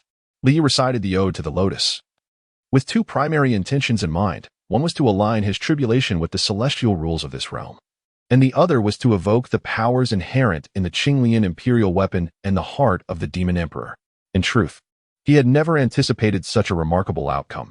It was a fortuitous happenstance. According to the principles governing enlightenment in this world, one must elucidate their own path to the heavens and the earth. The Ode to the Lotus resonates deeply with the essence of the Qinglian imperial weapon and the heart of the demon emperor, thus adhering to the world's regulations. The force of the world is devoid of intellect. As long as one aligns with the established rules, they shall naturally be embraced by them. The tribulation of annihilation transformed into a tribulation of enlightenment. The rules of the world are not shrouded in mystery. Consider two iron spheres falling simultaneously or water flowing downward. These exemplify the laws of nature. Should one insist on having water flow upward, it would undoubtedly contravene the world's rules and attract interference from the forces of nature. This interference may not necessarily manifest as a heavenly tribulation. It could simply result in the obliteration of the ability for water to defy gravity. Liu's Ode to the Lotus conformed to the rules of this world, allowing the water to flow downward rather than upward, thus evading any interference from the forces of nature. Finally, as he neared the end of this trial, he observed the thick layers of thunderclouds above him dissipating significantly, and a profound sense of relief washed over Liu's heart. With a resounding roar, the final tribulation of thunder descended, its power significantly diminished. Under the formidable defense of the Azure Lotus imperial weapon and the heart of the demon emperor, it was navigated with remarkable ease. Once the ninth thunder tribulation had passed, the billowing thunderclouds swiftly dissipated. In a brief moment, all traces vanished, and the resplendent moon once again illuminated the sky. However, the towering Azure Lotus radiated a brilliant light, harmonizing with the moon hanging in the heavens, each vying for brilliance. Suddenly, an ethereal celestial sound resonated from the heavens. A kaleidoscope of radiant hues cascaded down as exquisite blossoms floated from the horizon. Startled by the vibrant light descending upon him, Liu intended to summon the Azure Lotus imperial weapon for protection, but the system's prompt halted his actions. The system indicated that this was a reward for enlightenment in this realm, and bathing in the celestial light would confer substantial benefits upon the user. Rewards following the tribulation. Liu chuckled softly, realizing that this world was indeed quite generous. Thus, he remained motionless, allowing the descending celestial light to envelop him entirely. The radiant light cascaded upon him like a refreshing spring, cleansing Liu from head to toe. In a moment of reverie, he felt as though he were an ancient mirror, long shrouded in dust, now restored to its former brilliance through this purifying stream. The system announced, the user has been baptized by the forces of this realm, and their unique constitution has been embraced by the world, integrating with its fundamental laws. The Azure Lotus imperial weapon and the heart of the demon emperor successfully transcended the tribulation, and the path of the Azure Lotus has been acknowledged by the heavens. The holy white robe was baptized by the forces of heaven and earth, and as it was illuminated by the rosy glow, it was accepted by the world. Swiftly, it began to absorb the celestial radiance. Upon hearing the system's notification, Liu realized this was an extraordinary opportunity and promptly instructed the system to collect the descending light. An invisible wave swept through, and the system tirelessly gathered the multicolored glow from above. Moments later, the brilliance faded away. Could it have descended in greater abundance? How stingy! Liu remarked with a reluctant pout as he witnessed the dispersal of the light. Fortunately, the system had amassed a considerable amount of it, sufficient for the time being. At that moment, from the distant east, a thunderous dragon's roar echoed. Following closely, a tremendous tiger's roar resonated from the west. Soon after, a phoenix's cry emerged from the south, while a roar reverberated from the north, accompanied by a deep and resonant beast's growl emanating from within the earth. Liu was momentarily taken aback, feeling perplexed. The five sacred spirits harmonized their calls, and the heavens rejoiced in celebration, congratulating the master of the Blue Lotus for attaining the supreme path. In an instant, the world trembled. Chapter 62. Where has the ancestor of the Blue Lotus gone? I fear this has escalated dramatically. Even from over 1,000 miles away, Liu could hear the tumultuous cheers from Kangwu Academy, akin to a cataclysmic tsunami. The path to enlightenment was forged through the Blue Lotus Imperial weapon and the heart of the Demon Emperor. It was not my own. What manner of Supreme Grandmaster am I? As I lifted my gaze towards the direction of Kangwu Academy, I beheld beams of fleeing light erupting forth. With a pained expression, Liu shook his head. It was imperative to depart. Yet, failing to leave them with a lasting impression would likely render this affair interminable. A thought struck Liu as he turned to glance at a nearby cliff, summoning the Qinglian Imperial weapon to unleash a radiant glow, rendering the entire cliff face as smooth as a mirror. Observing the resplendent, intricately carved characters upon the cliff, Liu nodded, believing this should suffice as a farewell. Moments later, Master Qin Shan, accompanied by a group of venerable scholars, soared down in a beam of light to the base of the cliff. Where is everyone? Where has the Qinglian master gone? Master Qin Shan craned his neck, scanning the surroundings, yet discerned not a single figure. They had just been here. How could they have vanished so suddenly? Why does the Qinglian master choose to remain hidden? This predicament leaves us in disarray. Master Qin Shan wore a forlorn expression, on the verge of tears.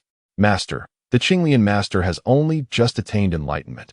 He likely requires a period of seclusion to comprehend the great Tao and consolidate his cultivation. An elder scholar consoled. Indeed, another elder interjected, gesturing towards the glowing cliff. Master, the master has not forsaken us. He has left us with insights from his enlightenment. Yes, the assembly nodded in unison. Indeed, the master has just achieved enlightenment, and he must contemplate the great Tao. We have acted rashly. Fortunately, he has not held us accountable and has left us with his insights. Master Qin Shan stroked his beard thoughtfully, nodding in agreement, before raising his gaze to the cliff once more.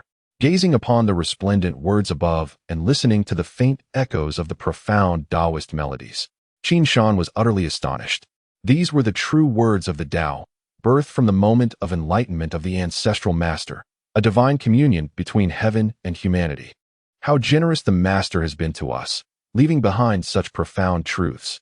The true words of the Tao are the foundation established by the Supreme Master, who has selflessly shared a portion of his own essence to benefit future disciples.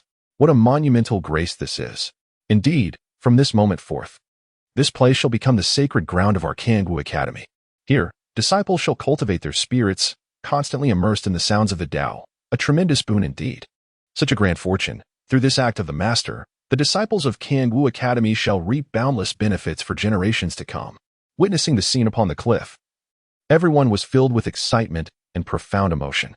The Master's immense virtue deserves our deepest gratitude, and we bow in reverence to express our heartfelt thanks for his great benevolence. Qin Shan, accompanied by a group of venerable scholars, respectfully prostrated before the cliff, bowing deeply. Unbeknownst to Liu, his casual actions had inadvertently created such a significant impact.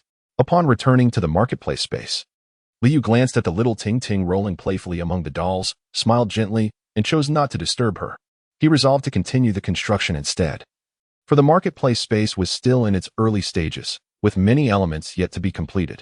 Seizing this opportunity, Liu intended to address everything in one go. He stepped into the celestial garden, retrieving the Bodhi seeds. System, how should these be planted? Liu pondered, as he held the seeds of the Enlightenment Bodhi tree in high regard. If Liu could successfully cultivate the Bodhi seeds, and eventually nurture a Bodhi tree, it would be a lifelong boon for him. He requested the user to specify a planting location. As Liu lifted his gaze, he chose a small hill in the garden. Approaching the hillside, he observed a gentle stream meandering below, encircled by a quaint pavilion. With a nod of approval, he settled on the location for planting. Upon Liu's command, the Bodhi seeds ascended into the air before gracefully descending onto the hill. A faint hum resonated as a powerful gust of air, akin to a whirlwind, surged towards the seeds' planting site. Within this tempestuous flow, there existed a murky chaos energy, a swirling interplay of yin and yang, and an immensely dense earth energy. Astonishingly, the chaos energy, yin-yang essence, and earth energy all contributed to the cultivation of the Bodhi tree.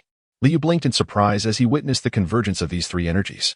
The chaos energy symbolized the primordial state of the universe. The yin-yang essence represented the duality that emerged post-creation, and the earth energy embodied the richness of the land, nurturing all life.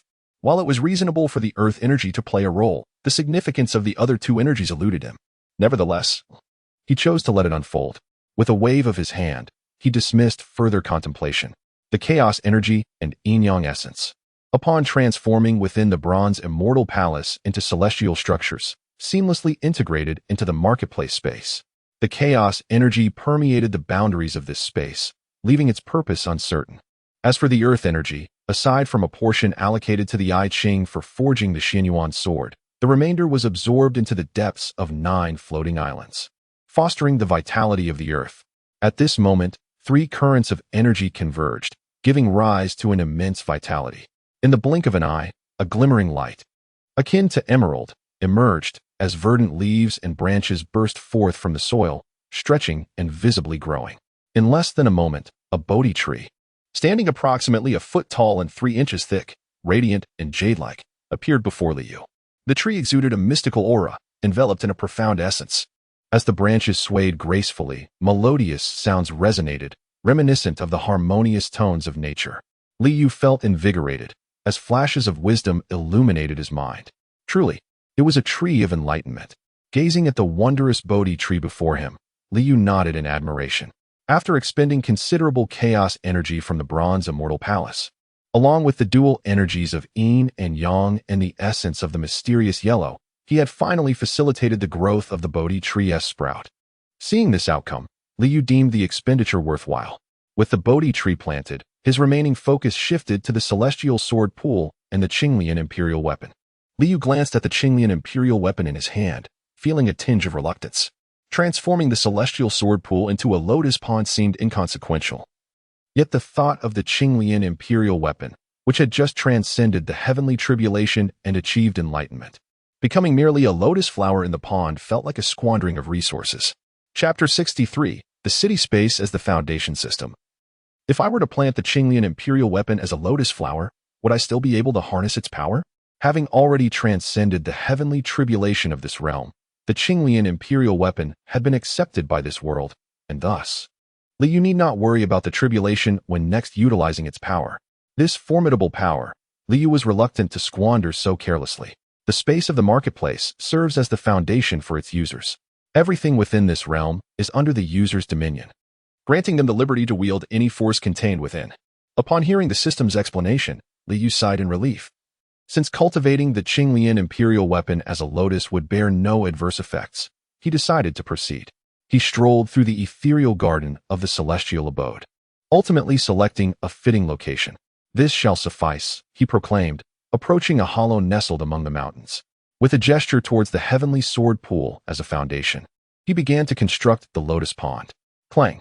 The sound resonated as if thousands of swords were clashing, producing a symphony of sword cries. The magnificent heavenly sword pool soared from the resource repository, its radiant waters surging through the air. An endless cascade of sword light whirled and spiraled.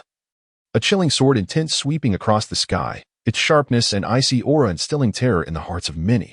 An invisible force imprisoned the entire heavenly sword pool.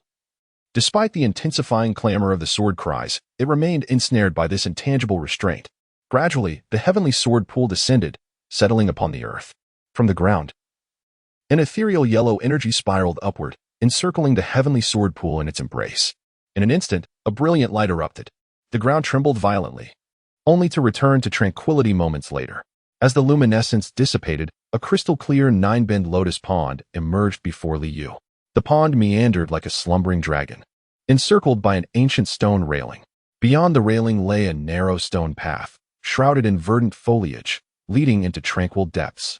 Having completed his task, Liu smiled as he beheld the serene and elegant lotus pond before him. He stepped forward to the water's edge, reaching out to touch the surface, causing ripples to dance and droplets to scatter.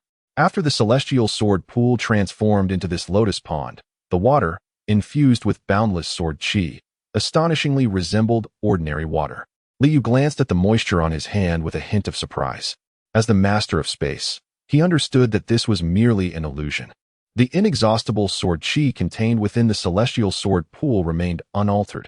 It had merely shifted from the form of sword light to that of water, blurring the distinction between sword energy and lake water. The splashes created when he disturbed the water resulted from his own actions. Being the master of the space, He was impervious to any forces within it. Had another dared to touch the water, they would have been instantly shredded to ashes by the sword chi. It seemed prudent to establish a safeguard against accidental harm. He pondered the potential consequences if little Tingting were to come and play in the water. With this thought, Liu promptly granted her immunity from attack to prevent any unfortunate mishaps. With the lotus pond now constructed, the next step was to plant the lotus flowers. To cultivate the Qinglian imperial weapon as lotus blooms was indeed a peculiar endeavor.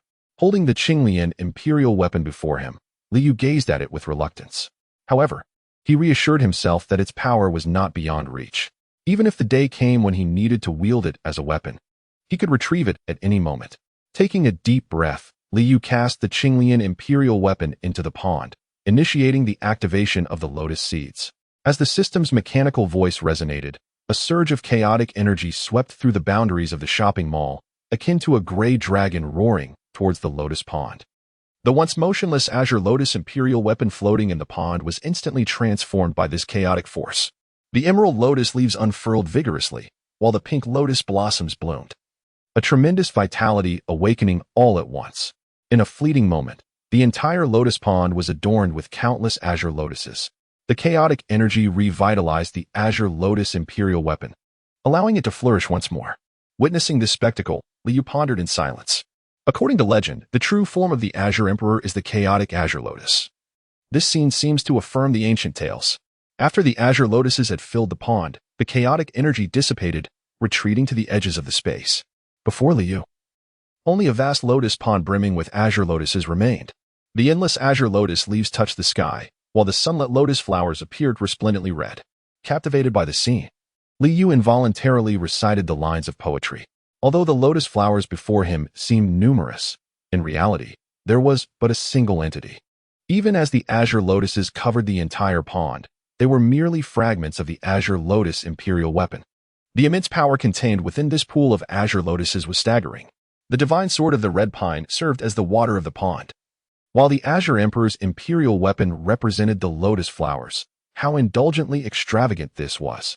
The system had proclaimed that I could wield the full might of the shopping mall space at will, and indeed, it was no idle boast. A fleeting thought ignited, and a cascade of shimmering sword light danced around his fingertips like playful fish. The sword moved in harmony with his heart, more agile and controllable than ever before. At this moment, Liu grasped the profound meaning of the phrase that the mall space is the foundation of the user.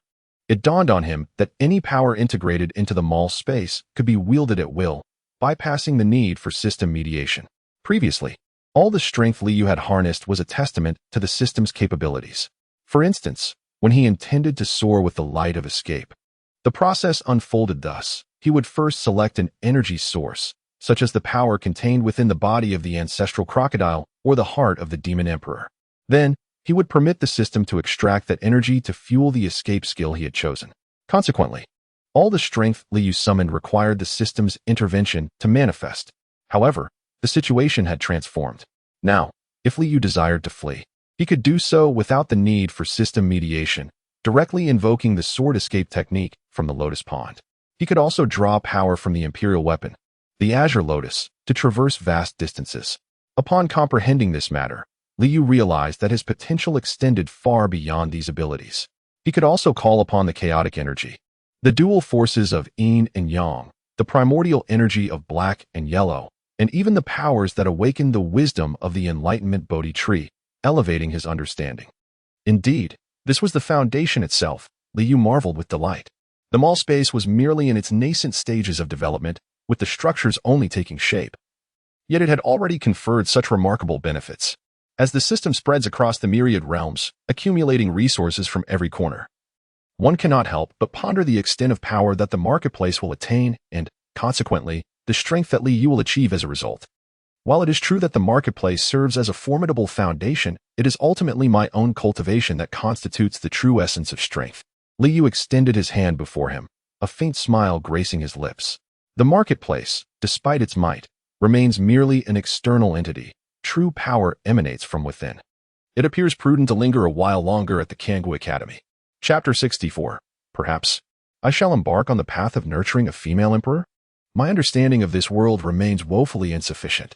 Seated upon a stone bench by the lotus pond, Liu contemplated his future plans. As one of the 10 greatest Confucian sanctuaries in the realm, Kangwu Academy undoubtedly harbors a wealth of knowledge. By utilizing the system to scan and catalog this information, I can significantly enhance my comprehension of this world. Resolute in his decision, Liu resolved to remain at Kangwu Academy for a while longer. It is essential to grasp the local cultivation methods and understand the dynamics of this world to facilitate his future endeavors. Currently, the outside world is in turmoil due to the tribulations surrounding the Qinglian imperial weapon. It would be wise to refrain from joining the fray for the time being. Recalling the significant event he had inadvertently instigated, Liu couldn't help but feel a mix of amusement and concern. Thankfully, his moment of curiosity in revealing the Qinglian imperial weapon merely invited a heavenly tribulation, which, as of yet, had not caused any calamity. A sense of trepidation washed over Liu as he inhaled sharply. Should he engage in battle with an adversary while wielding the Qinglian imperial weapon, only to be confronted by the impending tribulation, it would spell disaster. Contemplating the moment of triumph as he brandished the celestial Lotus Emperor's weapon, intent on annihilating his formidable foe, an unforeseen calamity struck in the form of a heavenly tribulation. What was meant to be a display of grandeur turned into a spectacle of misfortune as he was suddenly struck by lightning. The imagery was too exquisite to behold. Liu accessed the system's resource repository, seizing this opportunity to conduct a thorough inventory. In the previous realm, he had scoured the land extensively, amassing a considerable collection of items, yet he had not taken the time to meticulously assess them. Reflecting upon his journey in the last world, Liu realized he had indeed overlooked a plethora of treasures. First among them was a substantial assortment of damaged Buddhist artifacts. At the Grand Thundersound Temple, he had instructed Zhou Yi to plunder every last item, dismantling even the plaques and statues. These items held little immediate utility, but he had heard whispers of a Buddhist sect existing in this world as well. Perhaps they could be leveraged to deceive those monks one day. Thus, he decided to retain them for now. Next was the corpse of the crocodile ancestor. This entity had long served as a source of energy for Liu, yet it had not yet revealed any further potential, so it remained in his possession. The divine spring from the ancient forbidden land was indeed remarkable, possessing the ability to restore life to the dead. Suddenly, a thought struck him about those elixirs of immortality. If Bodhi seeds could thrive, and the celestial Lotus Emperor's weapon could flourish as a lotus, could these elixirs of immortality be cultivated as well? System. Are these elixirs of immortality capable of being planted? The elixirs you possess are merely fruits, not the seeds of immortality. Cultivation is unfeasible, not seeds. Liu pondered, nodding in understanding. It appeared that obtaining seeds from the elixirs of immortality was a complex endeavor, akin to the process of rebirth through nirvana. The fruits in his possession could not be planted, which was not particularly surprising. Indeed, system. Please convey to the spirit of the heavenly book to assign a task to the young master of the I Ching, and procure a few immortal herbs for our esteemed ancestor to play with. The garden of our ancestor is rather desolate, is it not? At this moment, Liu has finally begun to assume the guise of a shadowy manipulator. He has already mastered the noble art of bureaucratic eloquence in the laborious endeavor of fulfilling duties. Within the ancient grave of the Green Emperor lies a plethora of various weapons and magical artifacts, including over a dozen sacred-grade weapons such as the soul-dispersing bell, all of which have largely remained dormant, awaiting their time. Ah, these source stones. Upon noticing the collection of source stones at the residence of young Tingting, a spark ignited within Liu. System. Could these source stones be buried beneath the floating island to once again become source, or? Indeed, but it lacks significance, replied the system. Very well, Liu sighed. He had initially contemplated burying the source or underground, hoping that it might expand during the next spatial enlargement. Yet, the system swiftly curtailed his aspirations. Such opportunities are not so easily attained. Now, what remains are the fire domain. Observing the tumultuous flames within the system's repository, Liu smiled. These are indeed valuable resources, yet how shall they be utilized? System, can these flames be employed as materials within the marketplace space? Ever since he comprehended that all powers within the marketplace space could be wielded at will, Liu has been racking his brain, eager to continuously enrich the strength of the marketplace. The 9 distinct flames of the fire domain are extraordinary, with the intangible celestial fire embodying celestial-level power. Once integrated into the marketplace space, Liu's available power would be significantly amplified. However, flame materials are not essential for the construction of the marketplace space. If users have requests, they may incorporate these flames into the lighting function of the marketplace. The lighting feature, akin to lamps, elicited a sharp intake of breath from Liu, despite his heart being tempered like a green belt with Bodhi seeds and the imperial lotus of Qinglian. Such opulence in using celestial flames as mere lamps could easily lead to a lack of companionship. Yet, he found it appealing to integrate the flames from the fire domain into the illumination of the celestial abode. Command accepted, commencing construction of the lighting function. As the system's voice resonated, the flames in the resource repository vanished instantaneously. In the halls and courtyards of the celestial residence, an array of elegantly crafted bronze lamps began to materialize incessantly. Moments later, a total of 1,800 diverse bronze lamps graced the celestial abode. The lighting function has been successfully constructed. Please select your preferred lamp flame. Liu paused momentarily, contemplating the selection of one flame from among 9 as his common lamp flame. What about the others? The common lamp flame is designated for illumination, while the remaining flames remain concealed within the wick.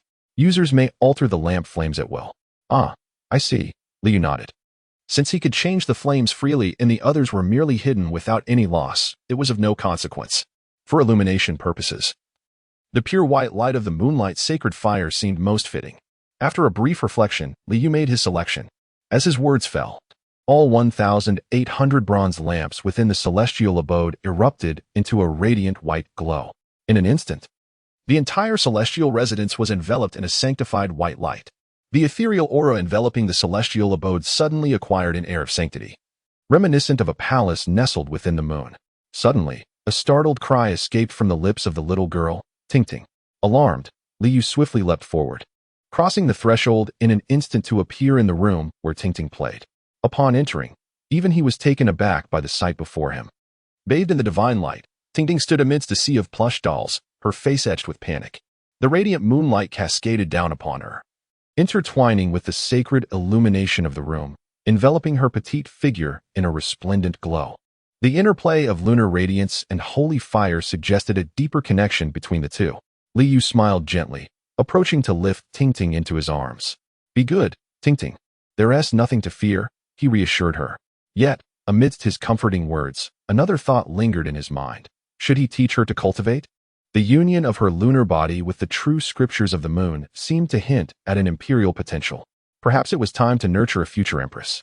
Chapter 65. The shock of manager Yin Tingting was a well-behaved child. After a moment of reassurance from Liu, her fright dissipated. Soon after, she nestled into his embrace, drifting off to sleep. Reflecting on his past life, Liu mused that had he not been so downtrodden, there might have been a tale woven with the goddess.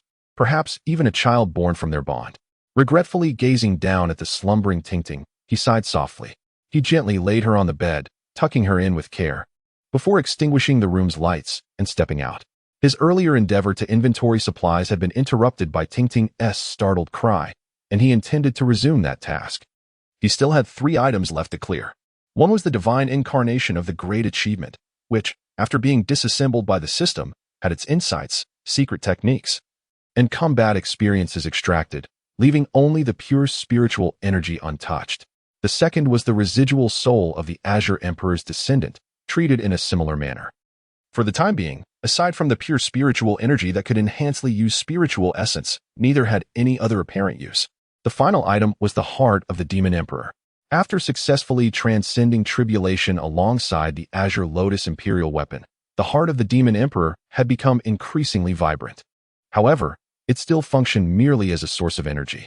For now, he would set it aside, believing there would come a time when it would prove useful. Having closed the system resource repository, Liu sought a nearby room, intending to take a rest. He felt as if every bone in his body was aching. The night passed in silence. At dawn, the sunlight streaming in through the window roused Liu from slumber. Puzzled by the sun in the space devoid of it, he opened the window and gazed at the sun hanging high in the sky. System, where does this sun come from? When did the commercial space acquire a sun? The commercial space is mounted above the main world, and the sun you see is merely the projection of the main world's sun within the commercial space. I see. Liu nodded. Since it is mounted, can the commercial space be placed in other worlds? When the user's permissions are sufficient, they may freely select to mount the commercial space in any world. When the commercial space expands to a sufficiently large size, it effectively becomes a world unto itself. Understood. These matters were still far from his immediate concerns, and Liu was disinclined to devote much thought to them. Subsequently, Liu roused the young girl, Tingting, from her slumber, exchanged some provisions for her, ensured her comfort, and then took his leave. Stifling a yawn, he pretended to rub his eyes, feigning the appearance of just having awakened, and stepped out of the door. Hurry, hurry, today's tasks are substantial. We must plant hundreds of lotus flowers in the ponds. Everyone, move swiftly. We cannot afford any mistakes. This is a directive from the mountain leader himself, and it must be executed with utmost diligence. Haha. With the Qinglian Patriarch attaining enlightenment, it seems our Kangwu Mountain may soon be transformed into Lotus Mountain. This phenomenon extends beyond our Kangwu. Across the vast expanse of the Great Chu Kingdom, lotus flowers are being planted everywhere. Indeed, at the moment the Qinglian Patriarch achieved his enlightenment, he expressed a profound affection for the lotus. Who among us can share in that sentiment? With those words, all of Great Chu embarked on the cultivation of lotus flowers. As Liu stepped outside, he was greeted by a bustling scene. Countless disciples, servants, and even the instructors from the academy were busily engaged in the planting of lotus flowers. Goodness, has it come to this? Liu was momentarily taken aback. Hey, you there. Why are you just standing around? Get to work. At that moment, Yin Luo, with a sheen of fine sweat adorning her forehead and a basket of lotus seeds in hand, was staring intently at Liu. Oh, it's you, Yugu? Upon recognizing the idler as Liu, Yin Luo slightly shook her head. Yugu, you are frail. You shouldn't be undertaking such laborious tasks. Just as Yin Luo was about to finish her sentence, she suddenly gasped in surprise, dropped the bamboo basket, and rushed a few steps towards Liu, her eyes wide open, fixating on him with intensity. How is it possible that your vitality is so robust? Yin Luo gazed at Liu in astonishment, her words tumbling out in a disarray. Liu feigned a bewildered expression, his face radiating gratitude as he looked at Yin Luo. Thank you, Manager Yin. Without your help, I would still be utterly powerless. Yin Luo, momentarily speechless, grasped Liu's hand and urged anxiously, Come, let my father examine you. Something seems amiss. Liu's face flickered with a hint of panic, though inwardly he chuckled, realizing that his condition was, in fact, quite remarkable. With the innate sacred body and having undergone the tribulations of this world, he had fully harnessed the prowess of his physique. Blessed with the indomitable body of the sacred body and the innate affinity for the Tao, he had already attained extraordinary talent. Quickly, Yin Luo urged, pulling Liu along as they hurried toward Manager Yin's office. Upon entering the hall of the servants' quarters, they found Manager Yin immersed in writing. Liu promptly approached to pay his respects, holding a deep respect for Manager Yin, despite his current strength allowing him to effortlessly eliminate 100 of Manager Yin's ilk. He remembered the assistance he had received from Manager Yin during his humble beginnings. Thus, he could never be the kind of ungrateful wretch who turns his back on those who once aided him. Consequently, his demeanor towards Manager Yin and his daughter remained warm and respectful.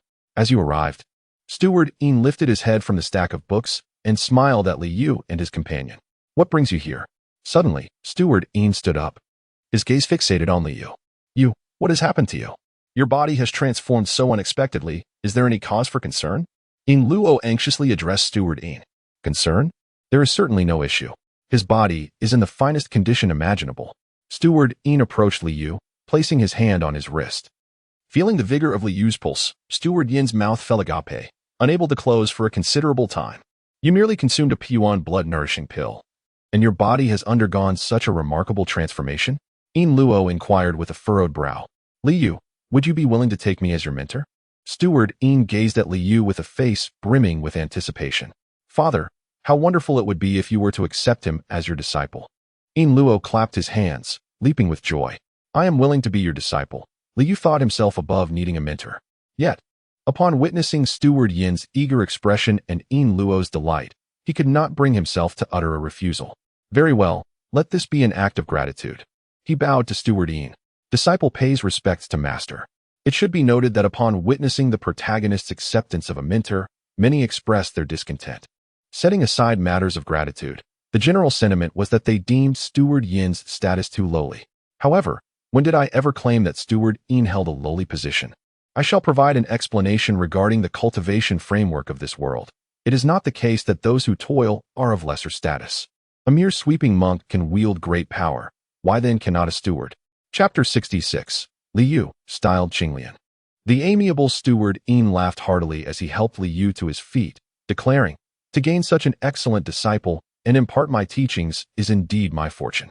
Master, you flatter me," Li Yu replied with a smile as he rose, gazing at his newly appointed mentor, a wave of emotion washing over him.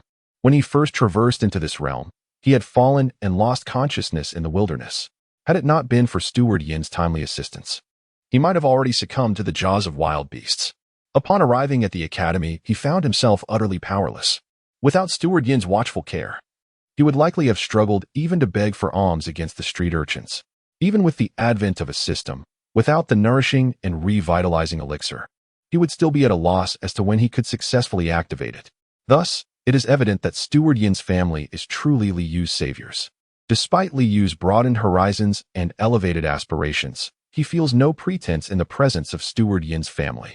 More importantly, having traversed into this world alone and vulnerable, establishing a strong sect background is an excellent asset for making his mark. To speak pragmatically, with the connection to Steward Yin, coupled with the serendipitous emergence of the Qinglian Patriarch, Kangwu Academy stands as Li Yu's optimal choice. Hence, becoming a disciple of Steward Yin and deepening their relationship is indeed a prudent decision. Moreover, the connection to the Qinglian Patriarch could prove advantageous. Despite the potential exposure leading to countless individuals pursuing Li Yu in search of the Patriarch, bringing about unending troubles. However, when the time calls for it, this trump card may not be without merit. Given the circumstances, it would be prudent for you to humbly accept your role as an apprentice. Who knows? They might not only impart their skills, but also bestow upon you a daughter. With this thought, Li Yu secretly chuckled and cast a sidelong glance at Yin Luo, who was still merely oblivious to his subtle gestures. However, Yin, the steward, noticed but could hardly fathom the musings swirling in Li Yu's mind. "Since you have entered my tutelage, you are no longer a mere errand boy," Yin remarked, stroking his chin thoughtfully. "Well, you were never truly a common laborer to begin with. From this moment forth, you shall be regarded as a disciple of our Kangwu Academy. Our academy is a revered sanctuary for Confucian scholars, and all disciples here hold the status of gentlemen. Consequently, you must adopt a courtesy name. Do you have one in mind?" As he filled out Li Yu's name, Yin looked up and inquired. "A courtesy name?" Li Yu pondered briefly before bowing slightly and responding. "I am Li Yu, and my courtesy name shall be Qinglian." "Qinglian? What does that signify?" Upon hearing this name, Yin paused, his pen suspended in midair. Yin Luo stared at Li Yu wide-eyed, her shoulders trembling as she suppressed a laugh. "Is there something amiss?" Li Yu feigned innocence, appearing utterly unaware of the implications. Giggling, Yin Luo finally burst out laughing, pointing at Li Yu. "Are you truly oblivious to the significant events that transpired last night? You slept so soundly that you were completely unaware." Yin, the steward, contemplated for a moment before arriving at a rather plausible explanation. "You missed quite the spectacle last night," Yin Luo remarked with a smug smile, tilting her head slightly to gaze at Li Yu. "Lower, stop teasing us," Yin Guan replied with a chuckle. Raising her eyes to Li Yu, "Allow me to divulge the news directly. Last night, our esteemed Qinglian Patriarch at Kangwu Academy attained the supreme path, ascending to the rank of the Grand Master. The grand proclamation of the Tao resonated across the land, and the 5 sacred spirits rejoiced in celebration." "What exactly is the rank of Grand Master?" Li Yu pondered, feeling somewhat perplexed by the term he had encountered numerous times, yet failed to comprehend fully. His understanding of the cultivation realms in this world was rudimentary at best. He was hardly equipped to grasp the significance of the Grand Master. "Shouldn't your astonishment be directed towards the title of the Patriarch?"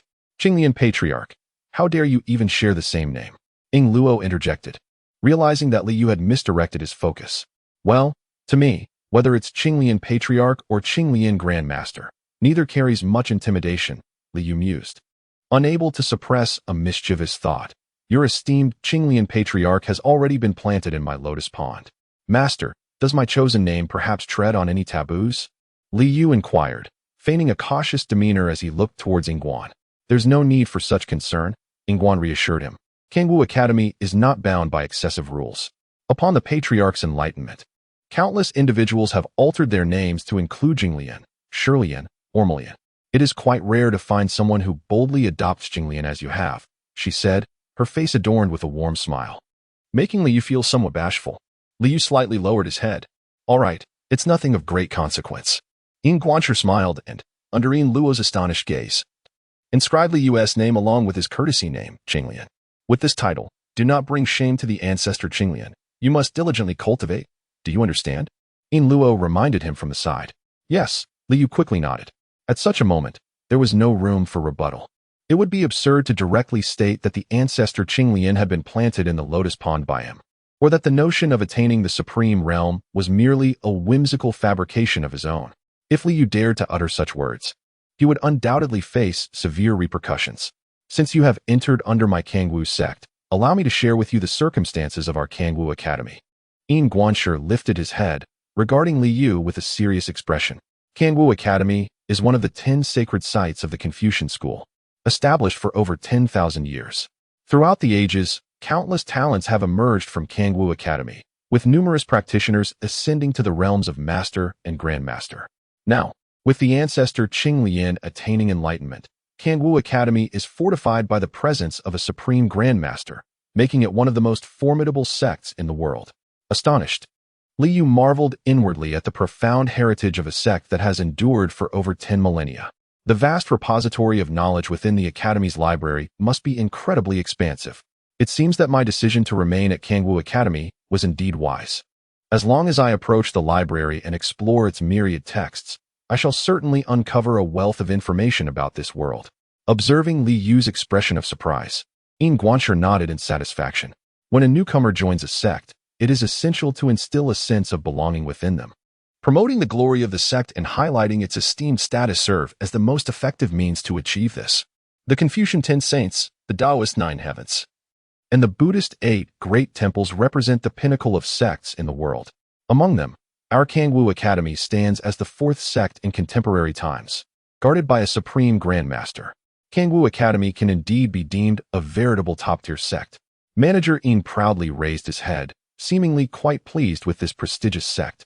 As you join under my guidance, you must engage in earnest cultivation and never indulge in idleness, he stated. Liu nodded in agreement, then inquired, Master, you have yet to explain what exactly the Supreme Grandmaster's realm entails. Chapter 67. The Cultivation Methods of the Confucian Sect. You haven't even entered the door yet, and you're already contemplating the Supreme Grandmaster. You have lofty aspirations, interrupted Yin Luo, grinning at Liu. Ambition is commendable. There is nothing wrong with it, Manager Yin chuckled, nodding in acknowledgement. Since you have asked, I shall share with you the cultivation practices of our Confucian sect, so you may have a clearer understanding. Liu shook his head in confusion, indicating his lack of comprehension. It is simply the cosmos, Manager Yin replied, turning around to gesture towards himself. Then at Liu and Yin Luo, the world embodies the heavens and the earth, and the human body is also a microcosm of the universe. Our cultivation journey involves traversing from our inner cosmos to the outer cosmos of the world. With countless sects and diverse cultivation methods throughout the realm, each path is unique. Ultimately, everything arises from within oneself to comprehend the universe. The entirety of cultivation is a journey of understanding, recognizing, and mastering the cosmos. Pray, Master, elucidate this matter. Liu has fundamentally never engaged in the practice of this world. Even though he has exchanged for the primordial sutra and has opened the gates of suffering, the underlying theories of both are vastly different. Well, Yin Guanxi chuckled and shook his head. You are yet incapable of grasping these concepts. It is still too early for me to share this with you. Just as my father often recounts esoteric matters, I find myself drowsy with his tales. Yin Luo, seated on the adjacent stool, tapped her lips, her expression replete with impatience. Let me simplify it for you. Yin Guanxi shot a disapproving glance at Yin Luo, then turned to Liu and said, in our Confucian school of cultivation, we begin with self-cultivation and the nurturing of one's vital energy, followed by the investigation of things to attain knowledge, and ultimately, the sincerity of purpose and rectitude of heart.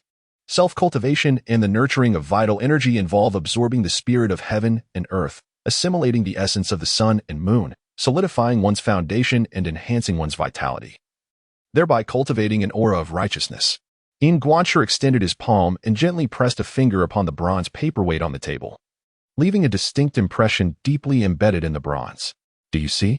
I have not employed any spiritual power. I relied solely on the strength of my own body. This exemplifies the efficacy of self-cultivation. Self-cultivation serves as the foundation for nurturing one's vital energy. Nurturing vital energy entails refining true energy from the body's essence and blood. The stronger the body and the more abundant the vitality, the easier it becomes to nurture this energy, thus accelerating the cultivation of true energy. The methods of self-cultivation in our Confucian school are direct and vigorous, emphasizing the generation of vital essence, aiming to cultivate true energy through the stimulation of one's vital essence, resulting in the swiftest manifestation of true energy. The Taoist practice of nurturing one's essence emphasizes health preservation, characterized by a gentle and yielding approach. It is through the warmth of nurturing that true energy is born, making this path of cultivation the most stable. Even if one fails to cultivate true energy, it still fosters longevity. In contrast, the Buddhist method of attaining the golden body is indestructible and possesses immense strength, albeit with a slower progression in generating true energy. Yet it stands as the mightiest realm of personal cultivation. The various sects each possess their unique techniques for refining the body and spirit, resulting in a rich diversity of practices.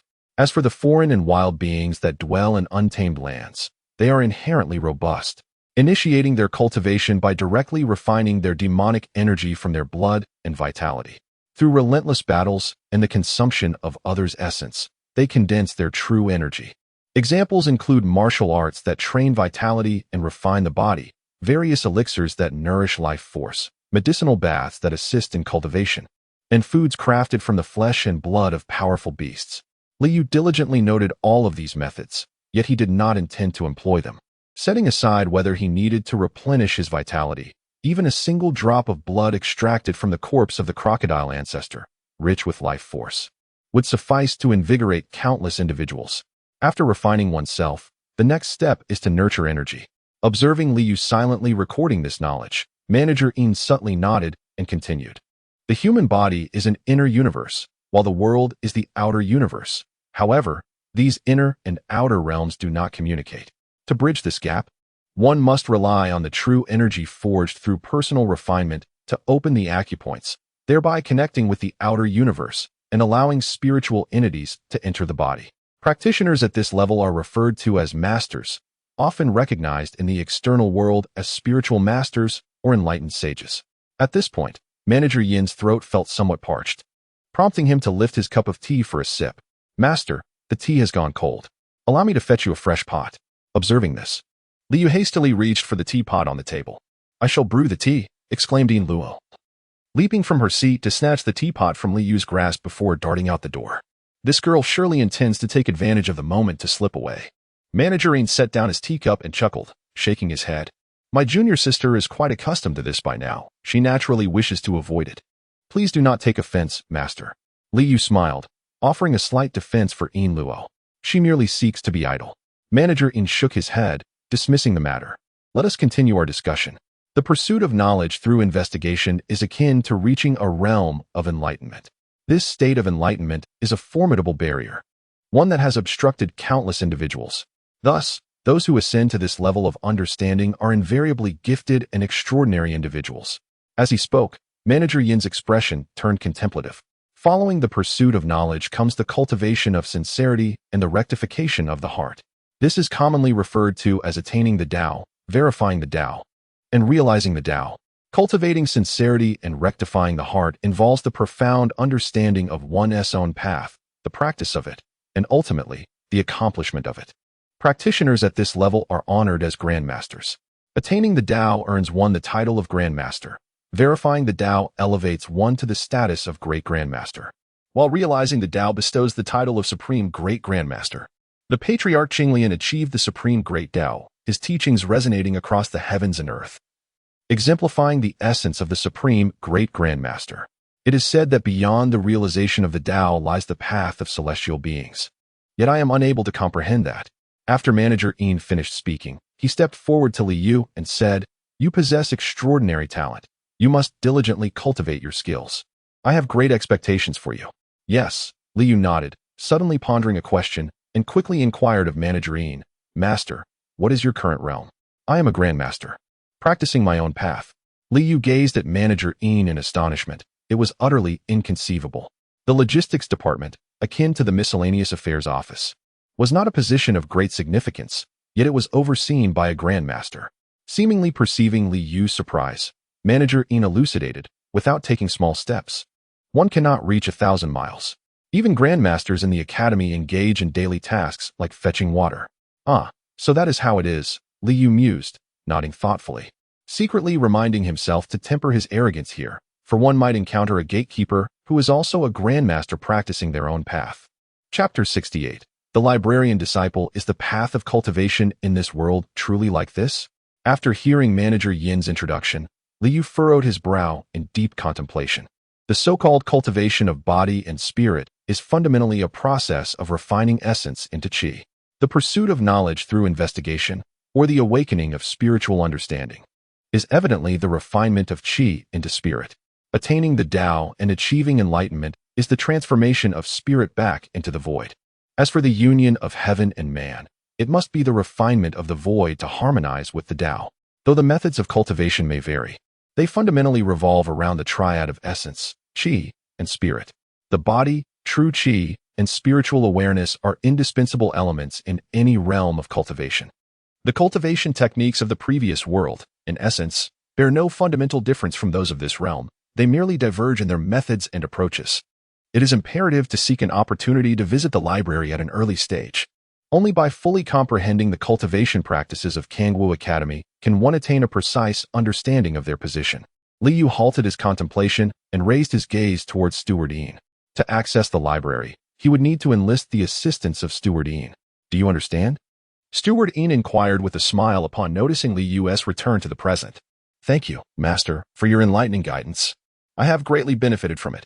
Ah, since you possess some understanding of cultivation, I shall first teach you a foundational technique, the Zhengzi Duani Quan. This set of movements serves as the introductory practice at Kangwu Academy, ideally suited for beginners to strengthen their physique and enhance their vitality. As Steward Yin spoke, he led Li Yu to the rear courtyard.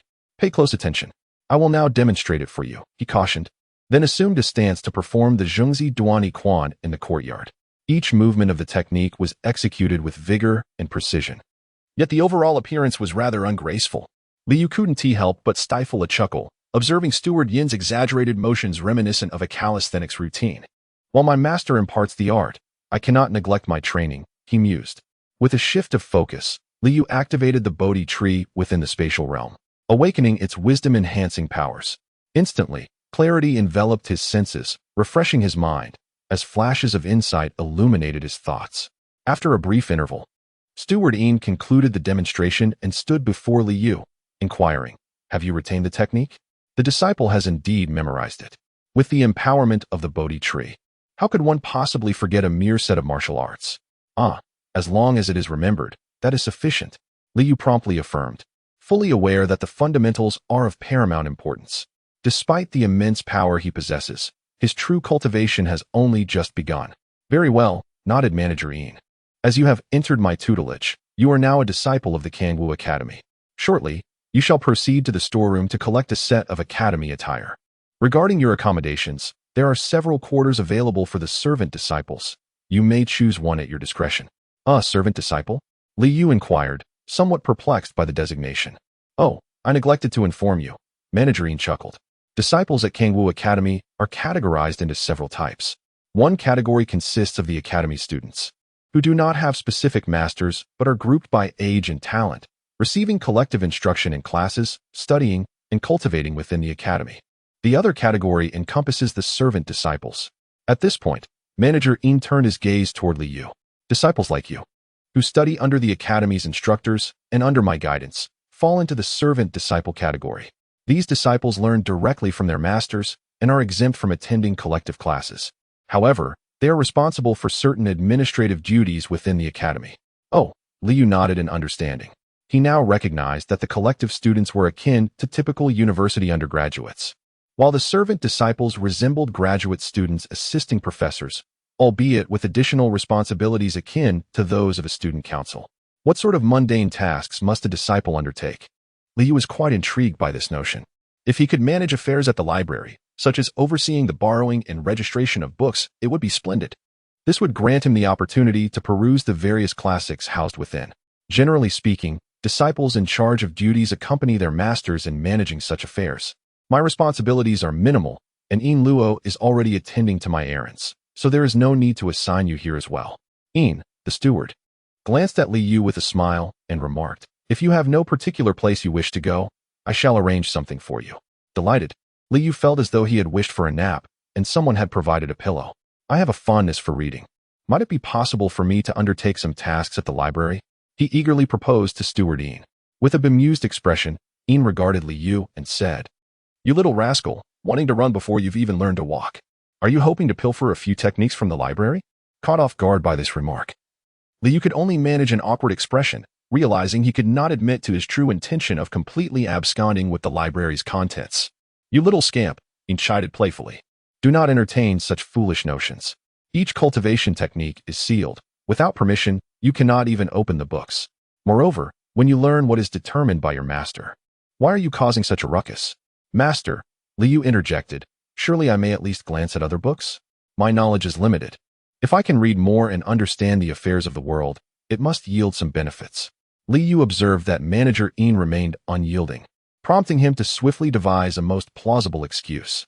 Indeed, there was some merit to his reasoning. Manager Ian stroked his beard and nodded, conceding, "Very well. I shall inform Manager Lin of the library shortly, and you may proceed to serve as a disciple there."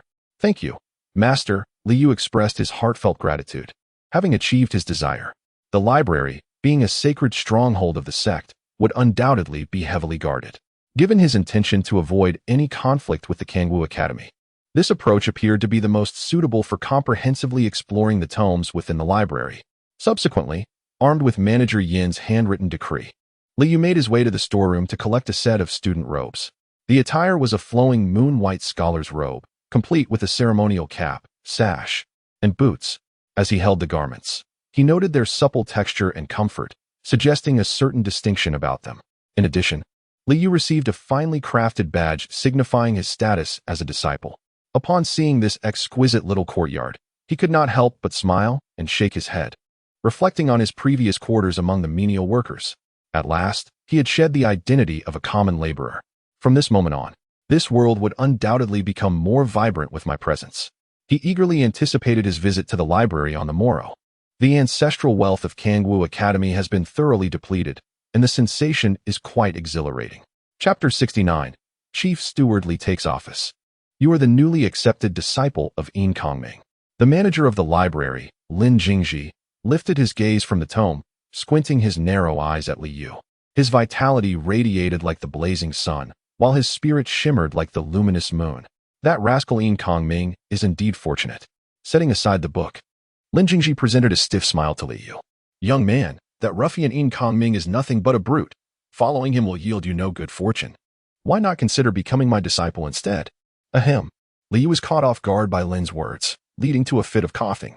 "Steward Lin, I cannot entertain such a notion. Spare me the nonsense." Lin glared at Li Yu, frustrated. He was well aware that Li Yu had already taken on a master, making any further allegiance impossible. Fortunately, even that scoundrel Yin Kongming possessed a modicum of self-awareness, recognizing that a talent such as yours would be beyond his teaching capabilities, thus sending you to me. It seems he is not entirely foolish. Lin Jingji stroked his beard, shaking his head with satisfaction. "Since he is so earnest, I shall reluctantly take on the role of your instructor." Upon hearing Lin's words, Li Yu felt as if a stampede of 1,000 alpacas had surged past him. "Steward Lin, is it really appropriate for you to be so presumptuous? My master is not as unreliable as you suggest. Besides, when has he ever sought your guidance for my instruction?" Li Yu understood that Lin's audacity in speaking of Yin Kongming indicated that he held a comparable status, likely being a grandmaster who was diligently following his own path. The esteemed Kangwu Academy, renowned as one of the finest sects in the realm, is indeed populated with formidable individuals. I should perhaps exercise a modicum of restraint and refrain from appearing overly arrogant. May I inquire your name for my records? At this moment, Steward Lin picked up his pen, unfurled a scroll, and addressed Li Yu. "Disciple Li Yu." "Ah, Li Yu. And what of your courtesy name?" After a brief hesitation, Li Yu divulged his rather fearsome courtesy name. "Disciple Li Yu, courtesy name Qinglian." Upon hearing Qinglian, Steward Lin's hand trembled, causing a drop of ink to splatter upon the ground. "Qinglian." He stared at Li Yu, his expression a blend of astonishment and intrigue. After a moment, he slammed his palm onto the table. "I knew it. I knew it. That scoundrel Yin Kongming, utterly devoid of talent, filled with nonsense. has the audacity to bestow upon you such a name? It is not a matter concerning the master. This courtesy name was chosen by the disciple himself. Please do not shield him."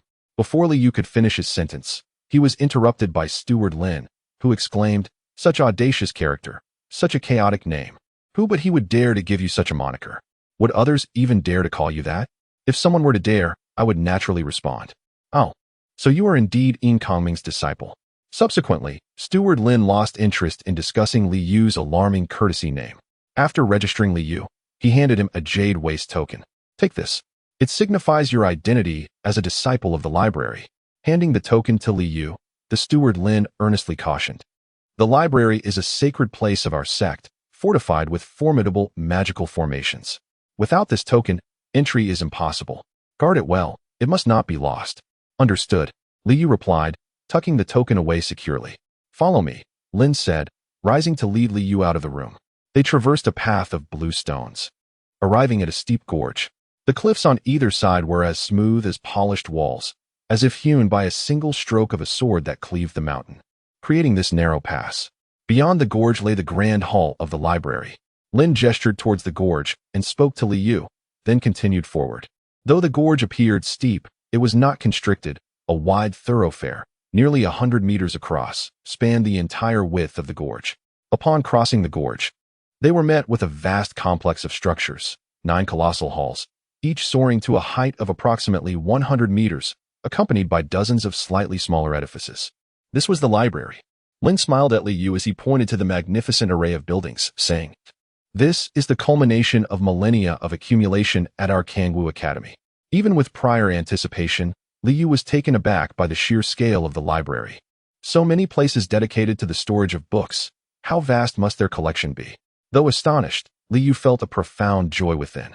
The prospect of so many tomes, all of which could be scanned and recorded by the system, promised an abundance of information. Steeling himself, he followed Lin as they made their way to the library. The library comprises 9 halls and 14 pavilions, housing a staggering collection of countless tomes, a testament to the millennia of accumulation by our esteemed Kangwu Academy, culminating in its present grandeur. As the Steward Lin walked alongside Li Yu, he elaborated, "The library's collection is all-encompassing, featuring techniques and secret manuals, martial arts skills, alchemical formulas, runes, tools, and arrays. There is nothing it does not contain." Ordinary subjects such as astronomy, geography, local customs, and historical anecdotes are also abundantly represented. Upon hearing Lin's introduction, Li Yu's eyes sparkled with excitement. Naturally, Lin raised his head with pride, proclaiming, "The richness of our Kangwu Academy's library is renowned throughout the world. I have devoted decades to the principle that reading is beneficial, yet I have only perused a mere fraction of the text within. The notion that reading is advantageous is rooted in the pursuit of knowledge. However, these so-called principles seem utterly disconnected from one another, lacking any apparent commonality. Can these tenets genuinely endow one with the power to obliterate the heavens and the earth?" With the Qinglian imperial weapon and the heart of the demon emperor, Li Yu succeeded in his path of enlightenment through his essay on the love of the lotus. The combined might of the Qinglian imperial weapon and the heart of the demon emperor merely measures against the realm of the supreme grandmaster. Yet what constitutes this realm power or something else? As his doubts deepened, Li Yu's desire to explore the library intensified. Moments later, the two arrived at the grand entrance of the library. The entrance resembled a magnificent edifice, and beyond it lay a broad corridor that led directly to the 9 halls and 14 pavilions of the library. "I leave this in your capable hands," Lin entrusted. "The duties of the librarian are few. One involves the daily inspection of the library's magical array to ensure its proper functioning, while the other entails recording the transactions of patrons borrowing books." After hastily conveying these instructions, Manager Lin rose and ventured into the library to pursue his reading. "From this moment forth, the library would fall under my stewardship." Li Yu turned to survey his surroundings, a smile gracing his lips. "System, scan all the books within the library and catalog them into the resource database. P.S. There are always those who become entangled in the quandary of cultivation realms. Please do not compel me to divulge spoilers. The path of Qinglian is a trap, and so is the methodology of this world's cultivation. Do not hastily make assumptions and speak out of turn." Chapter 70, Millennia of Accumulation. Swept away in a moment, command received, commencing scan. As the system's monotonous voice echoed, An invisible wave swept through the entire library. Within one of the grand halls, Manager Lin sat attentively at his desk, engrossed in the tome before him when a sudden shiver coursed through his heart. An inexplicable sense of foreboding arose within him. What could possibly be amiss?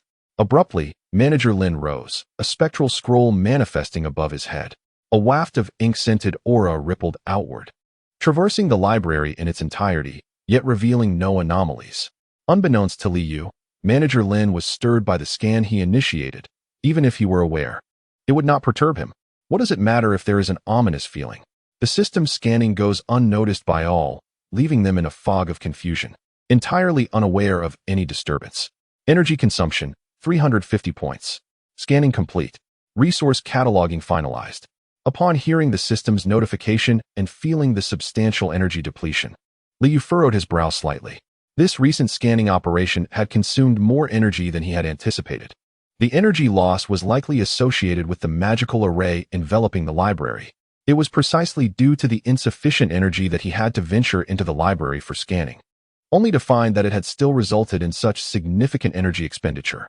In truth, Li Yu was not devoid of means to augment his energy. Whether it be the remains of the ancestor crocodile or the heart of the demon emperor, should he choose to exchange them for system energy, his reserves would surge instantaneously. However, this seemed utterly futile. Tangible resources far outweigh mere energy in value.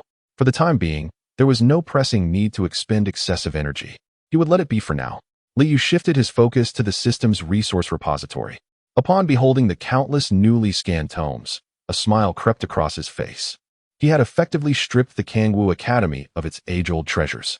The vast amount of knowledge to be absorbed into his mind would undoubtedly require a considerable duration. Well, such is the pleasant burden of happiness. Li Yu seated himself beside the desk and began to examine the fruits of this scanning endeavor. System. Organize all scanned information by category and create a directory, he commanded. As the information was being compiled, the directory was established. Open, he instructed. Instantly, an interface manifested in his mind, revealing a singular icon resembling a map, inscribed with the words Main World Data. Upon opening it, two scroll-like icons emerged. One labeled Cultivation Realm Data, and the other Secular Realm Data. This interface was indeed commendable, clear, and straightforward. Li Yu nodded and opened the cultivation directory, revealing an abundance of entries, such as sect information, religious factions, racial data, cultivation techniques, combat skills, medicinal pills, runes, formations, and various tools. My goodness, this is overwhelming. Just a cursory glance at the contents left Li Yu feeling somewhat dizzy. It appeared he had been mistaken in his earlier thoughts. With such an immense wealth of knowledge, how could one possibly retain it all? Not only would it be a burdensome endeavor, but it also seemed entirely unnecessary. Since the system had cataloged all this information, there was no need to commit it to memory. For one, much of it would never be utilized, and even if it were needed, one could always consult the system at any time. Attempting to memorize everything would merely invite unnecessary hardship. Having amassed such extensive information, I might very well be the most learned individual in this realm. The thought of Manager Lin, who had spent decades in the library yet had only scratched the surface, made Li Yu unable to suppress a chuckle. Alas, he sighed in a moment of insatiable longing. If only there existed an energy source akin to the small immortal realm within the bronze coffin, I could, just as in my previous world, directly scan all the information from this universe. Yet, Li Yu was fully aware that this was merely a fantasy. The kind of vast and secure energy source found in his previous world was an extraordinary rarity, nearly impossible to encounter again. With this wealth of knowledge, I would be able to further understand this world. Alone in a foreign land, as an outsider, my foremost concern must be how to survive safely. Although Li Yu possessed sufficient power to avoid a crisis of survival, a comprehensive understanding of this world remained imperative. System, please compile an overview of this world for me. Once the summary was completed, a surge of information flooded Li Yu's mind, encapsulating the essence of this realm.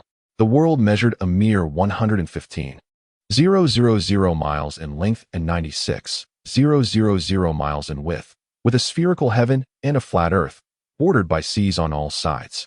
Upon absorbing this summary, Li Yu appeared momentarily dazed.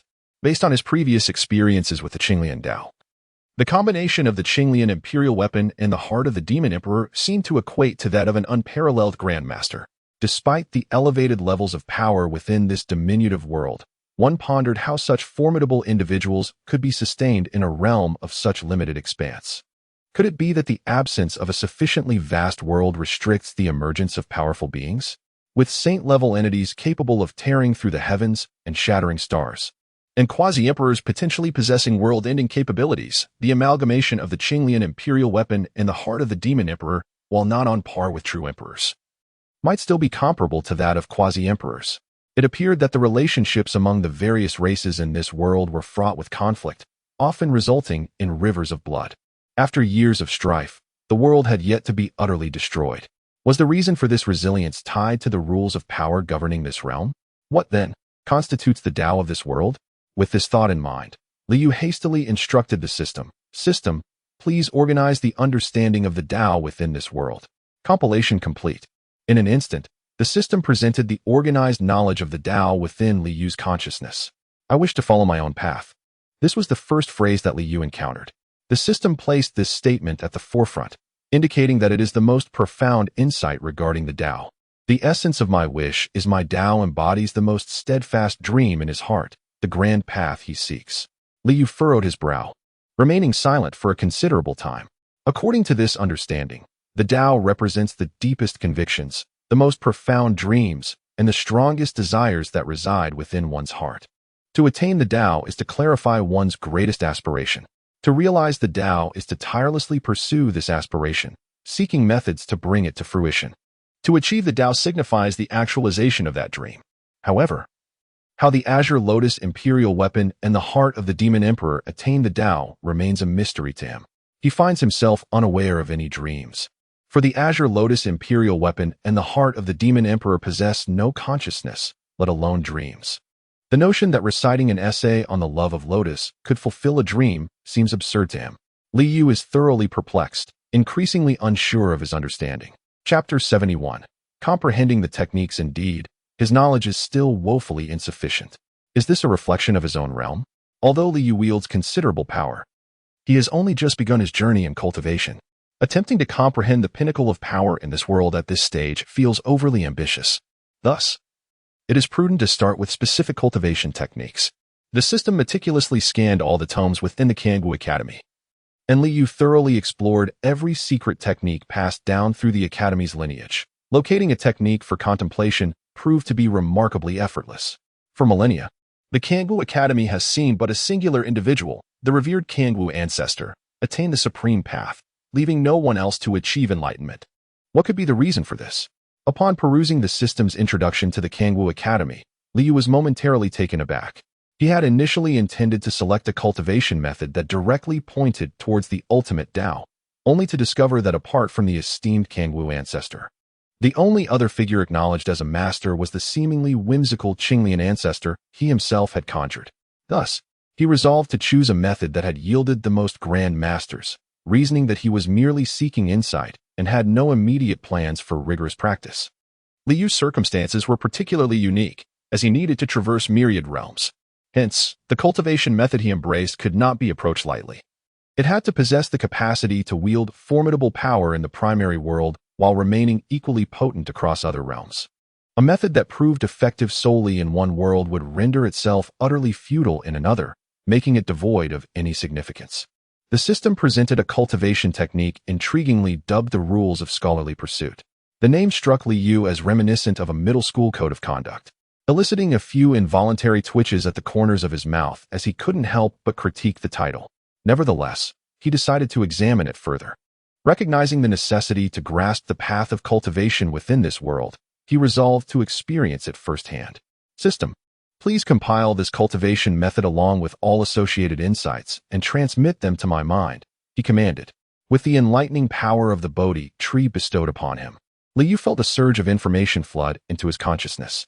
Even with the Bodhi tree's enhancement amplifying his comprehension and illuminating his intellect, he found himself somewhat disoriented by the sheer volume of information inundating him. Upon the completion of the information transmission, Liu closed his eyes, seated gracefully by the table, and immersed his mind within the depths of his consciousness. Under the benevolent influence of the Bodhi tree, he began to comprehend the essence of this cultivation technique. The path of self-cultivation seeks to rectify the innate weaknesses of humanity with the aid of acquired strengths. As denizens of the human race, we are born frail, lacking the formidable physicality of the otherworldly demons. Thus, it is only through internal fortification and external supplementation, in harmonious conjunction, that we may compensate for our inherent deficiencies. This constitutes the method of mending the heavens. The arts of body refinement, dietary enhancement, and elixir mastery all draw forth their vitality from the flow of qi and blood. When one attains mastery in self-cultivation, the qi and blood surge forth like a gushing spring. By mobilizing this vital essence, one can refine true qi, unlocking the acupuncture points and forging connections between the internal and external realms, thereby inviting spiritual energy into the body and achieving a profound transformation. The information regarding this technique flowed ceaselessly through Li Yu's mind, and with the Bodhi tree's grace, he gradually analyzed and discerned its intricacies. To his astonishment, the method of self-cultivation and energy nurturing necessitated the activation of 365 acupuncture points within the human body, facilitating the influx of spiritual energy and establishing a complete cycle of true qi, leading to a rebirth of sorts. Having gained clarity on the principles of self-cultivation and energy nurturing, Li Yu found himself compelled to compare it with the techniques of the Primordial Sutra. This juxtaposition revealed certain shortcomings. The method of self-cultivation and energy nurturing, while profound, did not explore the depths of cultivation to the utmost extent as the Primordial Sutra did. Nevertheless, the activation of all 365 acupuncture points allowed true qi to permeate the entirety of his being, creating a seamless unity throughout. Li Yu was acutely aware of the distinctions between the two approaches. Self-cultivation and energy nurturing serve merely as the foundational practices of this world, while the true might emanate from the Tao. Thus, the cultivation of the physical form was rather superficial, falling significantly short of the techniques from the previous realm that achieved the utmost development of the body. In the realms of the previous world, such as, and all these stages are fundamentally about unlocking the potential of the body, taking the path of self-cultivation and energy refinement to its utmost limit. It is only at that one begins to cultivate the heart and comprehend the Tao. For someone like Li Yu, who traverses various worlds, the methods that maximize bodily potential are evidently the most suitable. While the practices of self-cultivation and energy refinement in this world may serve as a reference, my primary focus must inevitably be the. Having resolved this, Li Yu continued to delve into the subsequent cultivation techniques. Following self-cultivation and energy refinement comes the pursuit of knowledge through the investigation of things. This pursuit, known as, fundamentally involves harnessing the spiritual energy of heaven and earth, utilizing it to gain insight. The term signifies the exploration of the principles governing all things, while embodies the understanding of these principles. In the practice of cultivation, one exhaustively investigates the principles of all things to achieve spiritual communication, and comprehends these principles to attain enlightenment. The methods of spiritual communication are articulated through speech, inscribed with pen, and demonstrated through action. The essence of spiritual communication and enlightenment is encapsulated in this understanding.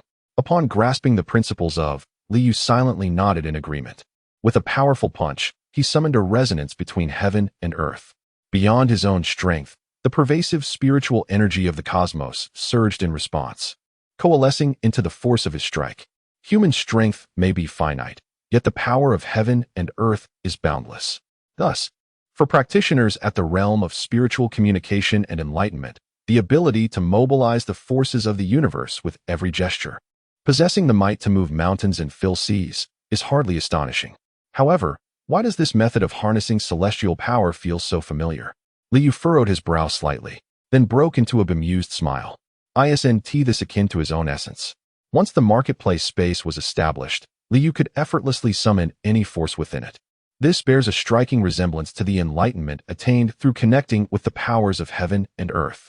The method of spiritual enlightenment involves harnessing the ethereal energies of the cosmos, while Li Yu, as the sovereign of space, could directly invoke its power. Although the means may differ, the essence remains remarkably similar. The marketplace space serves as a foundational pillar, destined to grow increasingly formidable. As the master of space, I possess the ability to wield its forces at will, yet my methods tend to be rather rudimentary and blunt, lacking the finesse and intricacy of the techniques found within this world. Li Yu lifted his gaze, a radiant smile gracing his face. It appears that the techniques of this world are indeed beneficial to me. This is merely the method from the Kangwu Academy.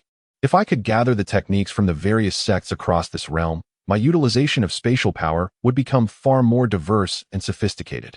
Liu rose and stepped outside, looking toward the distant horizon, his mind racing with ideas. Perhaps it is time to bestow some opportunities upon others. Chapter 72. The crafting of the Azure Lotus Ancestor first. I shall prepare for this aspect, and when the moment is ripe, the old man shall make his appearance. The method of sincerity and righteous heart, which pertains to the attainment of enlightenment, is profoundly enigmatic. With my heart embodying the celestial heart, and through my heart validating the celestial heart, ultimately, the celestial heart becomes my heart. These cryptic concepts leave Liu perplexed, for after all, attaining enlightenment is intimately linked to personal cultivation, life experiences, and the intricacies of human relationships. How much insight does Liu possess from his own life? Understanding one's true intentions and aspirations is essential before embarking on the path of enlightenment. For now, Liu set aside his cultivation methods and began to contemplate his future plans. At present, establishing a foundation at Kangwu Academy poses no challenge. However, my ambitions extend far beyond mere stability. Given the identity of the Qinglian patriarch that I have acquired, why not wield this identity to command the entire Kangwu Academy for my own purposes? A faint smile graced Liu's lips. On the surface, he was merely a disciple of Kangwu Academy, yet secretly, he could orchestrate the entire institution. What a tantalizing thought. Yet, he recognized that such aspirations were premature. The path of enlightenment belonged to the Qinglian imperial weapon, and Liu had yet to attain the supreme realm. Pretending to be the Qinglian patriarch in front of numerous masters and grandmasters would be exceedingly challenging. Even if he fabricated excuses or utilized the power of the Qinglian imperial weapon, he lacked the certainty to convince others. Should he fail to gain their trust, it would inevitably lead to countless troubles. In such a scenario, Liu would be left with no choice but to rely on brute force, rendering his ambition of controlling Kangwu Academy utterly unattainable. The prospect of truly embodying the Qinglian patriarch seemed within reach. Liu extended his finger, gently tapping the table beside him, a mysterious smile blossoming on his face. If he could cultivate the heart of the demon emperor into a separate entity, combining it with the Qinglian imperial weapon would create the complete essence of the Qinglian patriarch. Liu recalled a technique from the previous world known as the Three Pure Ones transformation, as well as the so-called Dao body methods of manifestation. It seemed quite feasible. With this thought in mind, he promptly instructed the system to display the techniques for creating avatars from the previous world. However, upon reviewing the information presented, he could only shake his head in resignation. Both the Three Pure Ones transformation and the Dao body techniques were predicated on one's own strength and capabilities. While Liu possessed immense power at his disposal, his personal cultivation level remained woefully inadequate, rendering the application of such techniques impossible. Nevertheless, there existed a potential shortcut. Liu could harness the power of the heart of the demon emperor to activate the Dao body technique, thereby manifesting a Dao body. However, his spiritual energy was too feeble to allow a portion of his soul to merge into the Dao body. The resultant Dao body would merely be a physical form devoid of a soul. His soul was too weak. Soul. A sudden illumination struck Liu as he remembered that the resource repository still contained pure soul energy that had yet to be utilized. After the disintegration of the Great Saint Body and the Divine Consciousness, the residual pure soul energy remained in the repository, still potent. The Great Saint Body was equivalent to that of an emperor. Although the Divine Consciousness had been suppressed and its foundation severed, the remaining soul energy was still formidable enough to easily cultivate a Dao body. Liu's spirits lifted with excitement. Possessing the Dao body of the Celestial Lotus Ancestor would allow him to navigate the main world with unparalleled confidence. All he needed was to extract a fragment of his soul, which would not compromise his own integrity. Moreover, there exists the soul energy extracted from the demon race slain amidst the volcanic ruins to compensate for the losses. In this way, through some clever scheming, it appears that the ancestor Qinglian might indeed be summoned. Liu suppressed his eager impulses and steadied his mind. This situation warrants verification by the system to ensure there are no issues. After all, the soul is of paramount importance, and prudence is advisable. With this thought, Liu promptly requested the system to validate his idea. System, based on the conditions I have provided, calculate the feasibility of refining the Dao body, using the heart of the demon emperor, the fully realized divine spirit's soul energy, and the user's soul essence as materials. Can the Tao body be refined? The feasibility analysis commenced. Calculation complete. According to the analysis, the current conditions allow for the refinement of the Tao body. Excellent. Upon hearing the system's conclusion, Li Yu's heart surged with joy. He turned to glance at the library, his brow slightly furrowing. His purpose in serving as a steward at the library was to scan its resources, and that task was now complete. The role of a steward had become somewhat redundant. Fortunately, there were no pressing duties. Otherwise, he might have truly lost interest. After enduring until noon, Li Yu seized the opportunity during lunch to hastily leave the library. He found a secluded corner and stepped into the realm of the marketplace. Little Tingting sat quietly in the courtyard, idly toying with a bouquet of wildflowers. Observing this scene, Li Yu suddenly realized that placing Little Tingting within the celestial abode felt somewhat inappropriate. In such a vast space, the empty house seemed rather inappropriate for a young girl of merely 5 or 6 years. Fortunately, the manifestation of the Qinglian would soon be complete. Henceforth, let the Qinglian incarnation accompany Little Tingting within the academy. Who would dare utter a word of dissent regarding the acceptance of a disciple by the esteemed Qinglian patriarch? Li Yu cast a glance at Little Tingting but refrained from approaching her, instead turning to enter the celestial garden. Upon arriving at the edge of the Qinglian lotus pond, Li Yu retrieved the heart of the demon emperor. System, proceed with the refinement of the Tao body as previously calculated. With his command, the heart of the demon emperor trembled violently. Rising into the air, radiant light burst forth from the heart, enveloped in azure mist that spiraled upward toward the heavens. Humph! A low grunt escaped Li Yu's lips.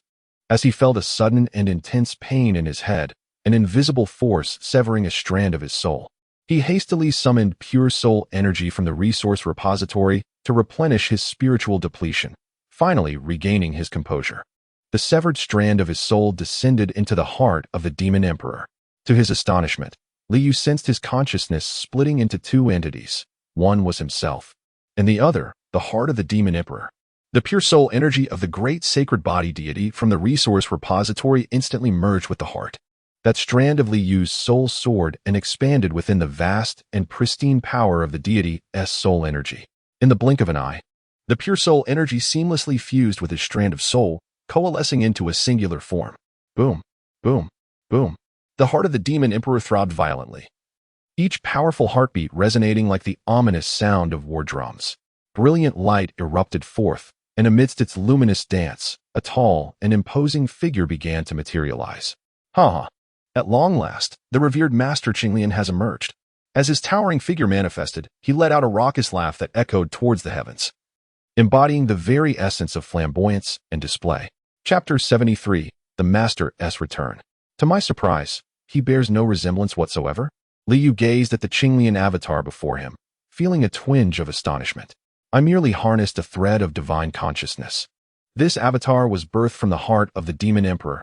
Thus, it is likely to bear some resemblance to the Azure Emperor, the Qinglian avatar remarked. The avatar appeared to be in his 20s, tall and statuesque, with a graceful and well-proportioned physique, his visage resembling a flawless jade, radiating an air of youthful vigor. Clad in an ancient blue robe retrieved from the resource vault, he stood casually, exuding an aura that suggested dominion over the world, as if he could swallow mountains and rivers whole. His presence commanded a reverence that inspired awe among those who beheld him. Excellent. Li Yu felt the harmonious essence of the Qinglian avatar, a manifestation of celestial and human attributes, nodding in profound admiration. The Qinglian Tao body had been successfully refined. It was time for him to make his entrance. The afternoon at Kangwu Mountain appeared tranquil. The surroundings were adorned with blooming lotus flowers, and the scholars of the academy, who had busied themselves throughout the morning, found themselves somewhat fatigued, despite their spiritual prowess surpassing that of ordinary mortals. The usual gatherings for wine and discourse had diminished significantly. Brother Tan, I heard that you planted 100 miles of lotus flowers this morning? In a pavilion by the riverside at the foot of Kangwu Mountain, several scholars sat conversing over wine. One of them inquired of another. With Master Han leading the effort, we merely followed behind to gather the remnants, he replied. What is referred to as 100 miles of lotus flowers is, in truth, simply scattering lotus seeds along the riverbanks. In the sacred realm where the Azure Lotus Patriarch attained enlightenment, he left behind the profound resonance of the great Tao. The mountain elder intended to plant lotus flowers directly along the riverbank, leading to the site of the Patriarch's enlightenment. Another scholar nodded in agreement and smiled. Brother Tan chuckled softly before continuing. Indeed, cultivating an abundance of lotus flowers may prove laborious. However, for the sake of the Azure Lotus Patriarch, we willingly embrace this toil. Absolutely. With the Patriarch's enlightenment, the morale of our Kangwu is soaring. The other scholars echoed enthusiastically. Suddenly, one scholar expressed his astonishment. What is this? What do you mean? Brother Tan turned to him, puzzled. Brother Wong, what do you imply? The lotus flowers. Look quickly. The river is blooming with lotus flowers. Brother Wong exclaimed, leaping up and pointing excitedly towards the river outside the pavilion. What? This is extraordinary. The crowd gazed at the river, instantly captivated by the breathtaking scene before them. The river, once merely a gentle stream, now revealed an expanse of vibrant green lotus leaves bursting forth from the water, stretching freely, while pristine lotus blossoms emerged, radiating their brilliance. Not just here. Look over there. Over there. A scholar shouted, gesturing towards the distant riverbank. The crowd raised their eyes, beholding the sight of lush green lotus leaves and radiant blossoms stretching from afar towards them.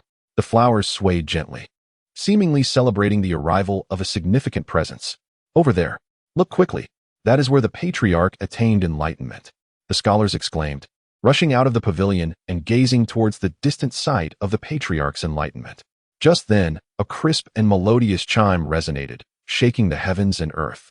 As winds began to stir and clouds swirled, a radiant brilliance soared into the heavens, transforming into a colossal lotus that stood majestically against the sky. Azure seas and cerulean skies cradled this magnificent blossom. It lifted the heavens and supported the ocean, a towering presence. The resplendent light illuminated the horizon, rivaling the sun and moon. Master! The Azure Lotus Master! The Master has manifested! At this moment, the entirety of Kangwu Mountain erupted in fervor. Countless individuals rushed forth, their faces alight with excitement and joy as they beheld the dazzling azure lotus in the sky. Has the Master emerged from seclusion?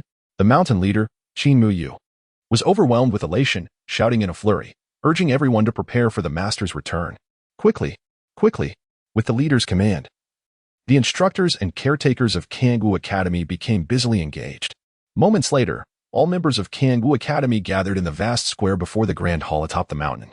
Leading the assembly was Qin Muyu, flanked by esteemed masters such as Yin Kongming and Lin Jingji, with other masters behind them. The remaining instructors and students stood orderly in the square, facing the direction of the ascending azure lotus, their expressions filled with eager anticipation. In the distance, the towering azure lotus began to fade, and a tall figure clad in a blue robe appeared in midair. The figure stood with hands clasped behind, suspended in the void. Blossoms of vibrant lotus flowers continuously bloomed beneath the figure, opening and closing in a ceaseless dance.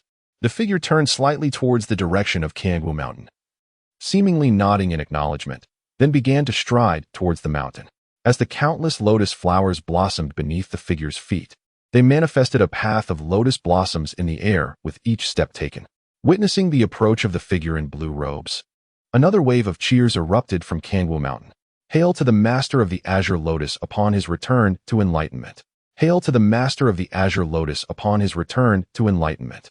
Hail to the Master of the Azure Lotus upon his return to enlightenment. A cacophony of cheers erupted, akin to a tsunami or a landslide, as the entire Kangwu Academy prostrated in reverence to the figure clad in azure robes, who gracefully descended from the heavens. The figure traversed the air as if walking on lotus petals, seemingly at a leisurely pace, yet in an instant, he had arrived above the plaza of Kangwu Mountain. We pay our respects to the Master. The entire Kangwu Mountain bowed deeply to the azure figure. Please rise. The Azure Lotus Master replied with a gentle smile, extending a soft force that lifted all who had bowed in the plaza. Thank you, Master. The crowd exclaimed in unison, inclining their bodies in gratitude. Who was that beside the Master? At that moment, the people of Kangwu Mountain noticed that the Azure Lotus Master was holding the hand of a little girl, around 5 or 6 years old. The girl timidly hid behind the Master, seemingly frightened by the grandeur of the occasion. Master, I am your disciple Qin Muyu, honored to serve as the head of Kangwu Academy. Today, as you return to enlightenment, we are filled with joy. Congratulations on achieving the supreme path, which shall lay the foundation for Kangwu Mountain for generations to come. Qin Muyu bowed deeply before the Azure Lotus Master. Congratulations on achieving the supreme path. The crowd once again raised their voices in exultation, bowing in deference. There is no need for such formalities. The Azure Lotus Master smiled as he assisted the crowd in rising. With your return to enlightenment, our joy knows no bounds. We humbly request you to bestow upon us your name, Qin Muyu said, presenting a jade tablet with both hands raised above his head. Offering it to the Azure Lotus Master. Liu has meticulously gathered the millennia of wisdom from Kangwu Mountain and is acutely aware of the significance behind Qin Mu's actions. This is a method of verifying identity. Although the entirety of Kangwu Mountain is convinced that Master Qinglian must undoubtedly be their own esteemed ancestor, and no supreme grandmaster would stoop to impersonate another's revered figure, this process of authentication remains indispensable. Since Liu intends to have Qinglian's avatar assume the role of this venerable ancestor, preparation is paramount. I am of the Danqing lineage of Kangwu Mountain. Having once studied the art of painting under the esteemed Master Chuan, the blood of Master Chuan stained the wonders of Qihan, and his disciples have withered away, leaving only me to persist in this world. Sighing with a visage marked by melancholy, Master Qinglian waved his hand to release a radiance of spiritual essence, illuminating a mark of ink and wash on the jade tablet. Upon witnessing this glowing emblem, the denizens of Kangwu Mountain erupted in jubilation. The secret mark of their sect had been illuminated, confirming Master Qinglian's identity beyond doubt. Past endeavors have become mere wisps of smoke. From this day forth, I shall be known as Li Bai, styled Tai Bai, entitled Qinglian. Salutations to Master Qinglian. Following the endorsement inscribed on the jade tablet, all members of Kangwu Mountain once again bowed before their revered ancestor. Chapter 74, laying the foundations of the main world having not returned to the mountain gates for a millennium. I find solace in the gathering of exceptional talents at Kangwu Mountain. You have managed quite well, remarked the avatar of Qinglian as he surveyed the square with an appreciative gaze, nodding towards Qin Mu and the others. Receiving such commendation from the master, the disciples could only remain diligent, not daring to show the slightest negligence. With the Master's return to the path of enlightenment, Kangwu Mountain truly stands on the brink of great prosperity. Upon hearing the praises for the Qinglian avatar, Qin Muyu and the others were overwhelmed with excitement. Their faces flushed with joy. The flourishing of the sect was paramount. My path of enlightenment was not the crux. It is the outstanding talents of the younger disciples that ensure the enduring prosperity of the sect. The Qinglian avatar smiled as she drew the timid Xiao Tingting closer, reassuring her, do not be afraid. Come, greet these uncles. Xiao Tingting, shy and hesitant, offered a polite bow to Qin Muyu and the others, murmuring, I am unworthy. Master, may I inquire about this young lady? Qin Muyu swiftly turned to the Qinglian avatar. Xiao Tingting shifted uncomfortably. Aware that this elder brother and Li Yu were indeed individuals of significance, yet she felt a subtle awkwardness. What? The crowd gasped in astonishment. The master has taken a disciple to cultivate at her side? What does this imply for her standing? She is not my disciple, the Qinglian avatar clarified. In terms of seniority, she is akin to your disciples. It was prudent not to elevate Xiao Tingting's status too high. Equating her standing with that of Qin Muyu and others' disciples sufficed. Indeed, Qin Muyu and the others silently exhaled in relief. If Xiao Tingting were to truly become a disciple of the Qinglian master, they would have to pay respects to this 5- or 6-year-old little junior every day. Find me a place, the Qinglian avatar declared. I shall reside on Kangwu Mountain from now on. She gazed up at Kangwu Mountain with a sigh laden with the weight of years, reflecting, a millennium has passed, how the world has changed. Yes, I will arrange it immediately. Qin Muyu promptly gestured to Yin Kaming, who quickly rose to his feet, leading Li Yu and Yin Luo to arrange accommodations for the esteemed Qinglian ancestor. Wait a moment, the Qinglian ancestor exclaimed in surprise, halting Li Yu in his tracks. Astonishingly, a look of delight illuminated the ancestor's face as his gaze swept over Li Yu, exclaiming with admiration, I never anticipated such unparalleled talent. The prospects for our Kangwu dynasty are indeed bright. What? The Qinglian ancestor holds him in such high regard? Who is this youth? Is he a newly accepted disciple of Yin Kongming? To receive such praise from the ancestor surely indicates he possesses extraordinary qualities. Could it be Li Yu? The same Li Yu who is as weak as a fledgling chick? How could he possibly possess such talent? The ancestor's commendation drew the attention of everyone present in the square toward Li Yu. Hey, let us see if you still dare to say I am powerless. I have been recognized for my exceptional gifts. How envious you must be, you unfortunate souls. Hearing the murmurs around him, Liu silently chuckled to himself. Well then, self-praise it is. Such a trivial activity could only be performed by someone like Liu, who relishes showing off. Young man, would you care to join me in my cultivation? The Qinglian ancestor inquired with a warm smile directed at Liu. In truth, this was precisely Liu's intention. By following the Qinglian avatar, he would be shielded by the ancestor's esteemed status, granting him considerable freedom in his future endeavors. His self-praise was merely a pretext, a means to capture the ancestor's attention. However, this disciple has already taken his vows. The esteemed master has shown me favor. Yet I find myself at a loss. Before Liu could finish his words, Yin Kongming hastily interrupted him, exclaiming, Master, my disciple possesses extraordinary talent. It is an immense fortune to be able to cultivate by your side. I implore you to show compassion and allow him to accompany you in your training. The avatar of Qinglian chuckled softly. I have no intention of usurping your disciple. Is it truly necessary to highlight that he is your student? Very well. He may accompany me in my cultivation henceforth. Yin Kongming's face flushed with embarrassment, and he forced a few awkward chuckles, too timid to respond. Splendid. Marvelous.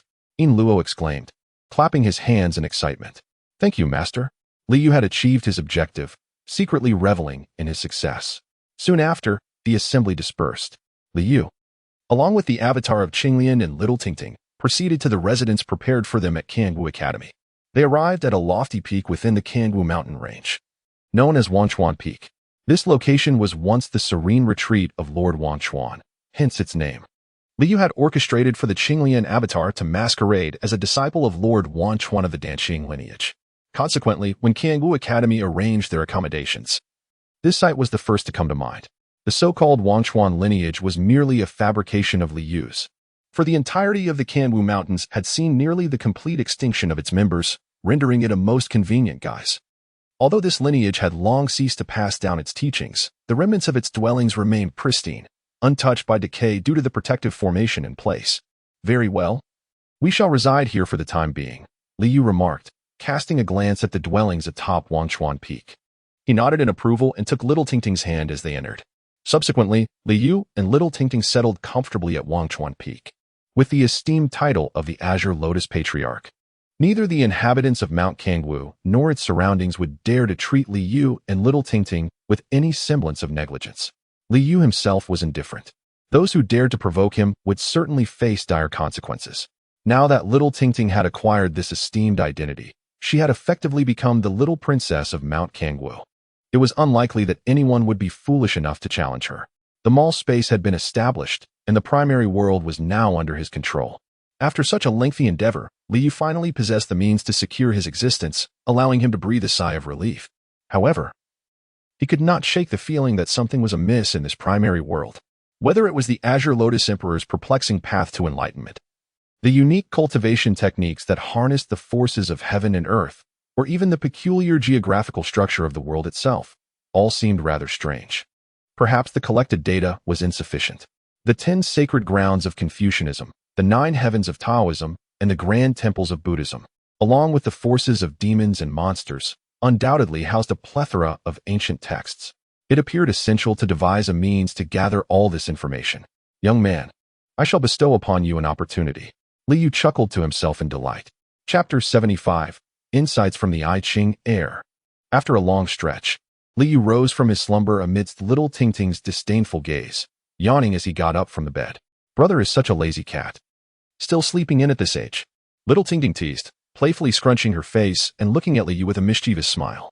Waking up naturally every day and counting money until my hands cramp, that is indeed my brother's dream. Liu chuckled lightly, feigning a fierce demeanor as he playfully pinched Xiao Tingting's cheek, causing her to squeal and flee. The Supreme Heaven Book? Abundant reserves? Goodness. Has it only been a few days? Has that lad show you already amassed such wealth? Just as Liu was about to step out of the door, he suddenly heard a system notification that halted his movement. A few days? Wait. According to the time ratio, a day here equates to a year for Zhou. In other words, that young man has been toiling for several years already? Liu recalled that time flows differently in their respective worlds, and he could not help but laugh. It seems that Zhou has finally made a name for himself, capable of providing me with a continuous stream of resources. Excellent. Liu swiftly issued commands to the system, and instantly, a plethora of various supplies appeared within the resource repository. Among them, the most conspicuous were a multitude of corpses, hundreds of bodies from both the human and demon races, as well as demon beasts. My goodness, is Zhou Yi truly so decisive in his actions? Is he planning to level up by battling monsters? Gazing at the mountain of corpses, Li Yu was momentarily speechless. Well, this is also a form of resource.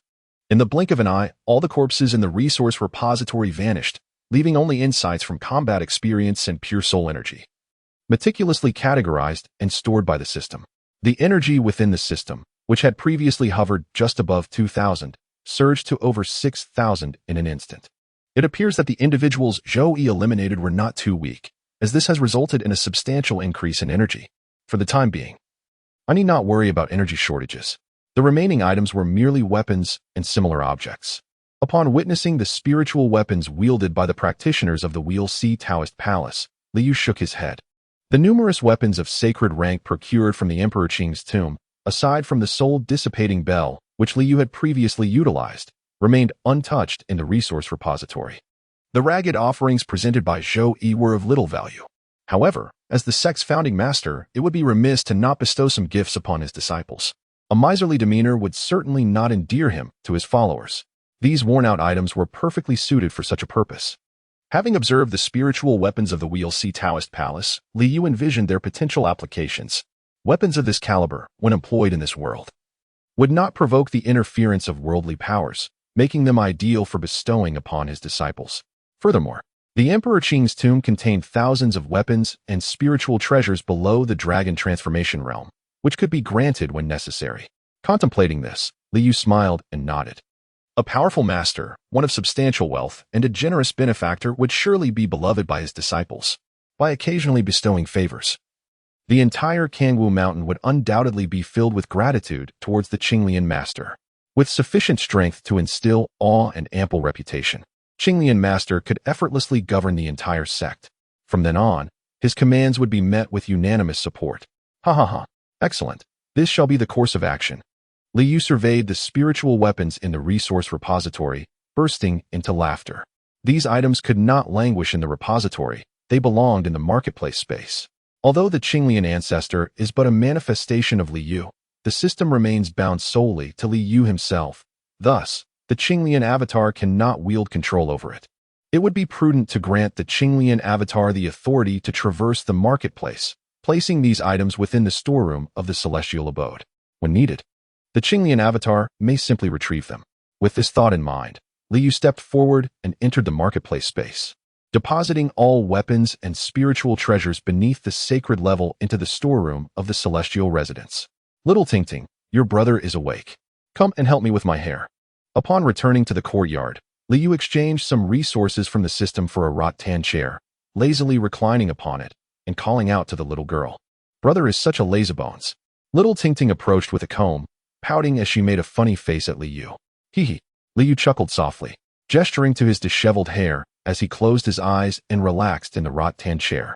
Little Tingting came closer, wielding the comb to tidy Li Yu's hair. Yet, his thoughts drifted back to Zhou Yi. Years had passed, and judging by the results, it seemed that Zhou Yi was indeed leveling up by confronting monsters along his journey. What exactly had he been up to? As these musings occupied his mind, Li Yu commanded the system to establish a remote connection with the Taishang Heavenly Book. Seeking insights into Zhou Yi's recent endeavors. System, request the spirit of the Heavenly Book to report on Zhou Yi's activities over the past few years. No need to dwell on trivial matters.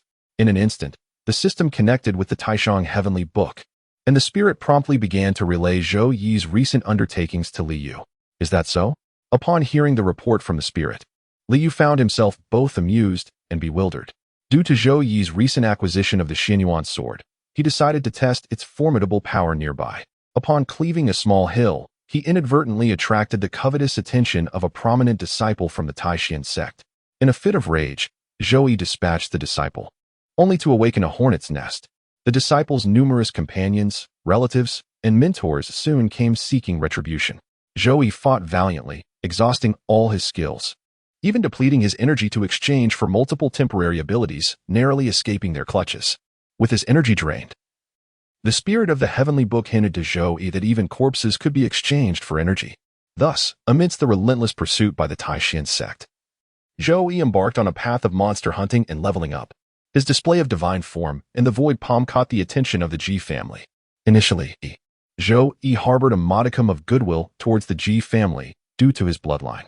However, he was taken aback when they outright denied his claim of being a descendant of the great emperor, even going so far as to insult the Emperor Xianyuan and refute his existence. Enraged, Zhou Yi severed ties with the Ji family. Although his strength had surged rapidly over the years, now reaching the pinnacle of the Dao Palace, he found himself outmatched by the Ji family's experts. At this moment, Zhou Yi was in full flight. What a predicament! This truly exemplifies the treatment of a protagonist. After hearing the report from the spirit of the heavenly book, Liu found himself in a state of bemusement. This mocking demeanor, this penchant for attracting trouble wherever one goes, was undeniably the privilege of a main character. Fortunately, as Zhou Yi ventured forth, battling monsters and scavenging even the corpses, he was not without means to survive, even as he was being pursued. Now, he was nearing the northern region. The northern region? What a remarkable place. In a land abundant with source minerals, there exists a celestial scripture system. With a mere scan, it surpasses any celestial master. It seems that this young Zhou Yi might actually carve out a niche for himself. A peculiar smile crept across Li Yu's face. Excellent. Soon he shall reap a bountiful harvest of source minerals. Oh, it appears that even the immortal medicine of the Qilin, the Monkey King, and the divine silkworm emerged from the source, did they not? Heh. Chapter 76. The system is about to be sold again. System. Kindly remind Zhou Yi that there are treasures within the source stones. Li Yu's mood was exceedingly delightful. After bestowing the system upon Zhou Yi, this marked his first genuine harvest. While it may not seem significant, as long as Zhou Yi forges ahead, Li Yu can anticipate an unceasing flow of gains. Now that Zhou Yi is approaching the northern domain, with the scanning capability of the celestial scripture, should he engage in stone gambling, it would undoubtedly yield immense profits. Any treasures hidden within those source stones could easily become Li Yu's possessions. As for the Monkey King and the divine Silkworm Princess, they can be disregarded. However, the immortal medicine of the Qilin, I shall not hold back. Ha! Li Yu laughed heartily, unable to contain his joy. Brother, your hair is already styled. Little Ting Ting exclaimed, tapping Li Yu's head with an ivory comb. Lazybones, rise and shine. All right. Li Yu chuckled helplessly, standing up from the wicker chair. He reached out to scoop up Little Ting Ting, and off they went. Hee. Little Ting Ting's melodious laughter rang like wind chimes, delightful to the ears. After accompanying Xiao Ting Ting for breakfast, Qinglian took her on a leisurely stroll through the verdant Kangwu Mountain. The foundation of the main world had been firmly established. Now, the focus shifted to the expansion of the system mall. Li Yu settled down in a pavilion beside the Bodhi tree, contemplating his future plans. The mall space must be enlarged, and the resources for its construction must be continually replenished. Therefore, it was time to consider selling the system once more. System. I have completed the first step of my main storyline task. What is the second step? Previously, the sale of the system had initiated the main storyline task, which required the creation and sale of a system within a year. Li Yu accomplished this task, elevating his privileges to the second level. To expand the mall's space, he needed to continually enhance his privileges, which could only be achieved through task completion. Having fulfilled the initial main storyline task, the user had now unlocked a long-term task for mall construction. Did he meet the criteria to initiate an advanced task? Yes, initiate it, Li Yu commanded. The advanced task was activated. The user must sell the system in more than 10 worlds and establish a mall outpost in the target world. A mall outpost? What does that entail? Upon hearing the term, Li Yu appeared somewhat perplexed. The concept of an outpost seemed reminiscent of a target for strict enforcement. The mall outpost referred to the coordinates anchored by the system mall in the target world. When the user's privileges reached a sufficient level, they could locate the mall outpost and overlay the mall space onto the target world. Ah, so that is how it works. After hearing the system's explanation, Li Yu nodded in understanding. As a positional coordinate for the mounted shopping mall space, this truly merits significant effort. Each positional coordinate represents a unique world and serves as a potential refuge. Who can predict what events the future may hold? If a certain world becomes untenable, it is essential to have a sanctuary to retreat to. How should this outpost be constructed? The location of the shopping outpost is determined by the user, who must provide materials with a sufficient energy level for construction, executed directly by the system. Users may specify the appearance, choosing from all known architectural types. I see. Upon hearing this, Li Yu furrowed his brow slightly. What precisely constitutes materials with a sufficient energy level? Perhaps an explanation using the weapon materials from the previous world would suffice. The materials for constructing the shopping outpost must possess an energy level no lower than that of the Dragon Transformation Realm's spiritual weapons. The materials from the Dragon Transformation Realm? That is not too bad. After learning of this material requirement, Liu exhaled in relief. Materials from the Dragon Transformation Realm are not overly scarce. As long as one is not in a world of excessively low power levels, such materials can be procured.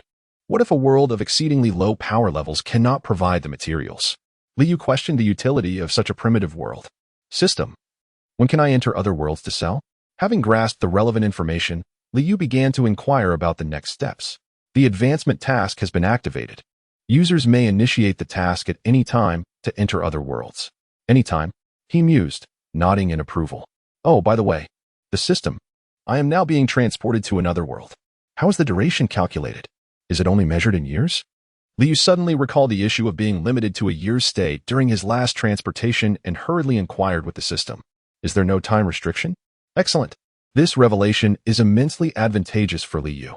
Due to the disparity in time between the two worlds, once Liu is transported, he will have ample time to cultivate, thereby enhancing his strength expeditiously. Since there is nothing pressing at the moment, he can proceed with the advancement task. With a thought, Liu greeted his avatar, the Qinglian, left at Kangwu Mountain, and then commanded the system to initiate the advancement task. The advancement task has commenced. Please select the initial mission destination. Another draw? Cannot the world be chosen freely? User permissions insufficient for self-selection of the world. Very well, permissions. Liu pouted and waved his hand, saying, Then let us draw. I am curious to see what kind of world awaits this time. Destination selection in progress. A roulette will materialize, with a pointer at its center and numerous segmented sections surrounding it. Yangshan, Hongwang, Xianhu, Doupa, Xian'ai. Liu was momentarily taken aback by the array of names displayed within the segments. Have there been even more worlds added since the last time? Is this due to an increase in permissions? Whoosh. The roulette began to spin. Is it once again a matter of chance? It feels reminiscent of something one might encounter in a casino, where luck is the only determinant. Liu chuckled and shook his head, casually waving his hand. Stop. As soon as the words left his lips, the spinning wheel abruptly came to a halt. The long pointer pointed decisively toward. Is it really here? This is delightful. Upon seeing the target world indicated by the pointer, Liu couldn't help but burst into laughter. There's even a fellow townsman in that world. Upon arriving there, should he greet him first? Perhaps ask, Brother, have you crossed over too? Even amidst the absurdity. The thought of that scene made Liu laugh heartily. Chapter 77. It seems I arrived too early. The power of combat. A fighter? The astonished exclamations of the middle-aged tester by the black steel resonated like thunder, startling everyone in the training ground. Starfighter. The four dazzling golden characters on the black steel shone brilliantly, piercing the eyes of all present. A profound silence enveloped the training ground, soon followed by gasps of astonishment. Everyone was stupefied, their gazes fixated on the proud figure standing before the black steel. Wow, a fighter? Xiaoyan is only 12, isn't he? Has he already advanced to a fighter? Wow, Brother Xiaoyan is truly remarkable. Xiaoyan is indeed a peerless genius. I knew it. I knew a talent like Xiao Yin would surely surprise everyone. Wow. The training ground erupted in fervor. The members of the Xiao family present were instantly filled with cheers and shouts at this turn of events, standing before the black steel. At merely 12 years of age, Xiao Yin stood proudly, clad in a form-fitting black outfit that accentuated the boy's stature. Upon hearing the cheers of the crowd and witnessing the fervent admiration in their eyes, the youth remained composed. Yet, despite his outwardly restrained expression, the spirited ambition and vibrant brilliance that emanated from his brow were impossible to conceal. Brother Xiaoyan, you are simply remarkable, a young girl exclaimed as she dashed forward, her face flushed with excitement, her large, shimmering eyes brimming with adoration and admiration. Xiaoyan, congratulations. Congratulations. The young master of the family truly stands apart. Indeed, with the young master's innate talent, he is destined to become at least a battle king in the future. What is a battle king? He will surely be a battle saint at the very least. Exactly. Young master, you are extraordinary. How did you achieve this? Please teach us. Yes. Share your cultivation experiences with us so we can bask in your brilliance. The Xiao family disciples at the training grounds swiftly gathered around, showering him with all manner of compliments, envy, and flattery. "You're all exaggerating. It's not as remarkable as you say." Xiaoyan humbly smiled, well aware that their words were mere flattery, yet still finding comfort and pleasure in their praise. "Huh, is it truly this time? It seems I arrived a bit early." Perched atop a grand tree outside the Xiao family training grounds stood a figure in white, smiling as he gazed down at the training arena. This person, of course, was Li Yu. Upon witnessing the proud and upright 12-year-old youth, Li Yu's smile broadened. "My fellow townsman, is that you? Achieving the status of a combatant at such a tender age, you bask in the glory of youth." Alas! At this juncture, Li Yu slightly shook his head. "Alas, the brilliance of your genius will not endure for long. Soon, you shall experience a descent from the clouds, enduring 3 long years of obscurity, subjected to whispers and the disdainful glances of others, as well as their mockery and derision. Moreover, my purpose in coming here extends beyond merely observing you." Li Yu smiled, revealing the intent of his visit. System: scan the ring in the target's possession. Duplicate all the knowledge contained within the dormant soul of the ring. Command accepted. An imperceptible wave surged forth silently, sweeping over the ring in Xiaoyan's hand, the scanning and duplicating completed in an instant. Surrounded by well-wishers, Xiaoyan remained blissfully unaware that a copy of his future companion had just been made. Duplication complete. Excellent. Li Yu glanced at the array of newfound knowledge appearing in his resource repository, nodding with a smile. With the accumulated wisdom of the ring's guardian, I can now construct a system. The objective of this journey has been fulfilled. There is no need to engage in pleasantries with my fellow townsmen. It is best to depart. With this thought, Li Yu smiled once more and turned to leave. Oh, there's even one who does not seek to curry favor with Xiaoyan. Just as he was about to set off, Li Yu suddenly noticed a youth, around 14 or 15 years of age, drenched in sweat as he diligently trained on the grounds, completely oblivious to the cheers and accolades surrounding him. The massive stone weights were lifted repeatedly by the boy, each attempt a Herculean effort. His shirt was soaked, and his body trembled slightly, suggesting he was nearing his limits. Nonetheless, the boy gritted his teeth and persevered, hoisting the stone weights time and again. What remarkable determination! What steadfastness! What admirable spirit! Witnessing the youth's dedication and hard work, Li Yu nodded in profound admiration. At that moment, others in the training grounds began to take notice of this solitary figure, while everyone else was busy flattering Xiaoyan. This lone individual remained indifferent. What could this mean? Was he mocking the sycophants, or was he attempting to assert his own superiority? Perhaps he did not understand the importance of mingling with the crowd, or perhaps he simply refused to sink to their level, thus inviting the scorn of the masses. Huh! Look, who is that? Xiao Feng. What is he doing? Is this truly training? Indeed. Observing the boy immersed in his self-cultivation, a sense of unwarranted superiority arose among the onlookers, who began to hurl insults and deride him.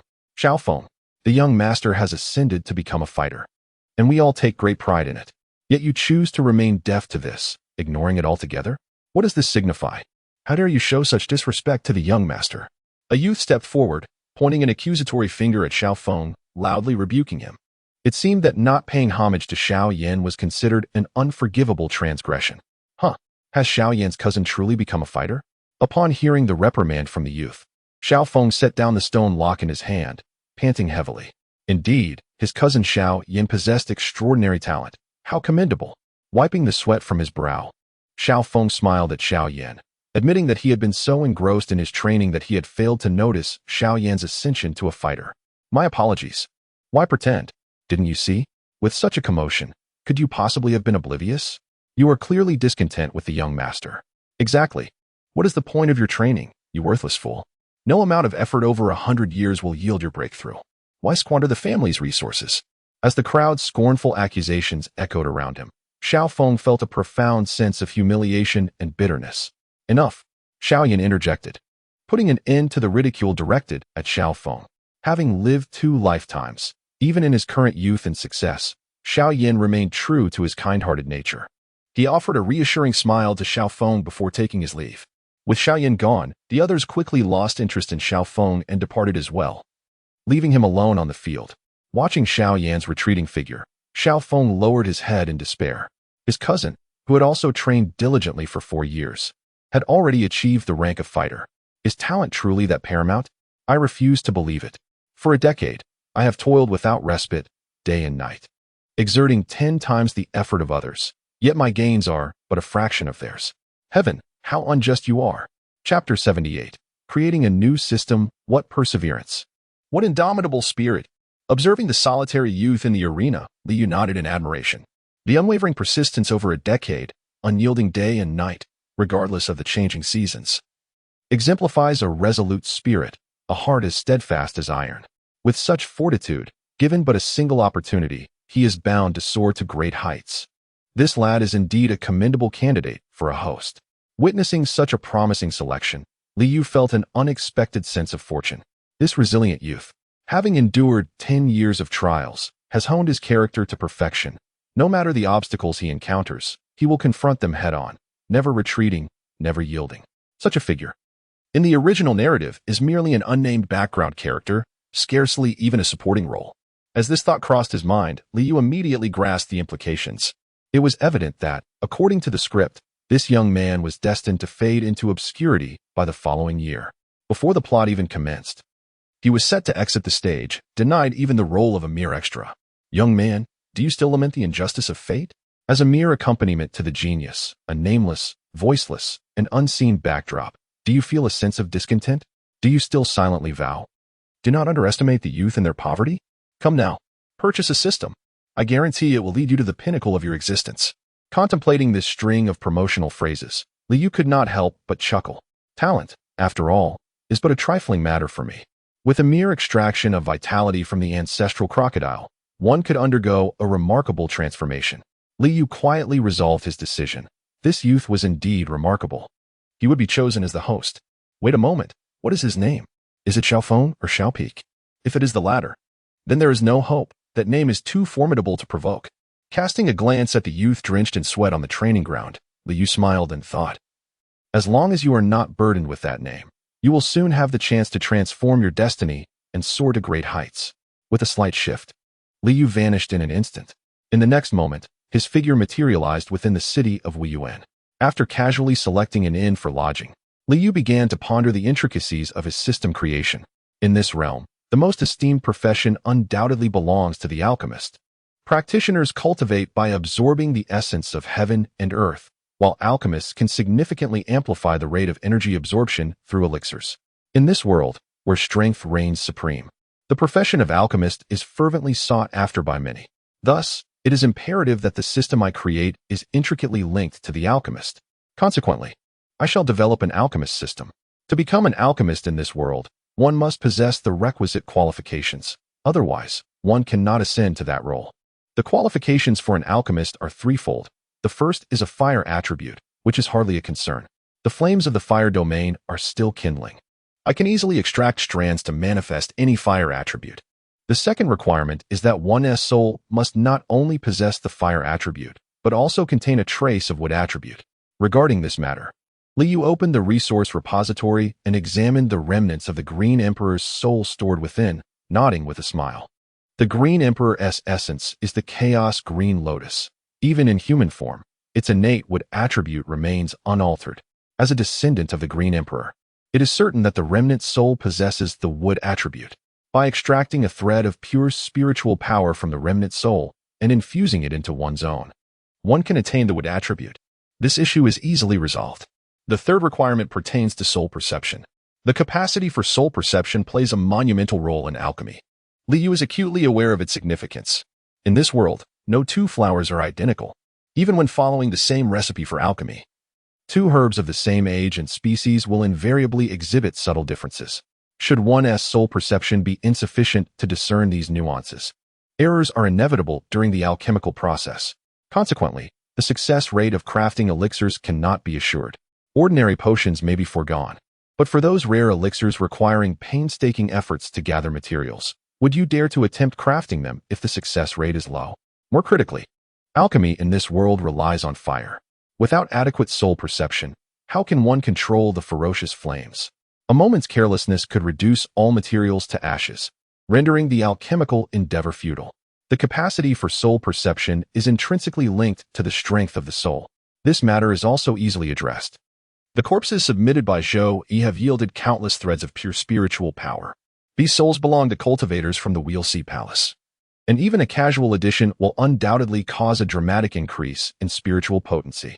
With these conditions met, anyone can be deemed qualified as an apothecary. Furthermore, supplemented by the knowledge scanned and replicated from Xiaoyan's ring, possessing the foundational knowledge of a ninth-grade apothecary is more than sufficient. All conditions are met. Creating an alchemist system poses no challenge. Based on the knowledge of a ninth-rank alchemist, an alchemist system is to be crafted. With Li Yu's command, the system's workstation unfurls instantaneously, assimilating the scanned knowledge of the ninth-rank alchemist. A resplendent aura emanates, signaling the activation of the workstation. First, a name must be established for the system. As the host is an indigenous inhabitant of this world, it is unlikely that they possess any understanding of what a system entails. Thus, a name that can deceive must be chosen. What shall it be? The divine canon of the apothecary? The Supreme Dance Sutra? Yet again, it bears the title of Supreme. Very well, let it be the Supreme Dance Sutra. The former was the supreme heavenly scripture, and this one is aptly aligned, since it is designated as the Supreme Dance Sutra regarding its appearance. It appears that the texts of this world are predominantly in the form of scrolls. Hence, let it adopt a scroll-like visage. The design must exude an ancient and grand essence, evoking a sense of magnificence upon mere gaze. With Li Yu's directives, the workstation bursts forth with brilliant rays of light, revealing a scroll adorned with golden hues, inscribed with enigmatic characters, rising from the luminous aura. Indeed, it is quite impressive. This appearance is sufficiently striking to captivate attention. Li Yu nods in approval and begins to establish the specific rules for the Supreme Dance Sutra. First and foremost, there must be an elder figure. As for the appearance, let it resemble the ancient sage who once misled others with the wisdom of the I Ching, complete with an aura of purple energy emanating from the east. The elder shall identify himself as the Supreme Dance Spirit, tasked with addressing the host's inquiries, guiding their cultivation, and aiding their growth. The authority rules will reference the Supreme Heavenly Scripture, concealing the true origins of the Supreme Dance Sutra and forbidding any disclosure of the creator's identity. Simultaneously, I implore you to elevate my status to the highest authority of the Supreme Dance Scripture and to conceal this request. As Li Yu issued his commands, regulations were diligently recorded. Before long, the framework of the Supreme Dance Scripture system began to take shape. Chapter 79. Summoning the Elder with a ring. The main structure had been completed. What remained was the establishment of specific rules. Li Yu glanced at the floating golden scroll on the workstation, smiling as he nodded, and proceeded to set the system's fundamental functions. This system manifested in the form of a personal elder, thus lacking any traditional interface.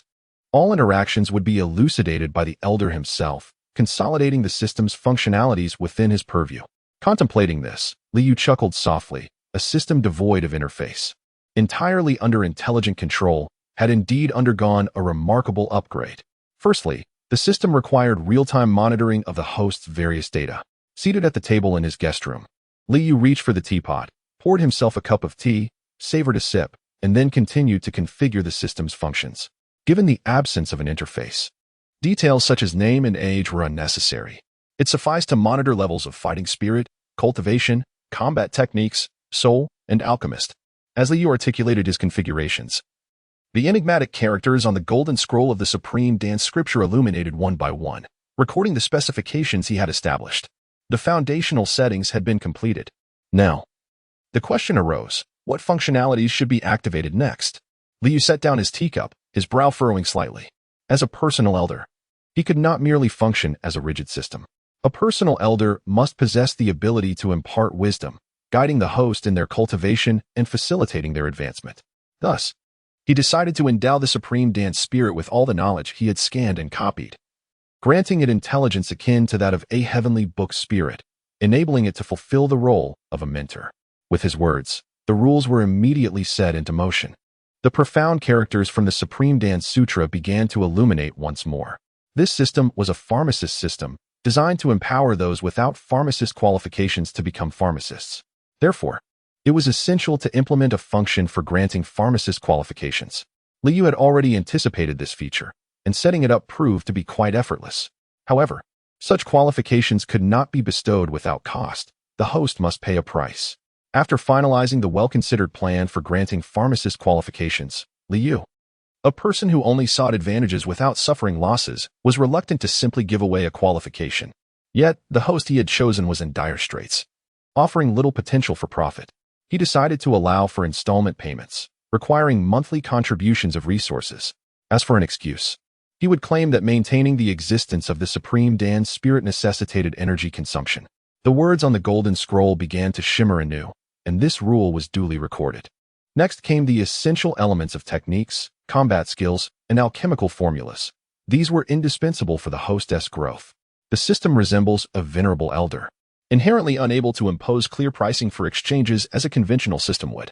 However, it is imperative that these resources are not bestowed without cost. Materials for alchemy and the like will not be available for exchange. The host must seek out the necessary components independently. Once this rule is established, Liu contemplated an additional feature. To expedite the host's growth, a virtual realm could be created, allowing the host to identify medicinal herbs, engage in simulated alchemical concoctions, practice martial skills, and rehearse combat scenarios. This, however, would be a paid service, requiring resources to activate, with a tenfold increase in the fee structure. It is believed that once the host experiences this feature, they will find it irresistible. After all, I am not here to selflessly serve. If there is no profit, what purpose does my toil serve? With the rules duly recorded, Liu turned his attention to the materials needed for the marketplace stronghold. The 13 celestial cauldrons listed on the heavenly cauldron rankings would undoubtedly serve as suitable resources. The remains of high-level magical beasts, particularly the carcasses of dragons and phoenixes, would surely suffice. Thus, he would let the elder guide the host in their scavenging endeavors, sparing himself from direct involvement. As a puppeteer operating from the shadows, engaging directly at the front lines would be beneath him. Once these matters were addressed, Liu activated additional functionalities for the elder, including the identification of medicinal herbs, the evaluation of elixirs, the appraisal of martial skills, and the recognition of rare treasures. Indeed, as a system, it is essential that the host possesses the ability to feign humility while showcasing prowess. Therefore, an added aura concealment feature shall be incorporated, allowing the host to conceal their cultivation and reveal it at the opportune moment to flaunt their prowess. That is essentially all for now. I shall supplement further ideas as they come to mind. The design is complete. Commence the creation.